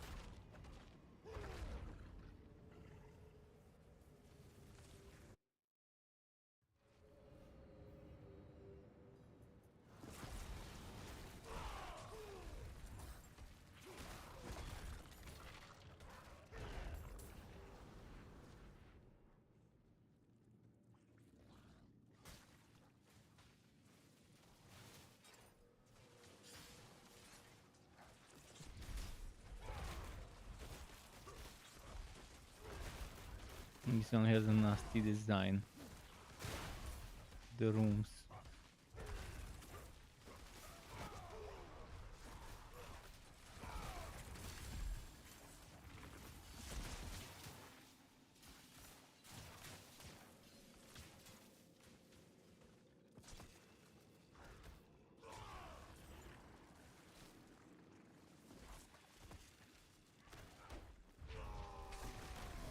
One of Malthus? What is he doing here?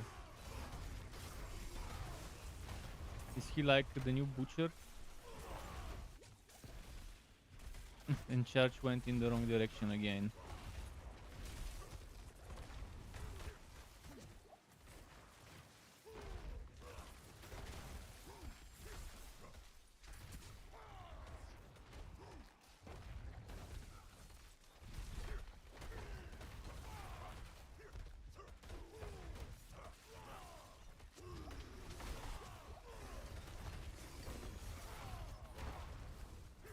think in the end, the only people that play Diablo 4 and stream it would be people who are paid to stream it. Anyone with a taste in games who won't bother with it in a current shape this season.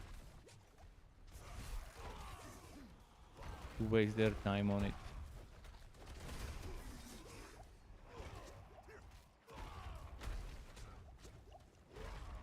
Popped up and here you was the aha, so this is the new butcher, I guess. This season's butcher. So in votes you get Son of Malphas. In Nightmare Dungeons you probably get the butcher still.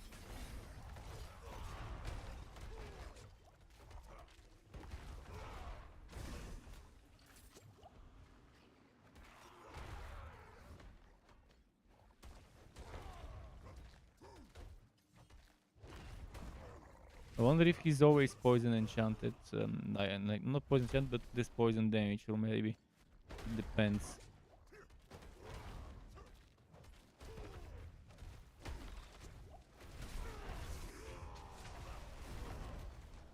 Fuck, he wasted my ultimate with this jump.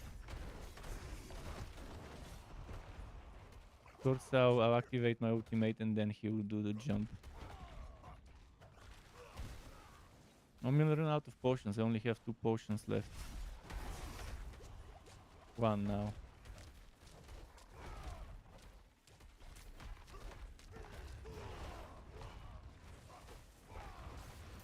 Okay, good.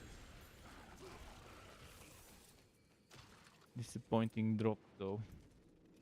Sacred item. Fucking sacred items. Seriously.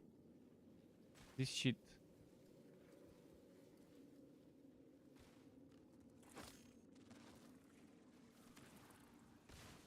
It's if the developers don't play their own game enough to realize how bad certain things are.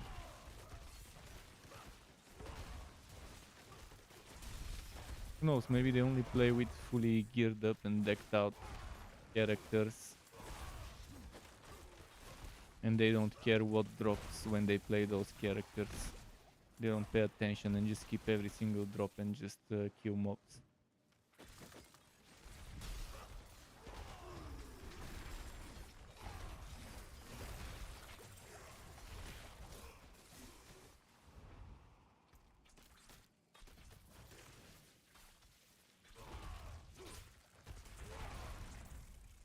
Did I want to put here? Damage reduction, I think. No, it's Crusher. Crusher I wanted to put there, yeah. I forgot. Crusher. A, B, C, C, Crusher.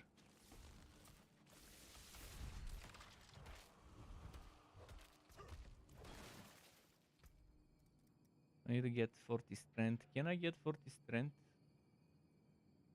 10. 20. 25. This one is another 10, this one is another 5, so I can probably get that on there. Instead of going up.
Where was the... Ah, there it was.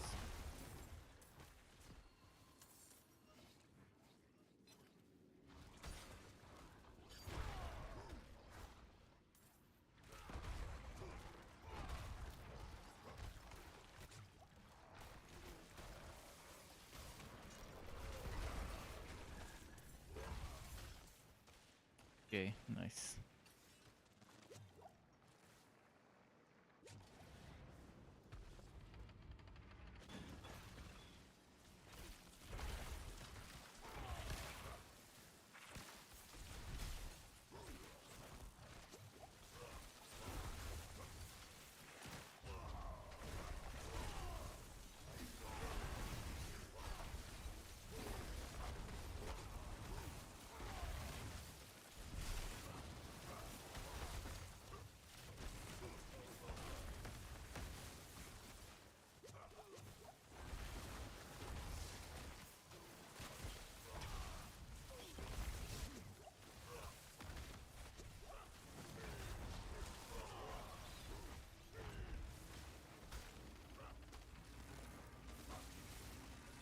Okay, nice.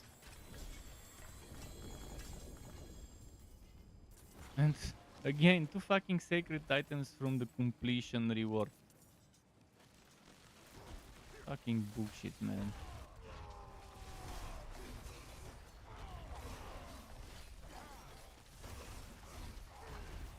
The most important thing they're not doing, they're not respecting our time playing their game. So why should we play a game that doesn't respect our time that we put into it?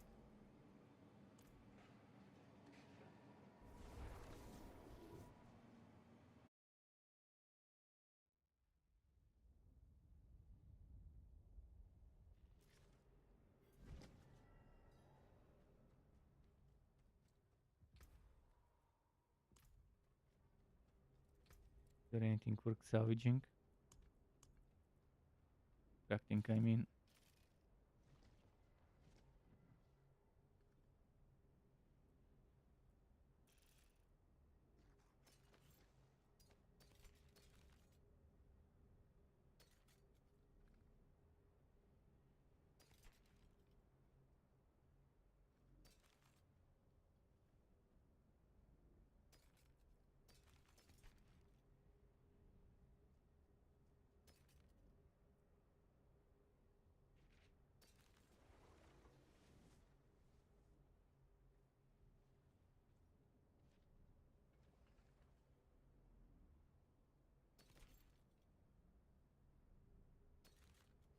Very bad drops.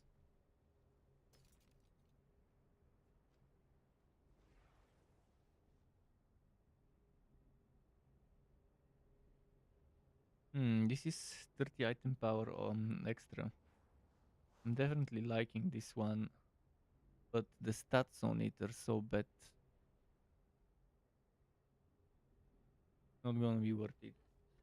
I reroll one of them to Dench while berserking, it's gonna suck.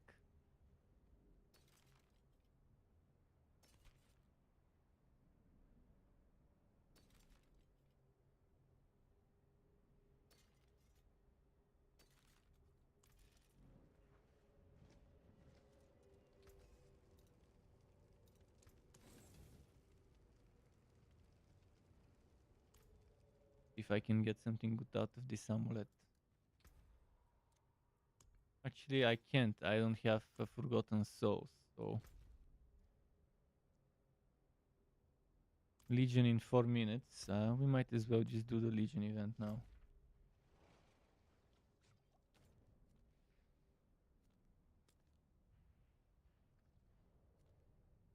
Maybe there's some obelisks. Actually, there is no tremor there.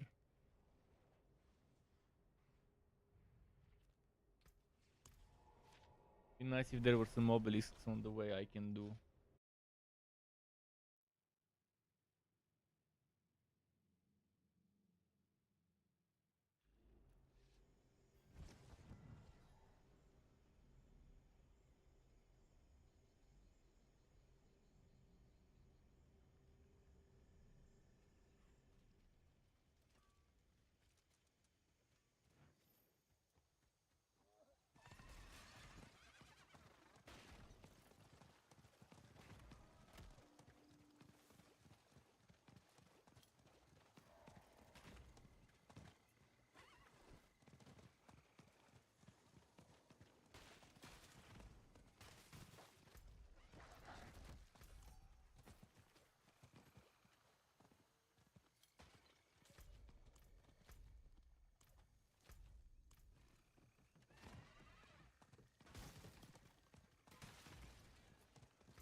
There's some obelisks. Okay, I'll go and do some obelisks.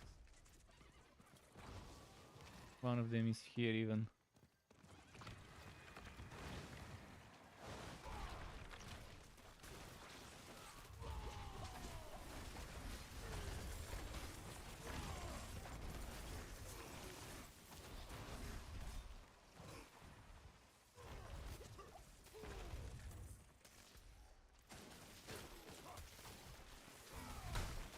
Too early to go for the Legion event.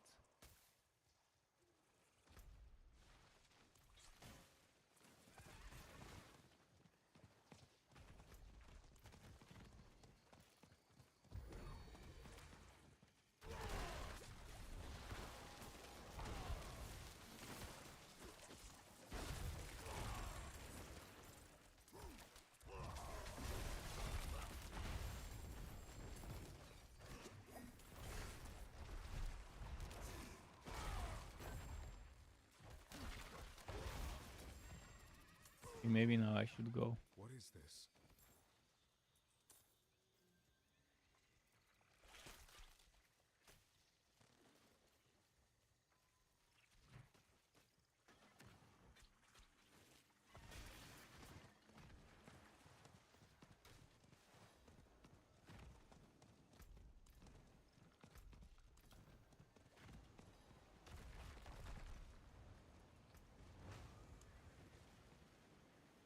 Hello. Greetings. Greetings. Hello, friend. Dead.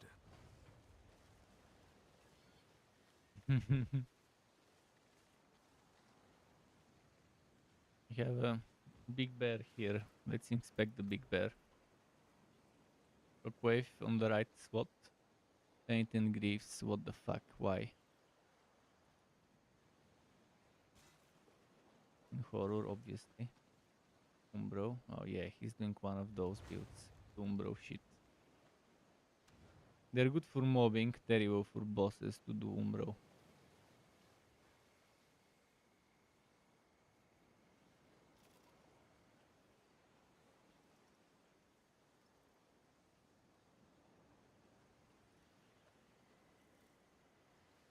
He's not doing the slow stuff. Normally people combine Umbro with that earth swallowing stuff. I forgot the name of the aspect.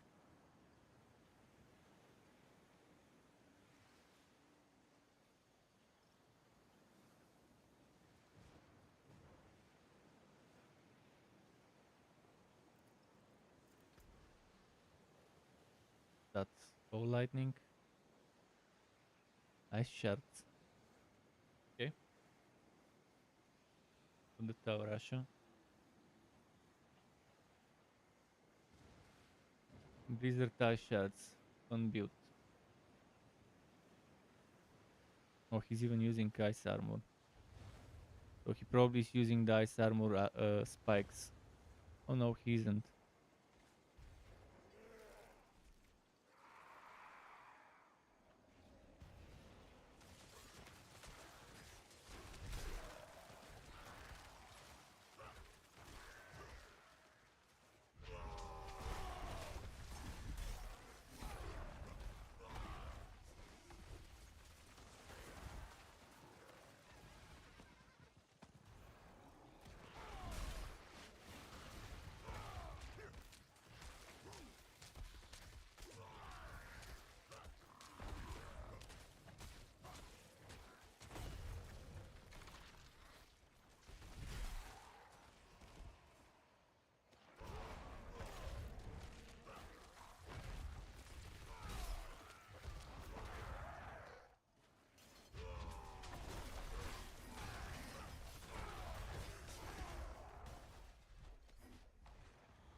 Okay.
this way.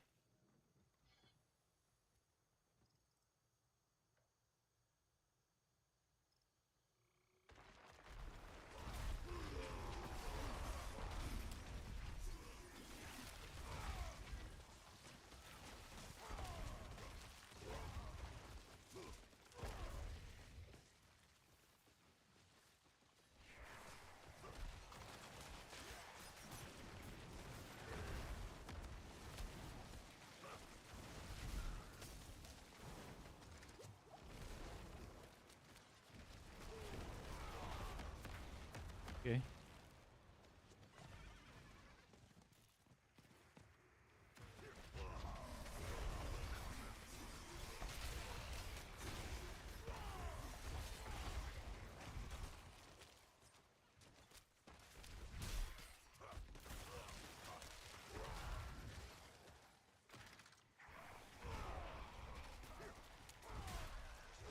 Oh man, no, he's doing the bottom. Well, Big Red is doing the bottom, but yeah, that's very bad if people leave one person doing the bottom alone.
Do this.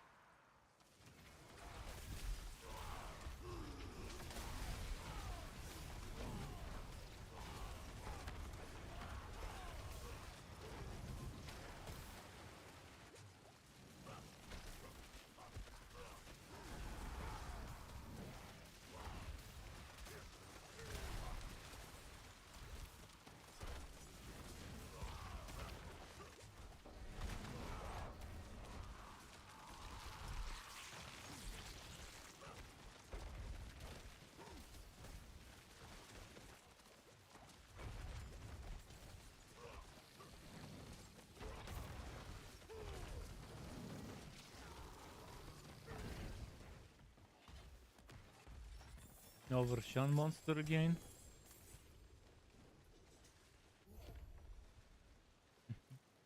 Pointing. 29 minutes until the world boss. I guess some HoTItes are in order.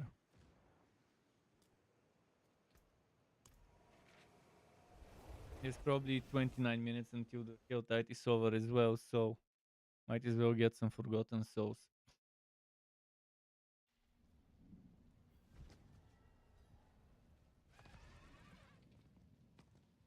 Another thing I hate is the Forgotten Souls existing as a required material to reroll.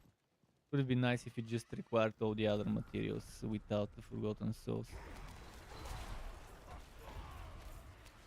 These Forgotten Souls are just too painful to farm.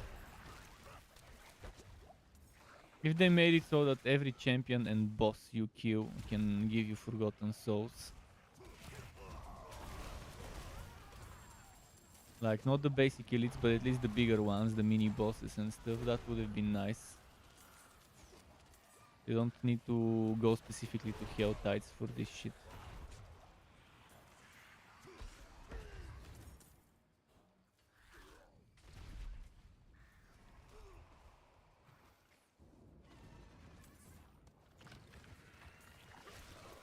This still brings me back to the game not respecting my time. In many ways, that's one of them.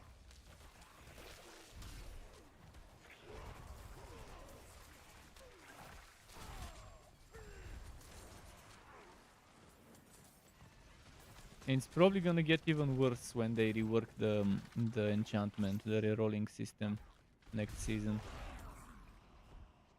Probably gonna introduce something else that would require even more grind to modify your items.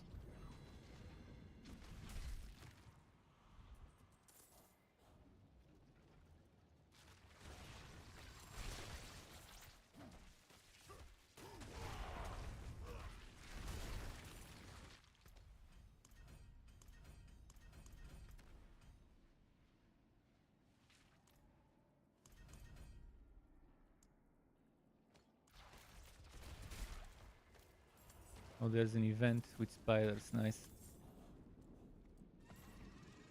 My favorite event, I always go there first. When the HoTA is in this area, this is the first spot I visit.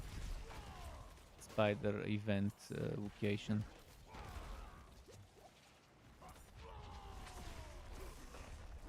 If this random is smart, he won't pick up the green stuff from the ground until there's like 10 seconds left.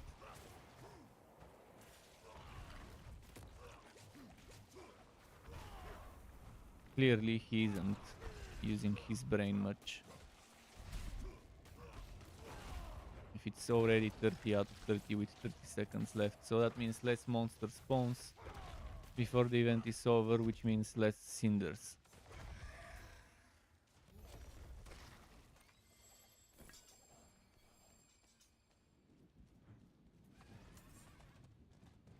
It would be nice if I could teleport myself to a HoTA where it's just me without any randoms for cases like this. Although there's many cases where having any type of randoms help, this event specifically. Having stupid randoms hurts everyone doing the event. Just designed in shitty way. It would be nice if even if you fill up all the 30 things, the timer keeps going until the end and the waves of mobs keep spawning. And once the timer ends, that's when the mini boss spawns, the elite or whatever. Instead of once you get all 30. You saved my life. That's a super easy fix from developers to do that. It shouldn't take them too many hours of dev work to just modify this event. To not be possible to throw others by collecting the stuff early.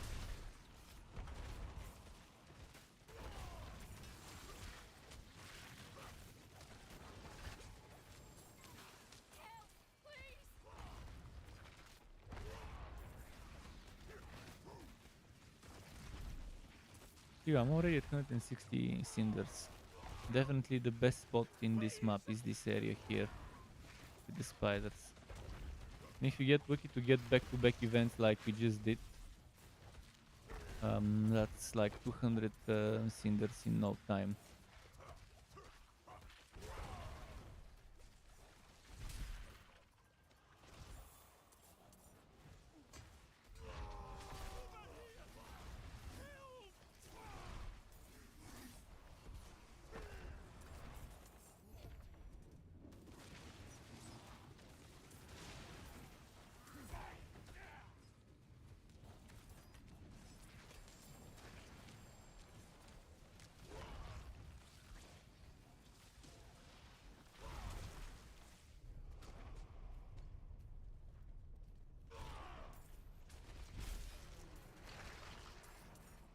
Harbinger.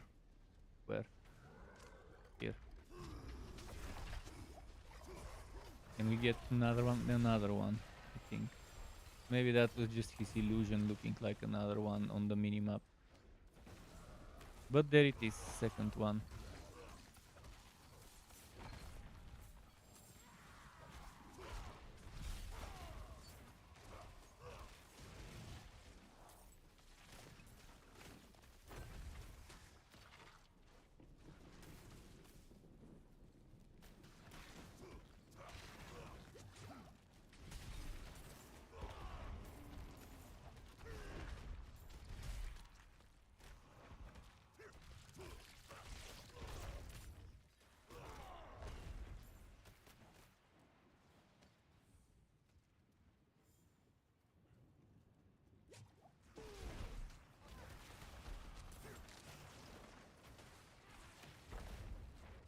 Oh, another event. Okay.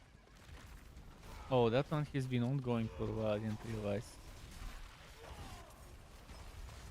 3 back-to-back spider events, that's definitely super nice. Super rare, but nice.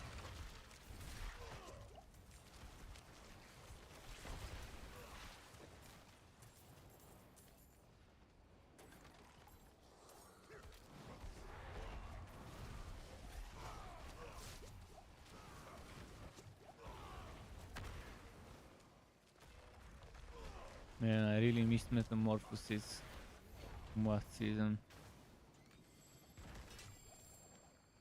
So nice that you didn't need to waste an aspect to get something like Metamorphosis. In this season we don't even have it as an aspect. And we don't have it as an option from the pet to give you unstoppable. We did need some unstoppable related stuff from the spider.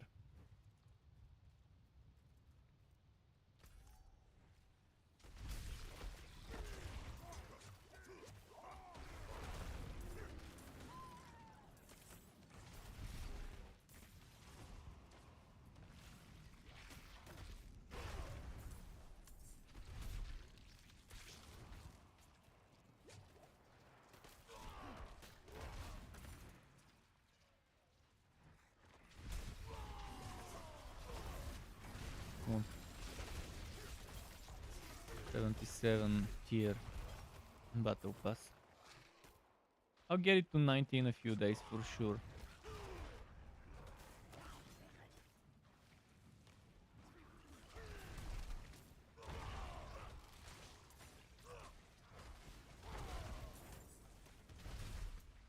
$20 until the world boss.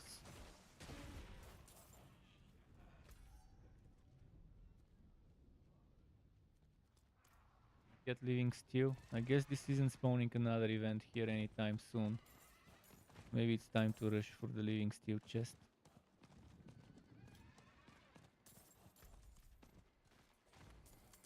Oh, look at all the stuff here. Oh. I think the range within you could get drops from stuff other people killed has been increased massively. At least in HoTA that seems to be the case. I was definitely very far from this spot most of the time I spent near the spiders.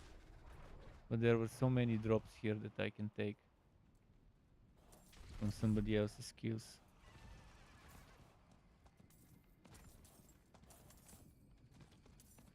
If they did some changes to that, I appreciate those changes, and I'm sure every single person who plays this.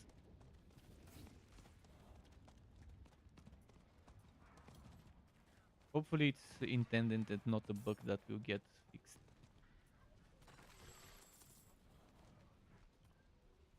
The boss is here. Let's do him. The commander assassin. Actually, does this assassin count as a commander for the challenge to kill 6 commanders? It doesn't say commander specifically.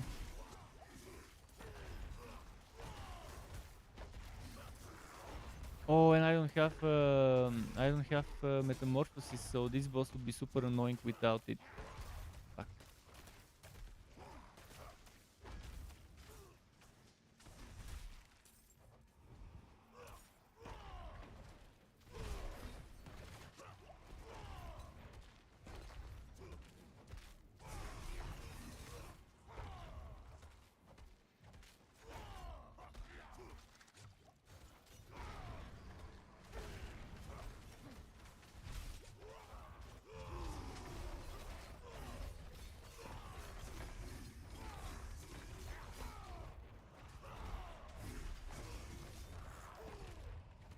In a very shitty spot where my ultimate ancients are not hitting him. And here goes the fucking blind.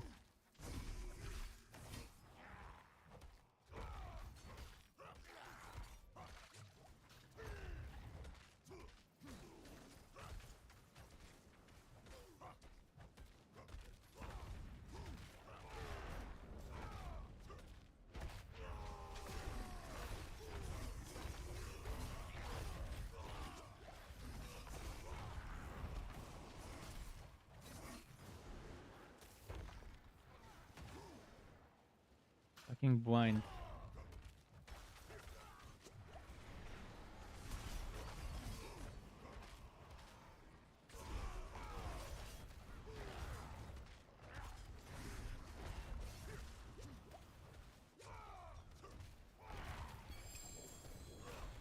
Okay, he's cute. You might wanna come here for the rewards.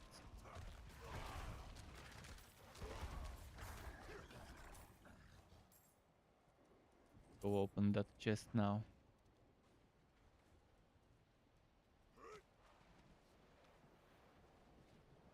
$433, not bad. I'll be able to open the other chest soon.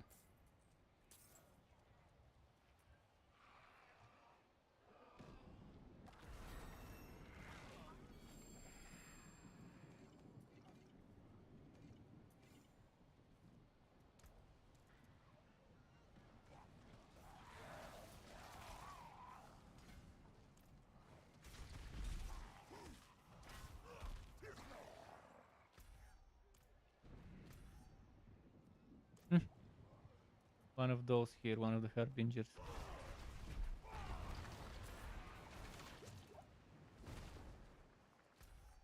Did we go to the next area?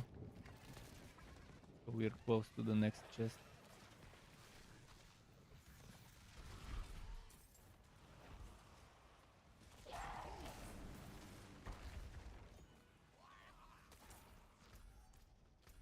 Legion in 5, the world boss in 15. Yeah, I'm gonna skip that Legion. Wanna get the other chest.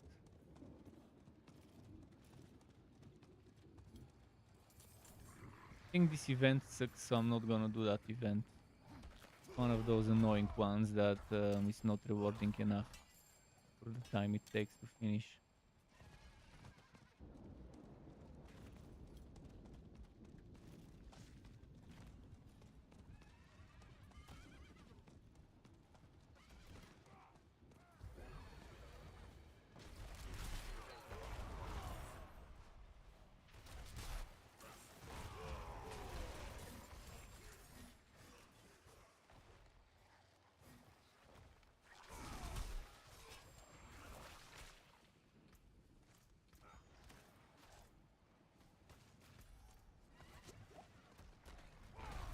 Where was the next chest? Okay, not far away.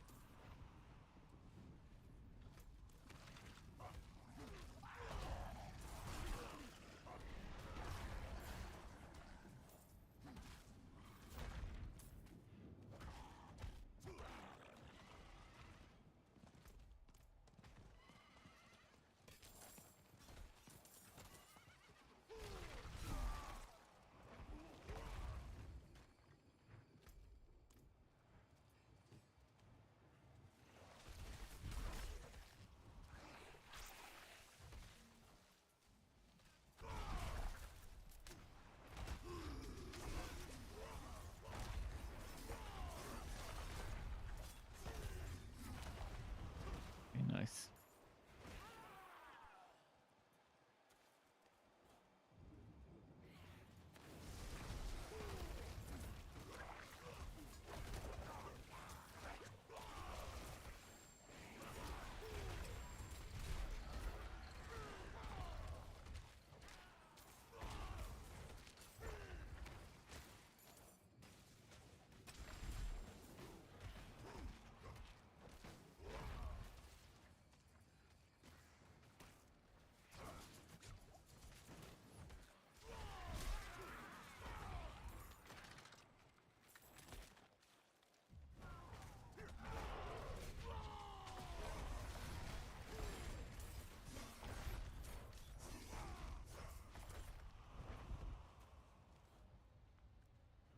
Event. I wonder what it is. Please be a commander event. Come on, please be. Oh, it's not. Never mind, it is a commander event. And it was right at the end of it. Not bad. I need to go get rid of some items, but maybe I can just open up.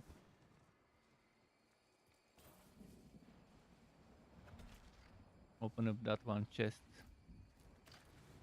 Well, the chest is right here. Oh, goblin. Okay, I'll just go to town after killing the goblin. Which I think just escaped. Maybe someone triggered it going for the event.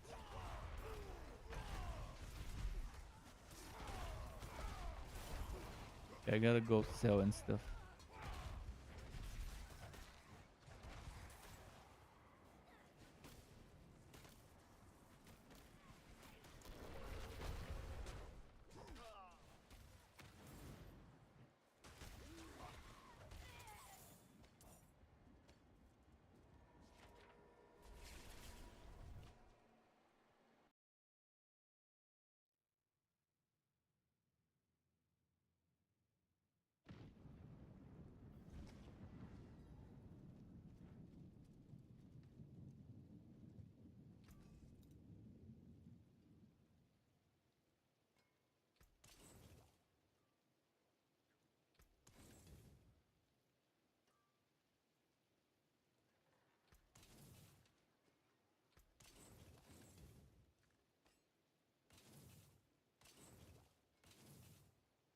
What's left? to True us? item power of the shit I'm getting.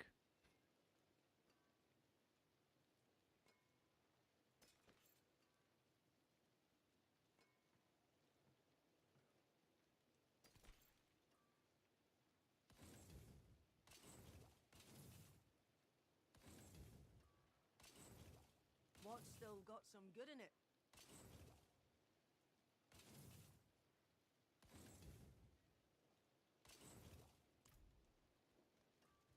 Go back.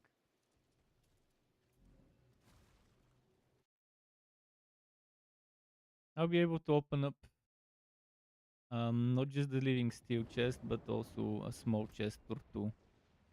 10 minutes until the world boss. I intend to spend them doing this content here.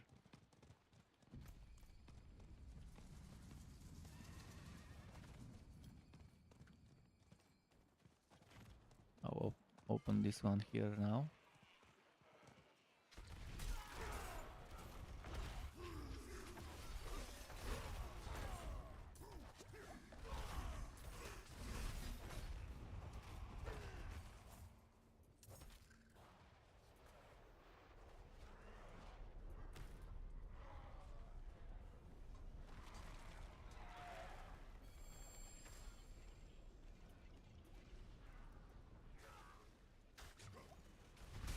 Harbinger, I wonder where it will spawn it. It's not near me for sure. I'm not seeing it nearby.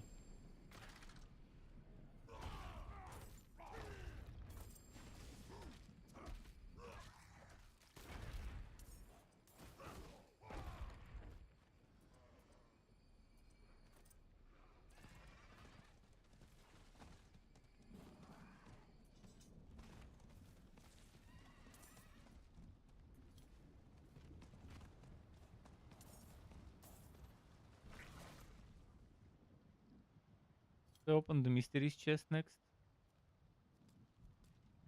There are small ones. If I get enough, and I think in 10 minutes I should get more than enough. I'll check the different event locations and see if we get another commander event.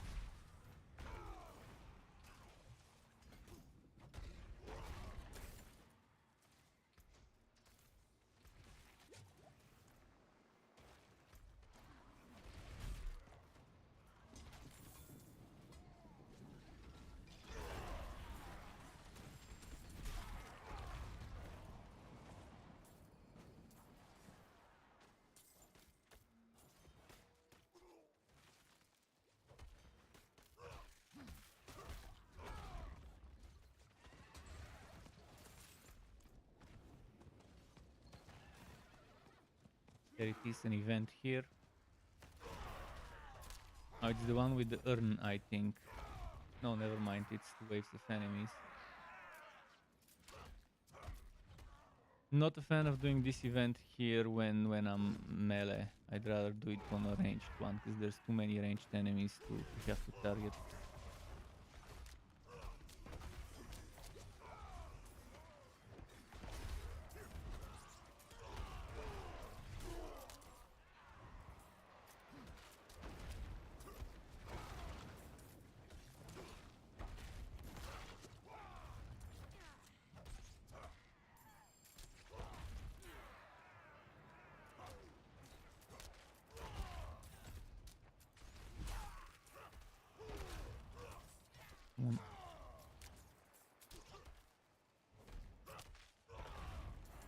Do I get 5 waves?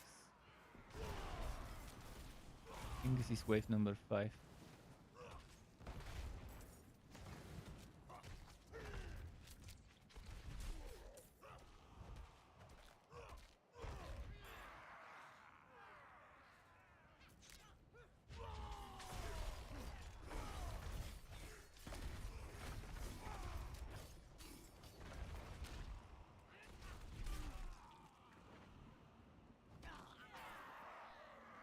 Okay, wave number 7.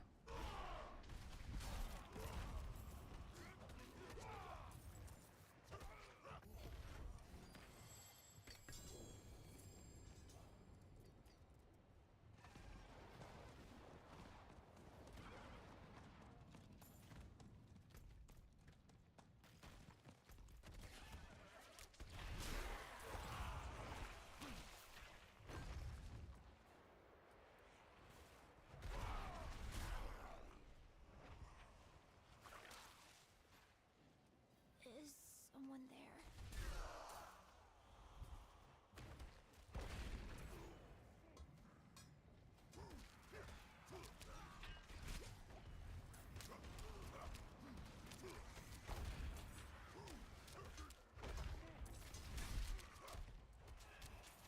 Is someone there? Come on.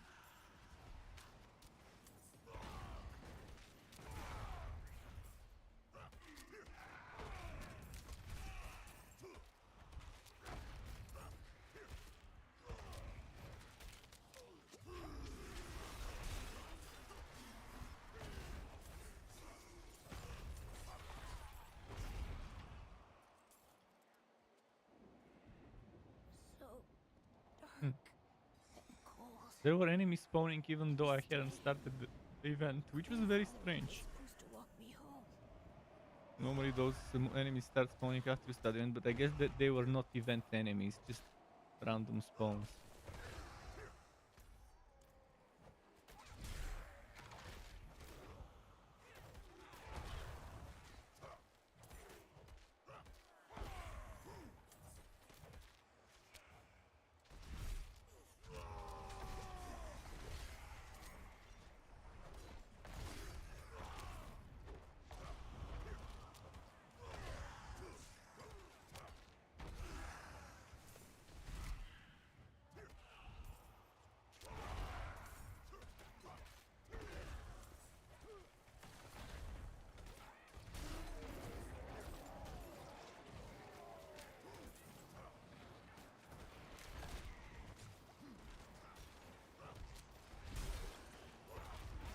Come on. This thing for 9 hours 16. When it's 11 hours 15, 11 hours 30 minutes, I'll have to stop then.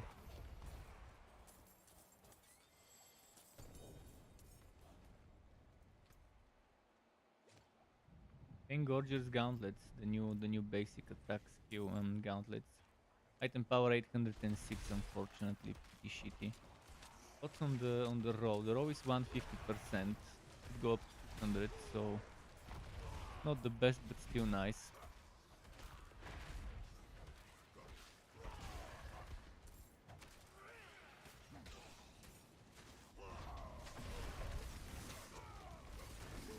Ah, but this season we don't have the basic attack stuff that was coming from Blood Rage. So last season Blood Rage was making basic attack builds stronger, but some of them were still not strong enough. And with this one, I don't think it will be strong enough either this season. Although 200% multiplicative, amazing.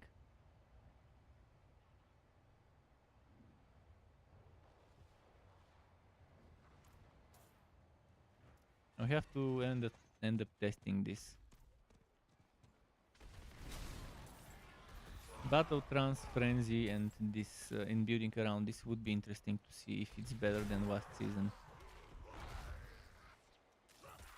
But I just don't have the patience with the shitty glyph experience rates to farm for such a build. All the glyph XP I need.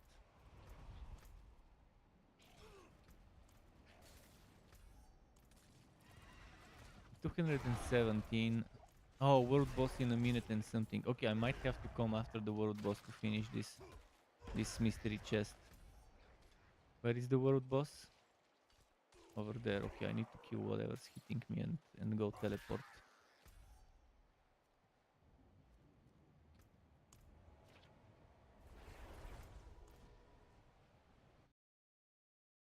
I'll remember to come for that mystery chest after the grinding.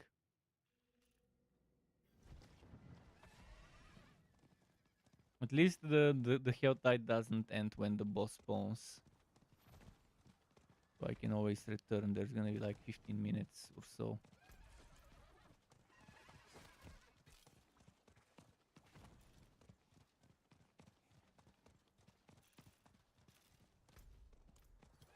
I'm there now.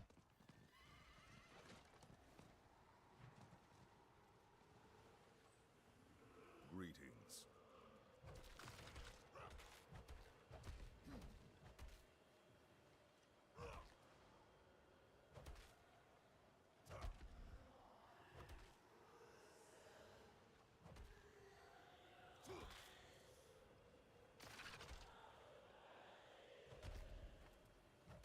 I think my 60 stacks.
Okay, good.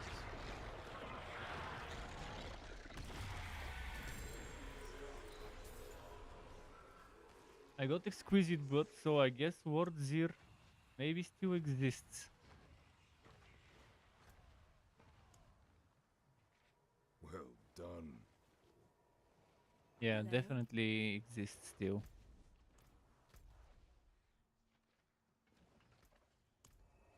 All right, back to the Whispers tree and then back to the outside.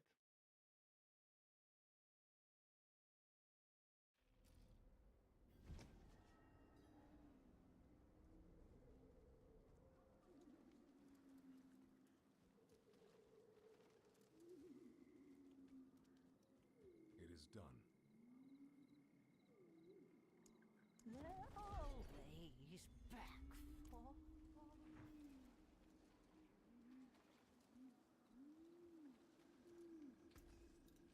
There's that.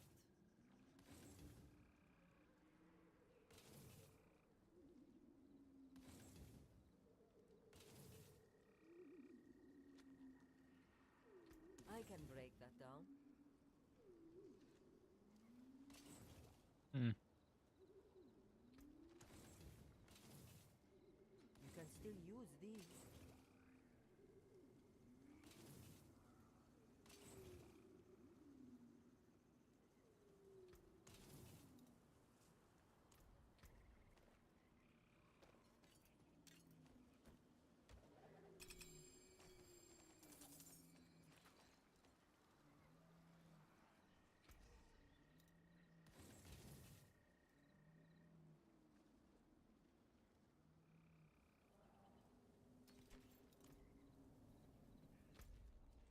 Where was it? Over there, somewhere.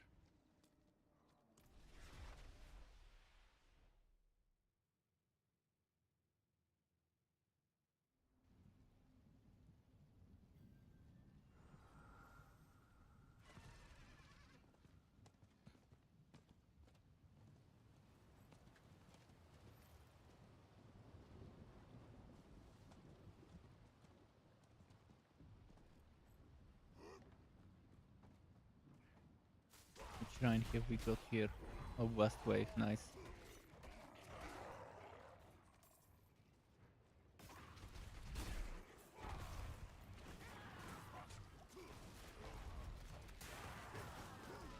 "21 minutes HoTA is plenty of time to farm for a mystery chest. I'll even be able to get some more other chests opened up.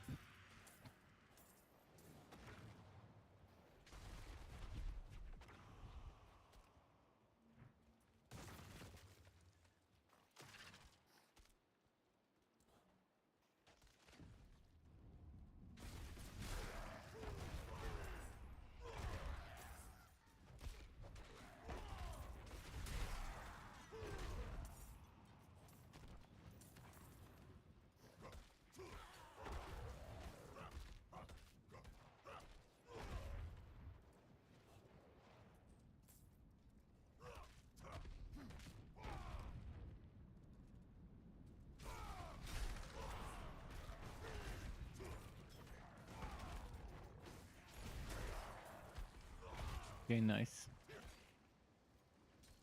Not enough to open it though. Was it 300? Or did they reduce it as well?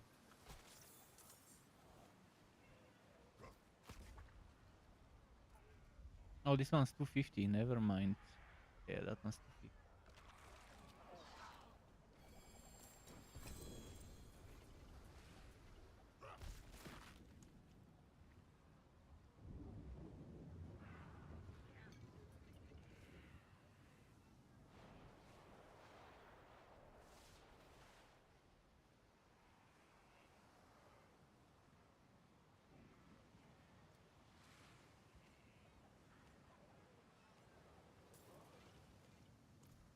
I need to put some stuff in the stash, like my materials. Now off I go, checking for some events. Hopefully I get a Helltide Commander event.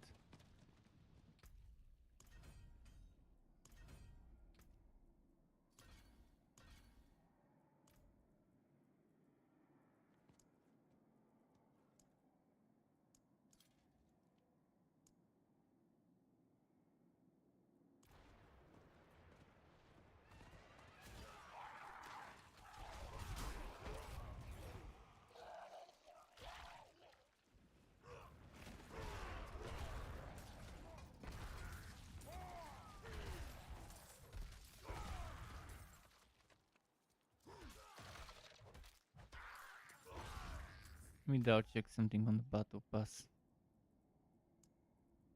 70 more. Get 70 more, and how much do I have? Greetings, traveler.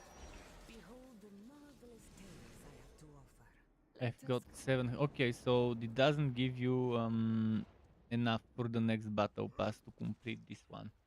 Gives you like 600 or 700 or whatever.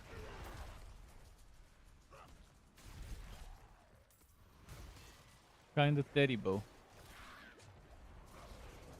But Blizzard, I mean, you would expect them to be greedy. You won't expect them to do it like other developers, where if you finish the pass, you get enough to buy the next one, and practically you just need to buy the pass once and make sure every time you buy one, do it fully.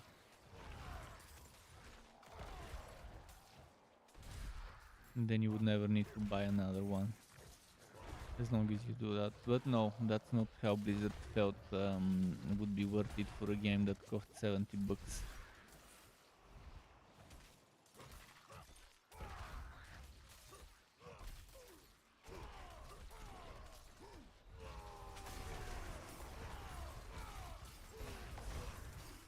Okay, 10 seconds, let's collect. See, that's how you do this event. You collect when there's a few seconds left. That way you get to kill more enemies and get to farm more cinders.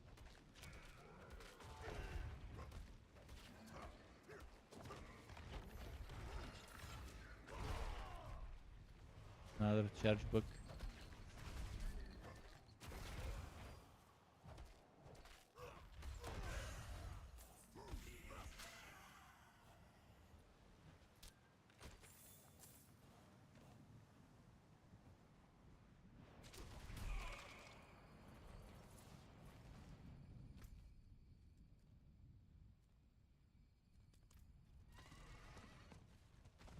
Let's look around for some events.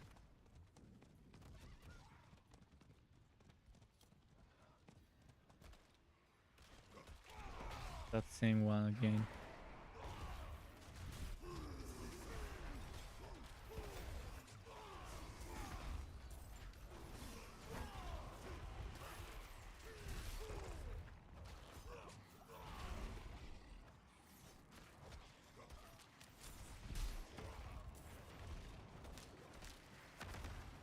Ah.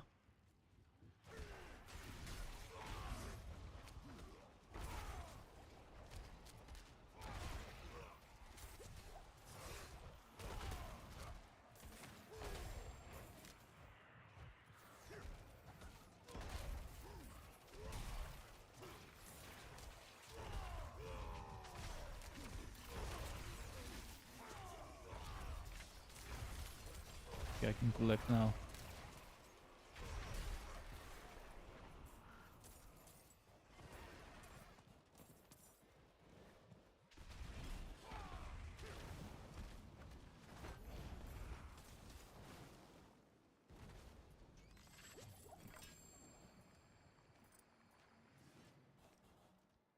Hundred and four. I'm not sure what to open.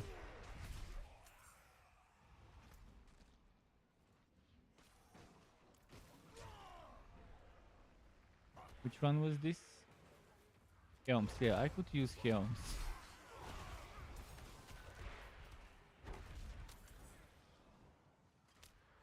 There's two unique helmets I could use well on a barbarian, the Jorit and the Shako.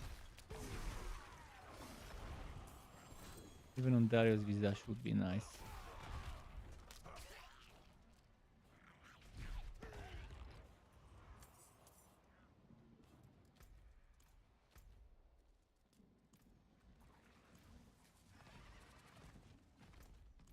Check for the event down here.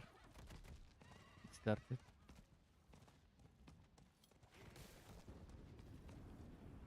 So it started, but it's not what I want it to be.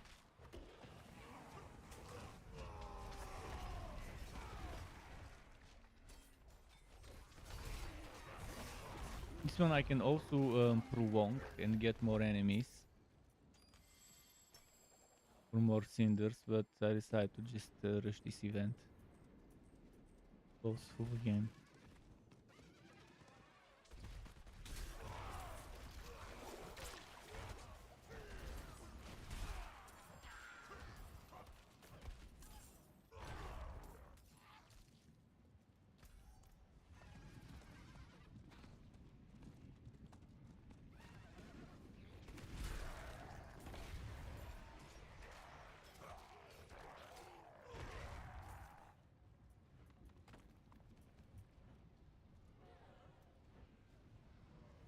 Thanks to the chests not resetting, they've actually nerfed Helltide farming for living steel.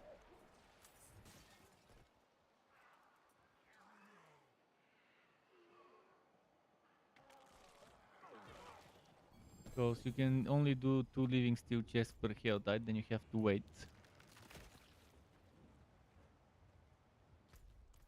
Well, unless it's Kehjistan, then you can do 3.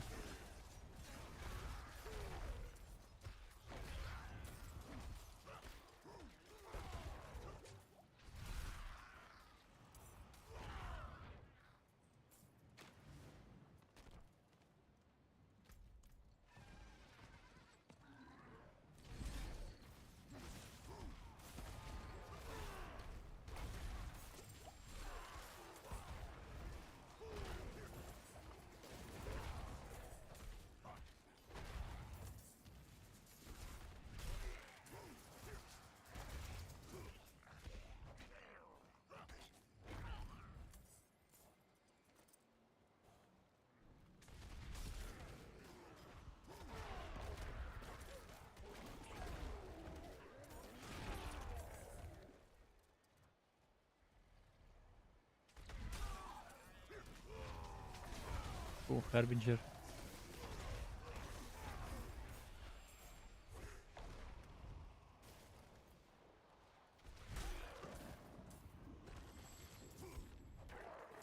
Blue item, really? I want chest, blue item.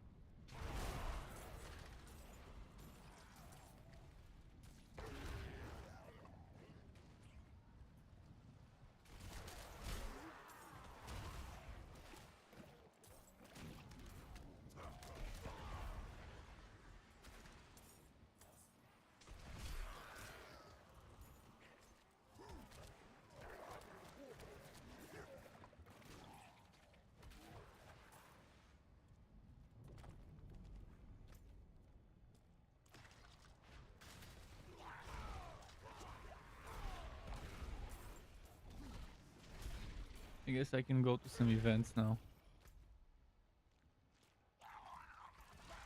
Look for Goblin. I was gonna say look for the Legion Commander event.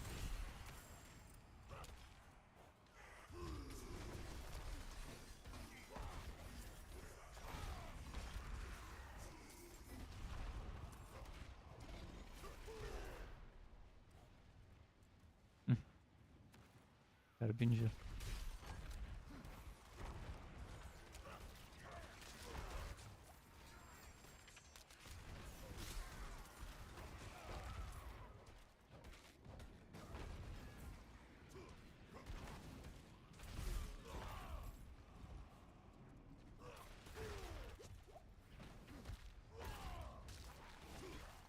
Okay, more Harbingers.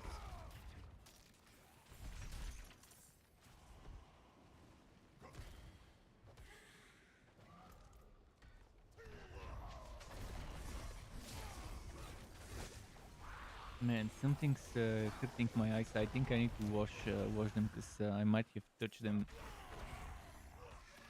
when I was rubbing them earlier. Or it could be just the light from the monitor being too much candle.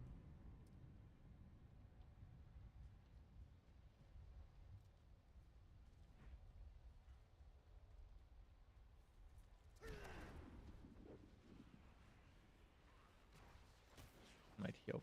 Huh? Oh, no.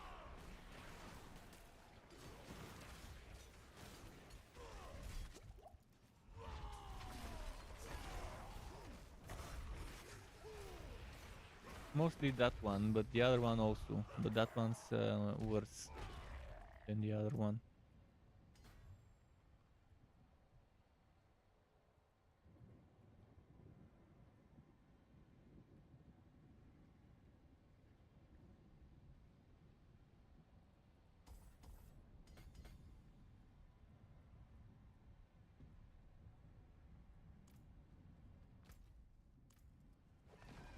Let's look for events.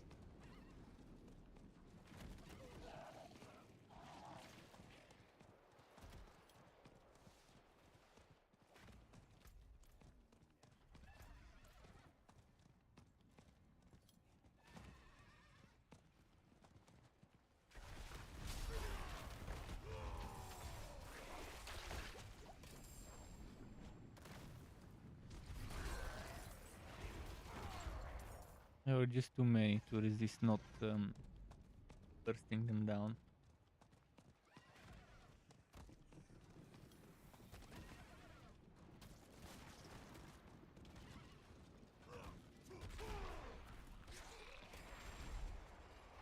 Maybe I can get another 250 and open the other mystery chest.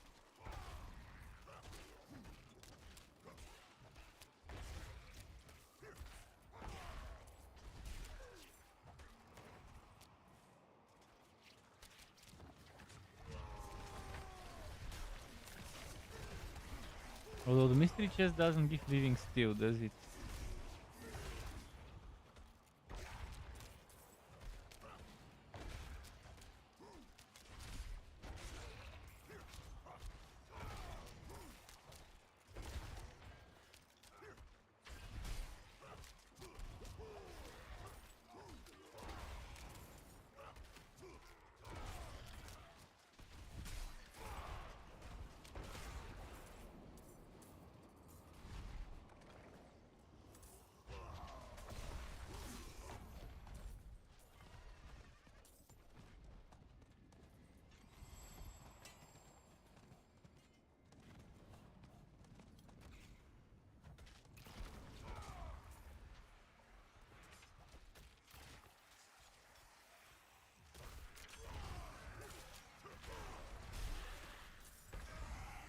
Probably need to put some eye drops because when it's tearing, it's not clear liquid like tears, but it's sticky.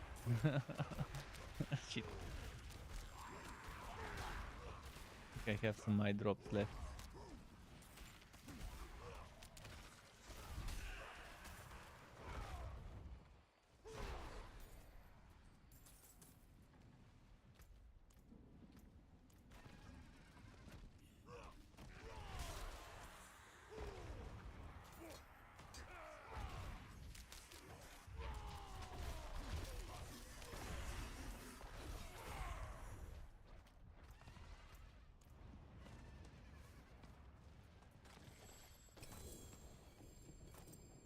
Oh shit again.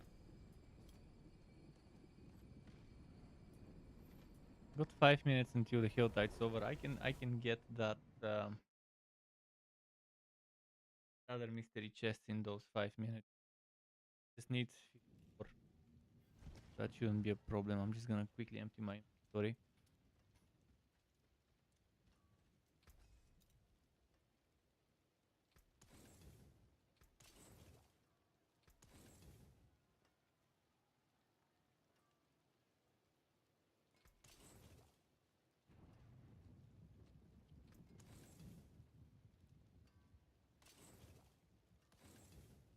What's left, you ask?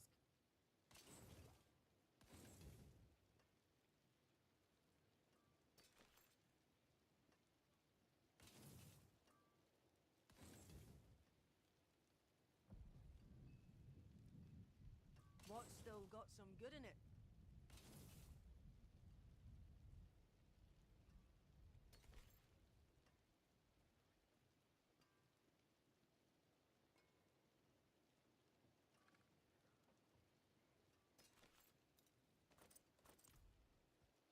Go back and then teleport again.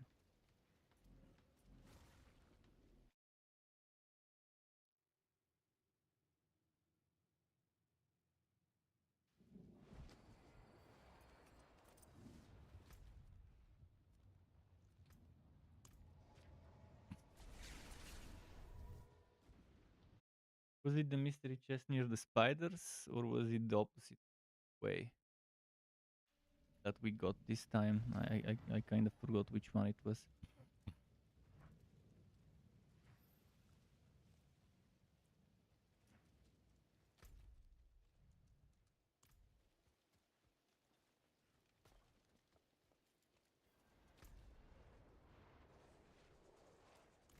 That one, okay.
Okay, Harbinger now.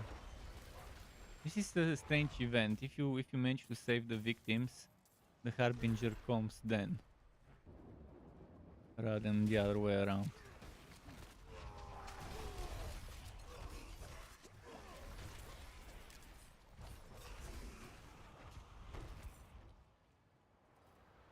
Oh, 1 minute. I won't be able to do the event. But I need to get in that 1 minute. Okay. Someone killed some stuff here so I can get it. One cinder. Come on, one cinder. And now.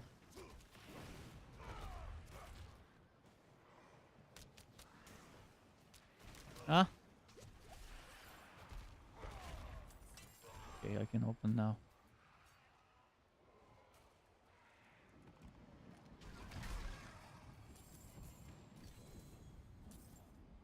Actually, why am I picking cinders? I don't need them anymore.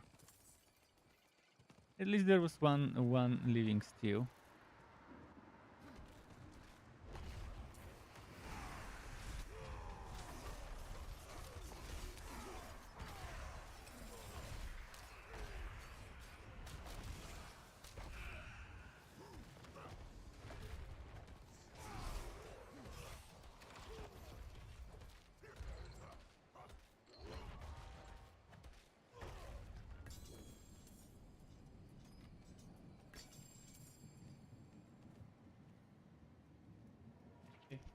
Let me give Sky some food.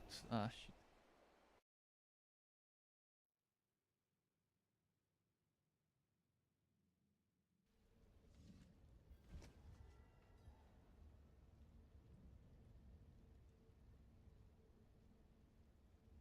Irak's gonna call it a night.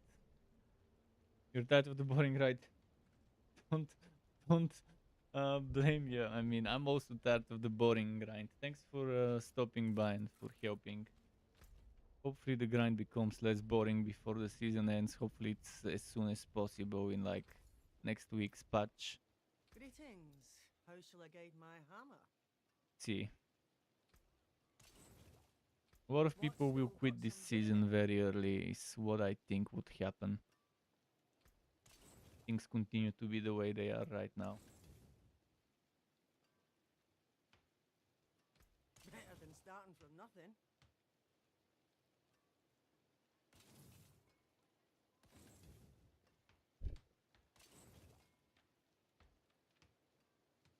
What's left, you ask?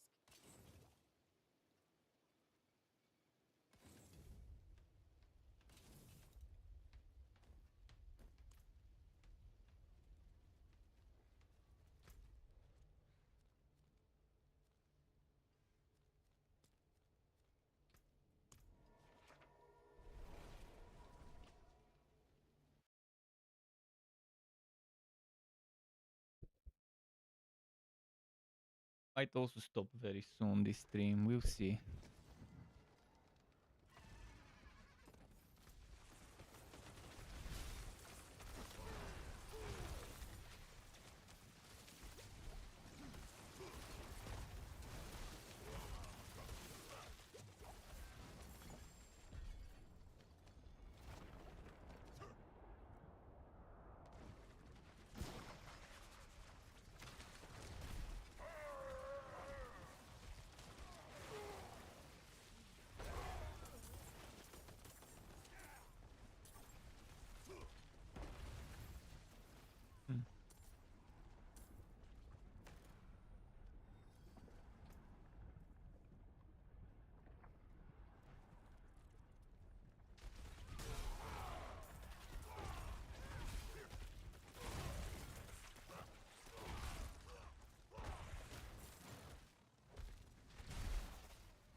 And what's the other whisper queue? Co-constructs in the dry steppes, okay.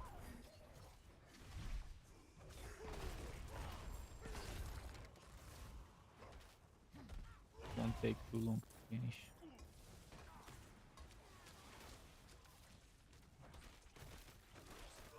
Boom, done.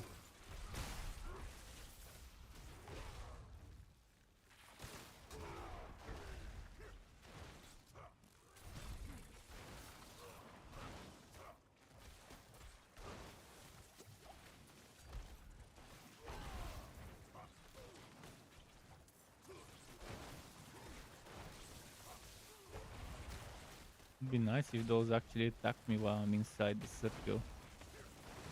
I need to be in there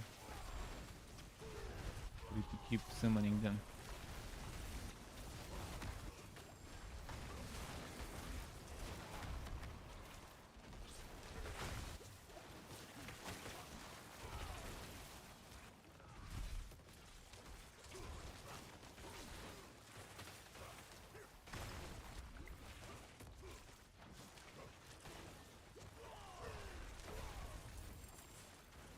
Okay, done with one.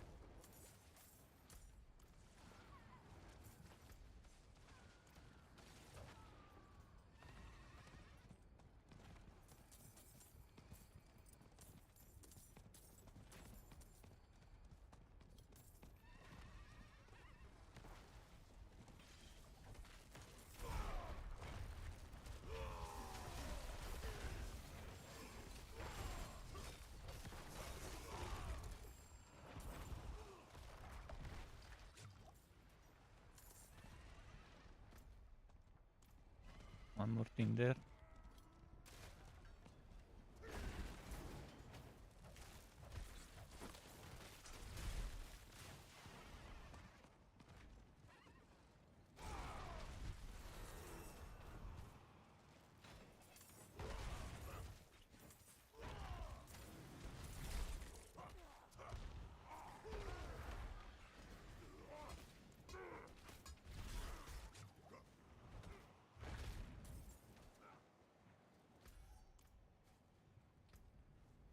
Wait, counts 10 strength, 10 strength. Yeah, I'll need those two there as well.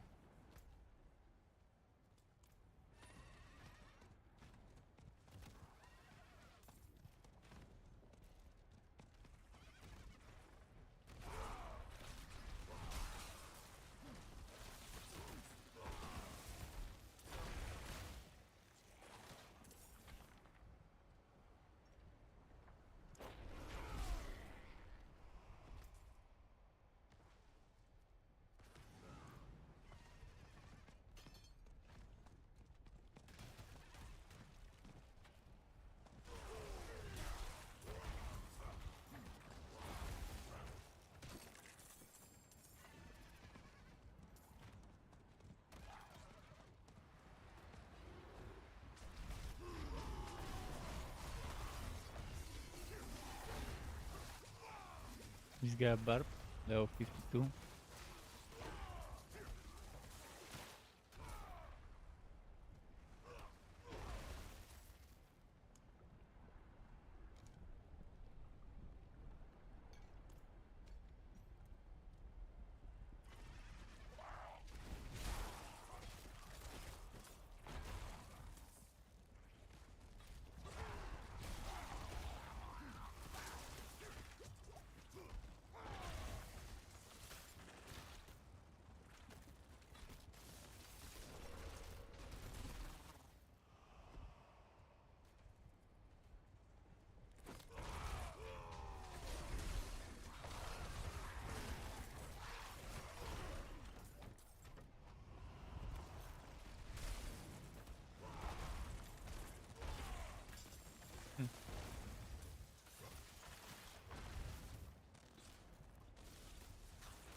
Wonder if there's an achievement for revive X amount of players somewhere in the achievement book.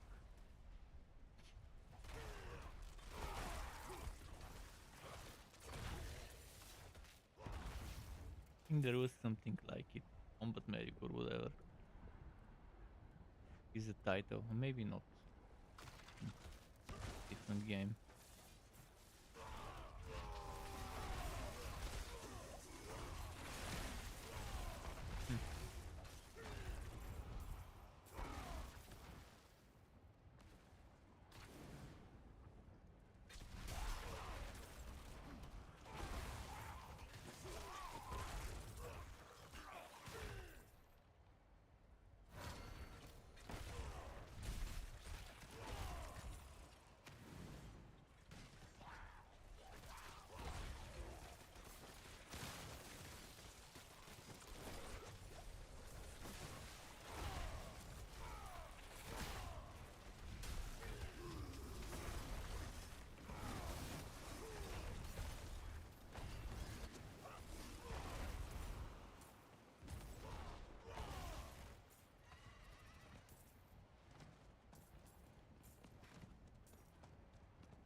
This guy, poor guy dies a lot.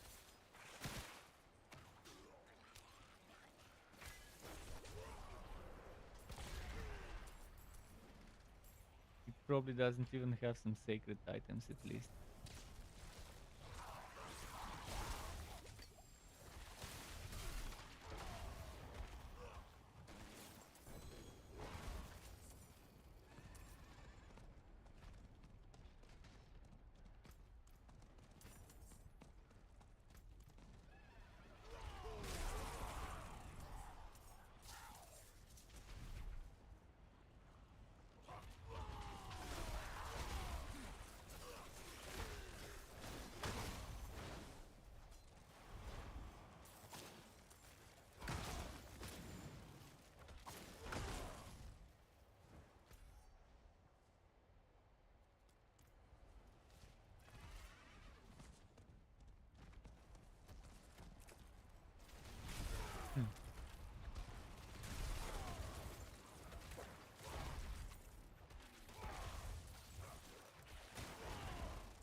Okay.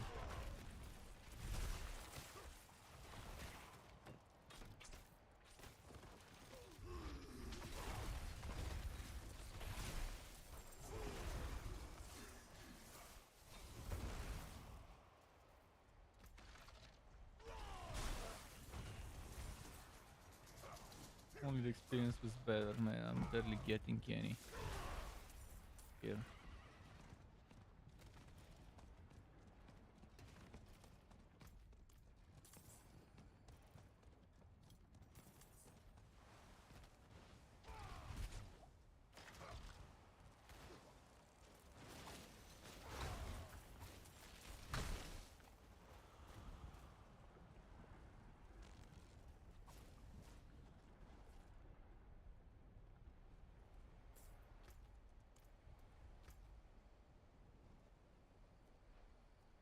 Event.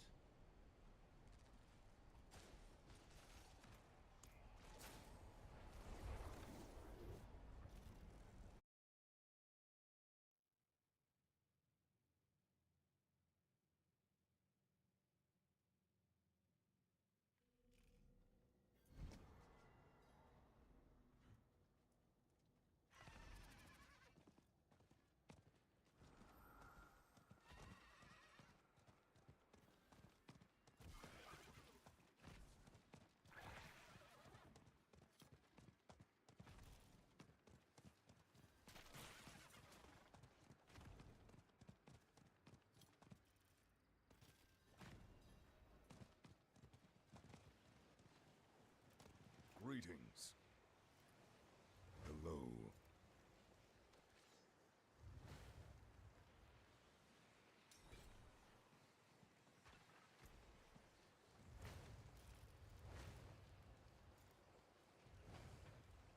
Hello. Greetings. Dead.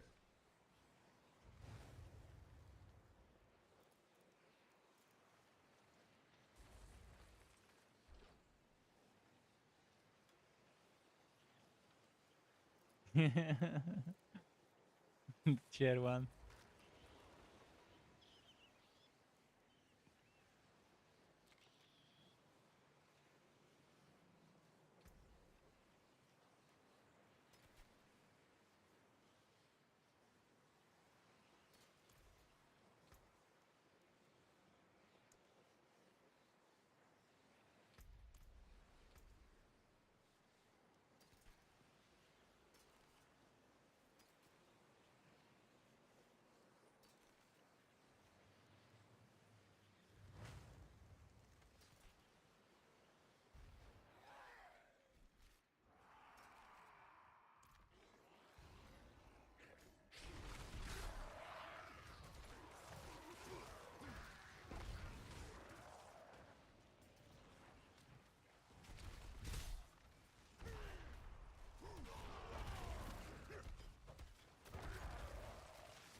Okay, nice.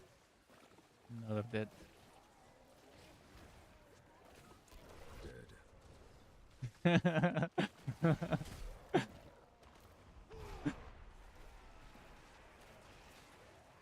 Again. Dead.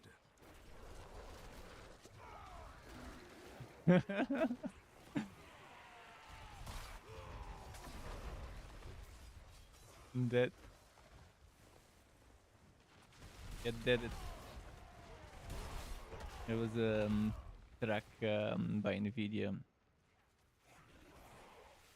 Pretty nice one. Dead. I can't do it exactly as it was in the track, but yeah. If you look it up, you'll know what I'm talking about. By not by Noisia. Did I say Nvidia? I meant to say Noisia, not Nvidia.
Good. One's done.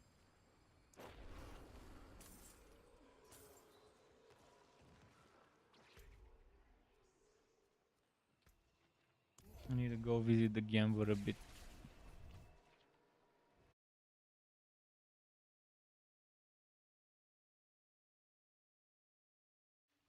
It has been a 10-hour stream. I might stop now. I'm getting very tired. I need to put some drops in my eyes.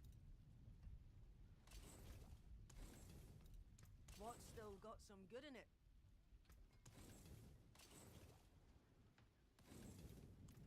Before that, before I forget, gotta visit this Gambler. I need one-handed maces ideally. All finished, are you? Yeah. Have a wee. Not a bad shame that. Hello. Well, there's something special.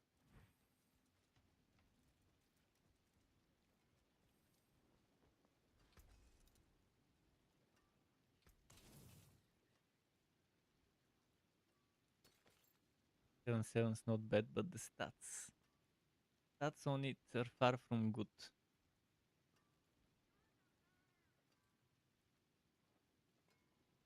Not sure if it's worth it.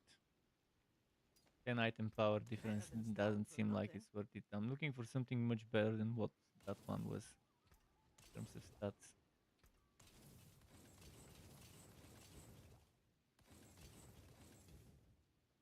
What's left? I'll keep my forge hot. Alright, Journey's I'll done. stop here. Later in the afternoon, I'll probably do some more. It depends if I fall asleep. If I fall asleep and wake up in the evening, then it would be in the evening. In either case, there will be more eventually today, the 26th, because in the morning here. Keep it cool. Thanks for watching. Hope you had fun, because I know I didn't playing at the moment. Bullshit seasonal mechanic. Until next time, and goodbye.